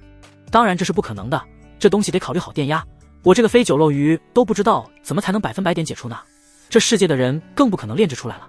或许盐也可以做出一些我们无法想象的东西出来，甚至是威力巨大的武器。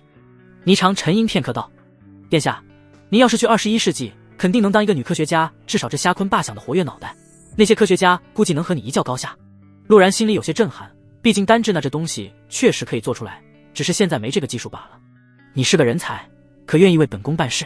想了片刻，霓裳也放弃了深入思考，目光看向粼粼湖面，抛出了橄榄枝。这是主动伸出白大腿让我抱，正有此意嘞。陆然立即道，卑职愿为殿下肝脑涂地。给表表买的叫死心塌地，给月经失调公主买地叫肝脑涂地，我陆某人还是分得清的。霓裳公主明媚一笑，月光都显得暗淡了几分。为本宫办事，无论你什么身份，本宫都会给你留一条活路，这是本宫给你的保障。陆然听后心里没有感动，反而立即警惕。霓裳一直在怀疑我的身份，并且听他的语气，已经基于一些东西有了猜测。霓裳公主看出了陆然心底的震撼，嘴角轻轻上扬，平静道，时间也不早了，你去见国师吧，想必他的人就在外面等你，记得帮我问话。陆然深吸一口气，卑职告退。看着逐渐隐没在月色里的背影，霓裳公主目光闪烁，随后转身回了宫宴。没走几步，陆然在拐角处遇见了2个白衣道童。右边童子道，世子殿下，国师大人让我俩带您去天机阁，麻烦2位道长带路。陆然本想用点银子探探口风，但转念一想，精通推演之法的道门老大召见，这探口风只是浪费银子。2个道童一路上也未主动攀谈，沿路穿过了一座座宫殿，因为是夜里，宫殿甚是安静。而没过多久，一声爆炸打破了宁静。敌袭！刺客！陆然浑身绷紧，下意识将手盖在剑上。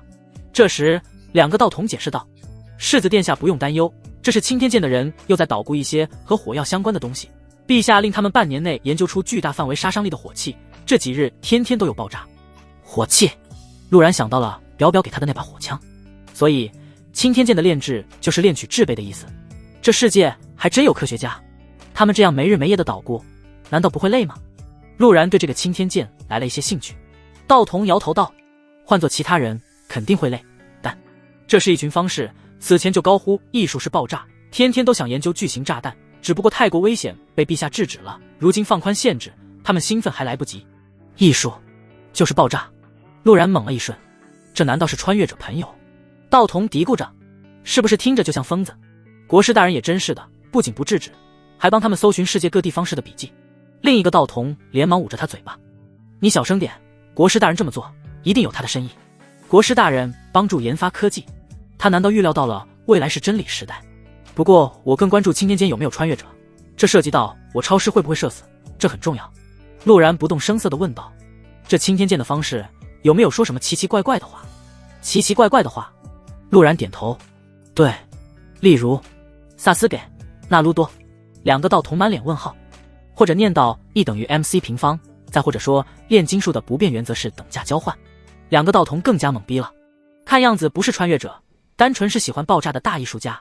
陆然微微颔首，没事了，虽然不知道世子殿下在说什么，但你怎么知道方士7品是炼金术师？我们都是和青天间打了好几年交道才知晓的。7品方士教炼金术师还真是一群搞科研的团队，可笑的是搞科研的团队居然来源于妖族修炼体系的演变。陆然记下了这个信息。督察院收录天下信息，翻阅资料时候了解了一点。陆然把锅丢给了督察院，两个道童也没有怀疑，领着陆然快速离开。就在两人前脚刚走，一旁黑暗的巷道里忽然睁开了一双眼睛，接着一口洁白的牙齿在月光投影下一张一合。炼金术的不变原则是等价交换。司老药，3天内我要刚才那人的全部信息。他的话没有得到回应，于是又喊了一声老妖。依旧没有得到回应后，他意识到了不对劲，转头看去，被炸得漆黑的人影口吐白沫的躺在地上。他盯着躺在地上的人良久，最后徐徐道：年轻真好啊，倒头就睡，如此爆炸的艺术居然都没能叫醒瞌睡虫。接着他从怀里掏出一瓶丹药，倒了一把塞进了那人嘴里。丹药入口即化，那人立即睁开眼睛，面露凄苦道：师傅，您换个人吧，这艺术真不想研究了。然而他口中的师傅已经从被炸开的洞跑回了青天剑。快点进来，为师知道问题出在哪里了，这次一定不会出事。你这个年纪怎么睡得着的，陪老头子一起熬夜。月光下，黑不溜秋的老头兴奋地奔跑着。天机阁位于皇城深处，主要建筑是9层高的摘星楼。摘星楼看起来平平无奇，却偏偏又反射出月亮的光芒，一眼看去就知道是高人居住之地。道童驻足在门口：国师大人在顶楼等你，没有国师大人召唤，我等不能进摘星楼，世子殿下请自己进去吧。陆然颔首，前脚刚想迈进去，又想到了什么，收回脚。两位道长，这上去的路上不会有什么危险吧？世子放心，国师大人何等人物，不需要设计陷阱。两位道童拱手道：那就好。陆然上楼梯的速度很快，心情说不明白，既有对第一美人的好奇，同时又好奇超品到底与品级之内者有什么区别。如同道童所言，楼梯只是普通楼梯，他一路畅行无阻地来到了顶楼。整层楼四面无墙，4根木柱支撑着楼顶，中间放着一个巨大的八卦盘，八卦盘上透露着一股股说不清道不明的气息。而八卦盘下，黑白宽松道袍女子坐在案前。陆然目光探去，好似被一层薄雾挡住，看不清女子全貌，但却又从心里莫名生出天下女子不如眼前人的感觉。这就是超品吗？看一眼都不让，真笑怯。陆然心里区区了一句。宋初韵没有开口，玉手轻挥，月华凝聚在自己对面，凝成了一个凳子。陆然拱手：陆然见过国师大人。宋初韵没有开口，挥手将凳子推到了陆然身前，示意其坐下说话。陆然也不犹豫，一屁股坐了下去。见其不开口，于是把暗金长剑取了下来。我没猜错的话，国师是刻意把这把剑送到我手上的。女子国师依旧沉默不语。陆然有些不懂这女子国师的路数，询问道：不知国师找我来为了何事？不出意外，宋初韵还是没有开口。陆然有些坐不住了：国师大人不会召我来，只是为了看我一眼。不好意思，你是个好女人。话音落下，陆然感觉身体倏然一冷，抬头看去，国师身前的迷雾逐渐散去，一张精致的无以复加的俏脸出现在眼前。这张脸凝聚了女子所有的气质，尊贵与妩媚并存，温婉与英气同在。陆然大概明白这位女子国师为何被称作第一美人了。这特么男人想要的感觉，她身上都有，绝不是便宜老爹的那简单卧槽，乃大能够概括的。下一刻，陆然忽然觉得这张脸似乎有点熟悉，好像当初在督察院的幻境里遇到的那个女子与眼前人有着几分雷同。他心里一突，难道那天这女子国师闲着没事亲自进去了？她已经不是目不识丁的少女，而是知我长短的女人。陆然心跳加速，不是因为感觉刺激，而是心里慌的。女子国师清冽的声音响起：你想知道就朝着本座用拔剑术，本座满意的话，你能知道的本座都会告诉你。这声音说不出高冷，也谈不上妩媚，似乎听者想要什么感觉就是什么感觉。女菩萨，观世音女菩萨。陆然忽然悟了，找到了对应这位国师的标签。献丑了。陆然不知道宋初运出何目的，但听到对方这句话，心中终于确信自己得到的所有东西都是他塞给自己的。这一剑或许是他未来某个谋划中的一环。陆然握住剑柄，剑势不断攀升，整个人宛若一把一往无前的利剑。国师大人，得罪了。陆然大喝一声，所有精气神汇聚于剑中，朝着宋初韵劈砍而去。看我龙卷风摧毁停车场。陆然大喝一声，践行着自己丢王炸必须报菜单的信条。宋初韵听着这名字，秀眉露出几分疑惑，低喃一声：俗气。铮一声轻吟，宋初韵面色不变，甚至连发丝都未被吹起，反倒是陆然被弹飞出去，虎口生疼，同时一股晕厥感传入脑门。还可以。宋初韵平静的声音响起，他食指轻点，月华汇聚于指尖，朝着陆然涌去。陆然的精气神迅速恢复着，刚恢复一瞬，宋初韵的声音再度响起：这把剑名叫天问，剑与拔剑术不是本座赐予你，而是受人所托转交于你。受人所托。陆然站起来拱手道：国师大人可方便告知是何人？宋初玉目光扫视，用牛顿直呼牛逼的方式飘了起来，站在阳台上负手观望着星空。我也不知，但我猜测他姓顾。姓顾？顾家除了上公主救下的那些老弱妇孺，还有人活着？不对，他用的是猜测，声称自己不知晓，这很奇怪啊。陆然带着疑惑问道：还有国师大人不知道的事？太多太多。宋初玉面无表情，就好比本座还不知为何天下气运会迅速涣散。陆然，这世界比你想的复杂的多。闻言，陆然沉默了下来。因为带着猫将军这只神兽，他10年未曾加入任何门派，关于这世界的了解都只局限于作为青莲剑侠从其他人那里得来的零碎信息。这世界他确实不了解。宋初韵继续道：本座找你来是为了确认一些事，如今事情本座已经确认，你很不错，至于是何事，你能领悟就好，不能领悟也莫要追问，这不是你能知道的。陆然颔首，心中猜测这个国师如此长时间不露面，会不会和他口中的气运涣散有关。至于确认一件事，难道是测试自己能否修炼拔剑术？他需要自己修炼拔剑术的目的呢？陆然思索许久，捉摸不透国师的目的，但对方确实将剑与拔剑术用合理的方式交给自己，对自己帮助不小。他拱手道：在下多谢国师相助，若有需要在下的地方，在下也当竭尽全力。本座却有一件事想让你帮忙。说着，他玉手轻挥，一块巴掌大的方形玉牌飞向了陆然。这是本座闲来无事做的一些小玩意儿，滴血认主后可以通过它与个体系天交沟通交换信息，你应该也用得着。和个体系天交换信息。陆然接过玉牌，其背后刻印着剑字，犹豫片刻滴了一滴血在上面。玉牌好似手机启动一般，焕发出淡淡光晕，然后出现了一个取名的界面。还能取马甲，国师懂得挺多的嘛。陆然不动声色地写了一行字：中分战神。GD 的名声怎么能因为世界不同而不被传播呢？刚给自己取了马甲，陆然手中的玉牌上弹出一则消息：绿林好汉，江湖会要来了，兄弟们要不和我一起杀入京城？不爱吃甜食，无聊，佛子点七，多多益善。听闻大前京城青楼众多，阿弥陀佛，贫僧想去让妖女助我修行，不知诸位有无推荐？大猫，花和尚，上京不欢迎你。陆然看着这些消息，嘴角微抽，大家取名都很有个性啊。接着他一脸怀疑地看了一眼宋初韵：你管这玩意儿叫做各大体系天交？宋初韵一脸平静，眼底的含义没有被陆然捕捉到。他试着点击一下玉牌，发现可以手写文字发送信息，这不就是只有聊天功能的手机？与此同时，宋初韵也在观察着陆然的反应，淡淡道：你觉得此物如何？我觉得这玩意儿用起来麻烦死了。陆然心里想到，但这位女子国师能自己想出来这么一个东西，想来确实也发现了古代传达信息很麻烦的缺点，并且想要将其改善。此物甚好，但不知道服务基站在哪，容量有多大？陆然询问道。服务器基站。陌生的词汇让女子国师陷入沉思。陆然解释了一句，就是负责转接这些信息的东西。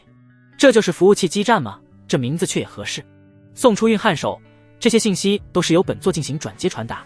你所谓的服务器基站，本座就是人形基站，那可太有生活了。陆然不知如何评价。国师大人难道就未曾想过用某种带有气灵的法器来代替？用法器代替？宋初韵若有所思地看向了八卦盘，倒也是个好主意。不知国师这些玉牌之间可否有手段进行信号接通？陆然继续道。信号接通？宋初韵再度陷入沉思。要是真能捣鼓出全民皆可使用的手机，这确实是一件利国利民的好事。陆然犹豫了一下，将自己的一些看法说了出来，包括利用留影石的能力进行远程图像传输、音频传输等能够实时记录的功能。宋初韵沉吟片刻，你所谓的信号不过是天地灵气的一种，每块玉佩的灵气有所差距，若是通过太极盘当作中间枢纽，倒也能实现你的这些看法。不过具体能做到何种地步，本座就不得而知了。这玉牌制作需要青天剑进行炼制，你可愿替本座去青天剑寻访？突如其来的大白腿让我有些不敢抱啊。陆然脑子一懵，今晚的目的本来是抱紧上公主大白腿，结果上公主没抱着，先倒是成了霓裳公主的走狗，现在大前真正的大佬居然想收我当小老弟。陆然面露难色，国师大人的吩咐，在下哪有不从之理？只是在下出入皇城不便，况且青天监不见得会听我话。宋初韵指尖轻拈，月华在其手中凝成了一块刻有道字的令牌，随手交于了陆然。凭借此物，你可在皇宫除开后宫以外之地畅行无阻。至于青天剑，只要你去，他们会听你话的。现在真抱住了大钱最白最大的大白腿，只是这大白腿怎么感觉是他早就算好了让我抱住的。也对，国师现在也算半个自己人，毕竟她不是目不识丁的小女孩，只可惜我不知她深浅，有点小亏。陆然心思活络，当即收起了令牌。你且下去吧。宋初韵挥手赶人，陆然完全无法拒绝的被一股月华拖着从楼顶直接落到楼下。两个小道童见状心里一突，国师大人亲自送下来的待遇，就连陛下也没有啊。陆然干咳一声，气定神闲地离开摘星楼，只是走路有些打飘。几十米高的地方，说丢下来就丢下来，这女人有病啊！我又不是没腿。陆然对国师很不满。走到半路，他掏出玉牌，古代没什么娱乐消遣，和这些人才聊聊天也不错。刚掏出来，玉牌便亮起，一剑天涯。你们可有人知晓，江南在10年前可有过顾家人的身影？若有重要信息，在下自有后谢。绿林好汉。没有，下一个。一剑天涯。好汉在江南待了10余年，可愿让你山上的兄弟们替在下调查一二？绿林好汉。老娘最不喜欢朝廷的人，调查个屁！如今江南水患严重，粮价暴涨，朝廷的人呢？消息就此停下。陆然看得津津有味，江南之前有过顾家人的身影，这东西还真能提供对自己有用的信息。一剑天涯看起来是朝廷的人，应该还是剑修。绿林好汉不清楚，脾气火爆，似乎是占山为王的马匪头子上面的佛子点七，多多益善应该是个和尚，和尚喜欢娶老婆。你家佛祖知道吗？大猫不清楚身份，应该是上京人士，不爱吃甜食，看起来蛮高冷的，但这 ID 我怎么越看越像异界版的不爱吃香菜。就在他准备冒个泡的时候，玉牌上又弹出一个消息：娇软世子妃，我夫君半夜不回家怎么办呀？陆然脑子一懵，这是江婉。国师说了，现在的这些玉牌是个大体系天骄才有，江婉这妮子还是如修天骄。你跟我讲一个天天写言情话本的是如修天骄，我替如修一道很是担忧啊。陆然神色怪异地看着玉牌。很快有人回了消息：绿林好汉，男人半夜不回家，肯定去青楼了，你去青楼找他准没错。绿林好汉是吧？等老子接管了通讯网络业务，看我把你人肉出来。陆然已经惦记上了某位不知名网友。一剑天涯。同意，毕竟像我这样英俊帅气不逛青楼的美男子太少了。又一个小贱人，记在小本本上。佛子点七，多多益善。世子妃，不若把你夫君名讳告知贫僧，贫僧也想找一舍身入地狱的同道中人。这和尚脑子有坑，先观望一波。大猫，半夜不回家的男人，杀了算了。这个大猫脾气这么暴躁，我惹你了吗？就知道杀杀杀。娇软世子妃，我夫君才不会去青楼呢。世子妃上大分，家有此妻，夫复何求？正常人都明白一个道理，喜欢一个人是藏不住的，但你要是喜欢好几个，那可得藏好了。世子妃面前，我似乎都不用藏，这妮子自带滤镜。娇软世子妃，她要是敢去，我头都给她打歪。中分战神，世子妃上分了，但不多。绿林好汉，哟，来新人了。国师那个妖艳货终于舍得把剩下的玉牌送出去了。看着这条消息，陆然有种回摘星楼看国师是什么表情的冲动。这些人不会以为国师不知道他们发的消息吧？国师可是超管，中分战神。不要乱说，国师美丽动人，气质典雅，才貌双全，修为出众，时刻监察天下每个角落的顶尖人物，是我心中的女神。绿林好汉。呸，又是一个舔妖艳货的垃圾，他有本事从摘星楼出来啊！我已经给你说了，国师监察每个角落了，你自己找死。陆然适当闭嘴，将玉牌好好藏好。原本他还说这玩意儿没必要藏着掖着，反正用不了多久就能普及，不过现在嘛，他很好奇江婉在他背后是什么嘴脸。另一边，摘星楼顶楼，宋初玉面无表情地看着月华凝聚的画面，挥手间顶楼出现了3个裂缝，与他长得一模一样，只是衣着与发型不同的3人从中走了出来。这3人便是道门3宗的道手，红衣为人宗道手，白衣为天宗道手，黑衣为地宗道手3号，看你教的好徒弟。宋初玉面无表情地看着一身红衣的自己。3号讪讪一笑，不是你说的人宗圣女应当让其体验民生疾苦吗？我们没让她目无尊长。宋初玉语气平静，看样子3个丫头都太闲了，你3人吩咐下去，江湖会道门3宗以3个势力参与，3人谁垫底，谁便10年内不许离开道宫。3人面面相觑，也没敢反驳本体。此外，人宗圣女太过顽劣，抄写道经千遍，3日内交呈上来。3号闻言心里一惊，本尊道经可是有万字，这是不是太重了些？没有废圣女，本座已经很仁慈了。宋初韵面色平静， 3号尴尬的笑了笑，也没再给弟子求情。1号白衣天宗道手此时开口道：“你见过他了，感觉如何？”宋初韵目光微闪，看向八卦盘，给他铺的路都准备好了，就看他能否把握得住，杀了顾家那人。人族必须出现剑修超品，否则我也没有信心挡住那些东西。陆然回到府上，陆梦溪面色不善地打量了陆然一眼：“去哪了？”初云公主让我陪她去宫宴。陆然如实说道：“好。”陆梦溪颔首，正想侧开身让路，一把银色长枪从他背后落了下来，哐当当，金属撞击地面的声音格外刺耳。我本来想去练枪，天色太晚，睡觉去了，早点休息。陆梦溪淡然地弯腰捡起长枪，英姿飒爽地朝着府内走去。我特么怎么感觉你是想来要我狗命的？陆然喉结滚动，慢悠悠地朝着自己院子走去。刚进院子，猫骑士蹦到了他肩上，小鼻子使劲嗅了嗅，没有闻到臭女人的味道后，他才安心地趴在肩头。你刚才去哪了喵？去见了国师宋初韵。对哦，他让你去的喵。我怎么说足足1炷香的时间没有你的消息？你在这里等我做什么？陆然一脸不解。猫骑士白了一眼：你的娇软世子妃身份有问题，之前他与你说的稷下学宫之事恐怕留了一些东西喵。你怎么发现的？陆然有些意外，若非自己得到了玉牌，他也不知道江婉居然是如修天骄。猫骑士想了想，他手里那块玉牌不是普通的玉牌，我没看错，是国师发给每个体系圣地的东西。今天江婉将它激活了喵。陆然点头，从怀里拿出一块玉牌。我也有。哦。猫骑士再度翻了个白眼。既然你知道，那我就不多说了喵。另外还有一件事，提辛斯打算在超户部氏郎家的时候对你动手，你注意一些喵。猫骑士神色凝重。抄家的时候对我动手。陆然颔首，辛苦你了。猫骑士撇过头，还好啦喵。他眼神兴奋。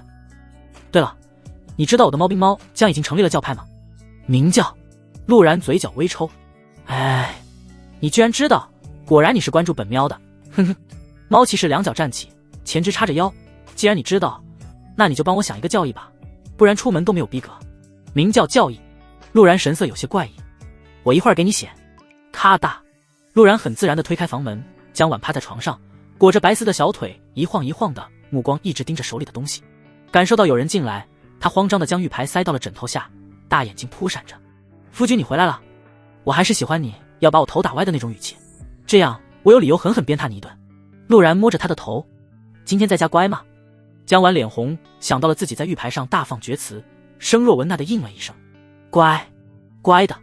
爸，让下人放热水，一会儿伺候我沐浴。江婉低着头，心跳加速，小跑出去。呸，最强王者还真因为你能玩女王 play 呢。陆然鄙夷，在桌上摊开宣纸，想要动笔的时候才意识到自己毛笔字就是一坨。不一会儿，江婉回来了，成了很好的代笔。陆然道：我念一句你写一句，这是猫骑士的喵教，教义是明教喵。陆然面无表情的点头，放心吧，会变成圣火喵喵教的。他开口道：圣火昭昭，圣火耀耀，凡我弟子。猫骑士看着这教义，眼里闪着光，脑中已经想象出自己尾巴一挥，群猫出动的场景，这不比当神兽有意思。陆然看透了一切，放心吧，你的猫兵猫将只会喵喵喵。写完了教义，接下来的时间就是教训世子妃的时间。江婉大眼汪汪，满是无辜，不明白今晚的夫君为何这般勇猛，所以娇软世子妃就是欠收拾。尽管江婉到睡着，也不明白为什么自己今晚要承受这么沉重的鞭挞。翌日，陆然早早地爬了起来。工商甲结束，今天要去督察院上班了。我讨厌上班。陆然发出一声悲鸣。他先用猪毛牙刷沾了牙粉洗漱。他问了江婉，日常用品中大部分都是青天剑捣鼓的东西，这个牙粉是用诸多药材一起炼制出的除垢粉，不仅不像牙膏那样口感拉胯，除垢效果也格外优秀。要是我学了配方，能够回到原来的世界，应该能大赚一笔，甚至可以写一本小说，肯定大爆。刷完牙，陆然简单对付了一口，从管家手里接过马。我是昨晚耕地的牛，你是今天驮人的马。牛马果然从古代开始就是上班的命。陆然叹息着骑到马上，慢悠悠地朝着督察院赶去。劳模腿筋一早就开始整理卷宗，眉眼间流露着疲惫，显然这几天都没有休息好。早啊，想我了没？陆然热情地打着招呼。懒鬼，腿筋白了一眼，把手里的东西一推。你来把这些东西整理一下，户部侍郎的罪定下来了，我要去审批流程。古代抄家并不是上面说了就立即去的，需要一步步审查、核验、最后再根据具体罪责对犯官家产及家眷依法处置，该流放流放，该冲教方司的冲教方司。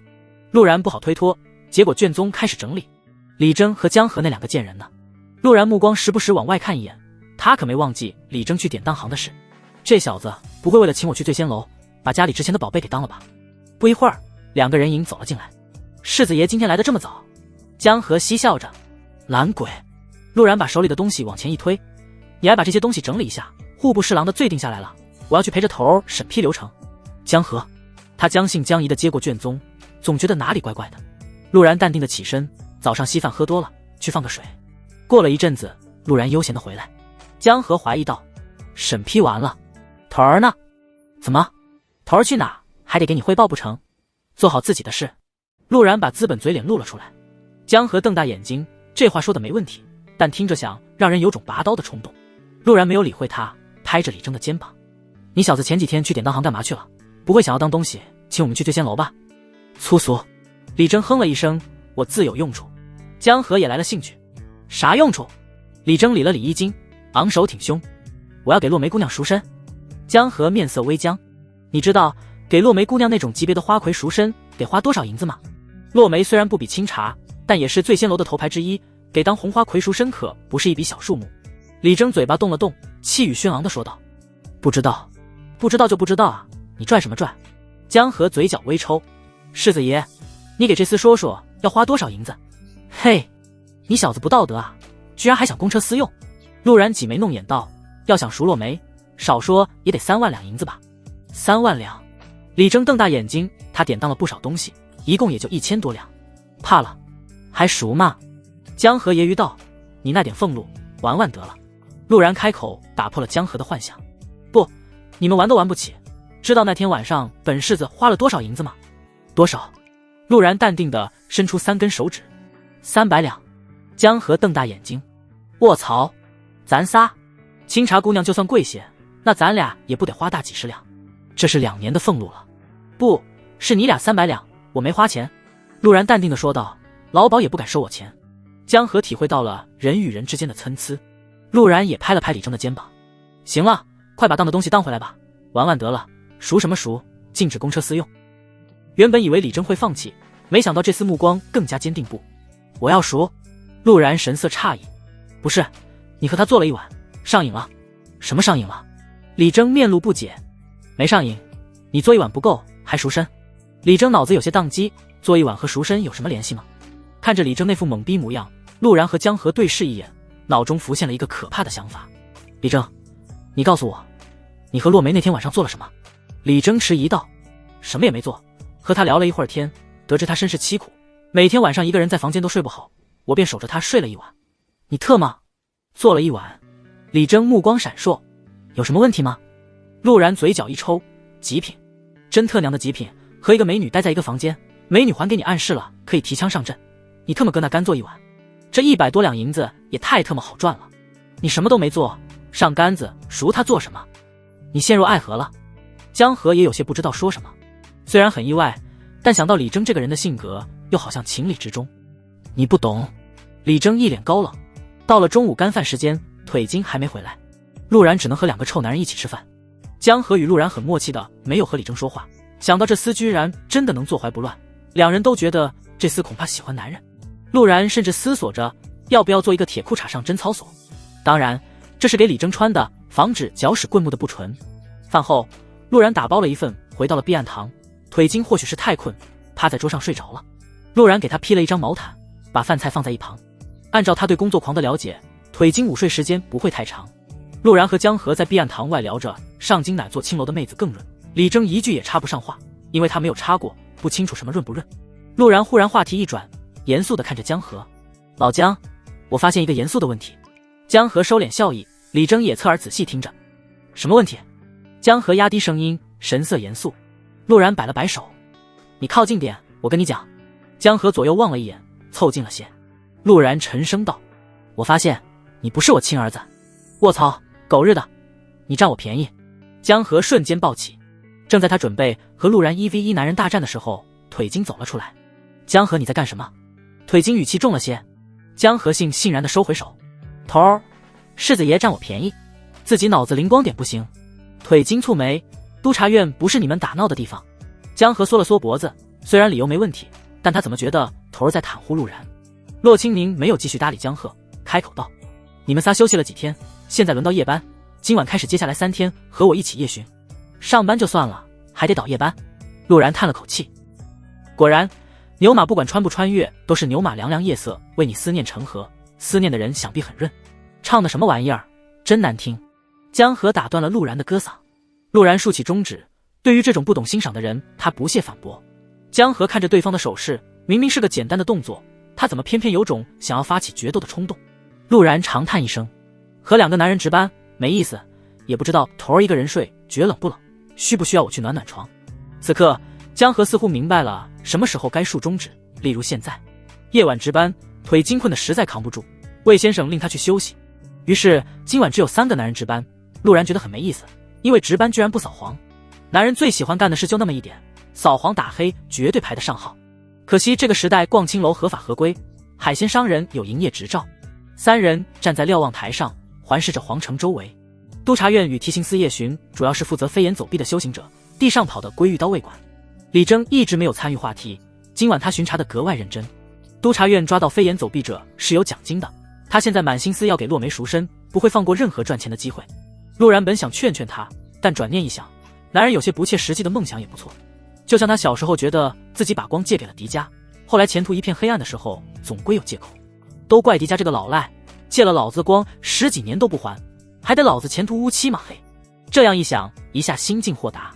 前途黑暗和我不努力有什么关系？是有老赖不还我光。江河不懂这些，忍不住说道：老李，你丫还想着赎落梅呢？李征哼了一声：你不懂。江河白了一眼：做人要及时行乐，赎什么赎？3万两银子能让你给他玩到起剪疙瘩？粗俗。李征思索了一会儿，一脸嫌弃地说道：神他妈剪疙瘩，你真以为自己是铁杵啊？陆然鄙夷地看了一眼江河。江河来劲了，絮叨的没完：我们都察院的人，生死不定，上次你们被那条蛇给围住，老子都急死了，经历了那种事，你丫还没想明白活着图个啥？李征淡淡道：要是我殉职，把我的抚恤金攒着，我要给落梅赎身。江河嘴角一抽：死了你赎他干嘛？陆然来了兴趣，插嘴道：抚恤金有多少？正常任务殉职，一般督察是300两银子，头儿高一些500两，至于几位首领，那不是抚恤金能够衡量的东西了。江河耸耸肩：老李，你想赎落梅，得死100次。李征陷入沉思，严肃道：我只能死1次，可惜了。江河，陆然。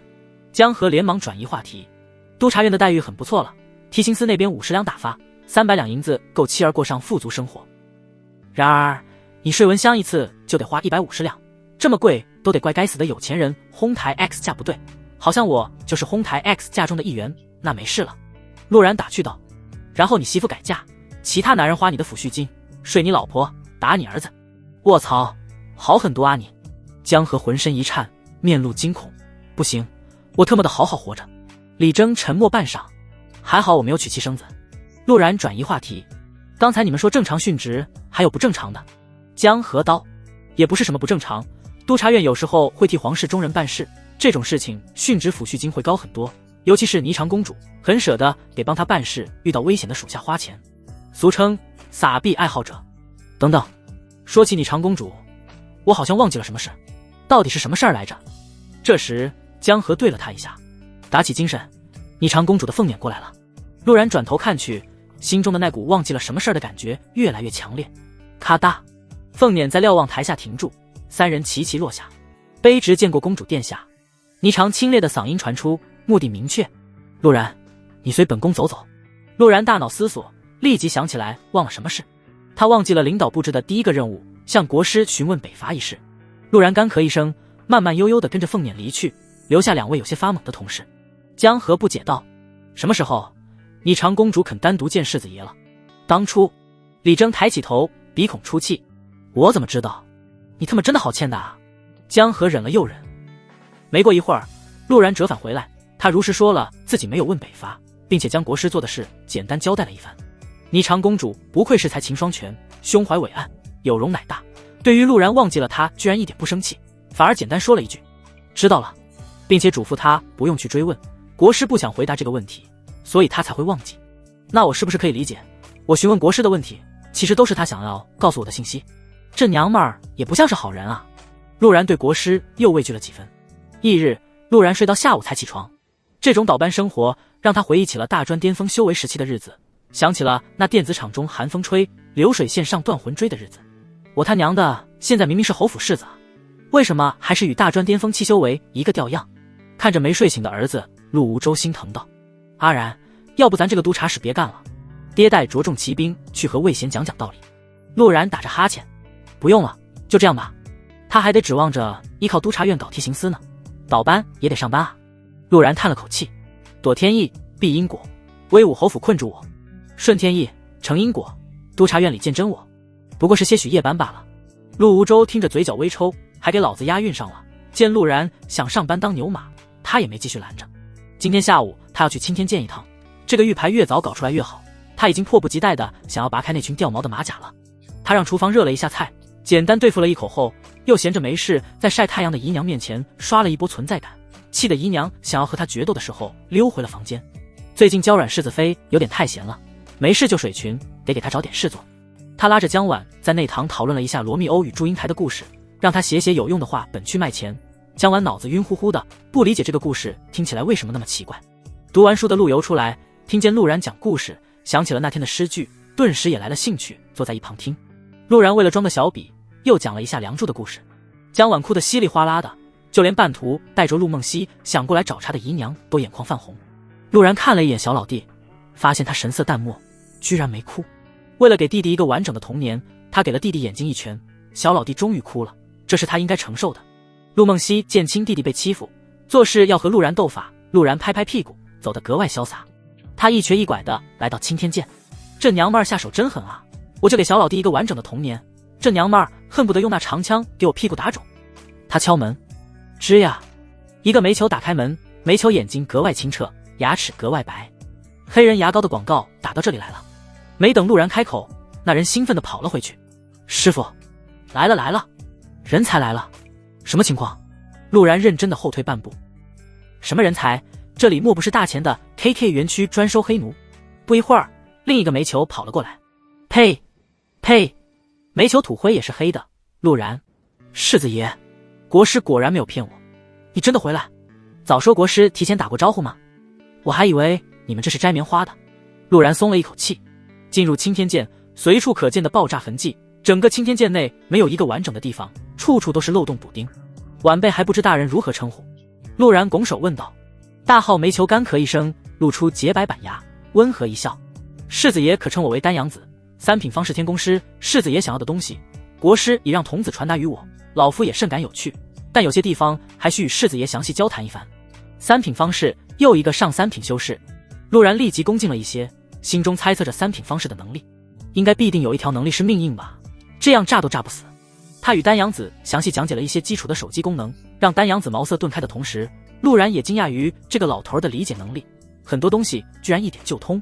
丹阳子摸着漆黑的公羊壶，世子爷的需求老夫已经知晓，如此利国利民之物，老夫能有幸见证，实乃一大幸事，那就麻烦前辈了，若有需要在下的地方也但说无妨。陆然本想意思意思，不料丹阳子眼睛一亮，巧了，老夫还真有事情想让世子爷帮忙，前辈请讲。陆然假笑着，心里 MMP。 丹阳子道，世子爷应该知道，老夫奉命炼制巨型火器，但一直无法控制火气稳定，国师说世子爷有办法。红旗下长大的少年不研究这些东西，请您撤回这个请求。陆然就知道这事儿没这么简单，国师高看我了。不，国师从来不会看走眼。陆然，有炭笔吗？我给你们写一串公式，你们研究明白了，就能做出既稳定，威力还比你现在捣鼓的东西大千万倍的火器。丹阳子打了个响指，顿时地上的木炭在其手中扭曲凝聚，最后变成了一支坚硬的炭笔。卧槽，方士这一手我也想学。陆然被震惊了，要是自己会这招，手搓核弹不是梦啊。丹阳子似乎看出了陆然的想法，自傲道，这是上三品方士才有的能力，能掌控一定范围内的物质形态，只要在这范围内，没有什么是我不知道的。哦，那你知道二氧化碳吗？丹阳子愣了一下，一脸茫然。哼，跟我装逼，小爷就算把知识还给了老师，但元素周期表还是能背几个的。很快，陆然把写满了化学符号的东西递给了丹阳子。去雾吧，悟透了你就知道什么才叫做艺术。丹阳子看着密密麻麻的字母符号，只感觉一个头两个大。世子爷，敢问这到底是何物？陆然笑道：这叫残酷口香糖，学名 C4。黄昏，陆然离开了青天剑，晚上还得上夜班。他给丹阳子详细说了一下那些字母代表的意思，至于怎么炼制，等玉牌做好了再说。虽然我也是半吊子，但耐不住我接触的多啊。要是正儿八经的化学实验我不明白，但炸药枪械这些我可就太熟悉了。前世作为刑警，陆然对于 C4 这种东西研究颇深，这玩意儿威力大，稳定性还强，只要接触这些东西的人都会感兴趣。到底最后能不能做出来，那可就不关我事了。谁说的论文发布者还得负责研制？要是没有翟姓男子，论文查重都没这么严。话说回来，翟姓男子也算名垂千古了，老子穿越了都还记得这个笔。回到府上，换了差服，陆然在督察院与同僚碰面，开始了苦逼的夜班。不过让他欣慰的是，腿金今天一起，总算是不用和两个男人一起了。只是他并没有开心多久，腿金表示他要去西区看着户部侍郎的府门，防止有人卷款逃遁。你俩为什么不能变成女人？陆然抱怨着。江河闻言下意识捂着屁股，李征脸色愈发严肃。来到熟悉的瞭望台，三人又开始有一搭没一搭的吹牛逼。江河忽然想到了那天被砍掉的蛇脑袋，问道：世子爷，你在藏经阁得到的武技到底是什么？有什么特点？他叫乌鸦坐飞机，要么一箭把飞机坐沉下去，要么被飞机送走。陆然随口道：不是叫拔剑术。李征是个老实人，江河也无法戳到陆然的幽默点。一节就是没意思，梗落在地上的感觉真尴尬。陆然叹了口气，如实道：汇聚全身精气神与剑气柔合，展出最强一剑，爆发力强，但是不持久，用了之后会进入虚弱期。除开 CD 太长，前摇太长，陆然对这个武技还是很满意的。在修士对阵的时候，动用武技本就是你死我活，全力爆发绝境时候或许会有奇效。江河是个小贱人，贼笑道：世子爷不持久的事，清茶姑娘清楚吗？陆然神色不变，清茶已经被魔起剪了。粗鄙！李征哼了一声。陆然大笑：李兄大才，居然如此精炼地概括出本世子的特点。李征没听懂，江河反应了一瞬，也跟着笑起来。你他娘的还真是个天才。又聊了几句，陆然觉得没什么意思，掏出自己的玉牌手机，准备上班摸鱼和网友聊天。江河诧异道：你也有这个？侯大人也有一块，他说是交流信息用的，要是能推广就好了。侯慕白也有。陆然大脑思索，顿时锁定了一个马甲。一见天涯，这货就是侯慕白吧？不行，我还不想暴露马甲，我可是要当超管的男人。他面无表情。这就是侯大人的那一块，我借来玩玩。哦，这样啊。江河也没有怀疑，陆然的真实身份摆在那的。就在陆然准备炸一波群的时候，东方忽然飞起一个炮仗，一支穿云箭，千军万马来相见。这什么情况？这世界不会还有斧头帮吧？陆然看向两位同僚。江河神情严肃：出事了，这是提刑司的人发的信息，有贼人犯事逃走了。李征摩拳擦掌：我先去了。江河嘴角微抽，暗骂这厮为了赎女人已经失心疯，看着陆然道：我们也兵分两路，这功劳不能让提刑司的人夺去。神特么不能让提刑司的人夺去，不就是贪赏金吗？陆然竖了个中指，也开始在城内搜寻。刚走几步，他发现皇宫里的御林军都出动了，问题挺严重啊。陆然拦住两个督察院同僚：到底发生什么事了？回世子爷，怀王被杀了，就在他的府上，凶手不知去向，消息传到宫里，陛下震怒。怀王被杀了。陆然先是吃了一惊，接着想到了宫宴上皇帝对怀王的几句看似有意无意的交谈。陛下真的是震怒吗？而且什么样的人能在京城杀害一名亲王？先不提上京戒备森严，单独是亲王府上养的高手就不是一般人能杀得了的。陆然对这个案子态度存疑。两名督察使说完后，急匆匆地朝着督察院赶去，应该是回去叫人去看看到底怎么回事。陆然沉吟着蹦到屋檐上，动用轻功飞速赶往东区。这时他怀里的玉牌频繁开始闪烁。陆然想了想，落在一个隐秘些的地方查看消息，他还不想被侯慕白知道。佛子点漆，多多益善。诸位施主，贫僧在京城遇到了一些小麻烦，可有施主愿意相助？绿林好汉几乎秒回：麻烦？花和尚，你是去京城当采花大盗被抓住了？佛子点漆，多多益善。贫僧从不做如此之事，只让青楼妖女助我修行。我在京城干了一票大事，被提刑司的人发现了，如今提刑司和督察院都在缉拿我，若是让他们围住，贫僧在劫难逃。这花和尚来京城了，江湖会不还有一段时间吗？陆然有些迷惑，接着想到了这厮让人推荐青楼。我早该猜到这货来京城了的，就像那些出差的好兄弟，一到地方必定想要撒米引鸡。他说被提刑司和督察院搜捕，莫非杀了怀王的就是他？这并不是陛下的意思。一见天涯，你杀了怀王？顿时群里炸开了锅。大猫，怎么如此冲动？不爱吃甜食？愚蠢！绿林好汉，你去天机阁，那个妖艳货肯定会帮你。这时，一个新角色出现了。女王大人，为何要现在杀怀王？没有人质疑怀王该不该杀，全都在询问那和尚为什么现在动手。绿林好汉，我不在京城，帮不了你。你要不试着杀出去？佛子点七，多多益善。阿弥陀佛，你想要我死明说，不必如此拐弯抹角。杀出京城是根本不可能之事，就算提刑司与督察院的高手不管不问，皇宫内也不可能任由他杀出去绿林好汉。换我肯定杀出去了。京城里的其他人呢？帮一下。所有人沉默了。帮助这个和尚意味着和朝廷作对，就算怀王犯了滔天罪恶，作为亲王能够审判他的只有朝廷。一见天涯，抱歉，这件事我可以不管，但我帮不了你。大猫，你太冲动了，现在我也帮不了你。女王大人，自求多福。一见天涯是督察院天部首领，肯定不能帮助凶徒。大猫和女王大人看名字应该是个妹子，没想到也是京城的人，他们的口气似乎是能帮，但不愿意帮，也是朝廷里的人。娇软柿子飞，我夫君能帮你，但凭什么帮你？你必须说出你杀怀王的理由。不，我不能帮。江婉，你给我住嘴！陆然人妈了。江婉是被逼着发这条消息的。猫将军坐在他肩上，注视着每一条消息。自从上次猫将军绑了他，一人一猫已经很久没有交流过了，这还是猫将军第一次主动说话。你发消息说你夫君能救喵？江婉蹙眉，这不会给夫君惹麻烦吗？亲王被杀可不是小事。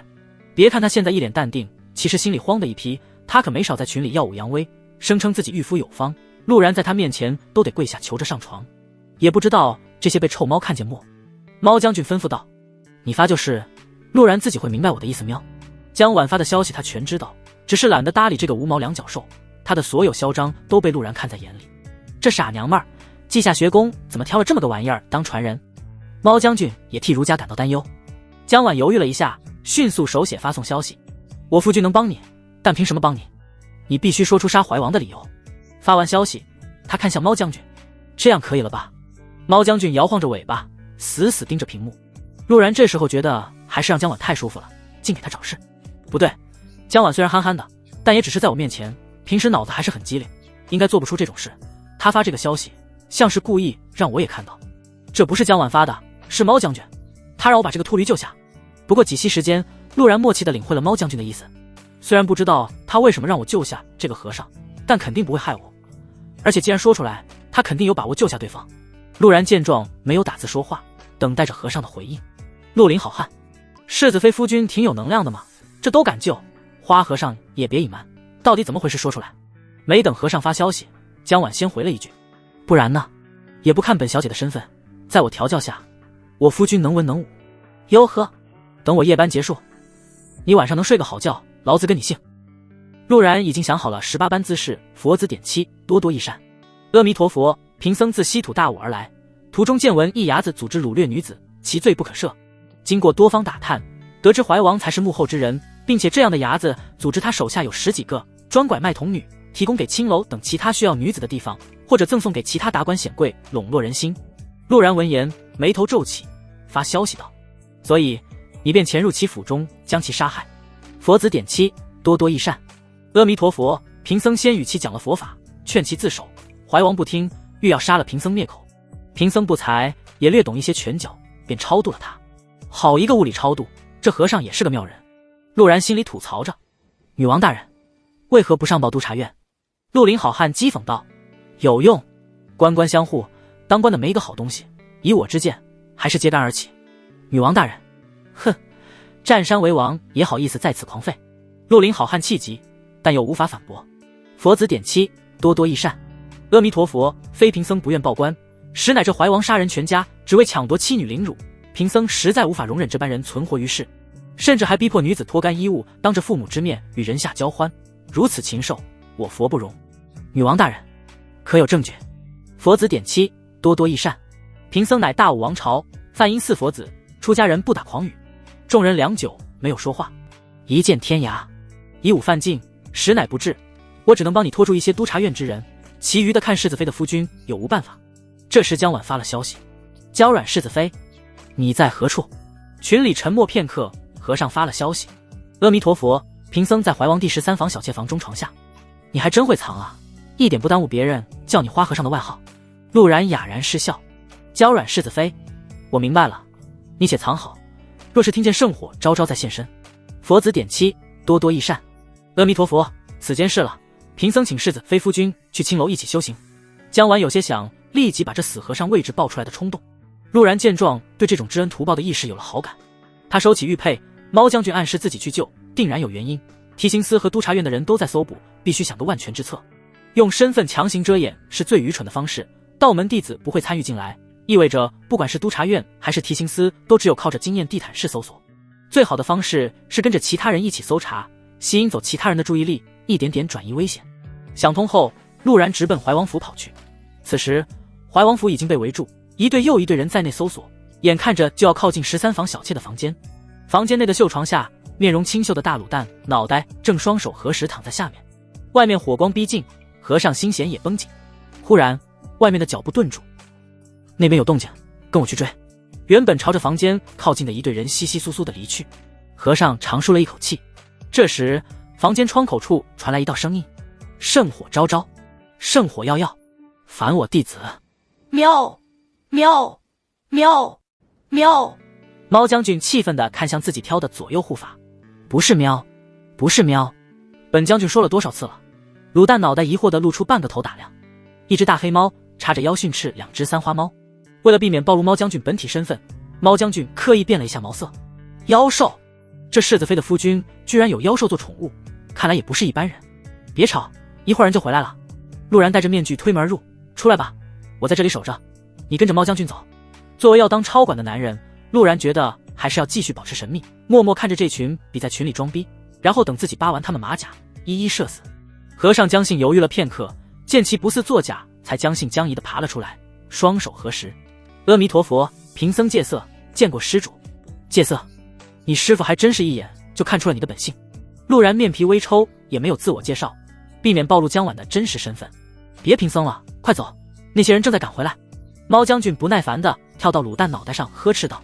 和尚也没有继续拘泥于礼节，跟着猫骑士的指引溜走。陆然也取下了面具，避免其他人怀疑。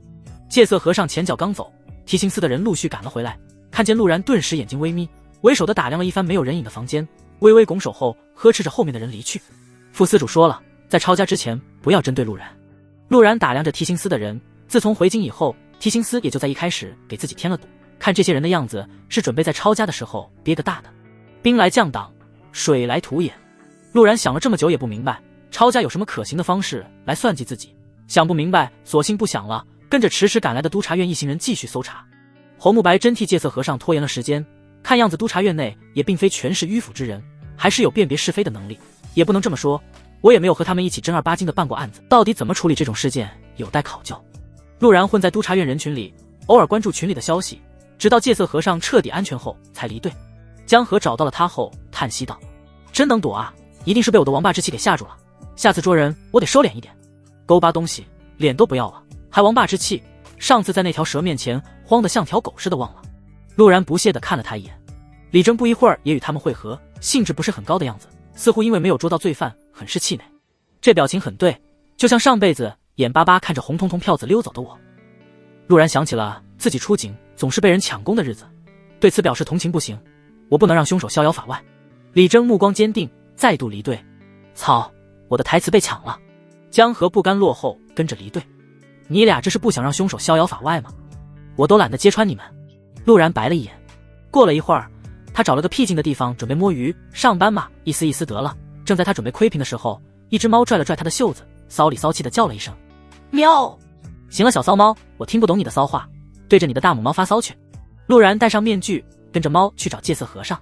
他跟着猫拐了一个又一个巷口，在西区的客栈里见到了戒色和尚。贫僧戒色，来自大武朝，多谢施主相助。戒色和尚真诚道。陆然上下打量着他，你还真是不怕死，在京城杀亲王。你一个大武朝的和尚，这么关心大钱百姓做什么？戒色和尚双手合十。阿弥陀佛，施主这像了，百姓不分国界。这和尚还蛮有意思。按照设定，秃驴不都应该张口闭口施主与我有缘，无缘我就超度。陆然道：我帮了你，你是不是应该透露一下大武朝的门派为何要参加大钱的江湖会？戒色和尚作揖道：这也并非什么秘密，大武朝动荡，气数不对，江湖门派也需要气运滋养，因此大武朝门派都在试着外迁。大武朝气数不对，门派外迁，看样子今年的江湖会比以前热闹不少。陆然拱手：大师最近不要乱走动，待督察院查清事件来龙去脉，大师再行动不迟。怀王的事我们需要好生调查一番。阿弥陀佛，自是如此。戒色和尚开口道：是了，贫僧请阁下一起去青楼修行，还有空一起嫖。你压心可真大。陆然带着猫骑士离开，半路拿出玉牌窥屏。绿林好汉，花和尚，现在是什么情况？安全了吗？山大王还没睡，他这么关注京城的事吗？佛子点七，多多益善，暂时安全了。绿林好汉，怎么得救的？真是世子妃的夫君帮助。佛子点七，多多益善，多亏世子妃的夫君，否则贫僧危矣。其仪表堂堂，贫僧一看其就不是普通人物。绿林好汉来了兴趣，他怎么救你的？戒色和尚沉吟片刻，佛曰：不可说。一直关注着群消息的其他人见状也没追问，和尚不肯说，应该是涉及到了一些忌讳的东西。绿林好汉转移话题：那你现在离开内城了吗？佛子点七，多多益善，还未，不过应该安全了。娇软世子妃，贫僧欠你们夫妇二人一条命。娇软世子妃，小事，我夫君救你的时候有没有说其他什么？例如他欠他的世子妃大人一顿家法。哟呵，小娘子现在知道怕了，水群时候的嚣张劲呢。陆然不语，默默做个窥屏狗。戒色和尚看着玉牌，不知道这位世子妃为何要这样问，如实道：未曾。一见天涯，当心，天机阁的道修出动了，他们善忘气，正在全城排查你的位置。天机阁道修出动了，陆然心里一紧，他可是体会过在国师面前好像被扒光的感受的。实际上他确实把自己扒光过，但这不重要，重要的是那群道修擅长忘气，但不清楚水平怎么样，万一忘出自己救了这和尚，岂不是自掘坟墓？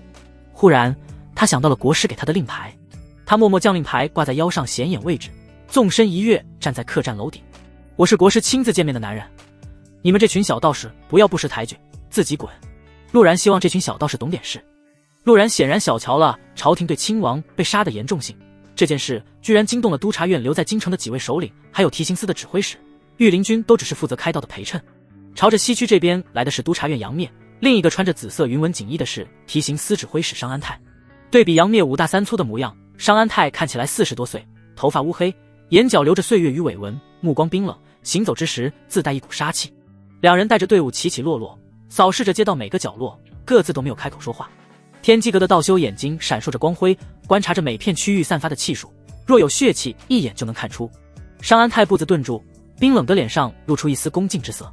几位道长可曾发现凶徒血气？几个道士其实不过是天机阁童子，准确说天机阁没有什么正儿八经的道修，都不过是宋初运随意点拨一番负责打扫的凡人。宋初运毕竟是超品道修，尽管是随意点拨，这些童子也都达到了8品忘气师的境界，虽然战力平平，但在找人这一块却是其他人不能比拟的。至于为何商安泰对他们恭敬，笑话，也不看看这是谁点拨的人。国师要是想大钱都得换名字，别说一个小小的提刑司。这些童子因为常年在天机阁，也养成了目空一切的性格，反正没人敢弄他们，只要不犯事儿，国师还是不会看着他们受欺负。没有发现？道童语气不咸不淡，甚至看都没看一眼对方。商安泰神情顿了顿，在内心极度愤怒的情况下，愤怒了一瞬，又行了几步路，两个道童忽然眼睛一亮，大呼一声：快过去！站在楼顶的陆然嘴角一抽，真特么过来了。唉，花和尚能不能活下去看你命了。杨灭包括提刑司的那位指挥使皆面露喜色，朝着两个道童赶路方向跟去。临近了些，他们看见远处客栈楼顶立着一个身穿督察院服饰的人，那人身姿挺拔，以明月为背景，好似世外高人。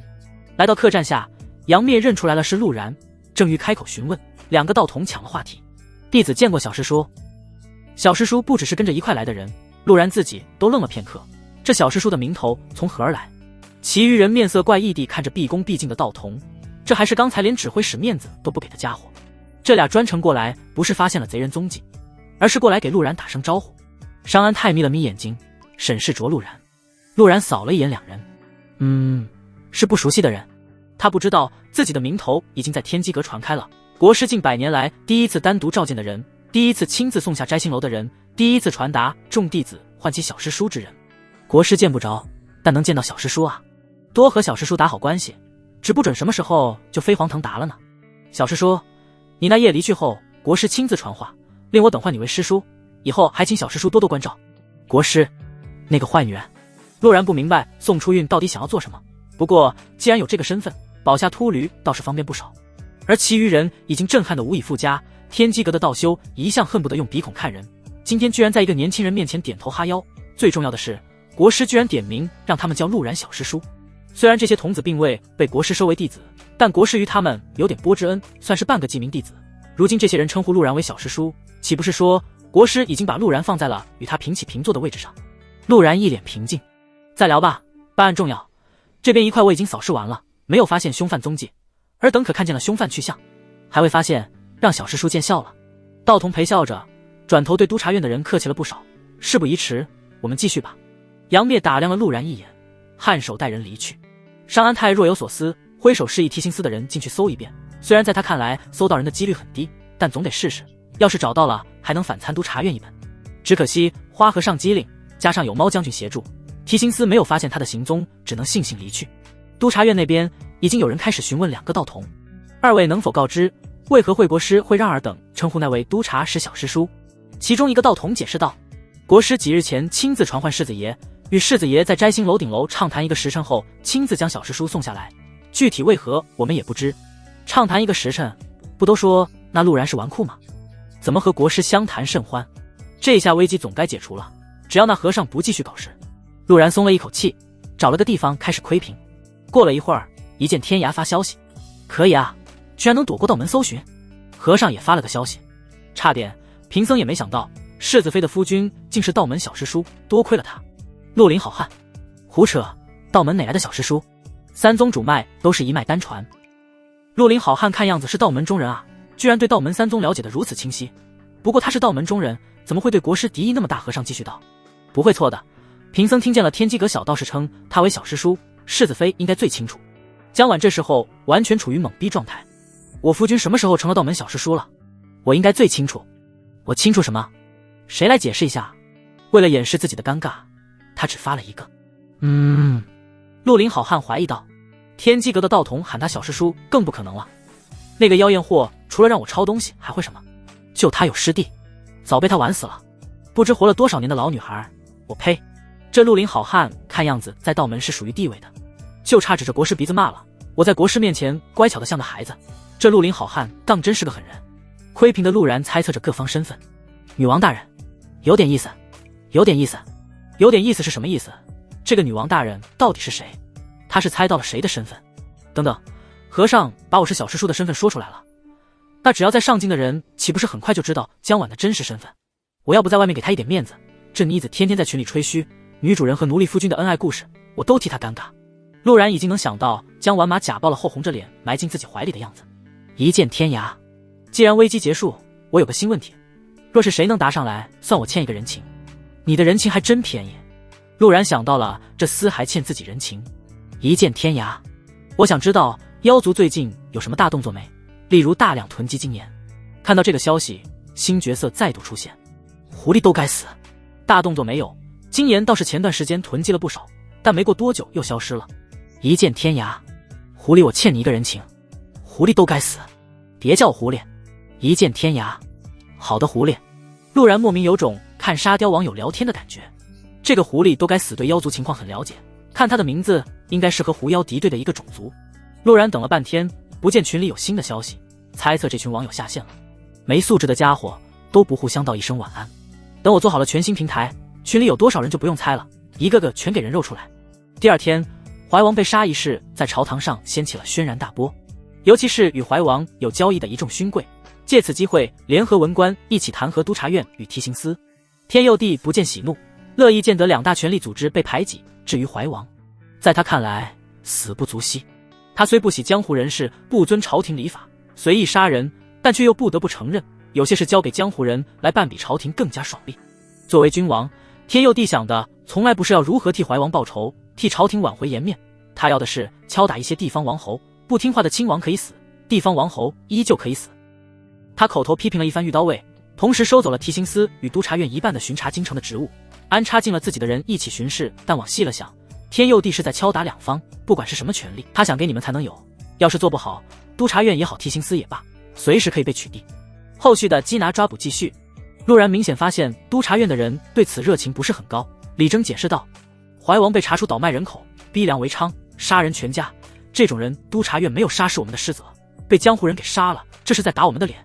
就在陆然思索自己要不要给魏贤坦白保下了那个和尚的时候，腿金走了进来。明日你们仨去抄家，提刑司的人也会一起，目的是互相监督。抄家？李征和江河眼睛一亮，这是捞油水的好机会。陆然注意力没在什么捞油水上，而是思索着提刑司会怎么对付自己。明着砍肯定不可能，算了，我去问问魏先生好一些，他懂得比我多。他畅行无阻地来到好气楼，魏贤依旧在看阳台看书。你这书房一共就这么点书，1个月1本也该看完了，装给谁看呢？陆然如同一个碎嘴子员工，心里不断腹诽着喜欢装腔作势的领导。来了，魏贤这次没有让他做，而是开口道，你是不是该和我说些什么？他猜到了，我就下凶犯。不对，不是猜到，他很确信。哦，娇软柿子飞夫君是天机阁小师叔，侯慕白那家伙喜欢装逼，估计直接和魏先生共享信息了。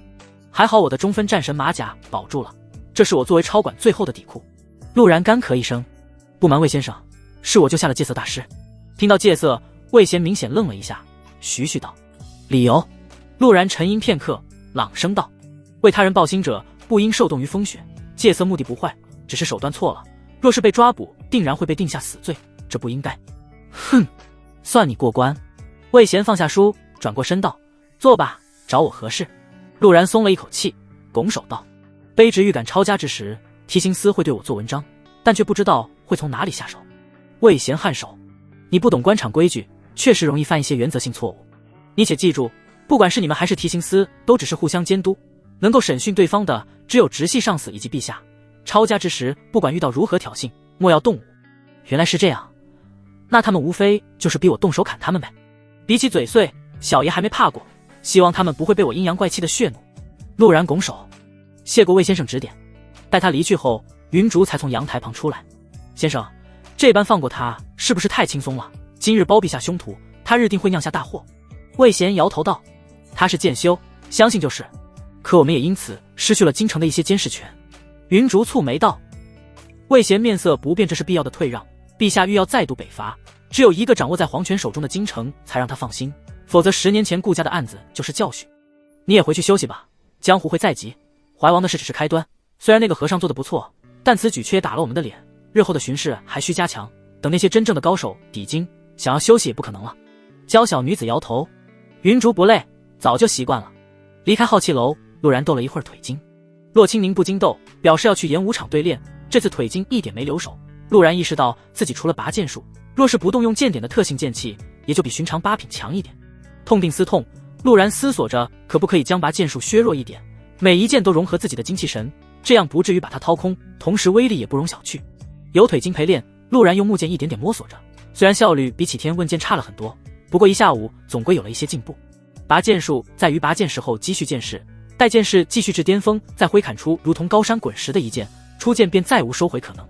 若是随时融合剑气与精气神，每一剑都带着一股可控的剑势，威力增加的同时，也不会让他因为被榨干而虚脱。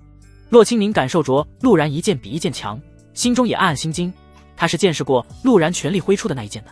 现在他发现陆然的每一剑都带着一种微弱的说不清的感觉，与那天的一剑相比弱了不少，但明显感觉的倒是同源之法。远处好气楼上，魏贤将一切放在眼里，这小子居然参破了拔剑术的真意，8品就开始研究剑意了。云竹站在一旁没有出声，闪烁的眸子表明他内心也不平静。呼呼，这时嘶哑的笛声传入2人耳中，回头看去，侯慕白不知何时已经摘下面罩，露出一张帅得无以复加的脸颊，手里还拿着一根笛子，很陶醉地吹奏着。云竹，正好你也在，我前阵子杀了一个4品乐师，捡了本音律功法之法，你来听听我的音律造诣如何。说完，他再度把笛子横在唇边。呼呼呼，云竹默默捂住耳朵。魏贤面无表情地看了他一眼。侯慕白皱眉：“我吹得很差吗？杨灭明明说我吹得很好，让我不要经常吹，免得让人嫉妒。”说着，他把笛子拿起，又想展示自己音律造诣。“你再吹，别怪我把你丢下去。”魏贤不咸不淡地说道。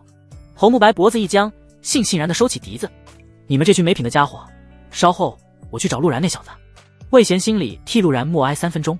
你方才说杀了一个4品乐师，乐师已经有很长时间没出现了，你没有问出点什么？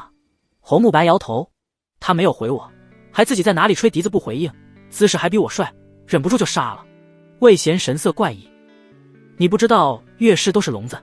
侯慕白愣了一下：“是吗？”魏贤叹了口气：“罢了，杀了就杀了吧，那群蛊惑人心的家伙，多一个都是祸害。”下班时间到，陆然准时在领导面前刷了个脸下班。李征表示今晚他请客去醉仙楼，只请陆然睡清茶，得到了陆然的鄙夷，但今晚确实得好好喝一顿，顺便聊聊抄家的规矩。呼呼呼，嘶哑的声音传入3人耳中。什么逼动静？陆然循声望去，一个与自己帅得不相上下、疑似脑瘫的家伙在门口陶醉地吹着笛子。这谁啊？3人大眼瞪小眼，疑惑督察院门口为什么会吸引来傻子。侯慕白淡然自若地放下笛子：“陆然，你觉得我的音律之道如何？这声音一见不对，有品哥。您哪来的勇气问我你的音律之道？这有音律，我琵琶上撒点米，鸡都比你懂音律。”陆然有点不知道怎么吐槽好。李征和江河就没那么自在了，连忙低头拱手道：“见过大首领。”侯慕白点头回应，继续问了一句：“你们觉得我音律之道如何？”李征和江河还在思索要不要微微夸一下，不要引得领导不满。陆然已经开始行动了。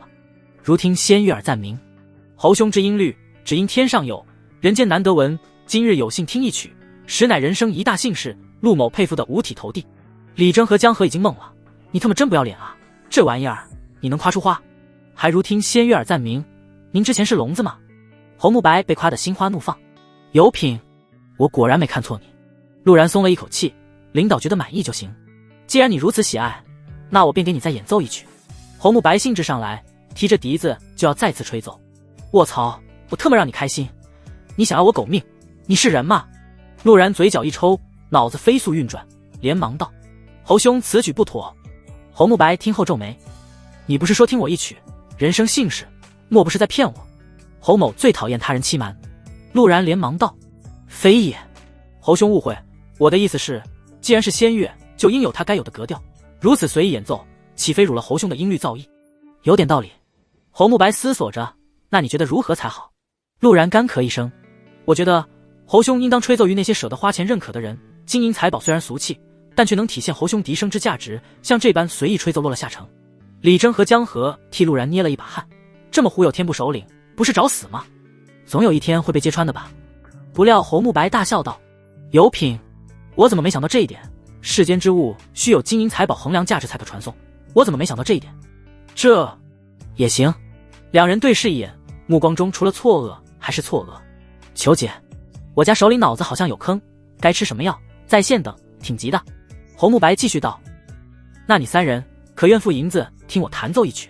不愿意，没钱，滚！陆然很想骂一句 MMP， 李征则一脸愤怒地看向陆然：“为什么这种曲子要花银子听？我的钱可是要去数落梅姑娘的。”两人悲愤地把手伸进怀里，想要掏钱。陆然忽然开口道：“侯兄，我等人手里财物不多，区区几两碎银，岂不是让你的曲子降了格调？也是这个道理。”侯慕白思索着，随即反应过来：“不对，你可是威武侯世子，你会没银子？不瞒侯兄，在下年少荒唐，如今回来闲散银子确实不多。你也知道我之前的名声。”陆然脸不红气不喘的撒谎：“老子睡清茶都不给钱，听一个男人吹曲子给钱，吹牛逼呢？”侯慕白点头，没有过多怀疑。可我现在兴致来了，就想吹奏，当如何解？陆然笑道：“这简单，侯大人把您的银子给我，待我听完后将银子给你，这样你既不亏钱，也让曲子有了金钱价值。”这次侯慕白陷入了良久沉思，随后叹息道：“此举甚好，但我的钱也都去买酒了。那今日就此作罢，待我去寻些舍得花钱的听众，再来让二等谋士听奏仙乐。”说完，侯慕白挥袍离去。操！终于忽悠走了，谁能告诉我这厮是怎么当上天部首领的？凭他脑子有坑吗？不行了，今天遇到了傻子，给我吓到了，我需要去醉仙楼欺负清茶来放松一下。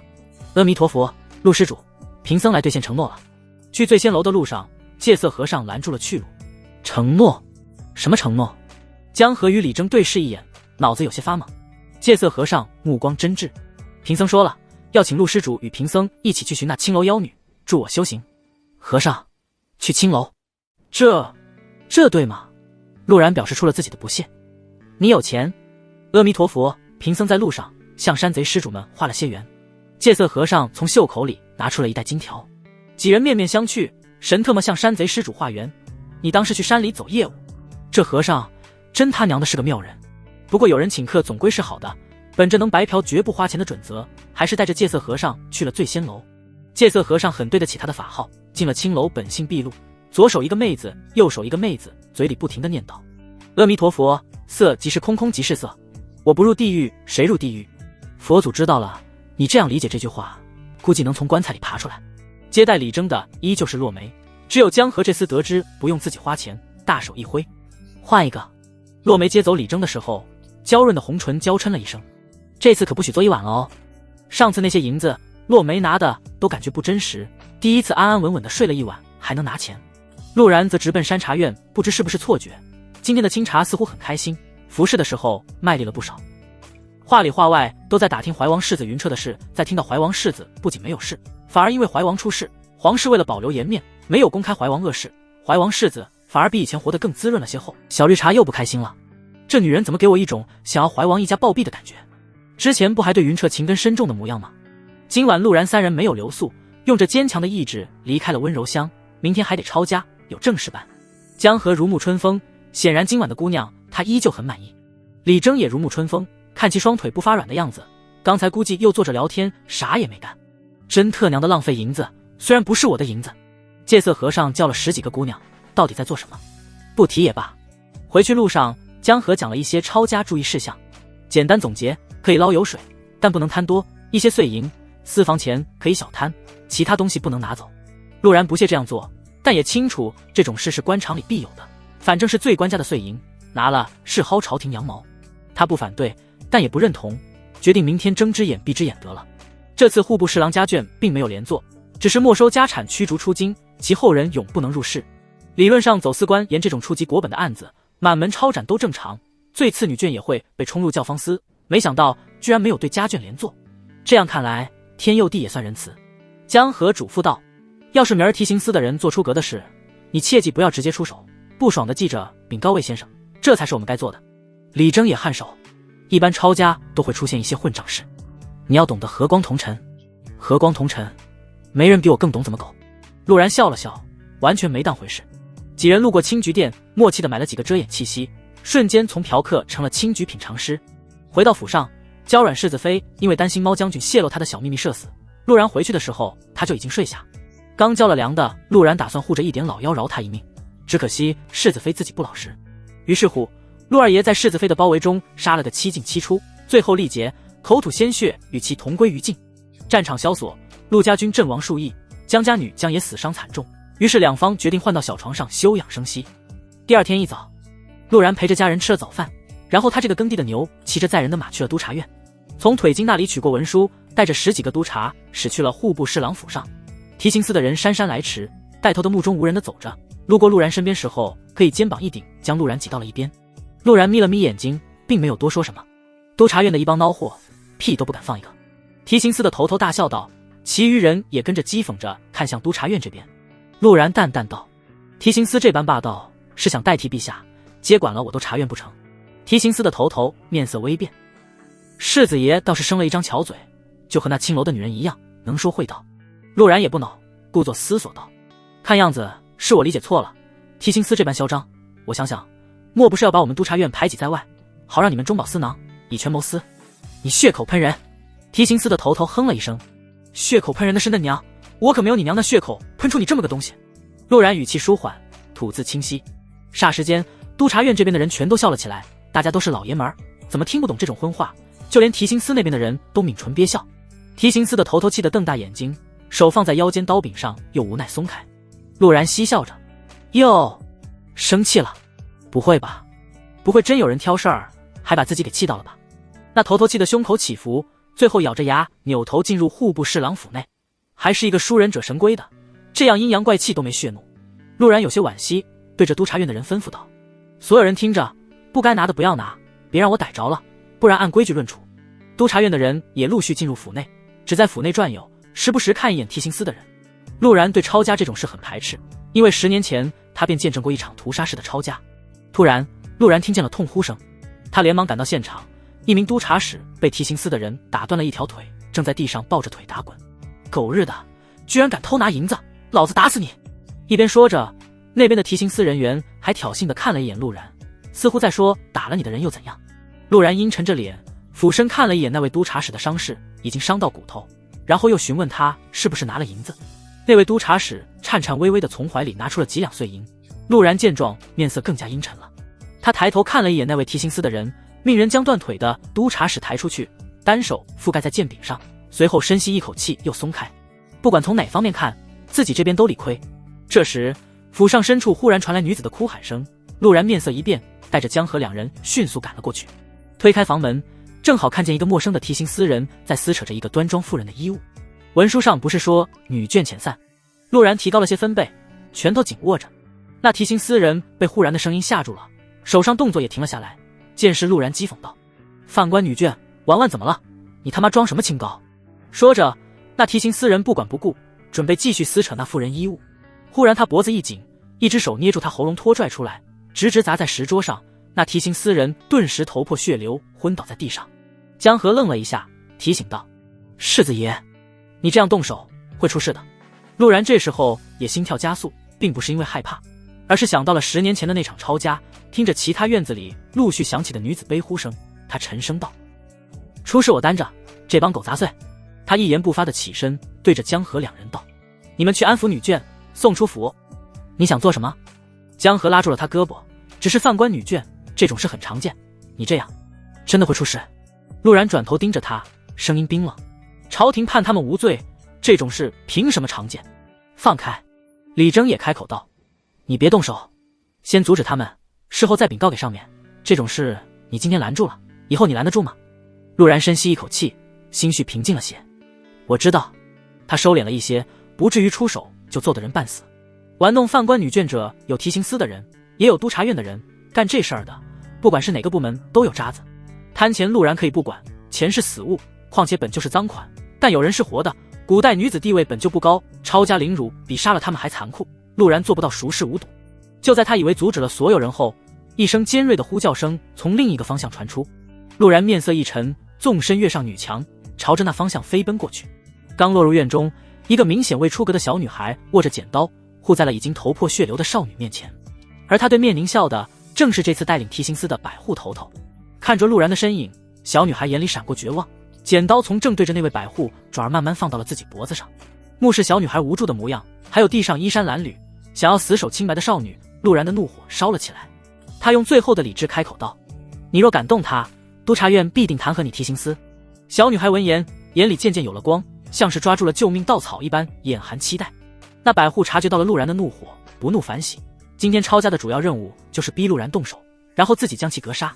他原本以为今天任务应该是完成不了了，没想到这个纨绔居然为了犯官女眷出头。百户嗤笑着：“你装什么好人？若不是你，户部侍郎会落得如此下场？”陆然冷眼看着他，对此充耳不闻，继续重复道：“你若敢动他，督察院必定弹劾你提刑司。不知死活的东西。”百户冷笑一声，对那小女孩也没了逗趣的心思，大步一踏，瞬间出现在小女孩身前，夺走了她手中的剪刀，然后单手掐着她的脖子拎了起来。我当你的面玩他你又能如何？百户大笑着，周身气血浮动，属于7品巅峰武夫的气势倾泻而出。陆然感受到了压力，单手盖住剑柄，面露警惕，心里顿时明了提刑司想要做什么，怕是只要自己动手，对方就会立即出手将自己除掉。老子不仅要玩他，还要让兄弟们一起来玩。百户大笑着，踏步从陆然身旁走过，血气拍打在陆然身上，展示着自己的实力。你去弹劾啊，等你弹劾了，老子已经把这个小贱人给玩腻了。玩了犯官女眷，老子最多被罚点俸禄，就当去青楼逛了一圈喽。那百户一边走一边刺激着陆然。陆然抬头，正好和那小女孩绝望的眼神对上，那种无助，那种彷徨，深深地刺激到了陆然的神经。他没有说话，拇指推动天问剑护手，剑锋出鞘，汇聚了许久的剑势磅礴而出。杀！汇聚了陆然所有精气神的一剑，能够斩杀6品妖兽的一剑猛然挥出。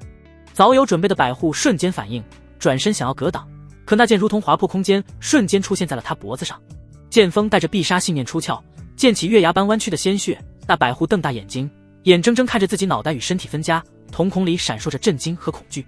谁也没想到，陆然居然真的敢动杀手。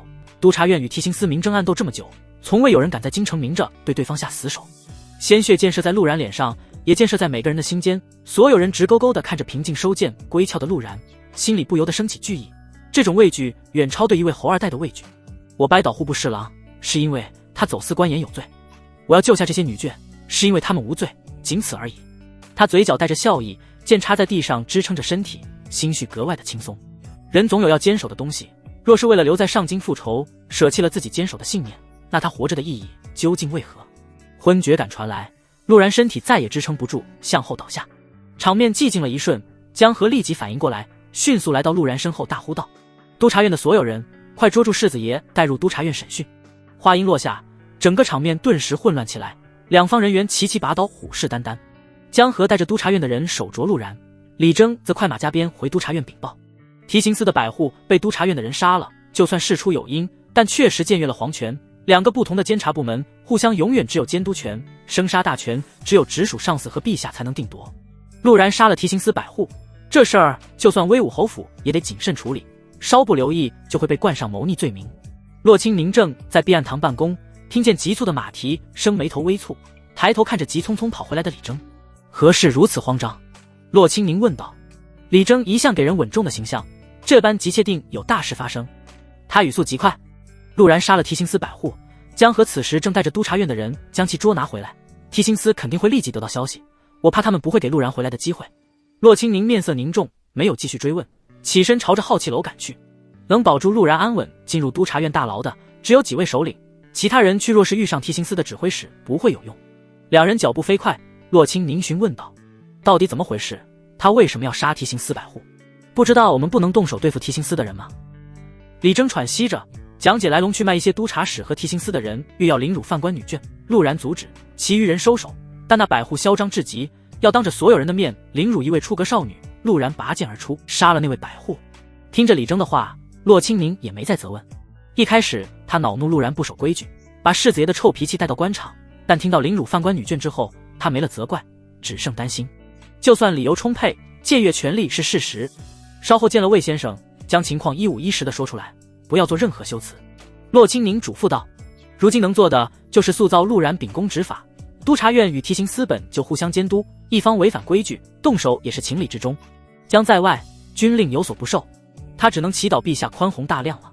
但这种几率极为渺茫，如今江湖会再急，陛下不会允许任何人僭越了他的权利，树立帝王威仪才是陛下最看重的事。任何挑战皇权者注定不会有好结果。头儿，陆然还有救吗？李征询问道。不知。洛清宁叹了口气。进入浩气楼，侯慕白一人在3楼呼呼呼地吹笛子。洛清宁扫了一圈，不见魏先生身影，直接拱手道：首领，出事了。侯慕白本想让两人欣赏一下自己的音律，见洛清宁神色严肃，这才放下笛子。何事？李征拱手将抄家所发生之事全盘托出。洛清宁补充道：提刑司对于陆然断了他们走私私盐财路的事一直耿耿于怀，属下怕他们出动指挥使，雷霆手段将陆然带到提刑司牢狱，到时候……侯慕白笑容逐渐消失，取下挂在一旁的面具戴在脸上。我知道了，这件事先不要通知威武侯府。他起身如同鬼魅一般，一息间消失在了3楼内。提刑司也同一时间得知了消息。负责值班的商安泰面露戏谑，原本以为需要费些手脚，没想到这陆然主动送上门来。作为资历极深的指挥使，他在提刑司中是核心人物，提刑司和陆然的矛盾他十分清晰。原本他还忌惮其小师叔的身份，如今陆然当着所有人的面动手杀了提刑司的百户，这与当初走私私盐死的那几个人性质完全不一样。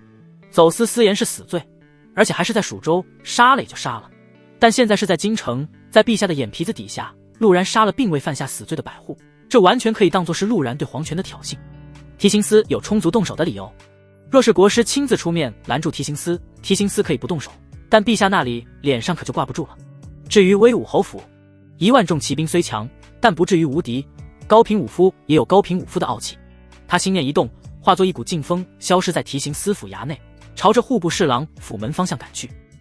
这边江河已经将陆然关押，在督察室包围下，退出户部侍郎府衙，其余人也开始继续清点家财。商安泰看着昏迷的陆然，脸上波澜不惊，杀一个8品剑修对他来说不算什么，见月皇权者当杀。话音落下，他抽出腰刀斩向陆然。所有人猝不及防，在商安泰的气势下动一下都费力，只能眼睁睁看着那一刀逐渐逼近陆然。商大人，这是要动我的人。倏然，一只手轻飘飘地捏住了刀锋，平淡的声音瞬间将商安泰的气势击碎。侯慕白白衣飘飘，指尖微微用力，商安泰的腰刀顿时被折成2截。他看了一眼陆然，点头认可。有品，如我一般有品。商安泰目光一沉，侯慕白，此子见月皇权，杀害我提刑司百户，依罪当被腰斩，你保不住他。腰斩也是我亲自来斩，你也配然指我的人。侯慕白轻飘飘的声音传出，快20年还留在5品，你连激起我杀你的欲望都没有，废物。商安泰脸色顿时一阵青一阵白，侯慕白是京城他们这一辈第一人，他确实不敢与其真正动手，不然3招内他必死无疑。既然如此，那就请陛下定夺。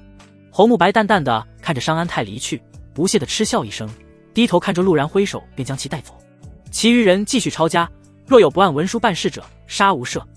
督察院内，此时还停留在京城的几位首领齐聚于好奇楼。侯慕白已经将陆然关押到了天牢，就算他在欣赏陆然，今天他见月皇权是事实，只能按照规矩来办事。他拱手询问道：魏先生，陆然杀害提刑司百户，如何定罪？魏贤副手询问道。详情。李征再次将发生的事一五一十地说了出来，通篇内核都在称赞陆然按照文书办事，路见不平，伸张正义。魏贤颔首，此事威武侯可知晓？侯慕白摇头，并未通知，但提刑司那边恐怕会传达的。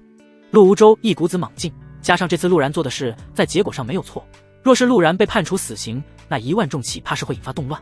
提刑司自然清楚这一点，只要陆无州动手，陛下就算再容忍他也不会放任不管。1万重骑虽强，但这里是皇城，高品级的强者多如牛毛，付出点代价灭了这1万重骑也不是不可能。魏贤闻言点头道：督察使陆然杀害提刑司百户，见月皇权罪大恶极，暂定腰斩之罪，涉及侯府世子判决，具体以明日早朝陛下旨意为准。退下吧，别打扰我看书。魏贤摆摆手，众人鞠躬不甘地退了下去。魏先生，骆清宁忽然开口，当真必须判处死罪吗？魏贤抬眉看着驻足的众人，按规矩办事，这是官场的准则，谁不按规矩，谁就得死。所有人离去后，云竹奉上一盏茶。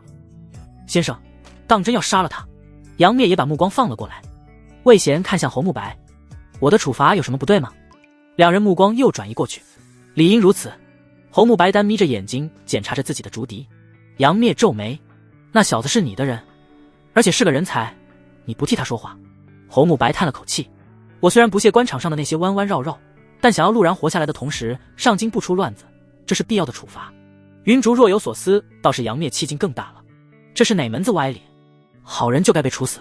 侯慕白瞥了他一眼，摇头道：没品的家伙。接着他起身，我去看一下那小子，再去一趟侯府。魏贤笑着说道：督察院是陛下的督察院，我们按照规矩走，这是陛下想看到的，若是我们做了好人，岂不是让陛下做这个坏人？不过还有一种可能，陛下趁势杀了陆然，威武侯虽忠烈，但军心不可动。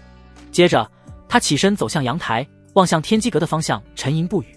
避案堂，骆清宁从好奇楼出来后一句话也没说，跟着的李征与江河也长吁短叹。你二人走吧，我想静静。骆清宁坐在宫位上冷声道，莫要怀疑魏先生的做法，他这样做自然有他的道理。这句话是对两人说，更像是在安慰自己。李征与江河对视一眼，沉默着离开了避案堂。绞破脑汁，他们也想不出为何陆然会被判处腰斩，这不是向提刑司低头吗？走，喝一杯。李征忽然开口道。江河沉默着吐了一个字：好。平时李征做事一板一眼，从来不会在值班之时饮酒。熟悉李征的说他不懂做人，独秀于林是没前途的，不熟悉他的人说他死板，连青楼都不去。但不管怎样，江河对这个好兄弟是很敬佩的。江河拿出珍藏的酒，他准备了3个碗，原本有一个是陆然的，只是还没来得及用。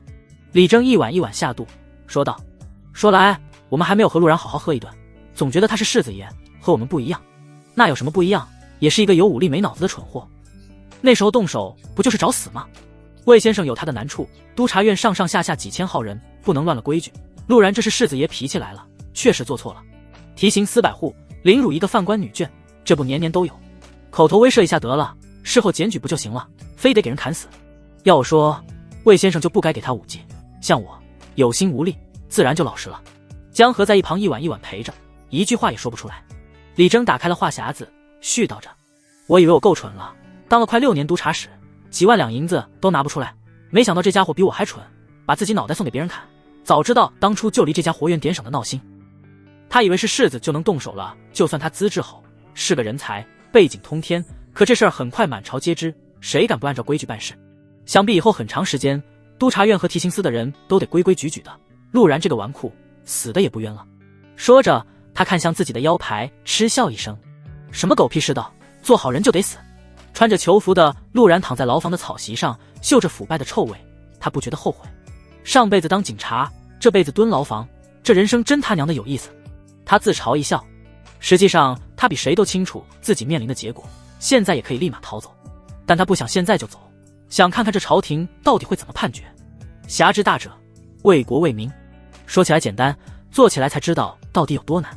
人郭靖可是一人守一城才有一声大侠，听起来好像也就那样，可又有几个人能办到？现在自己杀一个人渣都举步维艰，或许剑修的路子不适合我。他开始对自己走的路有了怀疑。可我答应了顾言，要把剑典传承下来。威武侯那个直脑筋肯定会闹事，希望他冷静一些。要真是动用重骑兵，威武侯府都得被铲除。和超品面对面带过，陆然清楚，在高品级人物面前，千军万马也不过是炮灰。也不知道国师会不会救我，我要给他做的手机还没弄完。青天剑的那个糟老头子应该已经把玉牌做完了吧？我瞅他那股劲，应该会加班加点的赶制，毕竟那 C4 留给他的问题一大堆。要是真被判了死刑，逃的时候要不要带上江婉那个蠢女人呢？还有醉仙楼的小绿茶。果然不该睡了的，麻烦。表表应该会帮我说话，霓裳还欠我一个承诺。不过这种闹大了的事，2个公主估计也没什么办法。这时铁锁碰撞声响起，狱卒恭敬的声音在牢房里回荡：“侯大人，人就在里面。”不一会儿，一身白衣的侯慕白走了进来。侯慕白让人带了上好饭菜端了进来，似笑非笑道：“可曾爽利了？”陆然淡淡一笑，也不顾什么形象，大口吃喝起来。拔剑术太过耗费精气神，现在他肚子已经饿瘪了。你动手前就没想过后果，这很重要吗？哪怕结果是你也会死。陆然握着鸡腿的手顿了一下，徐徐道：“总有些东西高于其他。”侯慕白闻言目光闪了闪：“有品，魏先生确实判决的是你腰斩之罪。”说完，他死死盯着陆然，想寻找哪怕一丝后悔的表情。回应他的只是淡淡的一声“嗯”。侯慕白眼里再度闪过赞赏：“你好生在这里待着，等候明日早朝，我还得去给你那一根筋的爹说一声，有什么需求和外面的人说就行。”这时狱卒阻拦的声音响起，随后猫叫声伴着一女子的声音传来：“不用了，我爹那里我会拦着。”陆梦溪和江婉并排走近，后面的狱卒欣然地看向侯慕白：“大人，我们拦不住。”拦不住是一说，主要是能到这里，定然有上面人的默许，拦也没用。侯慕白颔首：“无碍。”江婉目光担忧，小跑着进入牢房，轻轻唤了一声：“夫君。”看着那双水润的眸子，陆然暗叹一声：“妖女坏我道心。”安慰道：“没事。”陆梦溪看了一眼侯慕白：“侯大人不给我们一家人聊聊的空间？既然陆小姐来了，侯某便不拦着，但提醒一句，督察院有4位首领留在京城，侯府还请冷静。”侯慕白意味深长地说了一句：“也没有留在这里当灯泡。爹很担心你，姨娘也是。小弟因为你的事驾马出城去找青云书院的几位夫子了。”陆梦溪表示了一番家人的担忧。陆然迟疑道：“你们不怪我，他做的事不仅影响了督察院，也把侯府架在火上烤，稍有不慎下场便是抄家灭族。”陆梦溪哼了一声，看向还有些虚弱的陆然：“修行还可以，一剑砍了那杂碎，这次做的事难得像个男人。”陆然嘴角扬起，这话也符合这位长姐的性格。笑着笑着，他叹息一声：“对不起。”这声对不起，到底是因为顶替了世子的身份，还是因为给侯府招来了不好解决的问题，亦或是二者都有？只有陆然清楚。夫君不必说对不起，你做得很好，我们一定会想办法救你出来。江婉安慰着，也只有他听懂陆然的意思。陆梦溪这时开口道：“不用想太悲观，魏先生定你有罪，是为了给陛下周转的余地。只是陛下对侯府一直态度不明。”他没有继续说下去，换作是常人，陛下或许会网开一面，但对象是侯府世子，如何判决可就难说了。皇宫内，霓裳公主居住的邀月殿，一名秀女带着出云公主进入其中。殿下，出云公主到了。秀女欠身禀报后便退了出去。霓裳公主浅笑道：“出云难得主动来寻本宫，今日前来所为何事？”出云年幼时与皇姐关系融洽，但随着长大，她变得愈发想和霓裳攀比，关系逐渐疏远后，她从不主动来邀月殿。表表小手握拳，抬眸盯着霓裳公主：“霓裳，帮我救个人好不好？”霓裳公主目光微顿，秀丽的俏脸不见情绪波动。威武侯世子，表表不诧异皇姐能猜到她的小心思，认真的点了点头。他杀人了，杀的坏人，我不想让他死。霓裳沉吟片刻：“你去找过父皇了？”他已经知道陆然做了什么，只是在等这个傻妹妹先去探探父皇的口风。他清楚出云在找自己之前会把能想到的所有人找一遍。若是父皇肯赦免陆然的罪责，他不用出面；若是不肯赦免，他也好根据具体情况做以正确的判断。表表委屈巴巴地开口道：“父皇不肯见我。”父皇不见。霓裳颔首，分析着当前的可能性。以他对父皇的了解，这个节点不见出云，无非是想向外界传递这次他要依照规矩处置陆然的信息。但若真是如此，父皇定然会将出云软禁，来警告自己不要插手。现在出云来了府上，父皇是想让我与他唱红白脸。不对，若是唱红白脸，太子显然更合适，既能彰显仁德，又能树立太子威信。霓裳抬眸平静道：“你去找过太子了？他如何说？”表表梦想大心眼小，不知道短短一瞬，这个皇姐已经分析了一大圈，瓮声瓮气地说道：“太子哥哥让我来找你，说你有办法。”果然如此，父皇是想让我找个理由把陆然救下，我又从哪里去找理由呢？霓裳扶额，徐徐道：“你先回去好生休息。堂堂公主怎能为了一个外男乱了分寸？”表表瞪着眼睛，神色认真：“他不是外男，他是我朋友，我就这么一个朋友。”陆然说话有趣又有才学，还喜欢奉承他。表表早就不把陆然当成外人了，若非如此，他也不会拉下自己的面子来求霓裳。霓裳面色凝滞一瞬，看着出云的眼神柔和了些，起身一步步靠近。表表脖子一缩，眼神开始乱瞟，身体也不由得倒退半步。他对霓裳是有心理阴影的，与霓裳作对的时候，他可没少被教训。就在他以为要挨训斥，准备反驳的时候，清凉的手抚摸着他的脑袋：“这些年倒是我们这些当哥哥姐姐的没有关照到你了。”霓裳嗓音依旧清冷，只是难得流露了一些心疼。表表愣了一下，心跳不由得加快，慌张地向后躲了一步。“谁让你摸我了？”霓裳也不恼，平静道：“这件事我知道了，你回去吧。”“你能救他吗？”表表眼含希冀：“放心，他死不了。若是单独只有威武侯世子的身份，这次想要救下陆然确实得花点功夫，但陆然还有一重身份，天机阁的小师叔，有这层身份在，若非陆然犯了十恶不赦的大罪，他都有办法救下来。只是父皇给他出了一个难题，既然是要当着朝廷众人找理由，定然小手段不能使，这就有些头疼了。”出云将信将疑的离去后，霓裳托腮从袖口里拿出了一块玉牌，片刻后又放了回去。黄昏时分，霓裳用过晚膳后，在书房召见了归来的护卫。前些日子他命人去户部查了一些东西，尤其是江南水患的问题。身着紫金长裙的霓裳公主站在窗前，留下了一个让女子都陶醉的背影。护卫说道：“殿下料事如神，江南今年水患严重，当地粮商哄抬粮价，朝廷给的赈灾粮杯水车薪，如今江南百姓隐隐有变成流民的风险。”霓裳秀眉皱起：“当地官府没有把粮价压下去。”护卫开口道：“当地粮商沆瀣一气，官府救助百姓就已经焦头烂额，实在没有好法子对付这些粮商。还有其他消息没？”护卫犹豫了一下，道：“江南有一窝山匪，最近在抢劫各大粮商，卑职怕是心有一心的贼人聚众升起暴乱。”山匪？霓裳摇了摇头。陆然的事呢？具体细节如何？护卫道：“小人打探过了，提刑司百户从一开始就在挑衅，试图逼迫陆然动手，只不过一开始无果，后来陆然听见了犯官女眷的叫声，才有了正面冲突。”霓裳沉思道：“本宫没记错的话，户部侍郎家的女眷并未连坐，而是遣散。”确实如此，陛下圣德，并未判处连坐。护卫回道，顺便拍了一下天界的马屁。霓裳公主颔首，转身看着护卫道：“你对此可有看法？”护卫迟疑片刻，回道：“卑职认为，有时候结果正义比过程正义更为重要。近些年来，不管是督察院还是提刑司，都屡屡出现凌辱犯官女眷之事。一些连坐的冲入教坊司者也就罢了，但一些未被牵连者也经常遭受魔抓。卑职以为，威武侯世子此举起了不小的威慑作用。还有句话他没说，这种事屡见不鲜，可对这些凌辱者的惩罚却不重，导致风气越发猖獗。而受害者本就是无权无势的犯官女眷，朝中人也怕受到牵连，无人愿意出手鸣不平。犯官本就是罪人，抄家者家中的主心骨还被斩首，墙倒众人推，这是官场的无情。护卫继续道，卑职还打探出，当时那提刑司百户嚣张至极，几番逼迫陆然出手，后来他也成功了，只是……霓裳公主嗤笑道，只是他没料到一位八品剑修依靠着武技一剑将他斩杀。霓裳公主继续道，我知道了，你下去吧。护卫恭敬地离开书房。霓裳公主坐到书桌前，看着手里的玉牌，美目微凝，陷入沉思。宋初韵赠送的武技，赠送的宝剑，让陆然有斩杀7品武夫的能力。他送我玉牌，是为了让我去调查江南水患。如今父皇让我找个理由救下陆然。宋初韵的意思是让陆然去治理水患，戴罪立功。霓裳猜测到了背后的一种可能，并且很明确知道这就是宋初韵的谋划。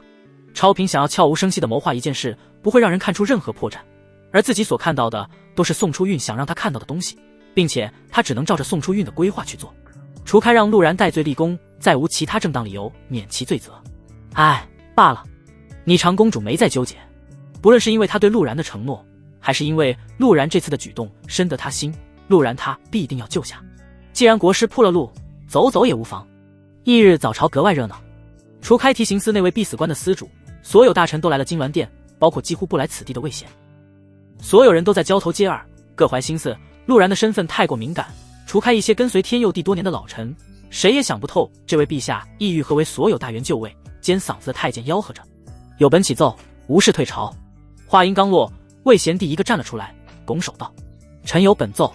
看着魏贤的动作，所有人吃了一惊，他们心里清楚，今天的事表面是陆然杀了提刑司百户，实际上是朝中2大监察机构正面斗争。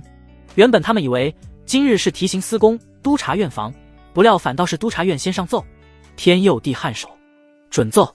臣御下不言，至下属抄家之时，欺辱未被连坐犯官女眷，引起血气方刚之人怒而杀人，有负陛下贤明之恩，请陛下赐罪。天佑帝闻言，心里暗叹一声老东西。短短一句话，直接将提刑司想要说的不遵皇权变成了少年义气，又把所有罪责揽到自己御下不言身上，直接把提刑司架在火上烤。提刑司督察院都有凌辱犯官女眷，我都察院被拦住，便没再继续。你提刑司呢？不仅不理会警戒，还变本加厉要当众凌辱。事情到底是谁有错，明眼人都清楚。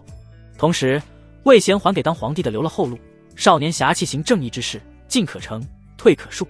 这番谏言有破绽，但破绽都是留给陛下的退路。一众文官不由得感叹，姜还是老的辣。司徒南眯了眯眼，上前半步道，陛下，提刑司司主常年闭关，臣御下之法有所纰漏，还请陛下责罚。2个老油条都避重就轻，都没有主动提及如何处置陆然。天佑帝没有开口，目光游离在文武百官身上，显然这个话题不是他需要的。林首辅此时站了出来，陛下，督察院与提刑司都有御下不言之责，定要惩戒。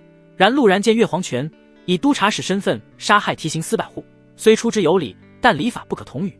天佑帝神色不变，徐徐道，依首辅而言，应当如何处理陆然？林首辅拱手道，按照大前律法，不遵皇权者应当判以腰斩。陆无州闻言立马有些坐不住了，正想上前讲道理，就被魏贤一个眼神制止。诸位爱卿意下如何？天佑帝继续问道。陆无州见满朝无人搭腔，再也忍不住了。陛下，此法欠妥，犬子虽然冒失，但却是为了替人鸣不平，都若是这般判决，怕是会寒了天下人的心。司徒南此时开口道，侯爷此言差矣，国有国法，陆然出发点是善，但犯了法度也是真，若不遵礼法，天下人有样学样，皆以自己想法快意恩仇，那还要朝廷作甚？没人比他更想陆然死，因为陆然提刑司在陛下眼里的地位一落千丈不说，权力更是缩水了1成不止，只有陆然死才能解他心头之恨。确实是这个道理。天佑帝颔首，即使如此，那便判其7日后腰斩，可有异议？陆无州顿时慌了，目光死死盯着一言不发的魏贤，他无法理解魏贤为何不帮陆然说话。太子适时站了出来，父皇，儿臣以为如此判处不妥，虽国有国法，不该因人而异，但如陆侯爷所言，若是草草判处陆然腰斩之罪，怕是会寒了天下有志之士的心。魏贤之所以不说话，是因为他知道这时候是皇家决定谁来当这个好人，他这个顶头上司开口只会适得其反。见到太子发话，司徒南想要反驳也没那个胆子。朝廷上下最敬畏的是天佑帝，其次便是这位太子。太子有何想法？天佑帝再度问道。儿臣以为应当给陆然一个戴罪立功的机会，既能彰显大前法度，也可告知天下人朝廷明辨是非。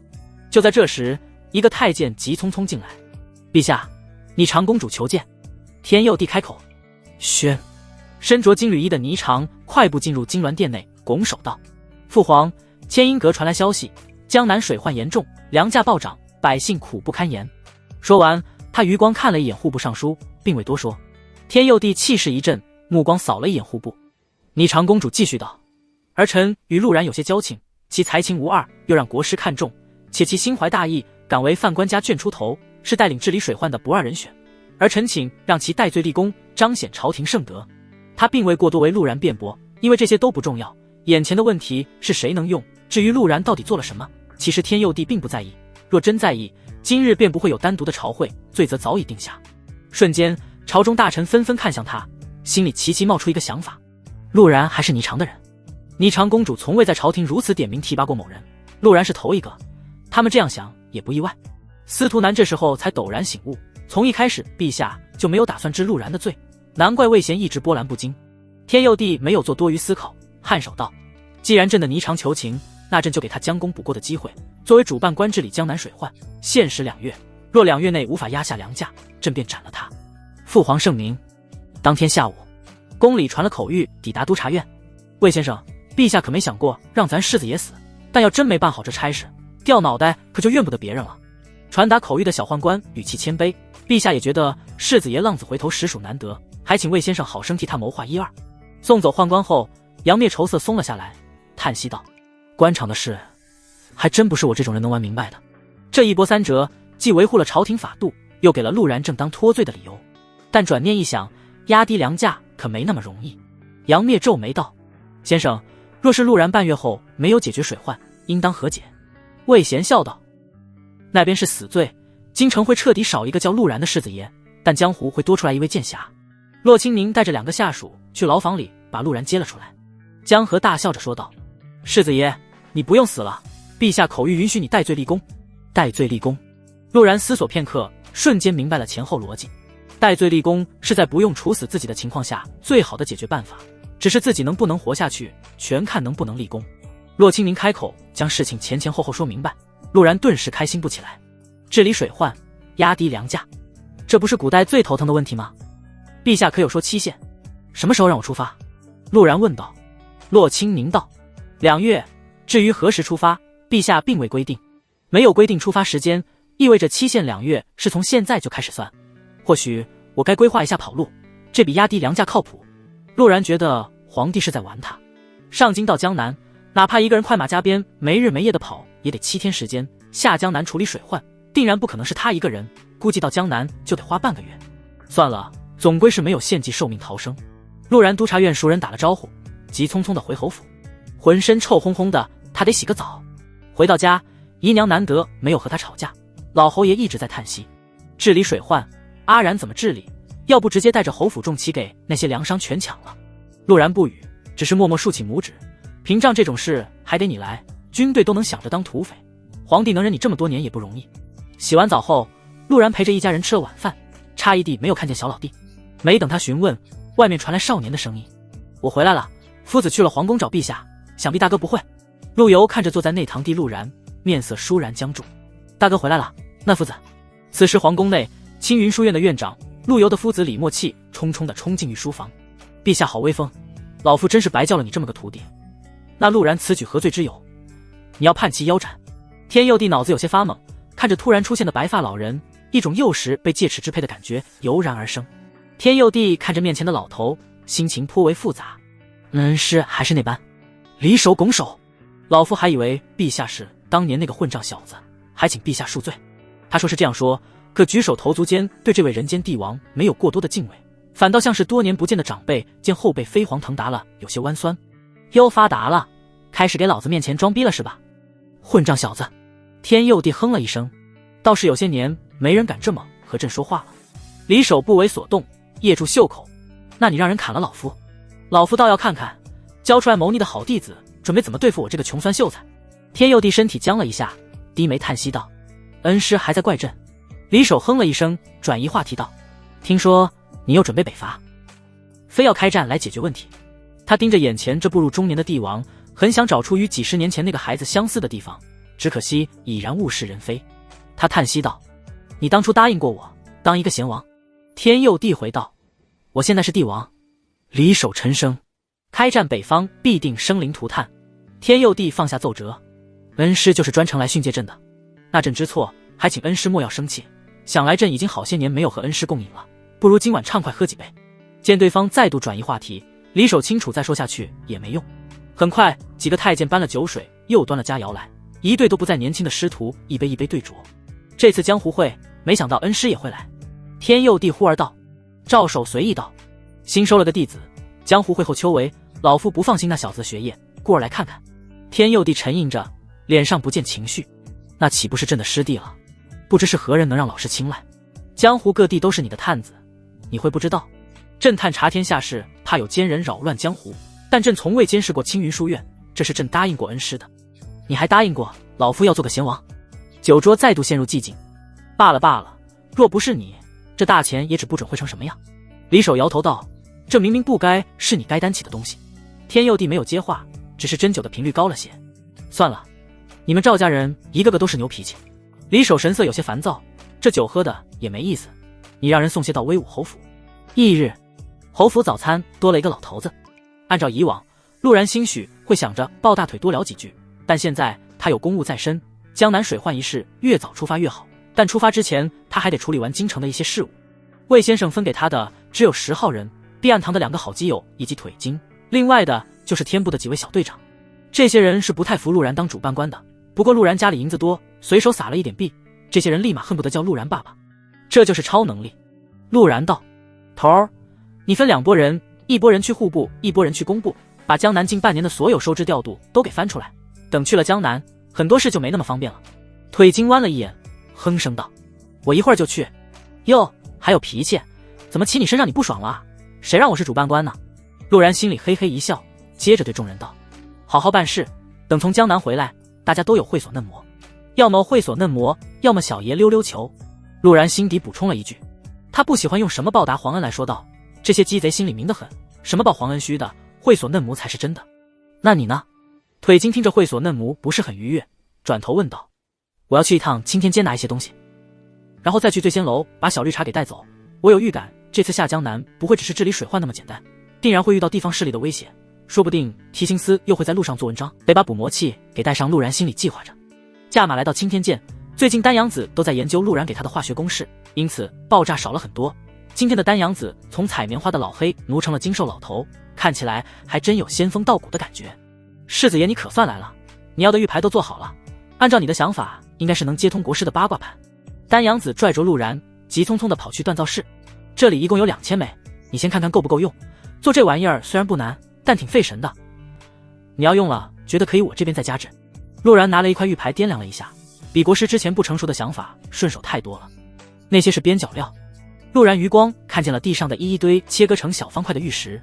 是啊，嘿，你可别小看这些边角料，这些玩意儿稍微打磨一下，做个手串在宫里一卖，1000两银子一串，供不应求。1000两银子一串。陆然喉结滚动，这玩意儿成本呢？成本？没有成本啊，材料是国师提供的，也就打磨费点功夫。丹阳子嘿嘿道：“没有成本，那我就放心了。”陆然开口道：“这些东西我一会儿给你画个图纸，给我做出来，完事儿了我给你说 C4 的奥秘。”丹阳子一听，原本还有些舍不得这额外收入，但经不住爆炸艺术的诱惑，只好点头。虽然他还没研究出具体的东西出来，但他的直觉告诉他，这东西要是做出来了，能作为扭转战局的大艺术品。不到半炷香时间，丹阳子抱着大小一样的方块交给了陆然。这玩意儿又是做什么的？这东西叫麻将，又称少妇快乐棋。陆然含糊地解释了一句，他看着一地小方块，脑子就想到了这东西，拿回去给姨娘他们玩，省得天天吵着出去逛街。丹阳子还想追问，陆然直接转移话题，先给你说说 C4 的问题，你可要听好了。过了一炷香时间，丹阳子脑子痒痒的，感觉要长东西了。世子爷的意思是先做假酒，那叫甲醛。丹阳子对这些词汇有些懵，硬着头皮道：“甲醛和氨水混合，控制温度在60摄氏度。这个60摄氏度是什么东西？”陆然嘴角微抽，又耐着性子讲解了一下温度计这种东西。丹阳子点头，这样就可以做出残酷口香糖。不，这只是其中一个原料，跟我念，它叫6亚甲基4胺。丹阳子。最后，陆然再次写了详细的制作方法，丢给了丹阳子。我找国师还有事，你自己玩，不懂的等我从江南回来再说。也不一定从江南回来，如果顺利，我们可以直接通过手机沟通。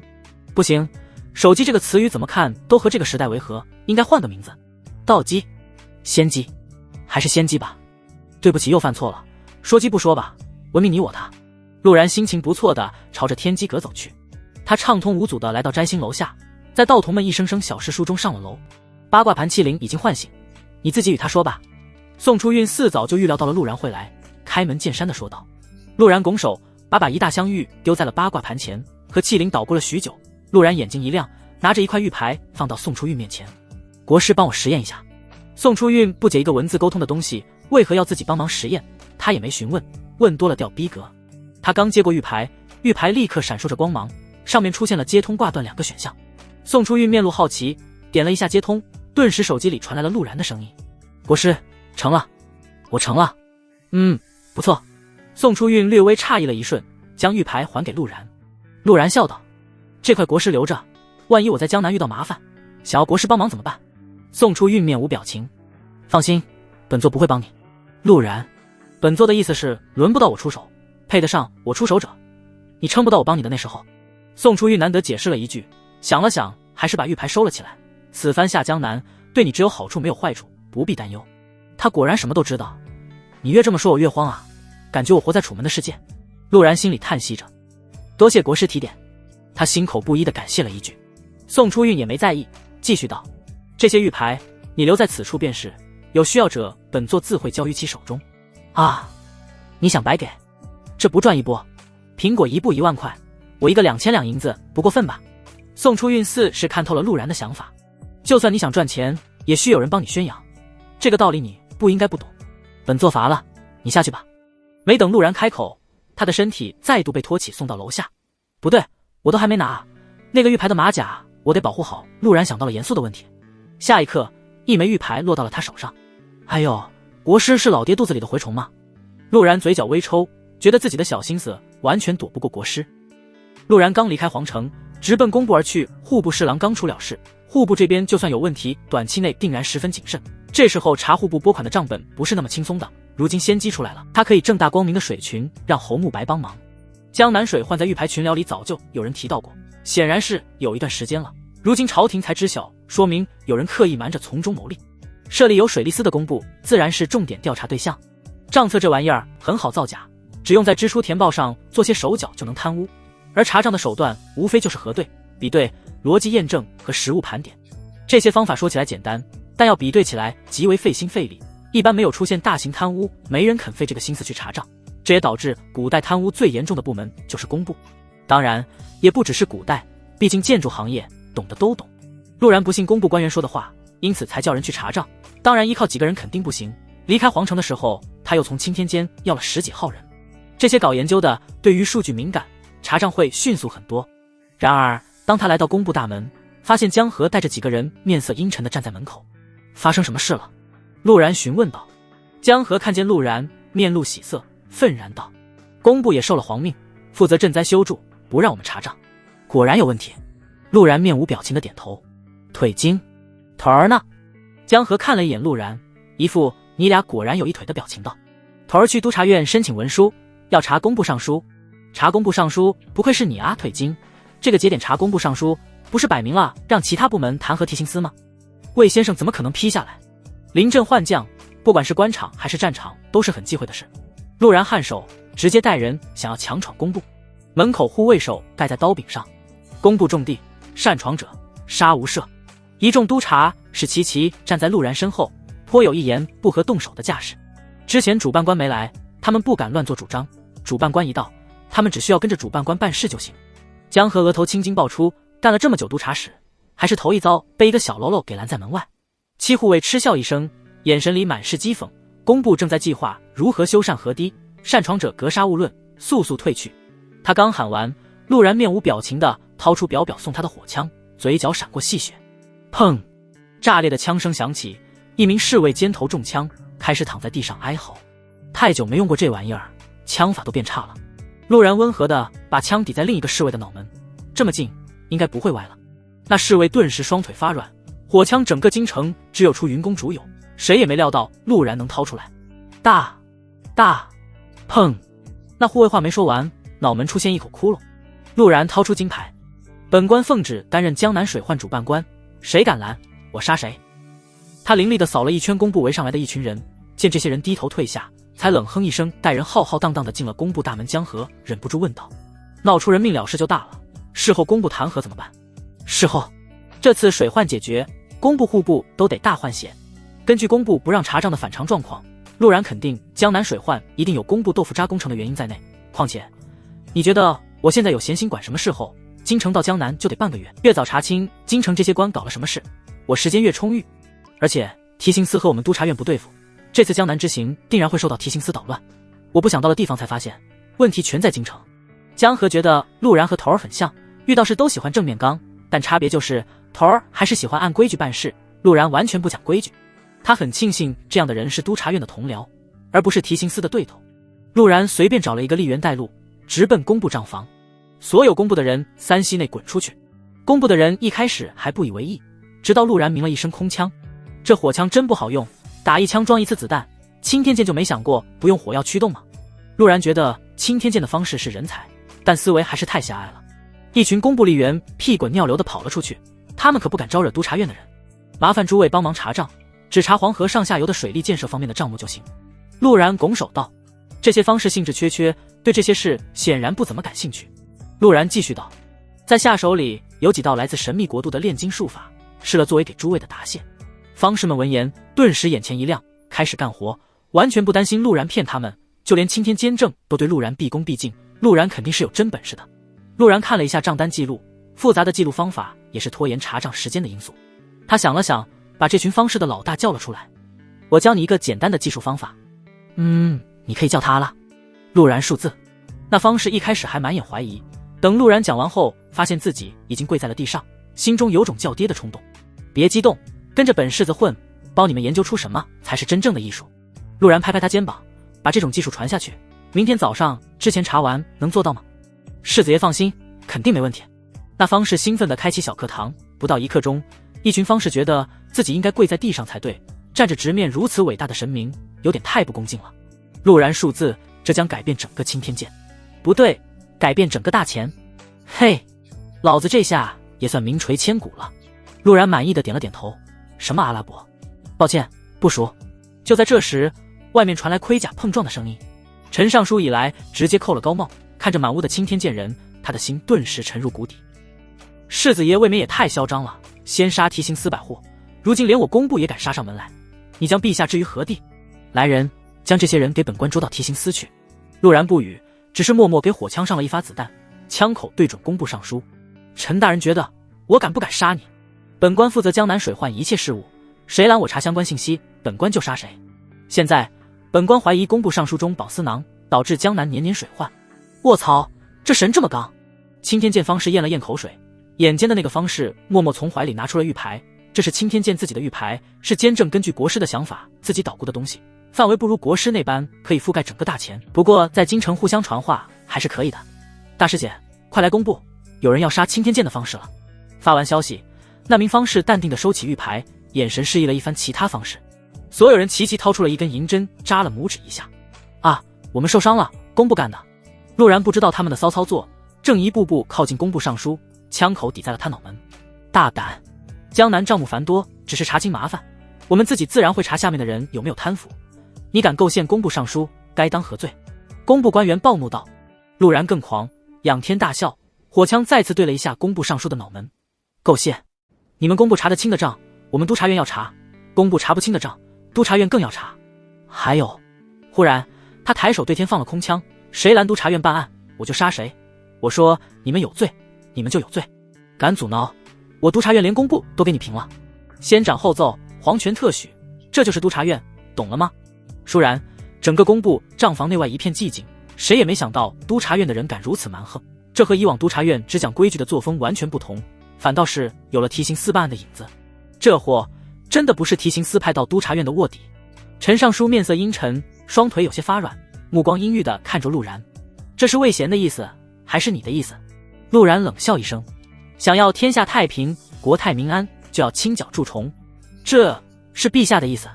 想给老子挖坑，当老子《甄嬛传》白看的，那首歌怎么唱的来着？轩轩，朕 emo 了，老子连二创都记得清楚，还当老子不懂你们这帮憨批泼脏水的本事？那就祝大人能在2月内压下良价。陈尚书哼了一声，挥袍离去。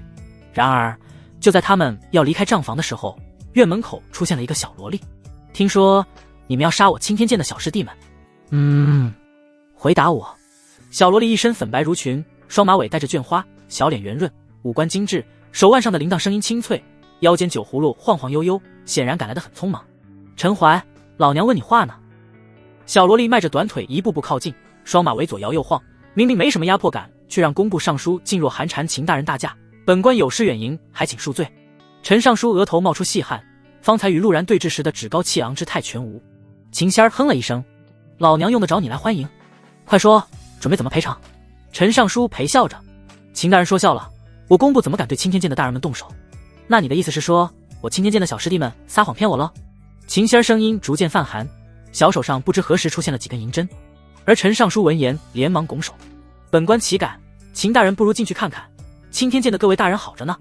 秦仙儿看了工部众人一眼，都在这别动，谁跑了老娘一把火烧了谁家。说着他叉着腰，双马尾一甩一甩的朝着账房走去。给老娘闪开。秦仙儿看了一眼站在门口打量自己的陆然，一点不给面子。陆然猛了一下，旁边那么宽的路你就非得走我这？前不秃后不翘，小小 A 照，脾气还暴。陆然忽然觉得智商和熊大小不一定沾边，但脾气肯定和熊大小成反比例函数。仔细一想，自己认识的所有妹子，表表最小，脾气最古灵精怪，然后就是陆梦溪。嗨嗨，禽兽，她现在是你姐姐。陆然默默左一半步。秦仙儿轻飘飘地瞅了他一眼，一脸嫌弃。我惹你了吗？这眼神搞得好像我对你始乱终弃了一样。合法萝莉我也没兴趣。陆然觉得这女人高低有点毛病，他去青天剑少，因此猜不到这女人的身份，不过看她谁也看不起的样子，想来在青天剑的地位不低。果然小萝莉一进去，那一群方士立马起身。见过大师姐。秦仙儿点头，双腿一蹦坐到了桌子上。工部怎么欺负你们的？师姐在这，你们随便说。刷刷刷，所有人齐齐伸出右手。师姐，都流血了。陆然懵了，陈尚书也懵了。这伤口，您再来晚一点就又得重新扎了吧？秦仙儿可不管，冷声道。陈怀10万两银子送到青天剑去，这事儿就这么算了。陈尚书顿时面色发青。秦大人，这……秦仙儿一把推开陆然，冷声道：咋？别告诉老娘你的钱花完了。陈尚书连忙弯腰，银子定然送去青天剑。这还差不多，滚吧。秦仙儿直接送客，好像自己才是工部老大。陈尚书深吸一口气，低眉顺眼的离开了。秦仙儿转头再次看见了陆然在打量自己。看什么看？没见过美少女啊。随后他再次回了账房，对着给他发消息的方士勾了下手指。那方士陪笑着走近。师姐。秦仙儿忽然蹦起来，一巴掌拍在他肩上。干得不错，这下又有钱去买火药了。方士吃痛，龇牙咧嘴道：都是师姐教得好。秦仙儿很受用，走来走去看了一眼对完账的册子。你们在做什么？这又是什么东西？方才挨打的人一下来劲了。这叫陆然数字，我们正在用这东西对账呢，当真好用。师姐想学吗？陆然数字。秦仙儿扭头看向在一旁与人谈话的陆然，他怎么心里升起一种这人好不要脸的感觉。不用了，本小姐什么不知道。38。陆然的声音忽然响起。秦仙儿怔住了，臭小子敢骂我？唰，一根银针瞬间飞出，直直插在了陆然脖子上。酷酷酷，不知怎么的，陆然现在就想笑，憋不住的想笑。师姐你误会了。方士连忙说道，陆大人刚才说的是乘法口诀表。乘法口诀表，这又是什么玩意儿？秦仙儿一脸迷茫的听完了师弟们的讲解，顿时看向陆然的眼神变了。这家伙好像真的有点东西，我还以为他忽悠师傅那个老年痴呆。秦仙儿意识到了自己误会别人了，但他怎么可能认错？我当然知道这些，我可是你们大师姐。那师姐不给陆大人解了笑针吗？哼，这是对他刚才乱看我的惩罚。秦仙儿一副我没错，错的是这个世界的模样，然后拽着陆然讲课时候的笔记到一旁开始研究。陆然不知道笑了多久，只感觉都快笑岔气了，直到腿筋回来。这么开心？洛清宁有些错愕，魏先生不批下文书，他现在心里郁闷着呢。陆然很想回答，可酷酷酷呀，小青宁来了，来和姐姐贴贴。小萝莉被陌生的数字符号弄得头大，看见洛清宁立马来了精神，兴奋地跑了过来，然后就被腿筋摸头拒绝。身高差距是硬伤。酷酷酷！听见断断续续的笑声，秦仙儿心里一突，呀，忘记给他解了。他一副无事发生的样子，伸手收回了自己的银针。下次再敢看老娘，狠狠地罚你。陆然捧着肚子，没力气和秦仙儿扯，直直倒在腿筋身上。洛清宁耳根红了一下，目光落看了一眼秦仙儿，对陆然道：“你刚才做什么了？”“我做个屁！你不会觉得我对小豆丁有兴趣吧？”陆然靠在他身上，发誓定要让秦仙儿尝尝自己的鞭法。“你让老子笑岔气，别让我逮着机会抽查你的学历。”洛清宁想了想，觉得确实不可能，索性扶着陆然到椅子上坐下，左右了解了一番，大概知道工部为何放人进来。听到秦仙儿的举动后，他面无表情道：“秦大人莫不是觉得我督察院好欺负不成？”秦仙儿眼神飘忽，香腮鼓起，嘟囔着：“人家又不是故意的，谁让他不早点说那是惩罚口诀表？反正就一句话，我知道我有错，但抛开我有错不说，难道陆然就没有错吗？”洛清宁走到门前：“秦大人请走吧，督察院办案，闲人勿进。”“我又不是闲人，师傅让我来帮忙看着师弟们查账。”秦仙儿小声反驳着。陆然扫了一眼他，脑中浮现了方才秦仙儿与陈怀的对话，思索道：“让他留下吧，这小萝莉或许知道一些工部的事，不然不可能笃定陈怀能拿出来10万两银子。”洛清宁打量了陆然一番道：“你是主办官，你做主。”秦仙儿娇哼一声，今天和洛清宁贴肯定是不可能了。这个狗男人对我家清明宝贝做了什么事？头一次见他这么维护一个男人。他回到自己的位置上，继续研究陆然数字和口诀表。陆然休息了一会儿，和腿筋聊了一下户部那边的进度。不出所料，户部那边自己人跟着一起查账，所有江南的账目没有一点问题，赈灾粮食发放全是按照地方上书批下，而他们对于江南水患情况也只说没有收到地方文书。户部肯定有问题不假，但也并非现在必须查清，在古代朝廷还做不到宏观调控地方粮价。比起户部，工部的问题才必须解决，修缮水利可不是一朝一夕的事，这也是江南水患要直面的问题。无法弄好水利，就算他这次去把粮价压下来，洪灾第2年还是会出现。而想要整顿水利，知道哪个环节出问题是关键，否则无法定罪。陆然想了想，起身朝着秦仙儿走去，准备打探一下情报。此时的秦仙儿正在研究多位数的乘法，这属实让陆然有些意外，这可是3年级强者才能学的知识。用术式计算简单些。陆然没有直接询问，直接开始讲题。秦仙儿一开始还有些不习惯，小心翼翼地看了一眼师弟们，见没人注意，这才放心下来。师姐的威严不能丢。讲解完毕，小萝莉面色绯红，感觉已经到达了高潮。我有些相信你给师傅的那玩意儿能爆炸了。秦仙儿忽然开口道：“不过我很好奇，你到底是怎么想出这些东西来的？你不是剑修吗？”陆然开启忽悠大法：“你可知为何剑修可达到一剑破万法的境界？”秦仙儿摇头，双马尾差点扇在陆然脸上。好你个黑毛板英离离！陆然心里吐槽着，不动声色道：“因为我们剑修需要理解所有体系之法门，知己知彼，方可一剑破万法。”秦仙儿脑子痒痒的，觉得自己被忽悠了，但又找不出问题在哪。他低头看着那一排数字，忽然眼睛一亮：“原来是这样，我知道了。”“你知道什么了？我也没说什么。”陆然有些发懵的看着他。黑毛板英离离哼嗤一声：“你是根据道门领悟的这陆然数字的，对不对？”“道门？这和道门有什么关系？我至今不敢去抱住国师伸过来的大白腿。”“哼哼。”黑毛板英离离一脸骄傲：“我一开始就觉得6和9这2个数字很奇怪，合在一起不正是道门八卦？没想到这陆然数字内含阴阳大道，一定是你受到了道门影响的缘故。6、9，你们双马唯美少女都这么喜欢脑补的吗？你们双马伪萝莉满脑子都是和身材完全不匹配的颜色物品吗？你才刚接触数字，居然就发现了这里面蕴含了生命起源的阴阳大道。不过你没有一瞬间觉得灵，一不对劲，这一点我很欣慰。”下一刻，黑毛板英离离托腮：“还有这个0和1，我感觉这里面也蕴含着某种玄之又玄的东西。还有2、5、0也很奇怪，组合起来像是契合了某种大道，莫名的让人生气。”陆然沉默了，缓缓起身，拱手道：“阁下莫非是天才？我师父也夸我天才。”秦仙儿神色骄傲：“你还真当我夸？这脑回路，我感觉你能成我仙姬里沙雕网友之首。”陆然连忙转移话题：“在下有个问题想请教秦大人。”秦仙儿此时心情不错，开口道：“你是想问工部在修筑黄河水利工程的时候有没有贪污？”秦仙子当真秀外慧中。陆然拍了一记马屁：“贪污定然有，历来工部没有不贪污的。你查工部账本查不到东西的，真正有问题的是提供原材料的人。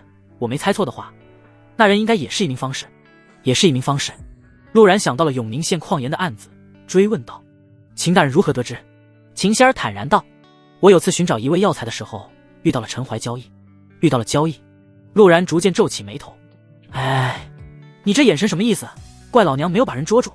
那天交易的只是一条蛇，又不是对方本人来，抓住有什么用？秦仙儿解释道。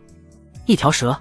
陆然心里一突，难道那位疑似妖族又疑似方士的官盐走私幕后人物也和江南水患有关？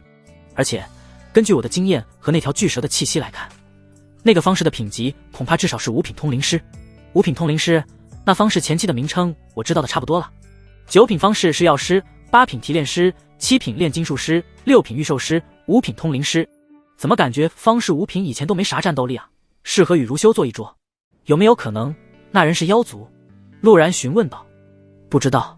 秦仙儿耸肩，看在你提供了这种巧妙的技术方法的份上，提醒你一下吧。陈怀是镇国公的人，你动不了他，早点收拾下江南去吧。国公的能量可不只是他们本身，是复杂的关系网。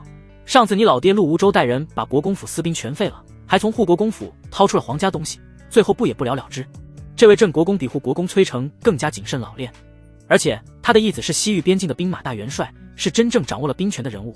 陈怀很受镇国公待见，你自己看着办吧。贪污这种事没法杜绝，何况是有水最大的工部。你担心到了江南后举步维艰，正常水患，朝廷不说让所有难民吃饱喝足，但定然不会出现这种由公主上报的情况，背后官商勾结肯定存在。但这是督察院和提刑司的事，你现在只是个治理水患、压低粮价的主办官。陆然听懂了他的话，这是劝自己不要较真，做好该做的事就行。我是江南水患主办官，这样想好像也没问题。以戴罪立功的身份，先考虑的应该是能否继续留在上京。他拱手，多谢姑娘指点。秦仙儿不耐烦道：滚吧滚吧，老娘要好好研究一些这东西，可比算盘门槛低多了。到时候成立一个学堂。成立学堂？那我岂不是数学鼻祖级的人物了？要不要改个名儿叫陆冲之？他吩咐了一番督察院的人，要是有人来挑事，直接动手。督察院的莽夫们表示没问题，他们也觉得和文官讲话浪费拳头。接着陆然拎着麻将，骑着马直奔醉仙楼。出远门，充电宝得带上，以备不时之需，这是现代人都懂的常识。世子爷，又见面了。眼窝凹陷的和尚主动对陆然打招呼。卧槽，你这是吸粉了，怎么感觉瘦了一圈？陆然打量了一会儿，才认出这是戒色和尚。大师就不怕佛祖怪罪？陆然嘴角微抽，问出了心里的疑问。阿弥陀佛，色即是空，空即是色，小僧只是让这些好姐姐助我修行。戒色和尚神色不变，前段时间还左一口妖女右一口妖女的，这会儿好姐姐都叫上了。陆然觉得这和尚有些难评。陆然想了想问道：敢问大师在这醉仙楼待了多久？戒色不语，默默竖起一根手指。一天？不是从那天起，一直。陆然瞪大了眼睛，牛不带这么吹的。阿弥陀佛，出家人不打诳语。出家人不打诳语是你这样用的？陆然嘴角微抽，要是佛祖知道了这货做的事，估计头上荔枝都得被挠掉。不过这尼玛一直在这里都没猝死，大师这种玉女佛法我是真想学。大师还请传授佛法。阿弥陀佛，施主这像了，此乃天赋。戒色和尚露出一个我懂你的神色。这时醉仙楼内传来酥软的声音：大师，大师呢？大师怎么不见了？奴家还想服侍你沐浴呢。戒色和尚面色一变，明显双腿颤了一下，连忙躲到陆然身后。陆然循声望去，陷入良久沉默。这和尚居然给老鸨睡了。看着老鸨嘴角那颗巨大肉痣，他盯着戒色，很想问一句：你是怎么下去口的？牛儿逼之。戒色深吸一口气，面露后悔之色。我为酒色所伤，竟犯下如此罪孽，今日起戒酒。陆然听明白了，喝多了不看脸，见缝插针，一朝失足千古恨。世子爷，贫僧先走一步，待你下江南之际，务必带上小僧。戒色和尚小声道：你下江南做什么？你不是来参加江湖会的，莫不是在某个好姐姐肚子里播种发芽，想拔 X 无情？陆然没有追问，虽然这家伙是个花和尚，但能悄无声息地杀了怀王，实力定然不低，带着也好。告别花和尚，陆然轻车熟路地来到了山茶院。小绿茶坐在院中发呆。自从成了陆然的人，平时工作少了许多，也就偶尔出去唱个曲儿，更多的只有待在这里发呆。感觉到院子里来人，小绿茶慢慢转身，看见来人后情绪很是复杂，说不起欣喜，也没了一开始的憎恨。奴家还以为哥哥被家里的主妇罚跪，不敢来了呢。对位了，开口就是茶言茶语。陆然坐在了他对面，在下只是怕操劳了家人。小绿茶白了一眼，轻轻喝了一声，和牛一样，还说怕操劳了我，不要脸。话说回来，哥哥的那些朋友都是趣人，你那位同僚每次就陪洛梅讲话，吓得洛梅以为你们督察院要对他做什么呢？小绿茶这是在探我话，换作是我在夜店上班，每次有富婆包夜让我带他打王者，我也慌得一批。不图夜店上班人的身体，那图的恐怕就是身体里面的东西了。也不怪洛梅觉得心慌慌，督察院为难你们一个醉仙楼的姑娘做什么？陆然打消了他的疑虑，那奴家就放心了。还有那个花和尚也是哥哥的朋友？清茶忽然问道。对，算是吧，网友也算有。清茶捂嘴笑道。那和尚也是个趣人，听婢子说他昨日喝醉酒把老妈妈睡了，还说要娶了老妈妈过门。和尚娶了老鸨过门？我以为李征已经很离谱了，没想到还有高手，难怪要和我下江南，这是跑我这紧急避险来了。他嘴角微抽，看着小绿茶直接开口道。明日一早你随我去江南一趟。江南？清茶思索着，脑中想到了昨日的坊间闲谈，哥哥带着奴家作甚？奴家也不会武功，也不懂什么水患，因为你能捕魔。咦，老子真下贱，居然因为这种想法。陆然脸部红气不喘。你是我的人，带你去看看千山万水，不是很正常？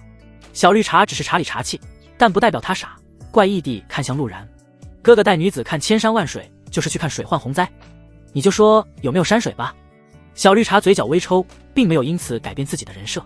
哥哥这种事都想着奴家，奴家真开心，就怕府上姐姐事后恼了哥哥。言下之意，这种好事您还是让自己媳妇去看吧，老娘才不去。你陪我去江南，我答应你一个条件。小绿茶不好骗，还得拿点饵料。哥哥此言当真？小绿茶眼里闪着光，绝无虚言。那哥哥能帮我杀了云彻吗？陆然脑子发懵，你不应该让我帮你赎身，为什么想让我杀你白月光？这是被我大宝剑征服了。理由？他杀了我全家，想把我当炉鼎，只可惜便宜了哥哥呢。看着清茶带着玩味挑逗的目光，陆然明白这女人知道自己体质特殊了，而且也猜到了为什么要带着他下江南。陆然颔首道：可以。清茶柔柔一笑，奴家服侍哥哥沐浴。这妖精。陆然半推半就，后推下躺，小绿茶哼哼唧唧个不停。一发入魂后，陆然准备穿戴回府。小绿茶眯着眼，哥哥是觉得奴家没了云彻白月光的身份，所以没兴趣了吗？陆然默然道：夫人请自动。离开醉仙楼的时候，陆然给了小绿茶一块玉牌，告诉他明日会有一头驴来接他，并且教了如何使用仙机。国师那里留了大部分，他带走了一些，准备分给周围的人。一是为了方便联络，二是为了保护中分战神这个马甲。第一版仙机互相都有好友，支持私聊群聊。小绿茶玩了一会儿，知道了怎么和人聊天后，默默将陆然置顶，然后就把东西收了起来。不对啊，茶里茶气的妹子不应该很喜欢在网上钓鱼吗？小绿茶没有说话，看着陆然舔了一圈嘴唇。陆然勒紧腰带，榨汁机没完没了了。回到府上，他把麻将交给了江婉，然后拉着姨娘和陆梦溪一起玩了几局。陆无舟眼巴巴地在一边看着。陆游和李守俩师徒一脸不屑，批评这是玩物丧志，并且痛切地表示陆然应该好好读书，莫要浪费了师才。陆然觉得他说的对，还得去见表表和霓裳，于是告辞离去。少个人。江婉鼓着腮，目光落在了陆游身上。陆游手指动了动，侧目看了一眼面无表情的老师。我要读书。李守对弟子很满意，看着桌上的麻将，步子微微挪了一分。这时陆无舟忽然大笑道：我来。李守默退了半步。趴在陆梦溪怀里的猫将军不屑地看了一眼那位青云书院院长。这种人按照陆然的说法，死傲娇，听响都只有听录音。按理说陆然应该先去找表表的，这是自己的第一任主子，但现在第三任主子霓裳的大腿抱着安心一下，他直奔霓裳的府衙。殿下让您直接进去就行。侍卫看着陆然，眼里满是羡慕，能让殿下说出这种话，显然是被殿下视作心腹培养的人，能与霓裳公主单独相处，他一个女人都想取而代之。陆然拱手，按照侍卫指引，一路来到了偏殿。今天霓裳一身艳红长裙跪坐在案前，长裙铺在地面上，显得妖艳妩媚，而她那张清冷至极的脸颊又与穿着形成了反差。纯欲，这要是拍个照发网上，前世那些被吊成翘嘴的家伙肯定会在评论区留一句：姐姐杀我，卑职见过殿下。陆然拱手道。霓裳放下书，声音如甘霖，让人身心愉悦。淮安特意来见本宫，所谓何事？直呼对方表字是关系到了一定程度的人才被允许的。霓裳这里有些不太礼貌，但却迅速地拉近了两人的关系。陆然道：“卑职前来谢过殿下恩情。”霓裳公主浅笑道：“何须言谢？你所做之事本就无错，父皇所处位置不同，思考问题也不同，你莫要因此恼了父皇才是。”接着他转移话题：“听说你在察户部和工部，瞒不过殿下。”霓裳颔首，倒也聪明，看出了症结所在。江南年年修水利，年年有水患，今年户部不敢上报，工部也没有风声，看样子水患颇为严重。你第一次接触这种事，做好自己该做的，尽力即可。看样子公主也觉得这件事查深了不太好。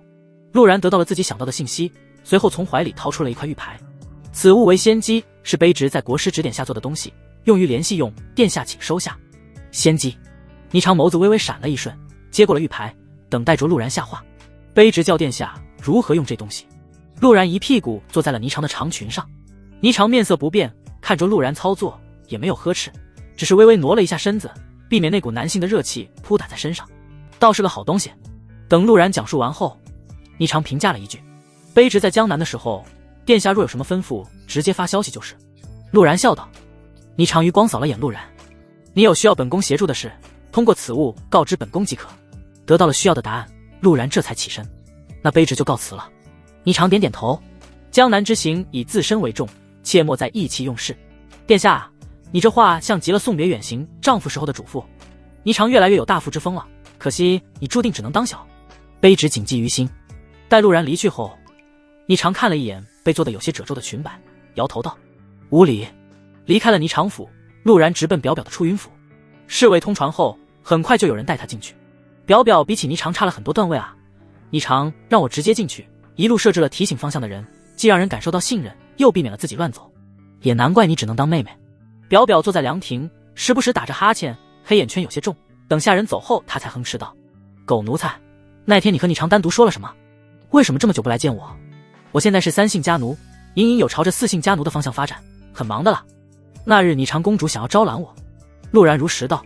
表表瞪大眼睛，生气地呵斥道：“霓裳这个坏家伙，就知道挖本宫的人。”接着他委屈巴巴地看着陆然：“你呢？你是不是和他厮混到一起了？”陆然义正言辞：“殿下明鉴，卑职有殿下赠送的火枪，自然是殿下的人。若是卑职倒戈相向，怎么敢告知殿下？”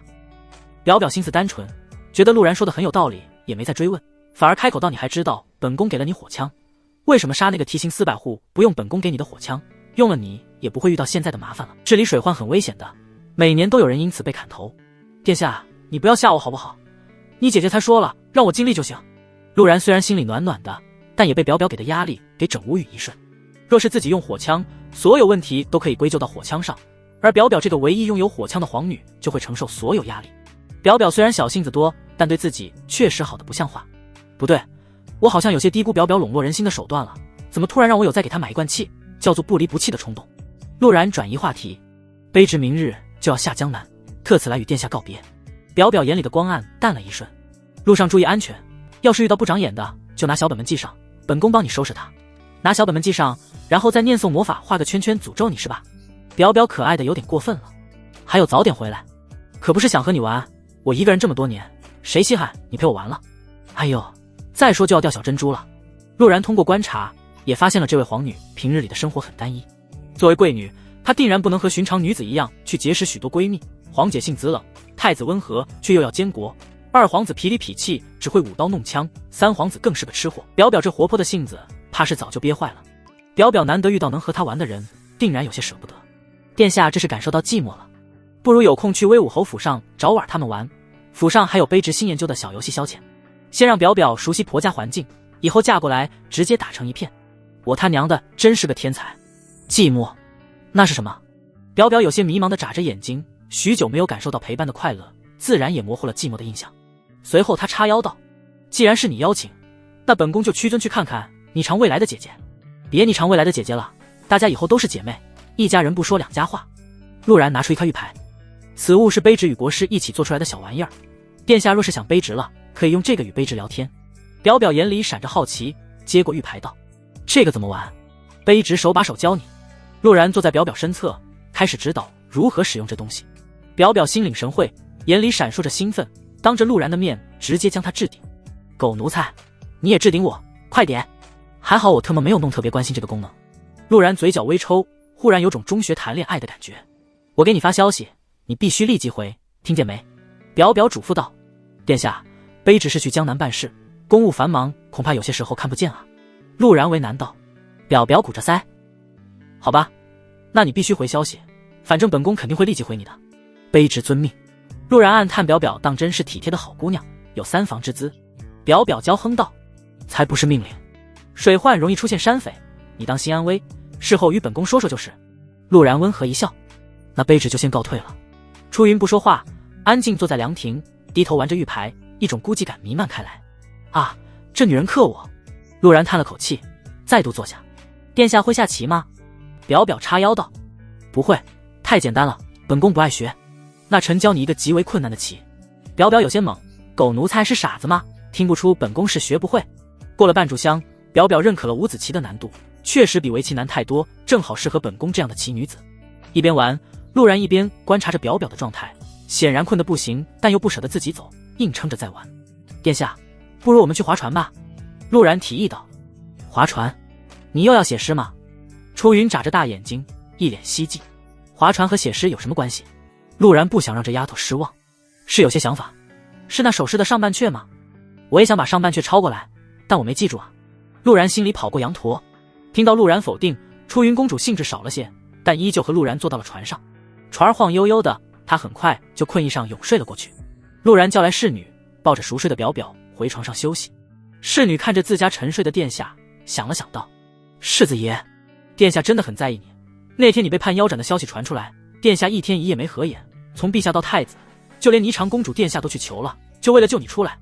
你可不要让殿下伤心。这丫头。黄昏落日，余晖暖暖。出云公主忽然睁开眼睛，见自己在房间里，惊恐地看了一眼自己的衣着，还好没事。接着她扫视着房间，寻找陆然的身影，随后叹了口气，拿出玉牌，轻轻哼了一声。才不寂寞呢。正如秦仙儿所言，公布的账本收入支出全都对得上，入账凭证也没有问题，只是出入账的频率有些高，但多番调查后，这些频率似乎也都合理。回到侯府，陆然和家里人一起吃了饭。姨娘叮嘱着，换洗衣物我都和婉婉一起给你备好了，江南湿气重，多带些除湿的药膏，还有别回来还带个江南女人，当心你的皮。见陆然门头吃饭，姨娘皮起来了。陆环，我跟你说话，你听见了没？知道了知道了。陆然感觉脑瓜子嗡嗡的，我又不是头一回出远门，好不容易有点长进，出去一趟别又成了混球。姨娘没好气道。陆然安静吃饭，没有搭话。陆梦溪侧目看了弟弟一眼，淡淡道，水患因素颇多，强龙难压地头蛇，江南那边世家不少，做事注意些。怕个鸟，阿然你听爹的，爹给你2000重骑，就江南那群蔫坏玩意儿，抢了粮仓发给百姓，不出3天粮价就得降下来。陆无州的话很符合对他的刻板印象，我觉得要不把爹送进天牢里去吧，我怕被诛9族。陆游淡淡道，同意。陆梦溪附和。姨娘哼了一声，没有发表反对意见。陆无州气急，我可是家主。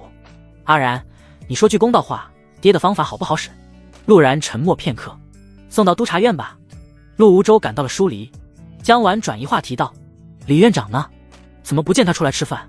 陆游看了一眼老爹，老师下午看爹打麻将，爹又菜又爱玩，给老师气得不想吃饭，看书去了。一家人。姨娘神色不屑，岂止是又菜又爱玩，还耍小聪明，打牌出了又收回去，来回好几次偷摸的换牌，一次2次也就算了，频率那么快，当我们娘几个是傻子？一查牌就暴露了，一查牌就暴露了。陆然脑中顿时灵光一现，公布出入账频率快只是表象，其实每次都会有细枝末节的差异，这种差异多了赃款极其客观。这种东西简单的盘查很难查出来，因为这是采购、仓库、供货商3方勾结的结果。虽然现在不急着处理公布的问题，但也算给日后多了一个路子。姨娘真是个天才。陆然夸赞道。姨娘骄傲地哼了一声。明天便要出差，娇软世子妃在给陆然备水沐浴的时候，嘴里一直嘀咕着光阴似箭。一开始陆然不怎么明白这句话，直到世子妃和他来了鸳鸯浴，顿时明白不是光阴似箭，而是世子妃的光阴似箭。陆然正好有把大宝剑。翌日清晨，一家人给陆然送行。陆无州还没有放弃铁骑踏平江南的想法，甚至把兵符都拿了出来，只是被女儿给夺走，一直送到城门口，一家人才恋恋不舍地回去。走了一段路，陆无州发现少了一个人，扭头问道，我乖女儿呢？姨娘愣了一下，刚才不还。陆游面无表情，姐姐跟着大哥去了。娇软世子妃立马警觉。陆游继续道：“我猜是问那只大肥猫去哪了，昨天晚饭后就在找。”娇软世子妃松了一口气。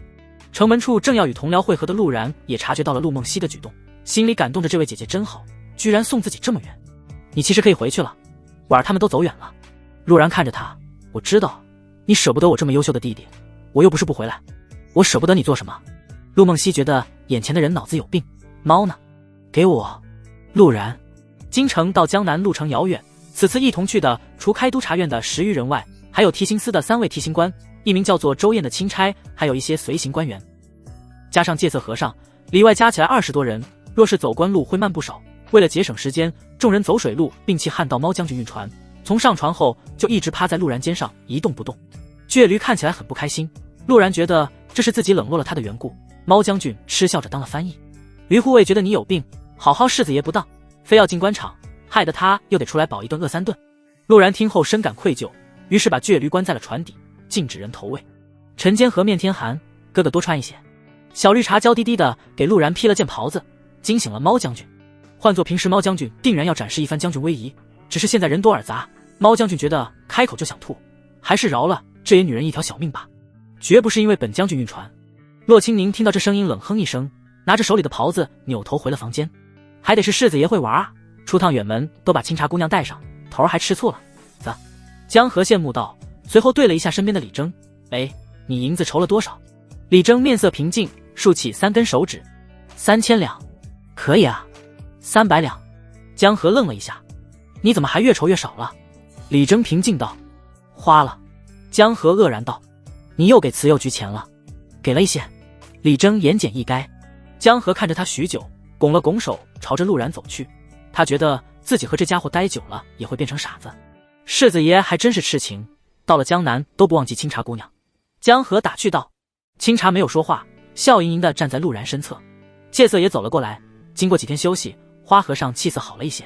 阿弥陀佛，贫僧又欠世子爷一个人情，这秃驴也难为你让老鸨芳心暗许了。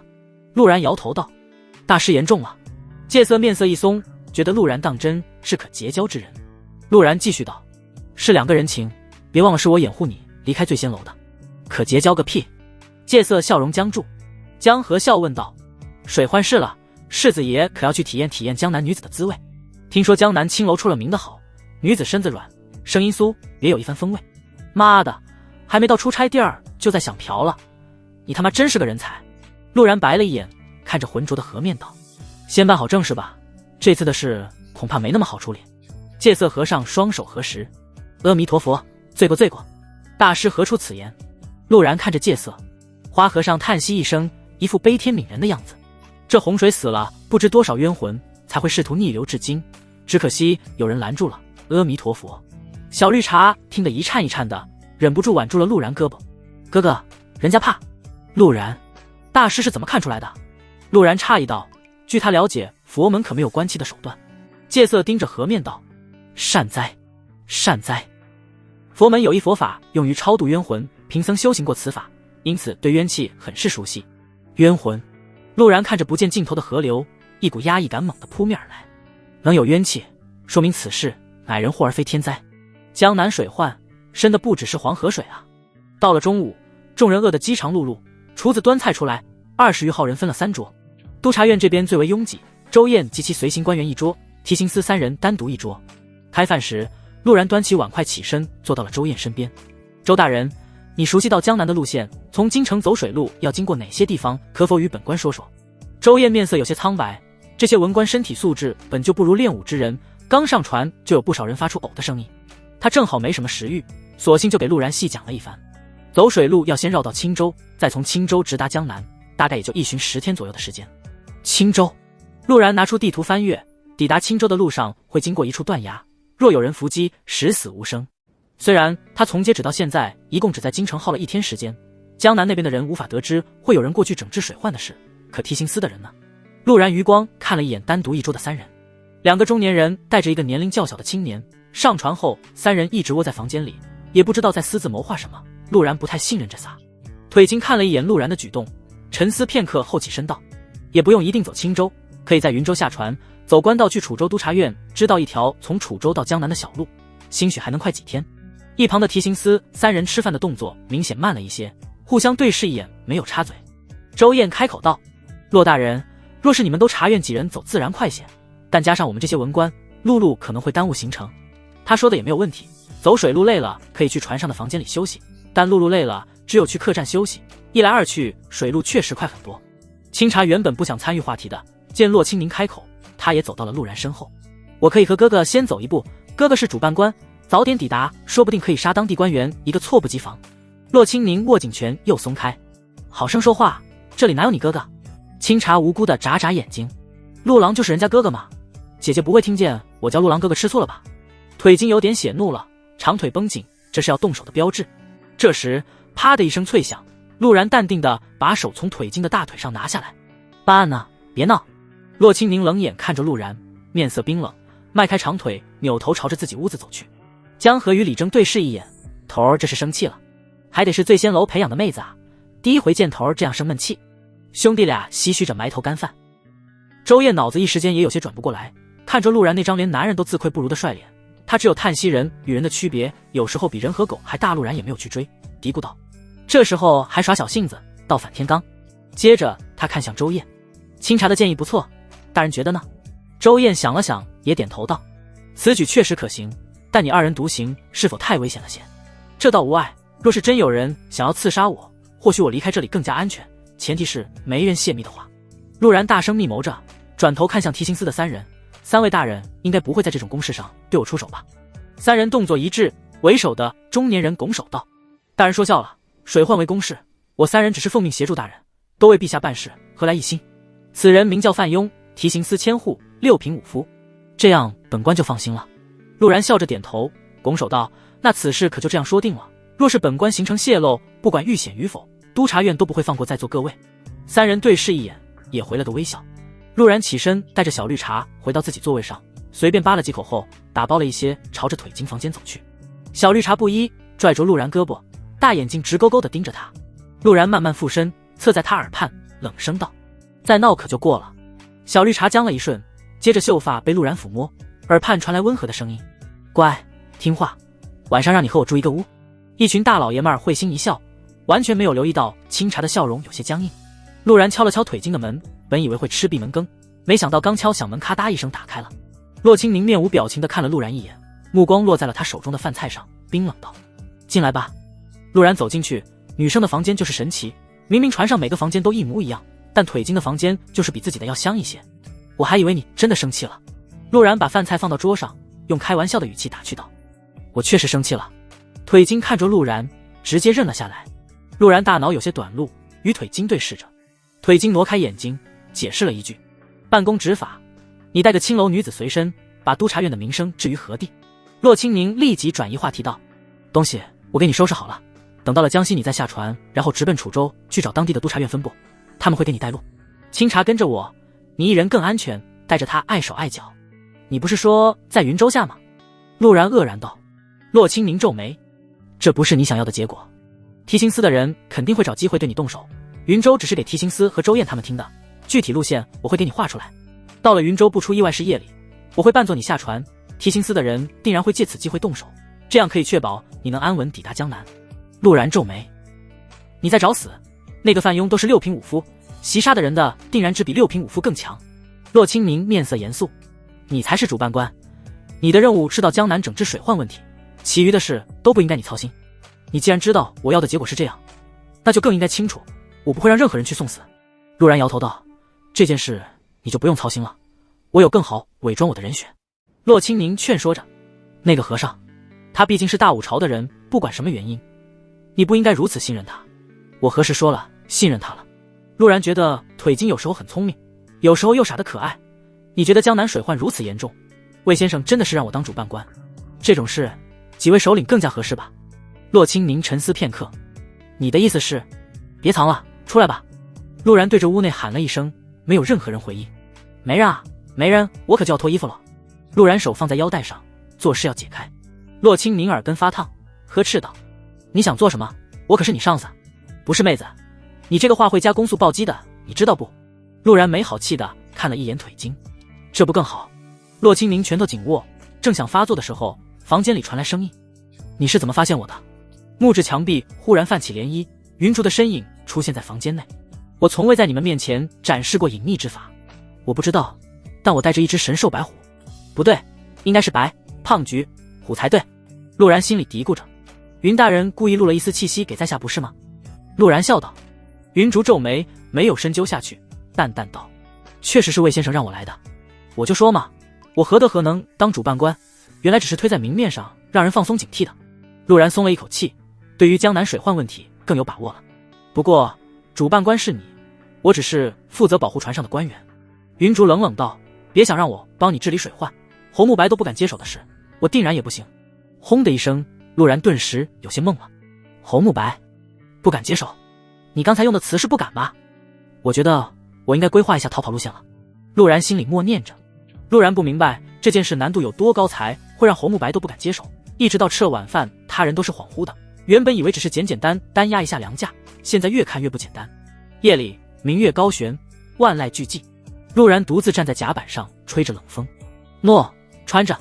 骆清明的声音忽而在耳畔响起，扭头看去，他手里拿着一件袍子，后面还站着委屈巴巴的小绿茶，他都是直接给我穿上的。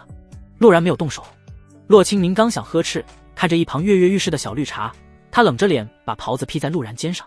他思索片刻道：你不用有太大压力，此行虽然不确定因素颇多，但督察院也不是没有一点信息，只要到了江南，联系上当地的督察使，事情会简单许多。我问过云首领，侯首领没有出手解决，主要是因为此次洪灾是黄河改道，人力不可阻，只是他没想到当地官府居然这么长时间没能解决。而且督察院只管官僚，民间之事不得插手，这是规矩。陆然颔首，这种事他也明白，体制内一个部门只管一个部门的事，越权是大忌。虽然这样也容易导致出了事互相推诿，无人出面解决，但更有利于朝廷对各个部门的管控。就连制度完善的现代都有这种规定，更何况管理难度极高的古代。可云竹说的是侯慕白不敢啊。骆清明继续道：云首领说你才是这次水患的主要负责人，意味着那位钦差只是遮掩你身份，方便你办事，同时也是监督我们，避免其他闪失，只要不危害百姓。你有什么打算，可按照自己想法去做。我知道了，你先去休息吧，还有好几天水路。陆然叹息道。骆清明也没再多说什么，拉着小绿茶道：清茶这几日和我一起睡，你注意一些影响。陆然愣了一下，想要反驳，骆清明平静地盯着他：你若不同意，待归京后我定然将此事告诉江婉。我看得出来她是真的喜欢你，这女人怎么还学会打小报告了，我会怕她。陆然白了一眼，想到江婉心情有些烦躁。随你哥哥。小绿茶娇滴滴地开口，试图唤起陆然的保护欲，只可惜他失算了。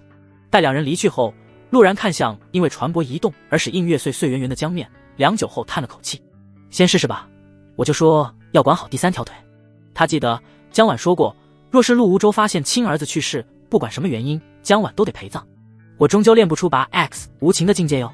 世子爷赏脸喝一杯。这时船舱内慢悠悠走出一个中年人，提刑司千户范庸。陆然与他对视片刻，点头道：好。京城督察院。魏子凡看着侯慕白道：你是说江南水患背后有可能是妖族作祟？侯慕白点点头。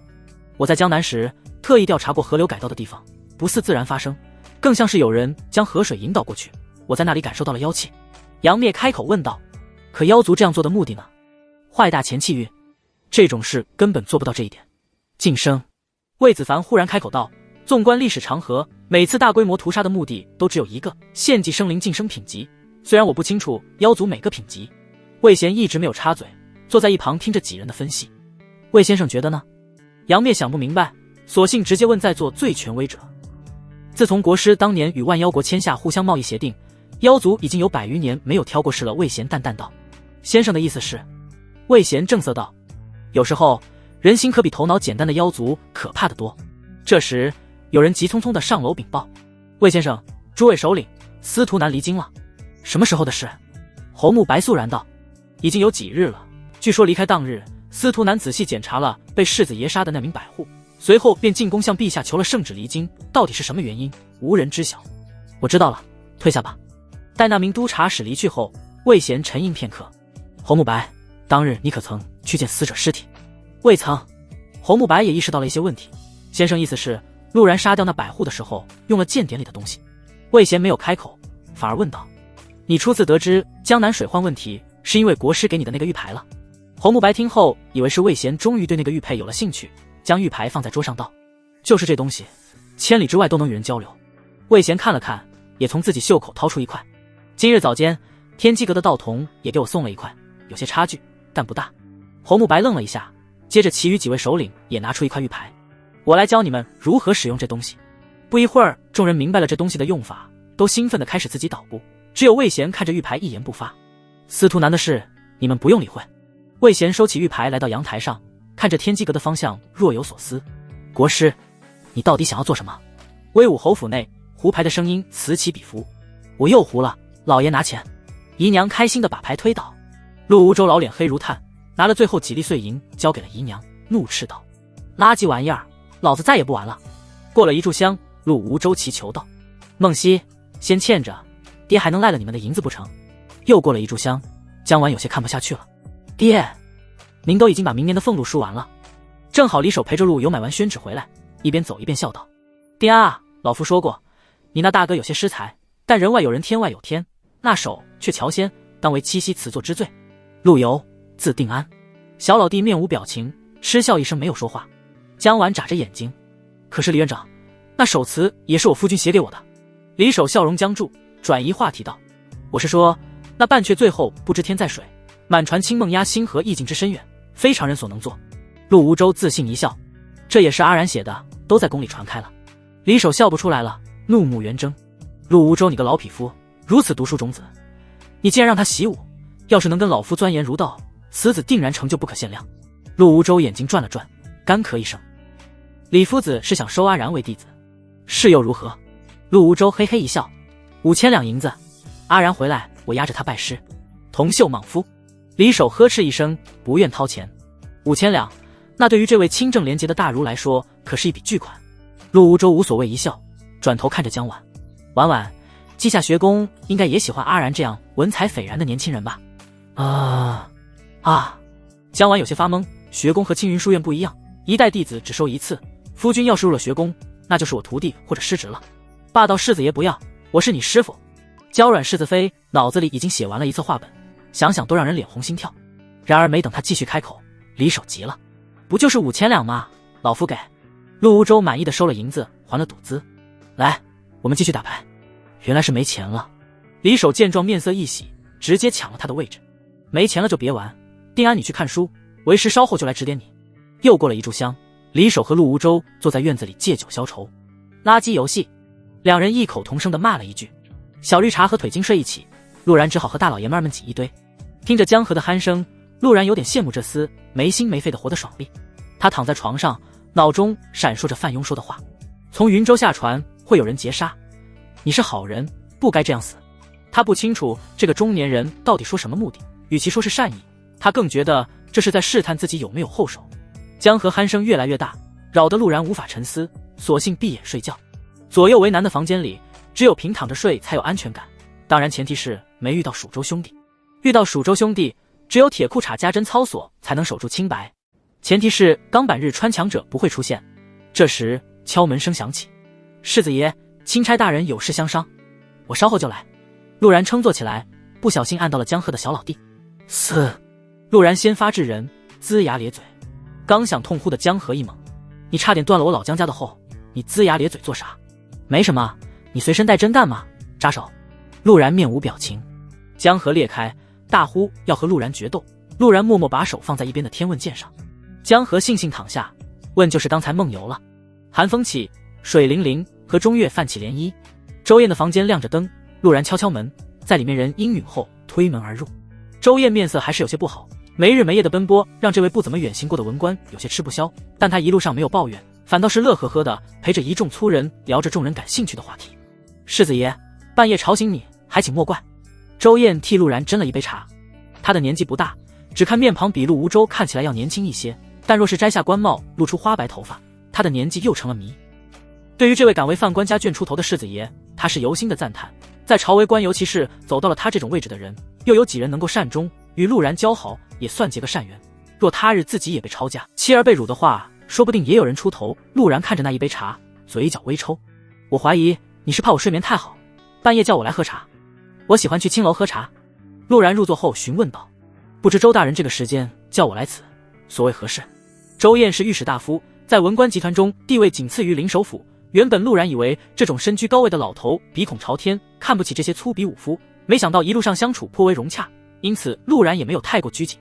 周燕笑道：“世子爷虽然在官盐走私一案中表现突出，但治理水患一事与走私这种案子比起来要复杂得多。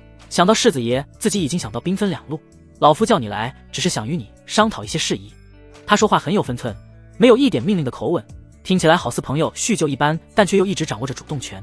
陆然斟酌片刻，这种事他确实不擅长，询问道：“大人有何高见？”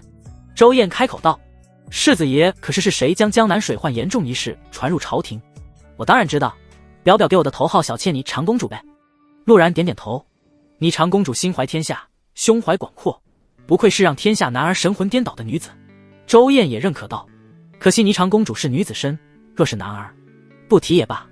你是想说，霓裳要是男儿，太子的位置就不稳当了是吧？”陆然对这种话说一半的举动很是鄙夷。周燕继续道：“霓裳公主通知江南水患严重，此事颇为怪异，就算户部工部沆瀣一气，督察院与提刑司应该早就有所警觉。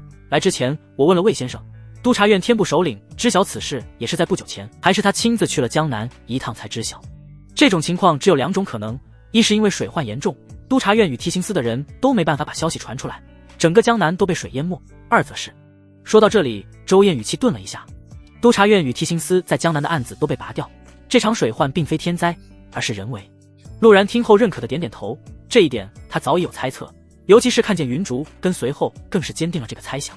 督察院8大首领到底是何品级，没有几个人清楚，但有一点陆然很明确，这8大首领聚在一起，可当一支10万人的军队。从陆无州对侯慕白的忌惮可以看出，侯府的1万众骑兵对侯慕白并没有太大威胁，光是他一人便如此，8人聚在一起，难以想象。理论上，江南水患这种事虽然关系重大，但远远不到让首领亲自出动的地步。但云竹既然出现了，证明江南水患的问题让魏先生很是重视。陆然虚心求教：“周大人以为到了江南后应该如何开始调查？”周燕笑了笑：“世子爷难道就没有自己的想法？”陆然想了想，开口道：“先赈灾救人，后调查水患根本原因。”周燕摇头：“非也，如此的话，调查到最后恐怕什么也查不明白，最后只能以天灾草草收场，还请大人指点。”陆然不喜欢装大尾巴狼，这种事情按照他的思维确实救人为先，纠责在后，但考虑到时代背景，没有监控录像，没有信息恢复，事后追究确实难如登天。周燕继续道：“我们以最坏的假设做头，若是督察院与提刑司的案子都被人悄无声息除掉，我们重要的是找到这些案子被除掉的原因。能被提刑司主和魏先生挑选为案子的人绝不是蠢材，就算死也会留下重要线索，寻找线索和赈灾救民不冲突，可同时进行。其次，你先进入江南后与江南布政使薛定碰面，得到他的信任，江南水患一事会简单许多。”江南布政使，周大人对此人如此信任？陆然面带疑色。若真是人为，江南布政使是幕后元凶的可能性最大才是。布政使作为地区最高官员，所拥有的权限极大，想要悄无声息地布置一场人为水患，太简单不过。周燕笑着说道：“世子爷还是不了解如修一道，你可知为何天下如修，不管是大武朝也好，大前朝也罢，都挤破头参加科举？”陆然对这个确实没有研究，老是等待下文。周燕继续道：“如修到了6品儒生后，想要继续晋升，只有2条路，一条是力学讲道，自成一流派，得天地认可后，浩然之气反哺晋升5品学士；其次便是考取功名，入朝借助国运，步入5品。第一条路在儒修史书上，也就上古儒圣以及中古时期的亚圣做到过，如今青云书院与稷下学宫便是2人的道场，也是天下读书人的圣地，这条路的难度可想而知。”陆然明悟了一些，所以现在的儒修只能走第2条路。可这和江南布政使可信有什么关系？周燕继续道：“一旦入朝为官，儒修的浩然气便会被国运压制，除非晋升至上3品大儒，否则不能动用儒气，期间不得做出有害国家之事，也不可主动毁掉官印，重新吸纳儒气，否则会受国运反噬，必死无疑。当然，入朝儒修受了限制，同时也有一些好处，若非国运反噬，谁也不能杀害这些人，否则会被一国之运抹杀，这也算是给我们这些手无缚鸡之力的儒修们一些安全保障了。”手无缚鸡之力，我不信你在年少时候没有双手装逼打飞机。不对，在古代应该叫打纸鸢。陆然心里吐槽了一句，算是了解了儒修一些根本性的问题。接着随后脑中想到了户部侍郎。周燕看出了他的疑惑，解释道：户部侍郎是潘亲戚得来的官位，并非如修。太子早年监国尚且年幼，留了一些无伤大雅的隐患。原来是这样，所以只要我知道朝廷内谁是如修，那我岂不是可以疯狂道德绑架他？陆然想到了一条不用抱大腿还能逼人帮自己办事的路子。周燕不知道他的想法，要是知道定然怒喝一声：老夫一口浩然国运喷死你！了解完如修体系，陆然觉得江南一行也总算是有了可信之人。不对，我还有一群可信之人，山上的绿林好汉。他想到了初始版聊天群里在江南大骂朝廷不作为的那位壮士，一会儿水一下群，可惜忘了让国师给我的中分战神上个超管，没办法扒开这群人的网络马甲。知道自己抵达江南该做的事，陆然拱手道：多谢大人相助。周燕听后开了个玩笑：我姓周。陆然，你觉得你很幽默？多谢周大人相助。陆然咬牙切齿。周燕颔手将陆然送出房间。2天后，官船即将抵达云州。此时行走在外的陆然已经是变装之后的云竹。为了避免与人交谈露出破绽，云竹独自站在甲板角落，并且吩咐了督察院的人留意3位贴心官，时刻确保钦差一行人的安危。只可惜他千算万算，算漏了小绿茶。哥哥，你怎么一个人呀？小绿茶眼睛扫视，诧异于洛清明居然没有过来争宠。不过也好，那女人昨晚睡觉还不老实，一看就是个闷蹄子。闷蹄子最难对付，他想在陆然面前多单独刷刷存在感。自从知道了云彻的真面目，他想法变了许多，对于所谓的真爱没了需要。若是真能成陆然的测试，也算是不错的结果。云竹有些不自然，有些僵硬的点了点头。哥哥你好冷漠，这里只有我们2个人，你叫努努小甜心也是可以的哦。云竹嘴角微抽，心里把陆然骂了1000遍，搞不懂魏先生怎么会给这种浪荡子一次又一次的机会。忽然他感受到胳膊被肉球夹住，那是他不曾拥有过的奢侈品。哥哥，你怎么不理我了？是因为人家昨晚没有陪你睡吗？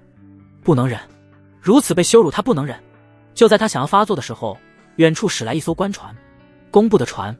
云竹皱眉，这个方向驶来的船一向都是工部运送青天剑需要的硝石之类的东西，可青天剑在不久前已经停止了硝石供应需求，就算是运送赈灾物资也应该与自己等人同向才是，为何会迎面撞见？他看着小绿茶，回你房间待着，没我允许不许出来。小绿茶看了云竹一眼，扭着大屁股回房间，一句多的也没问。云竹这才朝着周燕走去。周大人，这工部的船为何会在这时候出现？周燕也注意到了船只，左右也想不明白，摇头道：应该是给青天监运东西的船吧。青天监已经停止了硝石需求。云竹说道。周燕说道：丹阳子那个老头想一出是一出，反反复复不奇怪。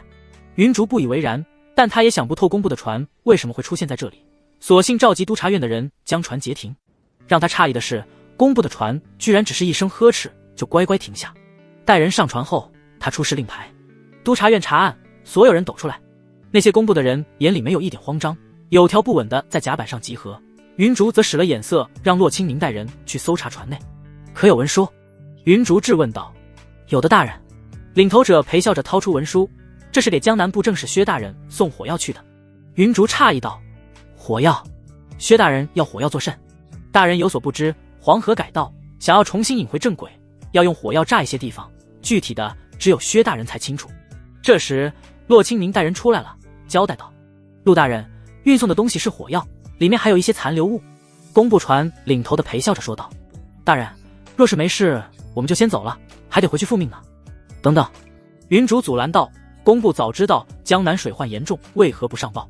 回大人，这您就为难小的了，小的也只是小小的漕运使，哪里知道尚书大人的想法。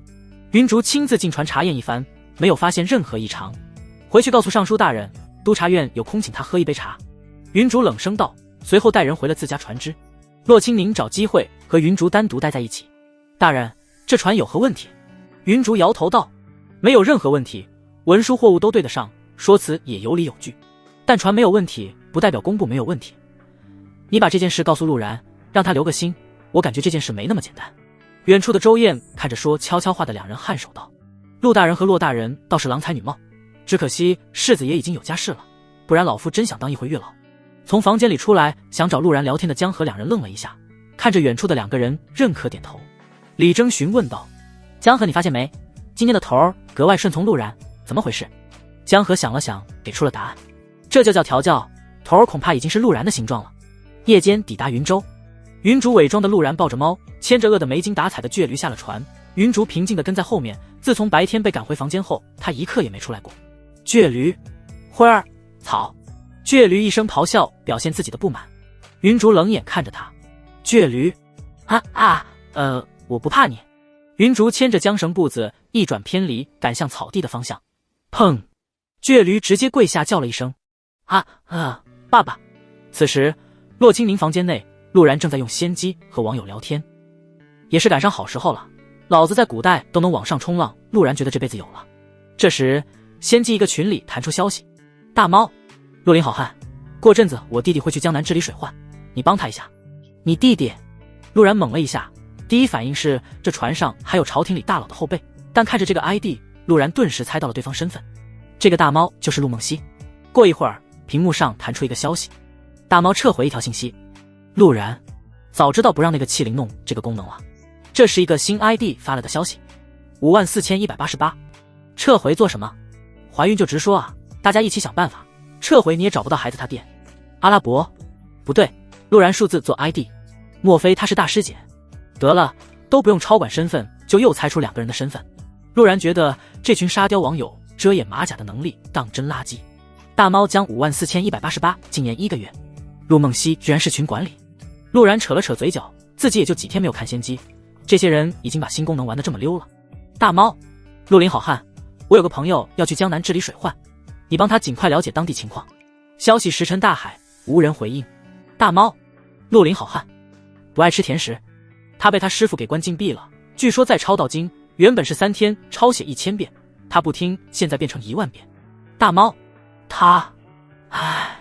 陆林好汉是女人，而且他不仅和陆梦溪是网友，现实里也认识。还有这个不爱吃甜食，根据和不爱吃香菜这种格式的名字，不出意外也是个妹子。这3人啥关系？猫将军没有告诉他天地人3宗的事，陆然只有一头雾水。见时机差不多，陆然小号上线，名字简练，就叫陆然。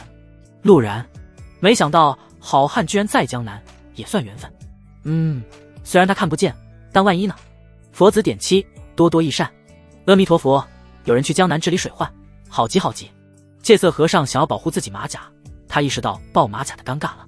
陆然顿时明白这秃驴在想什么。在他眼里，我是娇软世子妃的夫君，但不一定知道玉牌的事，这是在试探自己知不知道这个马甲是他。陆然开始写字：江南水患严重，本官心中甚是担忧此行，没想到大师也担忧国事，失敬失敬。另一边的戒色和尚松了一口气，世子爷不知道这个马甲是我，那就好。佛子点7，多多益善。阿弥陀佛。陆然，说起来，我前阵子救了一个和尚，他不像大师这般忧心国事，前段时间还逛青楼睡了老鸨，扬言要娶了人家，被吓得和我一起下江南。戒色看见这个消息，面色顿时僵硬，想死，但是觉得有人比他更该死。看着鸦雀无声的群，陆然觉得自己真是聊天高手。聊天的最高境界是什么？是什么话题都能聊得火热吗？不是的。最高境界是聊着聊着把人聊没了。陆林好汉在被家长惩罚抄书，群里也没有什么有用信息，他正想点出来和表私聊一会儿，群里再度弹出消息：一见天涯，提刑司副司主司徒南离京下江南，万事小心。司徒南离京了。陆然玩心渐渐消失，心里猜测对方忽然离京的目的。提刑司主闭关已久，司徒南现在就是提刑司一把手，若非特殊情况，他是不可能离京的。陆然，知道了，多谢。这时私聊框弹出消息提示：霓裳，江南一行可还顺利？霓裳公主和我是一样直爽的人吗？居然不屑于用马甲遮掩身份。陆然觉得此女甚配物。陆然回道：目前无异常，我打算兵分2路，先后抵达江南。若是人为导致的水患，这样也能杀一个措手不及。霓裳，不错，江南一行当以自身安危为重，昨日本宫得知司徒南离京，恐怕对你不利，你可有应对之策？我的应对之策就是弄死他。陆然叹了口气，他也清楚自己和司徒南的差距，若有实力将其除掉，他又何苦冒险当这世子？陆然，有督察院首领同行，安危问题应是无恙。霓裳，如此便好。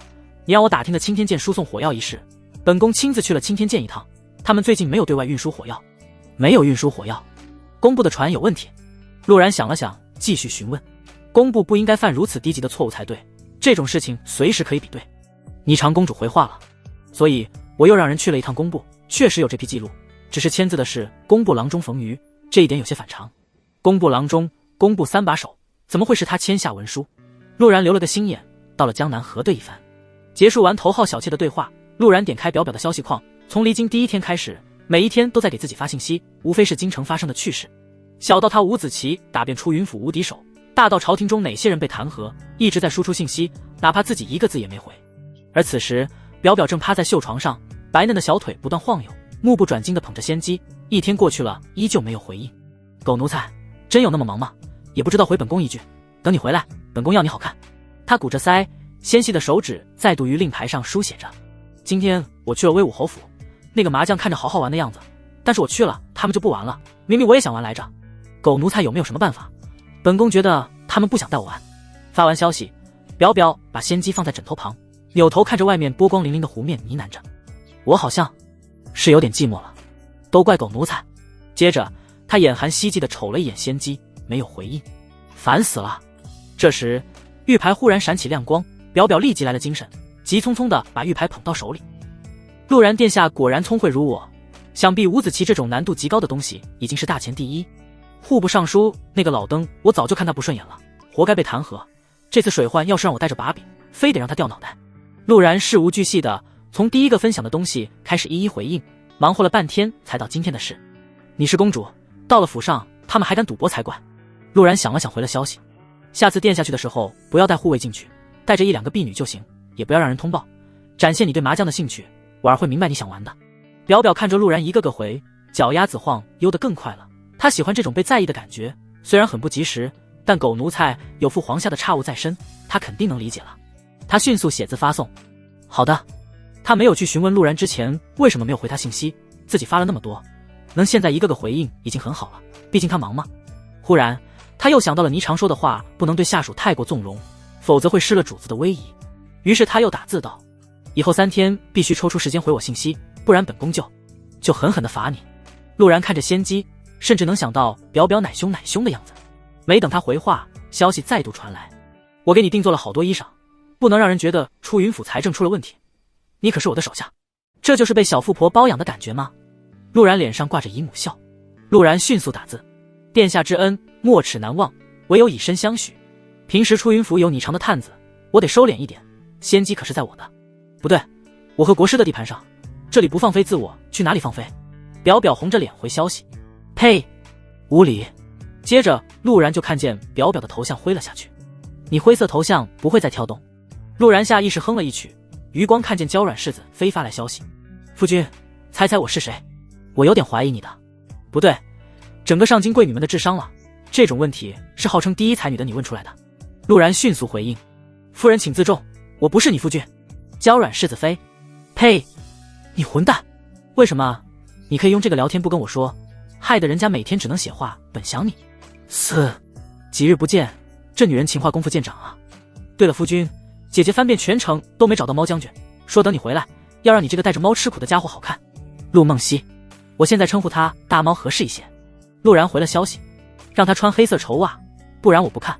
呸，你果然对梦溪姐有想法，她可是你姐姐。不是，你哪只眼睛看出来我对她有想法了？带兵的女将，我有个屁想法。陆然回道：你是欠收拾了。对啊，我想要夫君的一顿毒打，隔着玉牌来打我呀。卧槽，你也是个人才，这么快就给网络给玩明白了。但你忘了，我是真能顺着网线过来鞭挞你，希望这个古代的风气不要被我带歪吧。本来还想利用投影石的原理研究一下直播行业的，现在想想还是算了，不然我就是全天下 X 价暴涨的罪魁祸首。陆然回了消息：等我回来有你哭的。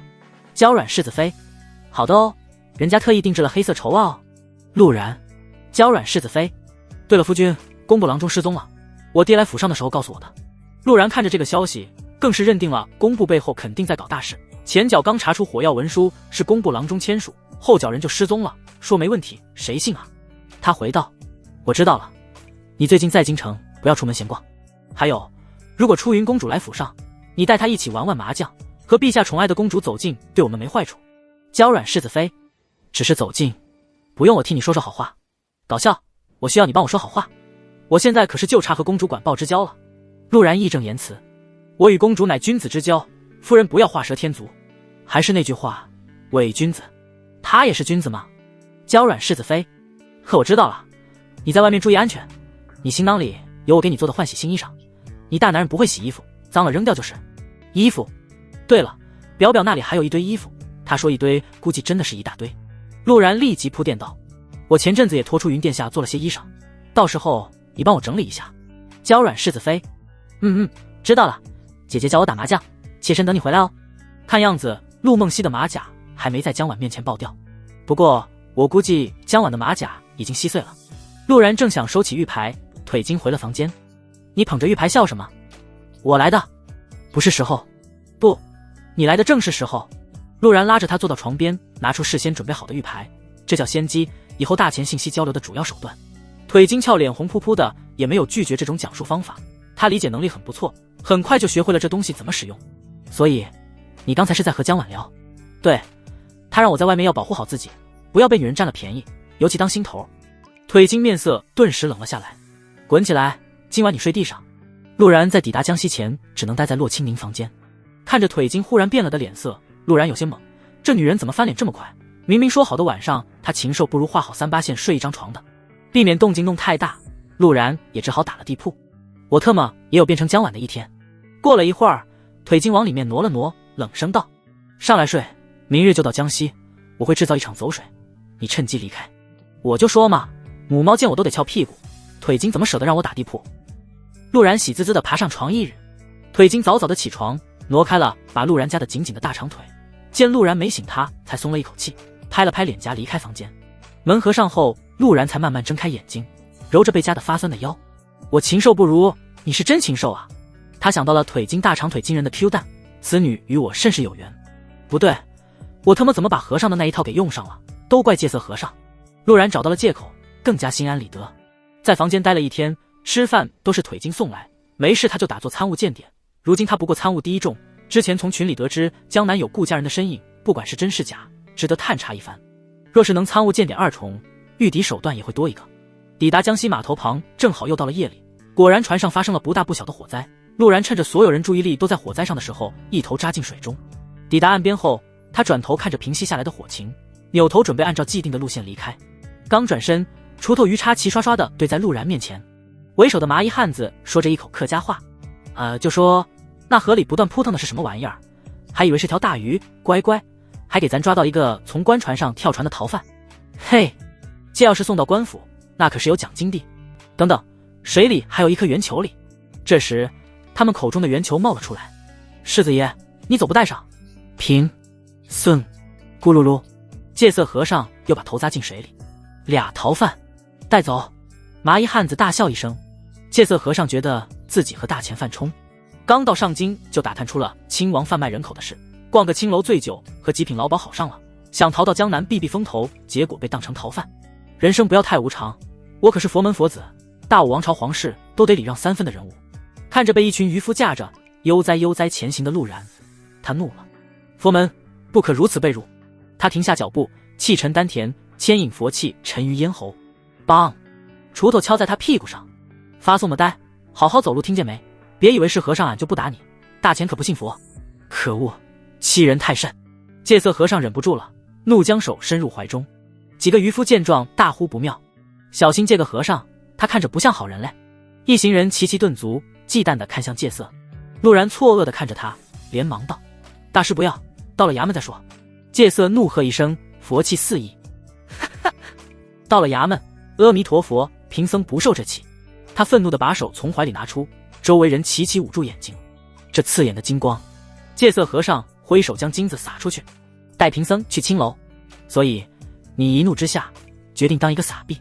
陆然嘴角微抽，心里有点担忧佛门未来了。梆，锄头再度敲在了戒色屁股上。嘿，还想用赃款贿赂俺们，俺还想着莫有证据嘞。麻衣男子把金子很自然地夺走，揣入怀中。戒色懵了，师傅不是说过遇到问题撒金子就能解决，为什么和师傅说的不一样？他认怂。阿弥陀佛，贫僧自大武王朝而来，去往京城参加江湖大会，并非逃犯，各位施主认错人了。和尚，你少了一只猴一只猪，还有一个吃了你酒誓的络腮胡，还想搁这烽火戏诸侯呢。陆然差点笑出声。还说是大武朝的太子嘞。渔夫显然不信他。戒色和尚沉默了，认命的跟着陆然肩并肩。世子爷，你们大钱为何撒金子不好使？陆然询问道。谁教你的这招？戒色和尚想了想道，我师父说的，遇事不决，撒金可解。陆然面露钦佩，我本以为你是个傻逼，没想到你只是大撒币教的小撒币，失敬失敬。戒色没听懂什么意思，以为陆然在夸自己，念诵佛法道，阿弥陀佛，施主谬赞了，您才是大撒币。陆然，你们叽叽咕咕咋理啊？领头的麻衣男子过来呵斥了一声，都规矩点。这时一个年轻些的男人跑过来把男子拉开，小声道，老大爷，哥托金子有3两重，我理不如咪到自家用算嘞。麻衣男子顿时面色一沉，没好气拍了那年轻人脑门一下。木卵，哥金子来路不正，你闲样搞良心过得去不？布政使大人晓得了要砍脑壳。陆然注意到了这边的动静，作为修士，五官感觉比常人灵敏许多，两人的对话听得一清二楚。这江西布政使倒是好手腕，这群渔夫自主帮忙抓捕罪犯不说，居然还有拾金不昧的品质。年轻人揉着脑门，卯的法子诺。江南发得大的涝水，捞鱼赚不到铜板，屋里的锅都要吊起来敲锈了，俺娘好久没吃肉了。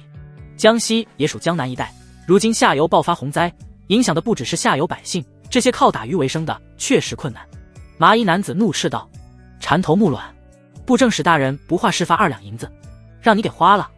青年撇嘴道，布政使大人话事发2两银子赈灾，落到我离手里只剩6钱，银子怕不是被河神爷吞嘞，俺弟弟还得念书准备今年秋闱里。麻衣汉子连忙捂着那青年的嘴巴，左右看了一眼，做声莫啊事，发几个铜饺子就谢天谢地嘞。望望下游哥些人，屋场都被水推走了，造孽啊！直接发银子赈灾。布政使想法不错，但官场克扣银子是常态，想的还不够周到啊。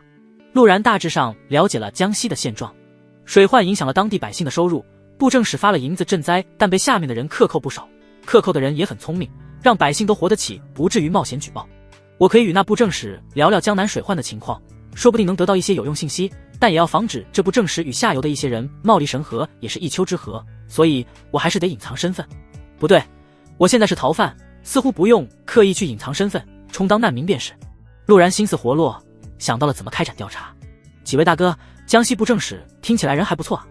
陆然尝试从这些渔夫身上再获取一些信息。麻衣男子哼了一声，一句多的话也不肯说，防备心还挺高。陆然隔了一会儿又尝试沟通，依旧没有得到回应，索性也懒得继续问下去。抵达江西郡衙的时候已经是深夜，布政使已经回府休息，陆然和戒色和尚被丢进了衙门大牢。老子和大牢真有缘，不管去哪先得去牢里蹲一波，所以我也算是老大。陆然自我打趣了一番，想要用仙机聊一会儿天摸的时候，才想起东西都被搜走了。3进宫了，我也该对这些流程熟稔一点。无聊之下，他只有和对面的戒色和尚闲聊。戒色和尚没兴趣和陆然交流，并且用光头倒映烛光，试图闪瞎陆然。我本来还想和大师讨论一下青楼里的趣味游戏，看样子是我自作多情了。陆然叹了口气。戒色和尚一听，身子带着大光头转了过来，那叫修行。行，你说修行就是修行，我还说那是蜡笔小新呢。陆然没有反驳他。时候这么早，大师不如和聊聊大武朝的风土人情。说起这些，戒色和尚立即来了兴趣，开始侃侃而谈。只是每聊一个话题，结束的时候都会来一声阿弥陀佛。花和尚，你以为这样佛祖就能渡你到极乐世界？陆然想要讥讽一句，但马上他悟了，这花和尚不特么天天都在极乐世界？陆然主动询问道。听说大武朝的姑娘们很是火辣，大师不如给老弟长长见识。戒色和尚动用自己所有的词汇描绘着大武朝的女子，最后陆然简单总结了一句话：细腰长腿，金发碧眼。我只知道大武朝算是西域，但没想到西的那么远。陆然觉得天佑帝不应该执着于北伐，拿下西域才是正事。埃及猫，异域舞娘。陆然突然很想去大武朝见识一番。既然大武朝这样好，大师还说佛门想要搬到大前做甚？你是佛子，应该有权利制止这种思想吧？陆然询问道。我是佛子，我没跟你说过。戒色愣了一下，立马想到了玉牌群里的聊天，顿时眼睛空洞。这厮果然是故意让我射死的。陆然说出佛子就是为了提醒戒色，自己知道他在群里，贱兮兮地问道：大师，你说话啊？你怎么不说话了？是天生不爱说话吗？阿弥陀佛，阿弥陀佛，罪过罪过。戒色双手合十，不断提醒陆然是自己救命恩人，压下刀了陆然的想法。他迟疑片刻道：这涉及到一些上古时候的隐秘，其实不管是大前还是大武朝，亦或是南疆的万妖国、北方的巫妖，亦或是东海龙族，传言在上古时期都隶属于一个国度，那个国度被称作唐虞，由世间第一位修行者人皇统治。唐虞，我听着怎么这么耳熟？这不是我大中华没挖出来的朝代？陆然思索了一下，如今的世界格局和自己熟悉的神话传说差距很大，应该只是撞名了。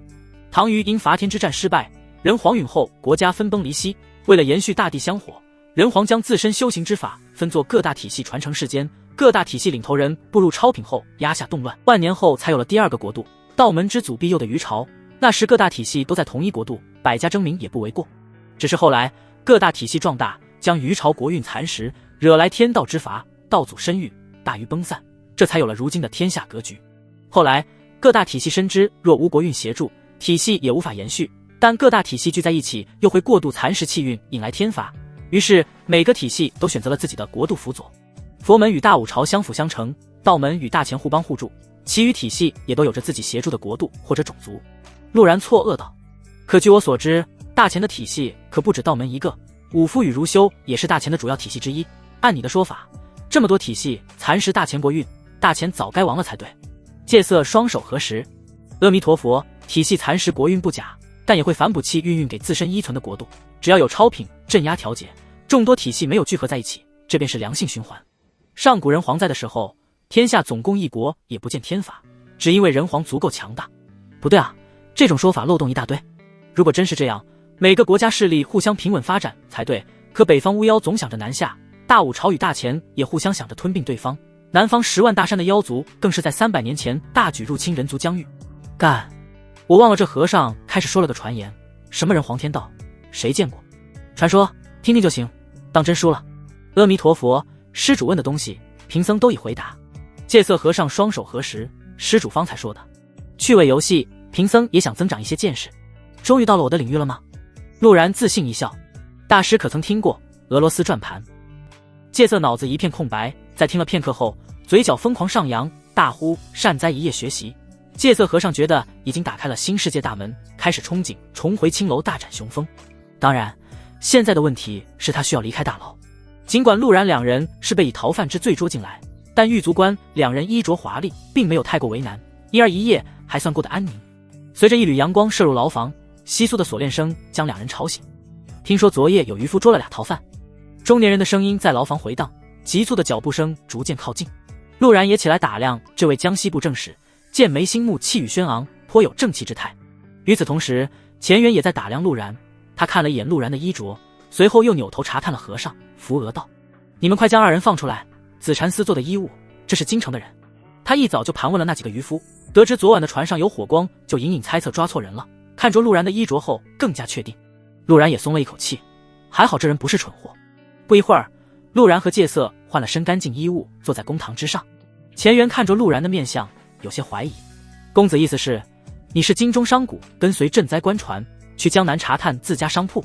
陆然和气道：大人明鉴，这位大师是家里配给在下的护卫，作为地位最低的商贾，这是应该有的态度。阿弥陀佛，出家人不打诳语。戒色面不改色地说道：我有点怀疑出家人了。陆然看了一眼和尚，觉得自己对和尚们的偏见还是不够。钱元叹了口气：江南水患极其严重，前阵子我一学生刚从江南逃出来，可惜染了极重风寒，前阵子病逝了。节哀。陆然拱手道。钱元摇头道：我那学生也是命苦，跟着老夫在那清泉山一起寒窗数10载，明明学富五车，却没能高中，回江南开了一个私塾，却又遇上这档子事。从江南逃走的时候，还被督察院的人抢走了仅剩的3两银子，实在可恶。督察院的人抢走了银两，所以督察院的人没有被拔掉，现在还有可能在江南当恶霸。陆然眉头微皱，跟着叹了口气：这世道。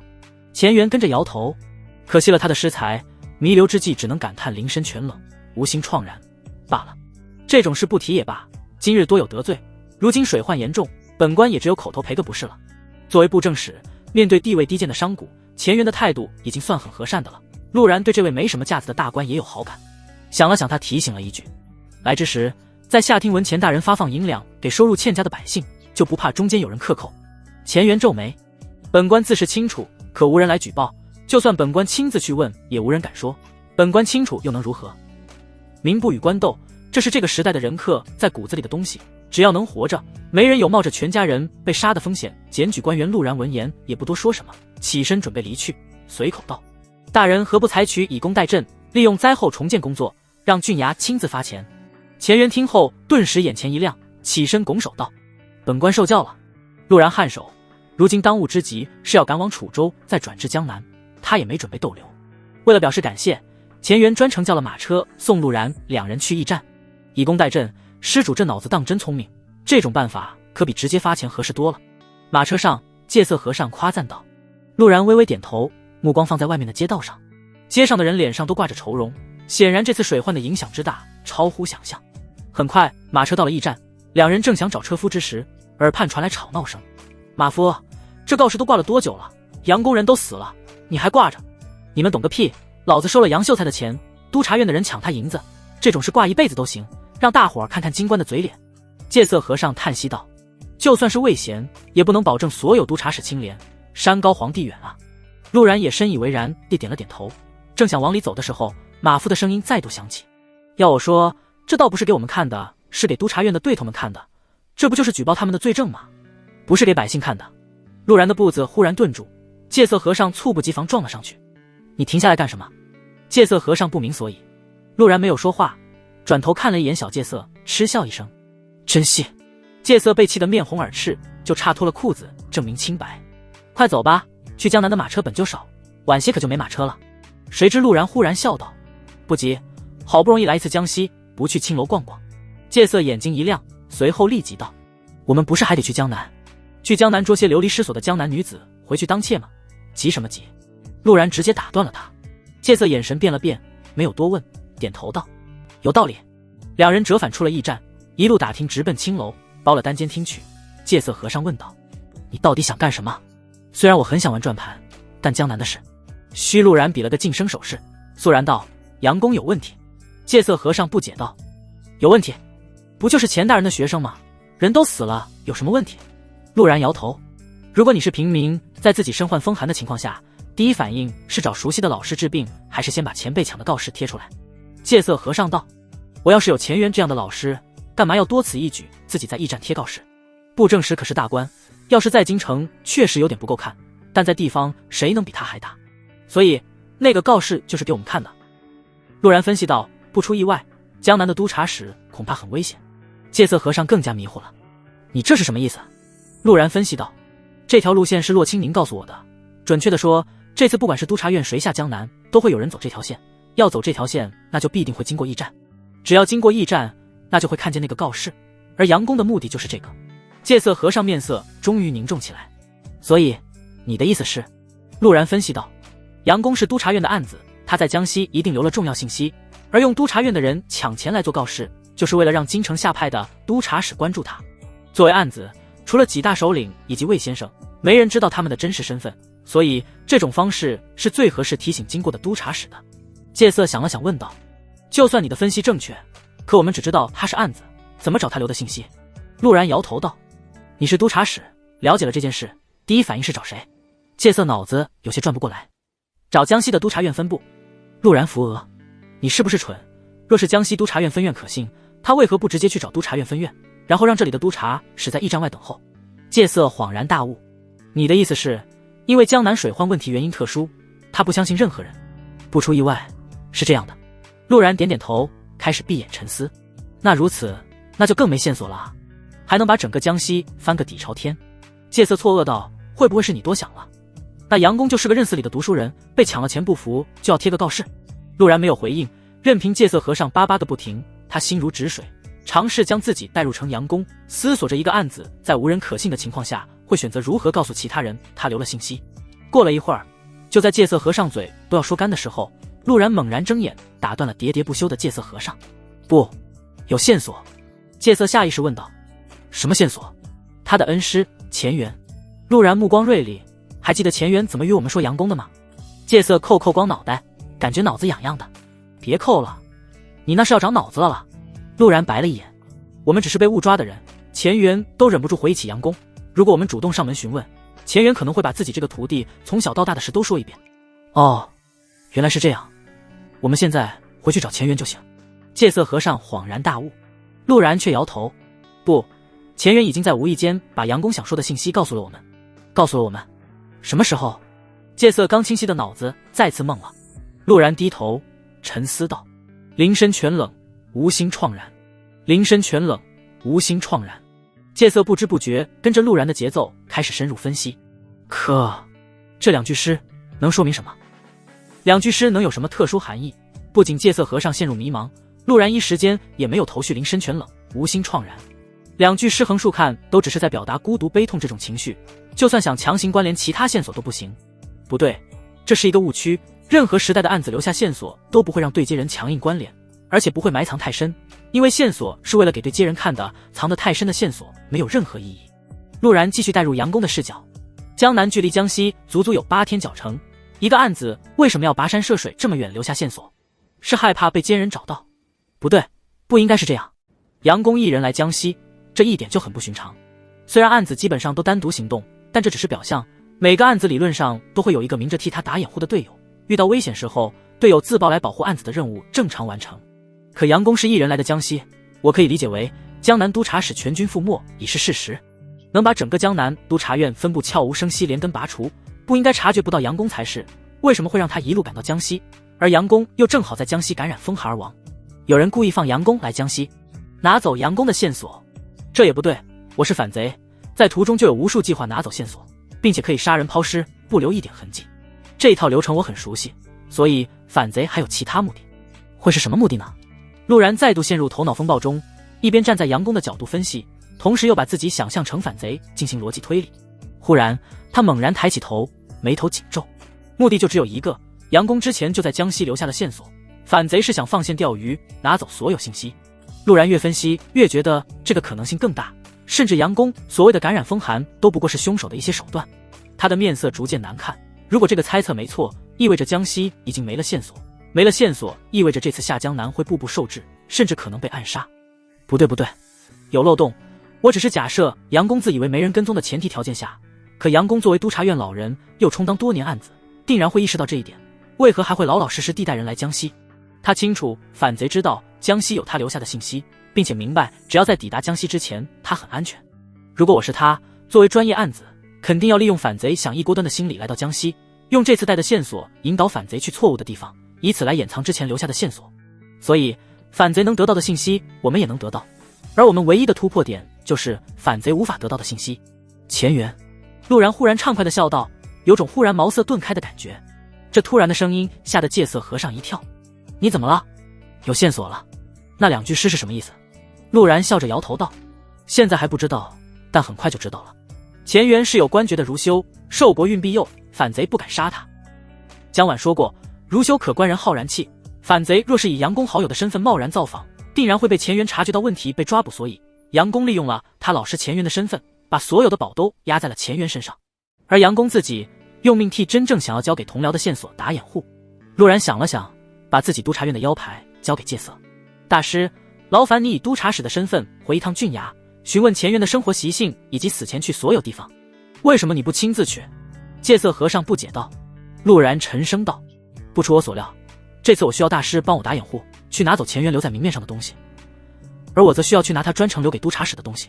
想了想，陆然双手合十继续道，就当大师还我恩情。戒色和尚回了一礼，阿弥陀佛，世子爷折杀贫僧了，此等大义之事，贫僧自当鼎力相助，只是还请事后与贫僧讲讲此间细节。青楼妖女们爱听这些费脑子的事，不愧是你阿花和尚。陆然嘴角微抽，没有拒绝，心里有些后悔让猫将军保护小绿茶了，驴护卫完全够了的，要是猫将军在此，他怎么会让这个秃驴给自己打掩护？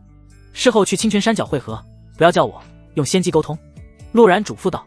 戒色和尚面色一僵，心里最后的侥幸彻底破灭。贫僧的青楼运势。戒色和尚离开后，陆然没有立即开始行动。如今敌暗我明，若自己是反贼，就算得到了线索，也会留人盯梢。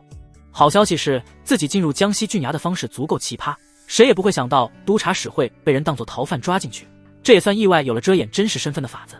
不出意外的话，自己与花和尚从府衙出来就被人盯上了，进入驿站什么都不敢又折返回来，身份肯定已经被怀疑。现在想要得到线索，必须要有明面上的督察使吸引注意力。过了片刻，陆然带着剑离开青楼，他有些后悔没能从云竹那里学一下易容之法。京城邀月殿，此时邀月殿屏退左右，只有太子与霓裳公主在殿内。太子道：皇姐，工部郎中回来了。下面的人说面色很难看，脾气极其暴躁。此外，火药的来由也有了眉目，是之前工部存余，工部的船只也抵达京城，文书没有问题。霓裳颔首，辛苦太子了，涉及到6部之事，本宫想要盘问，确实不便。皇姐言重了，都是一家人，何况还与江南水患相关，我这个当太子的没有不帮的道理。太子笑道：倒是不知皇姐查此事是为何？薛大人用火药让河水重新改道，没有问题。洛清明请我帮忙罢了。霓裳随口道：在抵达江南之时，他们发现了工部船只，每到水患天灾，工部总有人捞油水，他们兴许这次想清算一番。原来是他。太子笑了笑：我还以为是那陆然求助，正想说皇姐从未对任何男子假以辞色，看来是我多虑了。霓裳面色不变，转移话题道：父皇北伐之事可曾规劝下来？前阵子我想让人询问国师，他并不想回答这个问题。太子沉默片刻道：父皇定在秋闱放榜之后，北方天气严寒，正适合杀他们措手不及，等到来年开春便晚了。霓裳叹息道：你不多拦一下父皇？我与出云皆是女子，父皇不喜我们参与国事，这件事只有靠你和几位皇帝。皇姐你清楚父皇的性格，他最敬佩的便是皇爷爷，曾经发誓要戍守边疆，但我们一家人终归走上了篡位这条路，父皇一直想定下江山，想着下去后好给皇爷爷一个交代。而且大武朝虽然近年来示威，可毕竟有着2位一品武夫在军中，大前需要北方彻底安定，才能在大武朝缓过劲来之后安心对付他们。父皇雄才伟略，只是从未与我们这些儿女说过他肩上的担子。话音落下，两人齐齐沉默了。过了一会儿，霓裳开口道：可国师避讳的态度，我心里很不安。太子低头饮了一杯茶，像是在宽慰皇姐，又像是在安慰自己。皇姐多虑了，父皇承载国运，乃皇道一品人族共主，超品不出，谁能威胁到父皇？何况还有2弟辅佐北伐，安心便是。东宫还有其他事情处理，就不继续叨扰皇姐了。霓裳颔首，深吸一口气，将脑中的担忧压下，想了想，拿出玉牌给陆然发了信息。工部郎中重新出现了，情绪暴躁，面色难看，应当是遇到了什么棘手的事。另一边，正准备和戒色和尚沟通信息的陆然看到了消息，没有想出工部郎中能有什么所以然，秒回道：多谢殿下告知，另外臣也有一事汇报，江南督察院分部恐怕凶多吉少。消息沉入海底，霓裳公主没有回应他。呸，明明在线，主打各以独步回事吧。陆然鄙视这个没有素质的皇女。佛子点漆，多多益善。世子爷，信息问出来了，杨公字子谦，文采斐然，尤其是治国之策，让青云书院夫子们都感叹良才。但7年前科举却意外会试落榜，回了江南接受家族布匹产业，同时还转修道法练心，言辞都喜欢暗合阴阳之道。7年前就落榜，看样子也是在7年前变成了督察院案子，果然是个老手了。佛子点漆，多多益善。然后贫僧该做什么？陆然没有立即回答，而是在高处树梢上一边观察清泉山的山貌，一边继续分析那2句诗：林深泉冷，无心怆然。要是我被老师天天夸能考中清华，最后成绩下来连大专巅峰强者都不是，肯定也会怆然。后面只是抒情，前面半句才是重点。前缘说过，教导杨公的地方在清泉山，正好迎合了泉字，所以清泉山这个地方没错，可林深泉冷，直译拆开的话就是深林之中的冷泉。清泉山是一座连绵山脉，单凭这个东西根本找不到具体位置。花和尚发来消息，这边书舍外有一个瀑布，会不会在瀑布下面？没等陆然仔细询问，花和尚回了消息：没有，我下去看了。阿弥陀佛，你这藏动力还真不错。陆然嘴角微抽。花和尚继续发了消息：到底要做什么？衣服湿透了，不过话说回来，贫僧站在这青石板上眺望远山，也感觉很怆然。陆然正想让他搜搜书舍，下一刻脑中灵光一现，盯着花和尚发来的消息怔住了。我也很怆然。杨公虽然是案子，但底子里是读书人，读书人需要的都是共情，就和魏贤给我设置的考核一样，只有和读书人共情才可以。所以后半句也是提示。陆然问道：你站在青石板上，一眼看到的是什么？花和尚不明所以。山林深处的一座小山，线索就在那座山上。陆然立即发消息：大师，麻烦你现在去那座小山上，寻找一个能看到你现在站的青石板的角度。戒色也没多问，纵身一跃，开始在山间起起落落。与此同时，陆然察觉到自己布置在山林中的剑气也被其他人踩到了。果然有人在暗中盯梢。陆然立马给戒色发了信息：有人在跟踪，不要有其他反应，正常按我说的做就行。戒色不明白为什么选择听话办事，陆然有其他打算。如今破解的是所有人研究细节都能找到的答案，不管是杨公在清泉山上读书，还是他科举失利，这些都能查出来。而两句诗确实需要从钱元口中才能得知，但如果陆然猜得不错，这句诗绝对还有另一个解法，而另一个解法才是杨公想要留给督察院的东西。现在要做的是让丁烧的放心杨公没有留下其他后手，从而汇报给他幕后的人。同时他也可以通过沾染在丁烧人身上的剑气进行判断身份，只要此人在江南靠近自己，他就能察觉谁不对劲。这时和尚发来信息，我到了，这里有一汪清泉，要我去下面找找吗？陆然发消息，下去找。戒色和尚一头扎进潭底，来回好几次，一无所获。他询问道，会不会错了？什么也没有。错了。陆然此时也开始怀疑了，因为他发现盯梢的人还没有离开，按理说确认后应该立即回去汇报才对。这时戒色和尚在湖底发现了一个蜡封盒子，连忙发消息，找到了，有个盒子，找到了。难道那个盯梢的其实没有发现杨公留的东西，想要黄雀在后？陆然心弦紧绷，正想让戒色和尚当心，不料察觉到盯梢的人逐渐远去，离开了。陆然等了一会儿，见没有其他人折返后，才动身去与戒色会合，心中更是不满疑问。但下一瞬他又豁然开朗，大胆猜测戒色和尚找到的东西是反贼们想误导我们步入错误方向的线索。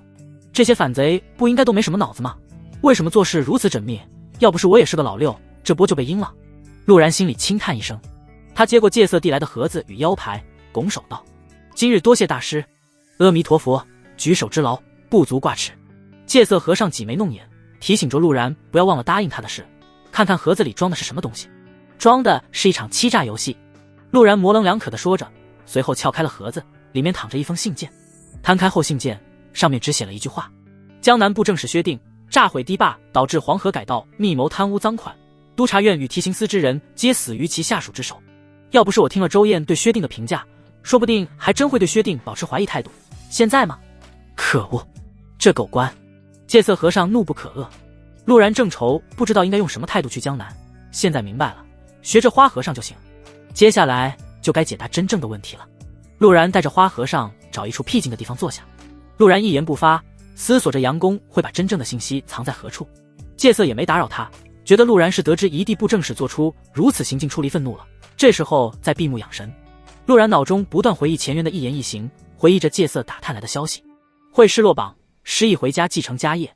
这个时代像我有一个不匹商爸爸，这样的文章不好用，要是他有一个国公爸爸，估计就被录了。继承家业后专研道法练心，这没什么问题，可吐词习惯性暗合阴阳是什么意思？陆然再度开始拆解灵深全冷无心怆然这两句诗，感觉 CPU 都要烧了。深灵，这是地上之木，在道门被称作甲木，甲木属阳。全冷，全乃地下之水，属阴，二者确实暗含阴阳，但这又能说明什么？无心怆然会不会还有其他意思？等等，无心怆然是为了引导人来小山上，小山位于东方，太阳东升西落，照射之面为阳，阴影则是阴。深林全冷，这是让我站在深林里去看对面的瀑布的阴面，杨公想要交给我的东西就在那里。陆然忽然笑了，接着又面露惋惜，杨公啊杨公，可惜了。戒色和尚有点不明所以，起身宽慰道，节哀。陆然颔首，大师先带着盒子回去备马车，我稍后就来。阿弥陀佛，那贫僧先去一步，世子看开些，无论哪里的官场都是如此。戒色双手合十，起落间远去。陆然则起身，心里忐忑地朝着对面的瀑布走去。直到挖出一个有些破烂的盒子后，他的心终于落了下来。里面躺着两张纸，一张写着，督察院拼死忽悠薛大人家属，那些妖人抓捕的是我的妻女，还请同僚告知薛大人莫要担心，督察院不负所望。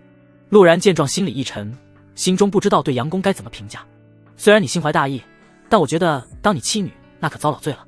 纸上没有写人在哪，想必第二张纸上才是线索。陆然摊开第二张纸，上面写着一段赊账。杨某好一口烈酒，然俸禄全都补贴家用，欠了楚州清雅阁一些银子，若是同僚见杨某做适合你心意，还请帮我还上。2坛醉花酿，3壶云锦茶，7碟落花生，赊账人悲秋客。陆然整个人都不好了，特么又是谜语人，这次还是数字谜，穿越之我在古代当侦探。237，这特么什么意思？醉花酿、云锦茶、落花生，这些可能是地名之类的东西。悲秋客呢？只是代号，还是说也有其他信息暗示？杨公真是个人才，玩些花里胡哨的东西，真溜得飞起。好不容易找到了线索，你跟我说这是线索的线索，有点生草了。陆然将信息记在脑中后，取出火折子，将纸张烧毁。山上一团火，派出所长爱上我。唉，陆然心情有些说不清楚。这样看来，可以禀报给上面，江南督察使全军覆没了。他沉默地回到驿站，已经明白接下来等待他的不仅仅是一场头脑风暴，还得想办法救出杨公的妻女。而他妻女的线索和江南的具体情况，恐怕就在楚州了。我忽然明白为什么看小说的讨厌谜语人了。陆然直到坐上马车，一句话都没说，头疼。另一边，山洞内，两个人明明面对面，却在用纸笔交流，似乎在担心被里面蜷缩在一堆的母女俩听到。督察院的人上钩了，已经上钩，万事俱备。来的是什么人？可是杀了护法掌舵的侯慕白，一个和尚，修为不明，看起来很蠢，应该是背后有侯慕白在指点。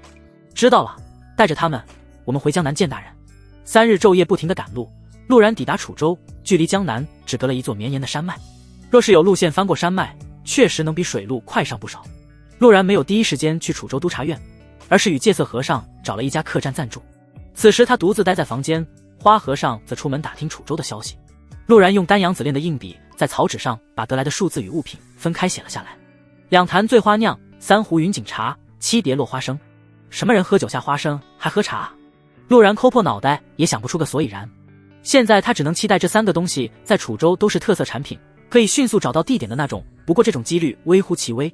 按照杨公喜欢藏信息在诗里的性格，他所挑选的意象定然是大众化物品，而想要这些大众化物品里的信息，必须明白这3个数字代表什么意思。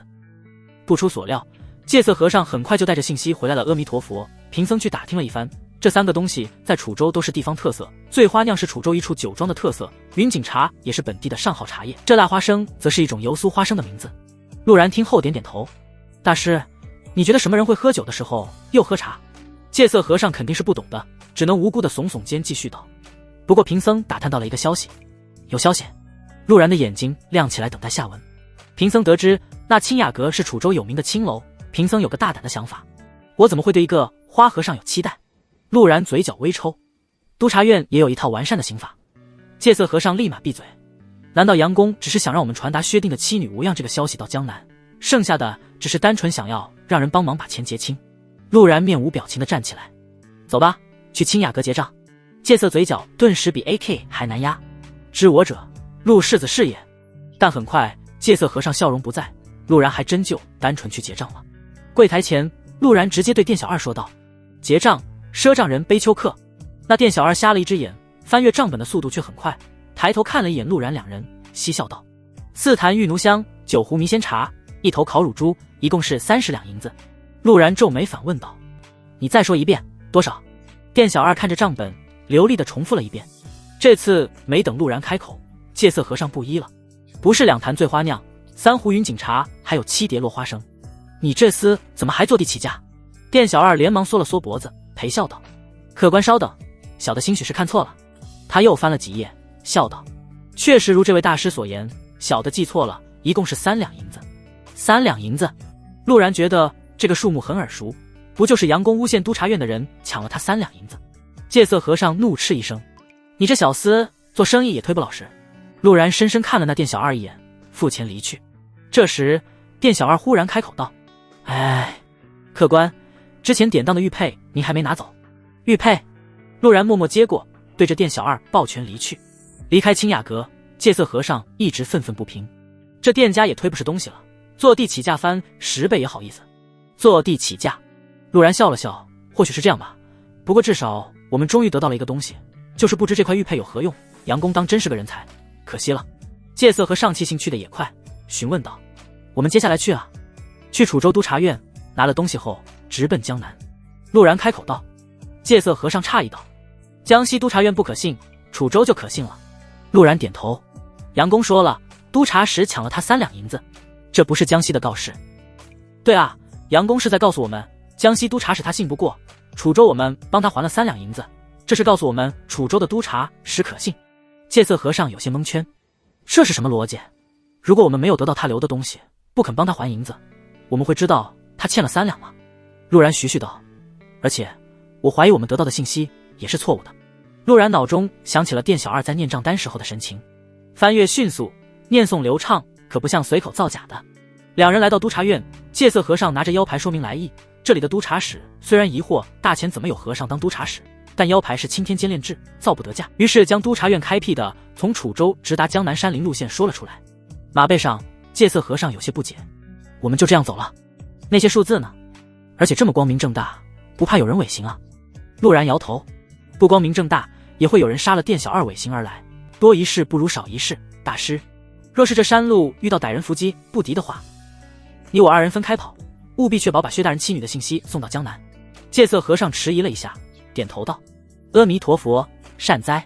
话音刚落，远处山巅忽然出现一个背对二人的黑袍人，那人气息深邃，让人看不出深浅，但晃眼一看，却又似一把合鞘凶剑，杀气毕露。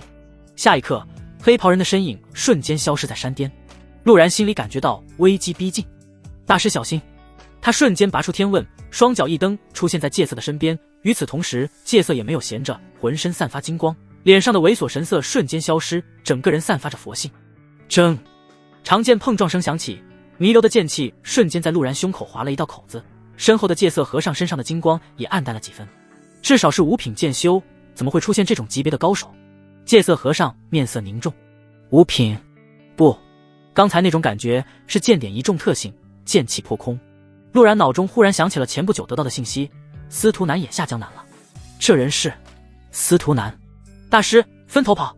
陆然大喝一声，迅速拉开距离。戒色和尚也不恋战，调转马头，朝着另一个方向跑去。黑袍人目光深邃，缓缓提起长剑，身体再度消失。下一刻，冷冽的长剑出现在陆然背后。此时，京城提刑司也忙得不可开交。大武王朝妻皇妃东方灵犀，一品武夫镇南王齐集拜访大钱，目的是为了不久后观摩大钱江湖会。侯慕白一身白衣立于城门，大钱督察院天部首领侯慕白恭迎灵犀公主与镇南王。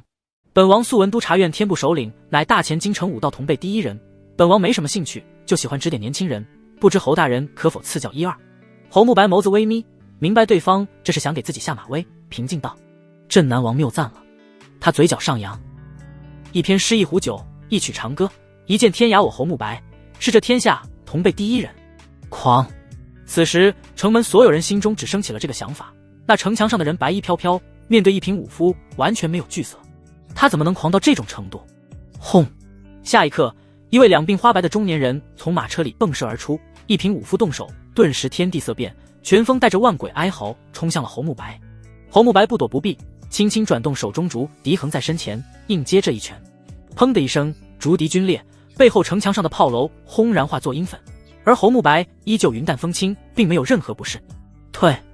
侯慕白轻喝一声，顿时中年人身体布满裂纹，一点点消散。这一击不过是镇南王的气血分身罢了。随着分身消散，马车陡然炸开，一身蟒袍的镇北王身上带着一阵阵龙吟，看着侯慕白的眼神带着杀意。大武王朝是想与我大钱开战不成？平稳的声音忽然在城门上响起。魏贤一身如袍，慢悠悠地踏上城墙，他每走一步，被摧毁的炮楼便恢复一些。当他站在城门之上时，一切已然完好如初。镇南王气势瞬间消散，眼神清澈的拱手：大武朝镇南王古明见过魏先生。魏贤漠然地看着他：是客，大钱欢迎，是敌那便一战。不要以为大钱虽有北患，就没精力对付蛇虫鼠辈。镇南王闻言面色一沉，正欲发作之际，一旁的凤年里传出女子声音：古元帅，还不给魏先生赔罪？明明是命令的语气，古明却没有一点不满，反而恭敬的行礼：本王冒昧了，还请魏先生莫要苛责。魏贤盯着那座凤辇，心里几度涌起杀意。他也没想到一向大武朝不问世事的东方家会支持七皇子秦离，并且以雷霆手段瞬间将其他几位皇子全部压制。这时东方灵犀开口了：我们的错，我们自然认下，可本宫与一国王爷慕名前来拜访大钱，大钱就让一个二品武夫来迎接，是否太不把我们大武朝放在眼里了？魏贤温和一笑：可是我大钱请你们来的，若是想找机会开战，正好我有几位下属在大武朝走失，这个理由也够了。正好我也有些年头没上过战场，不知你们大武朝还能不让我杀个畅快？说完，魏贤直接转身：慕白跟我回去，今日不过是让你来看看一品武夫，又没让你接人，卑职知罪。侯慕白拱手道：一品武夫，你觉得如何？魏贤随口一问。侯慕白面露讥讽：一品武夫不过如此。城门上的人影消失，留下面色阴沉的镇南王，还有不知有何反应的七皇妃。走，去拜访一下大前国主。东方灵犀的声音也有些阴沉。回到督察院后，侯慕白噗的一声喷出一口鲜血。如何？可有感悟？如何突破这一品？魏贤询问道。侯慕白点头又摇头。我在古明身上感受到了浓厚的煞气，那是踩着尸体晋升的结果。我不喜欢这种方式，武夫想要步入一品，除开屠城，一定有别的办法。魏贤叹息一声，纵观古今记录在册的一品武夫，无一不是血手人屠，你不要太过执着。侯慕白摇头道，多谢魏先生关心，我心里有数，只是这大武朝的目的恐怕不是很单纯。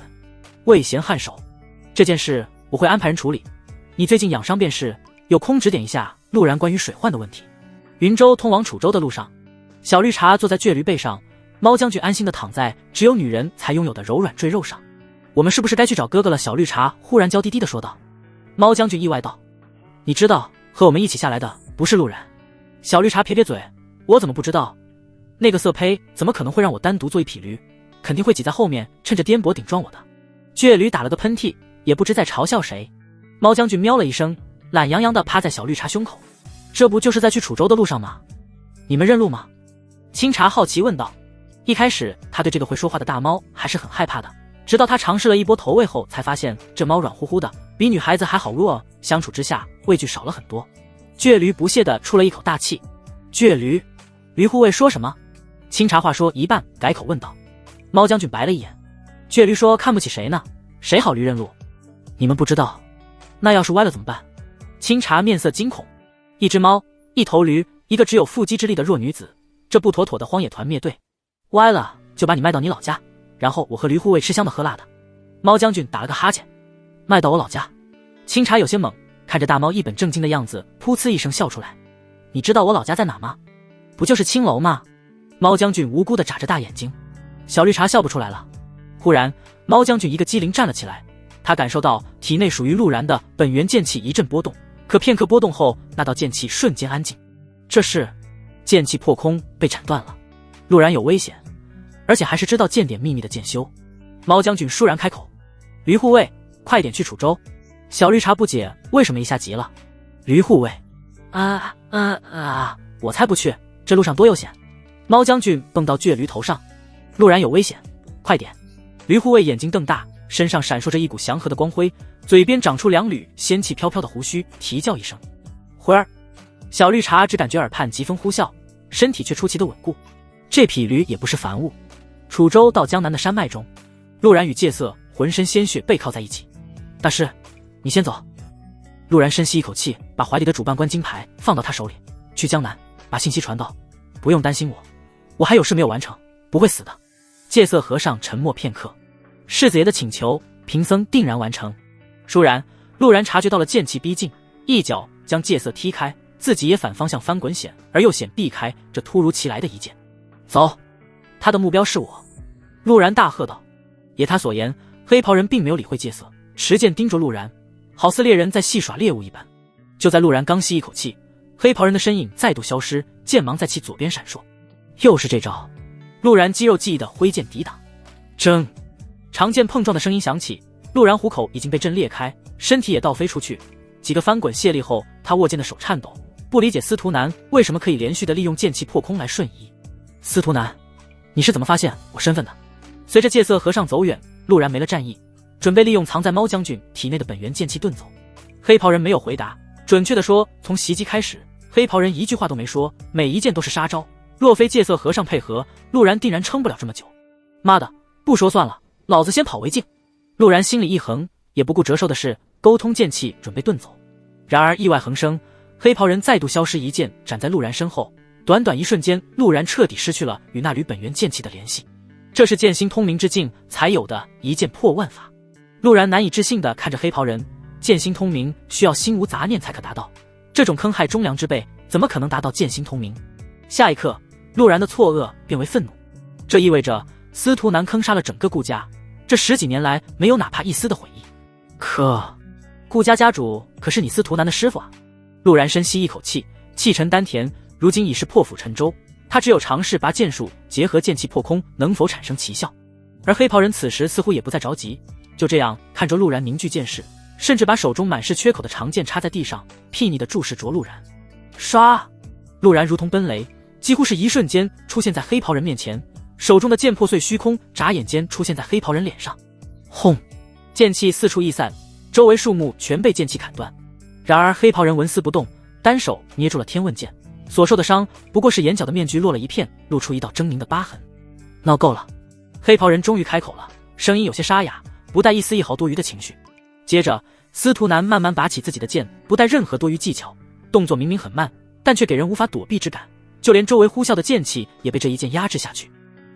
近乎道，这边是剑心通明者的一剑破万法。就在他的长剑即将落下之时，天际忽然传来一声刺耳的剑鸣，几乎是一瞬间，一把黑色长剑瞬间击中了黑袍人的缺剑。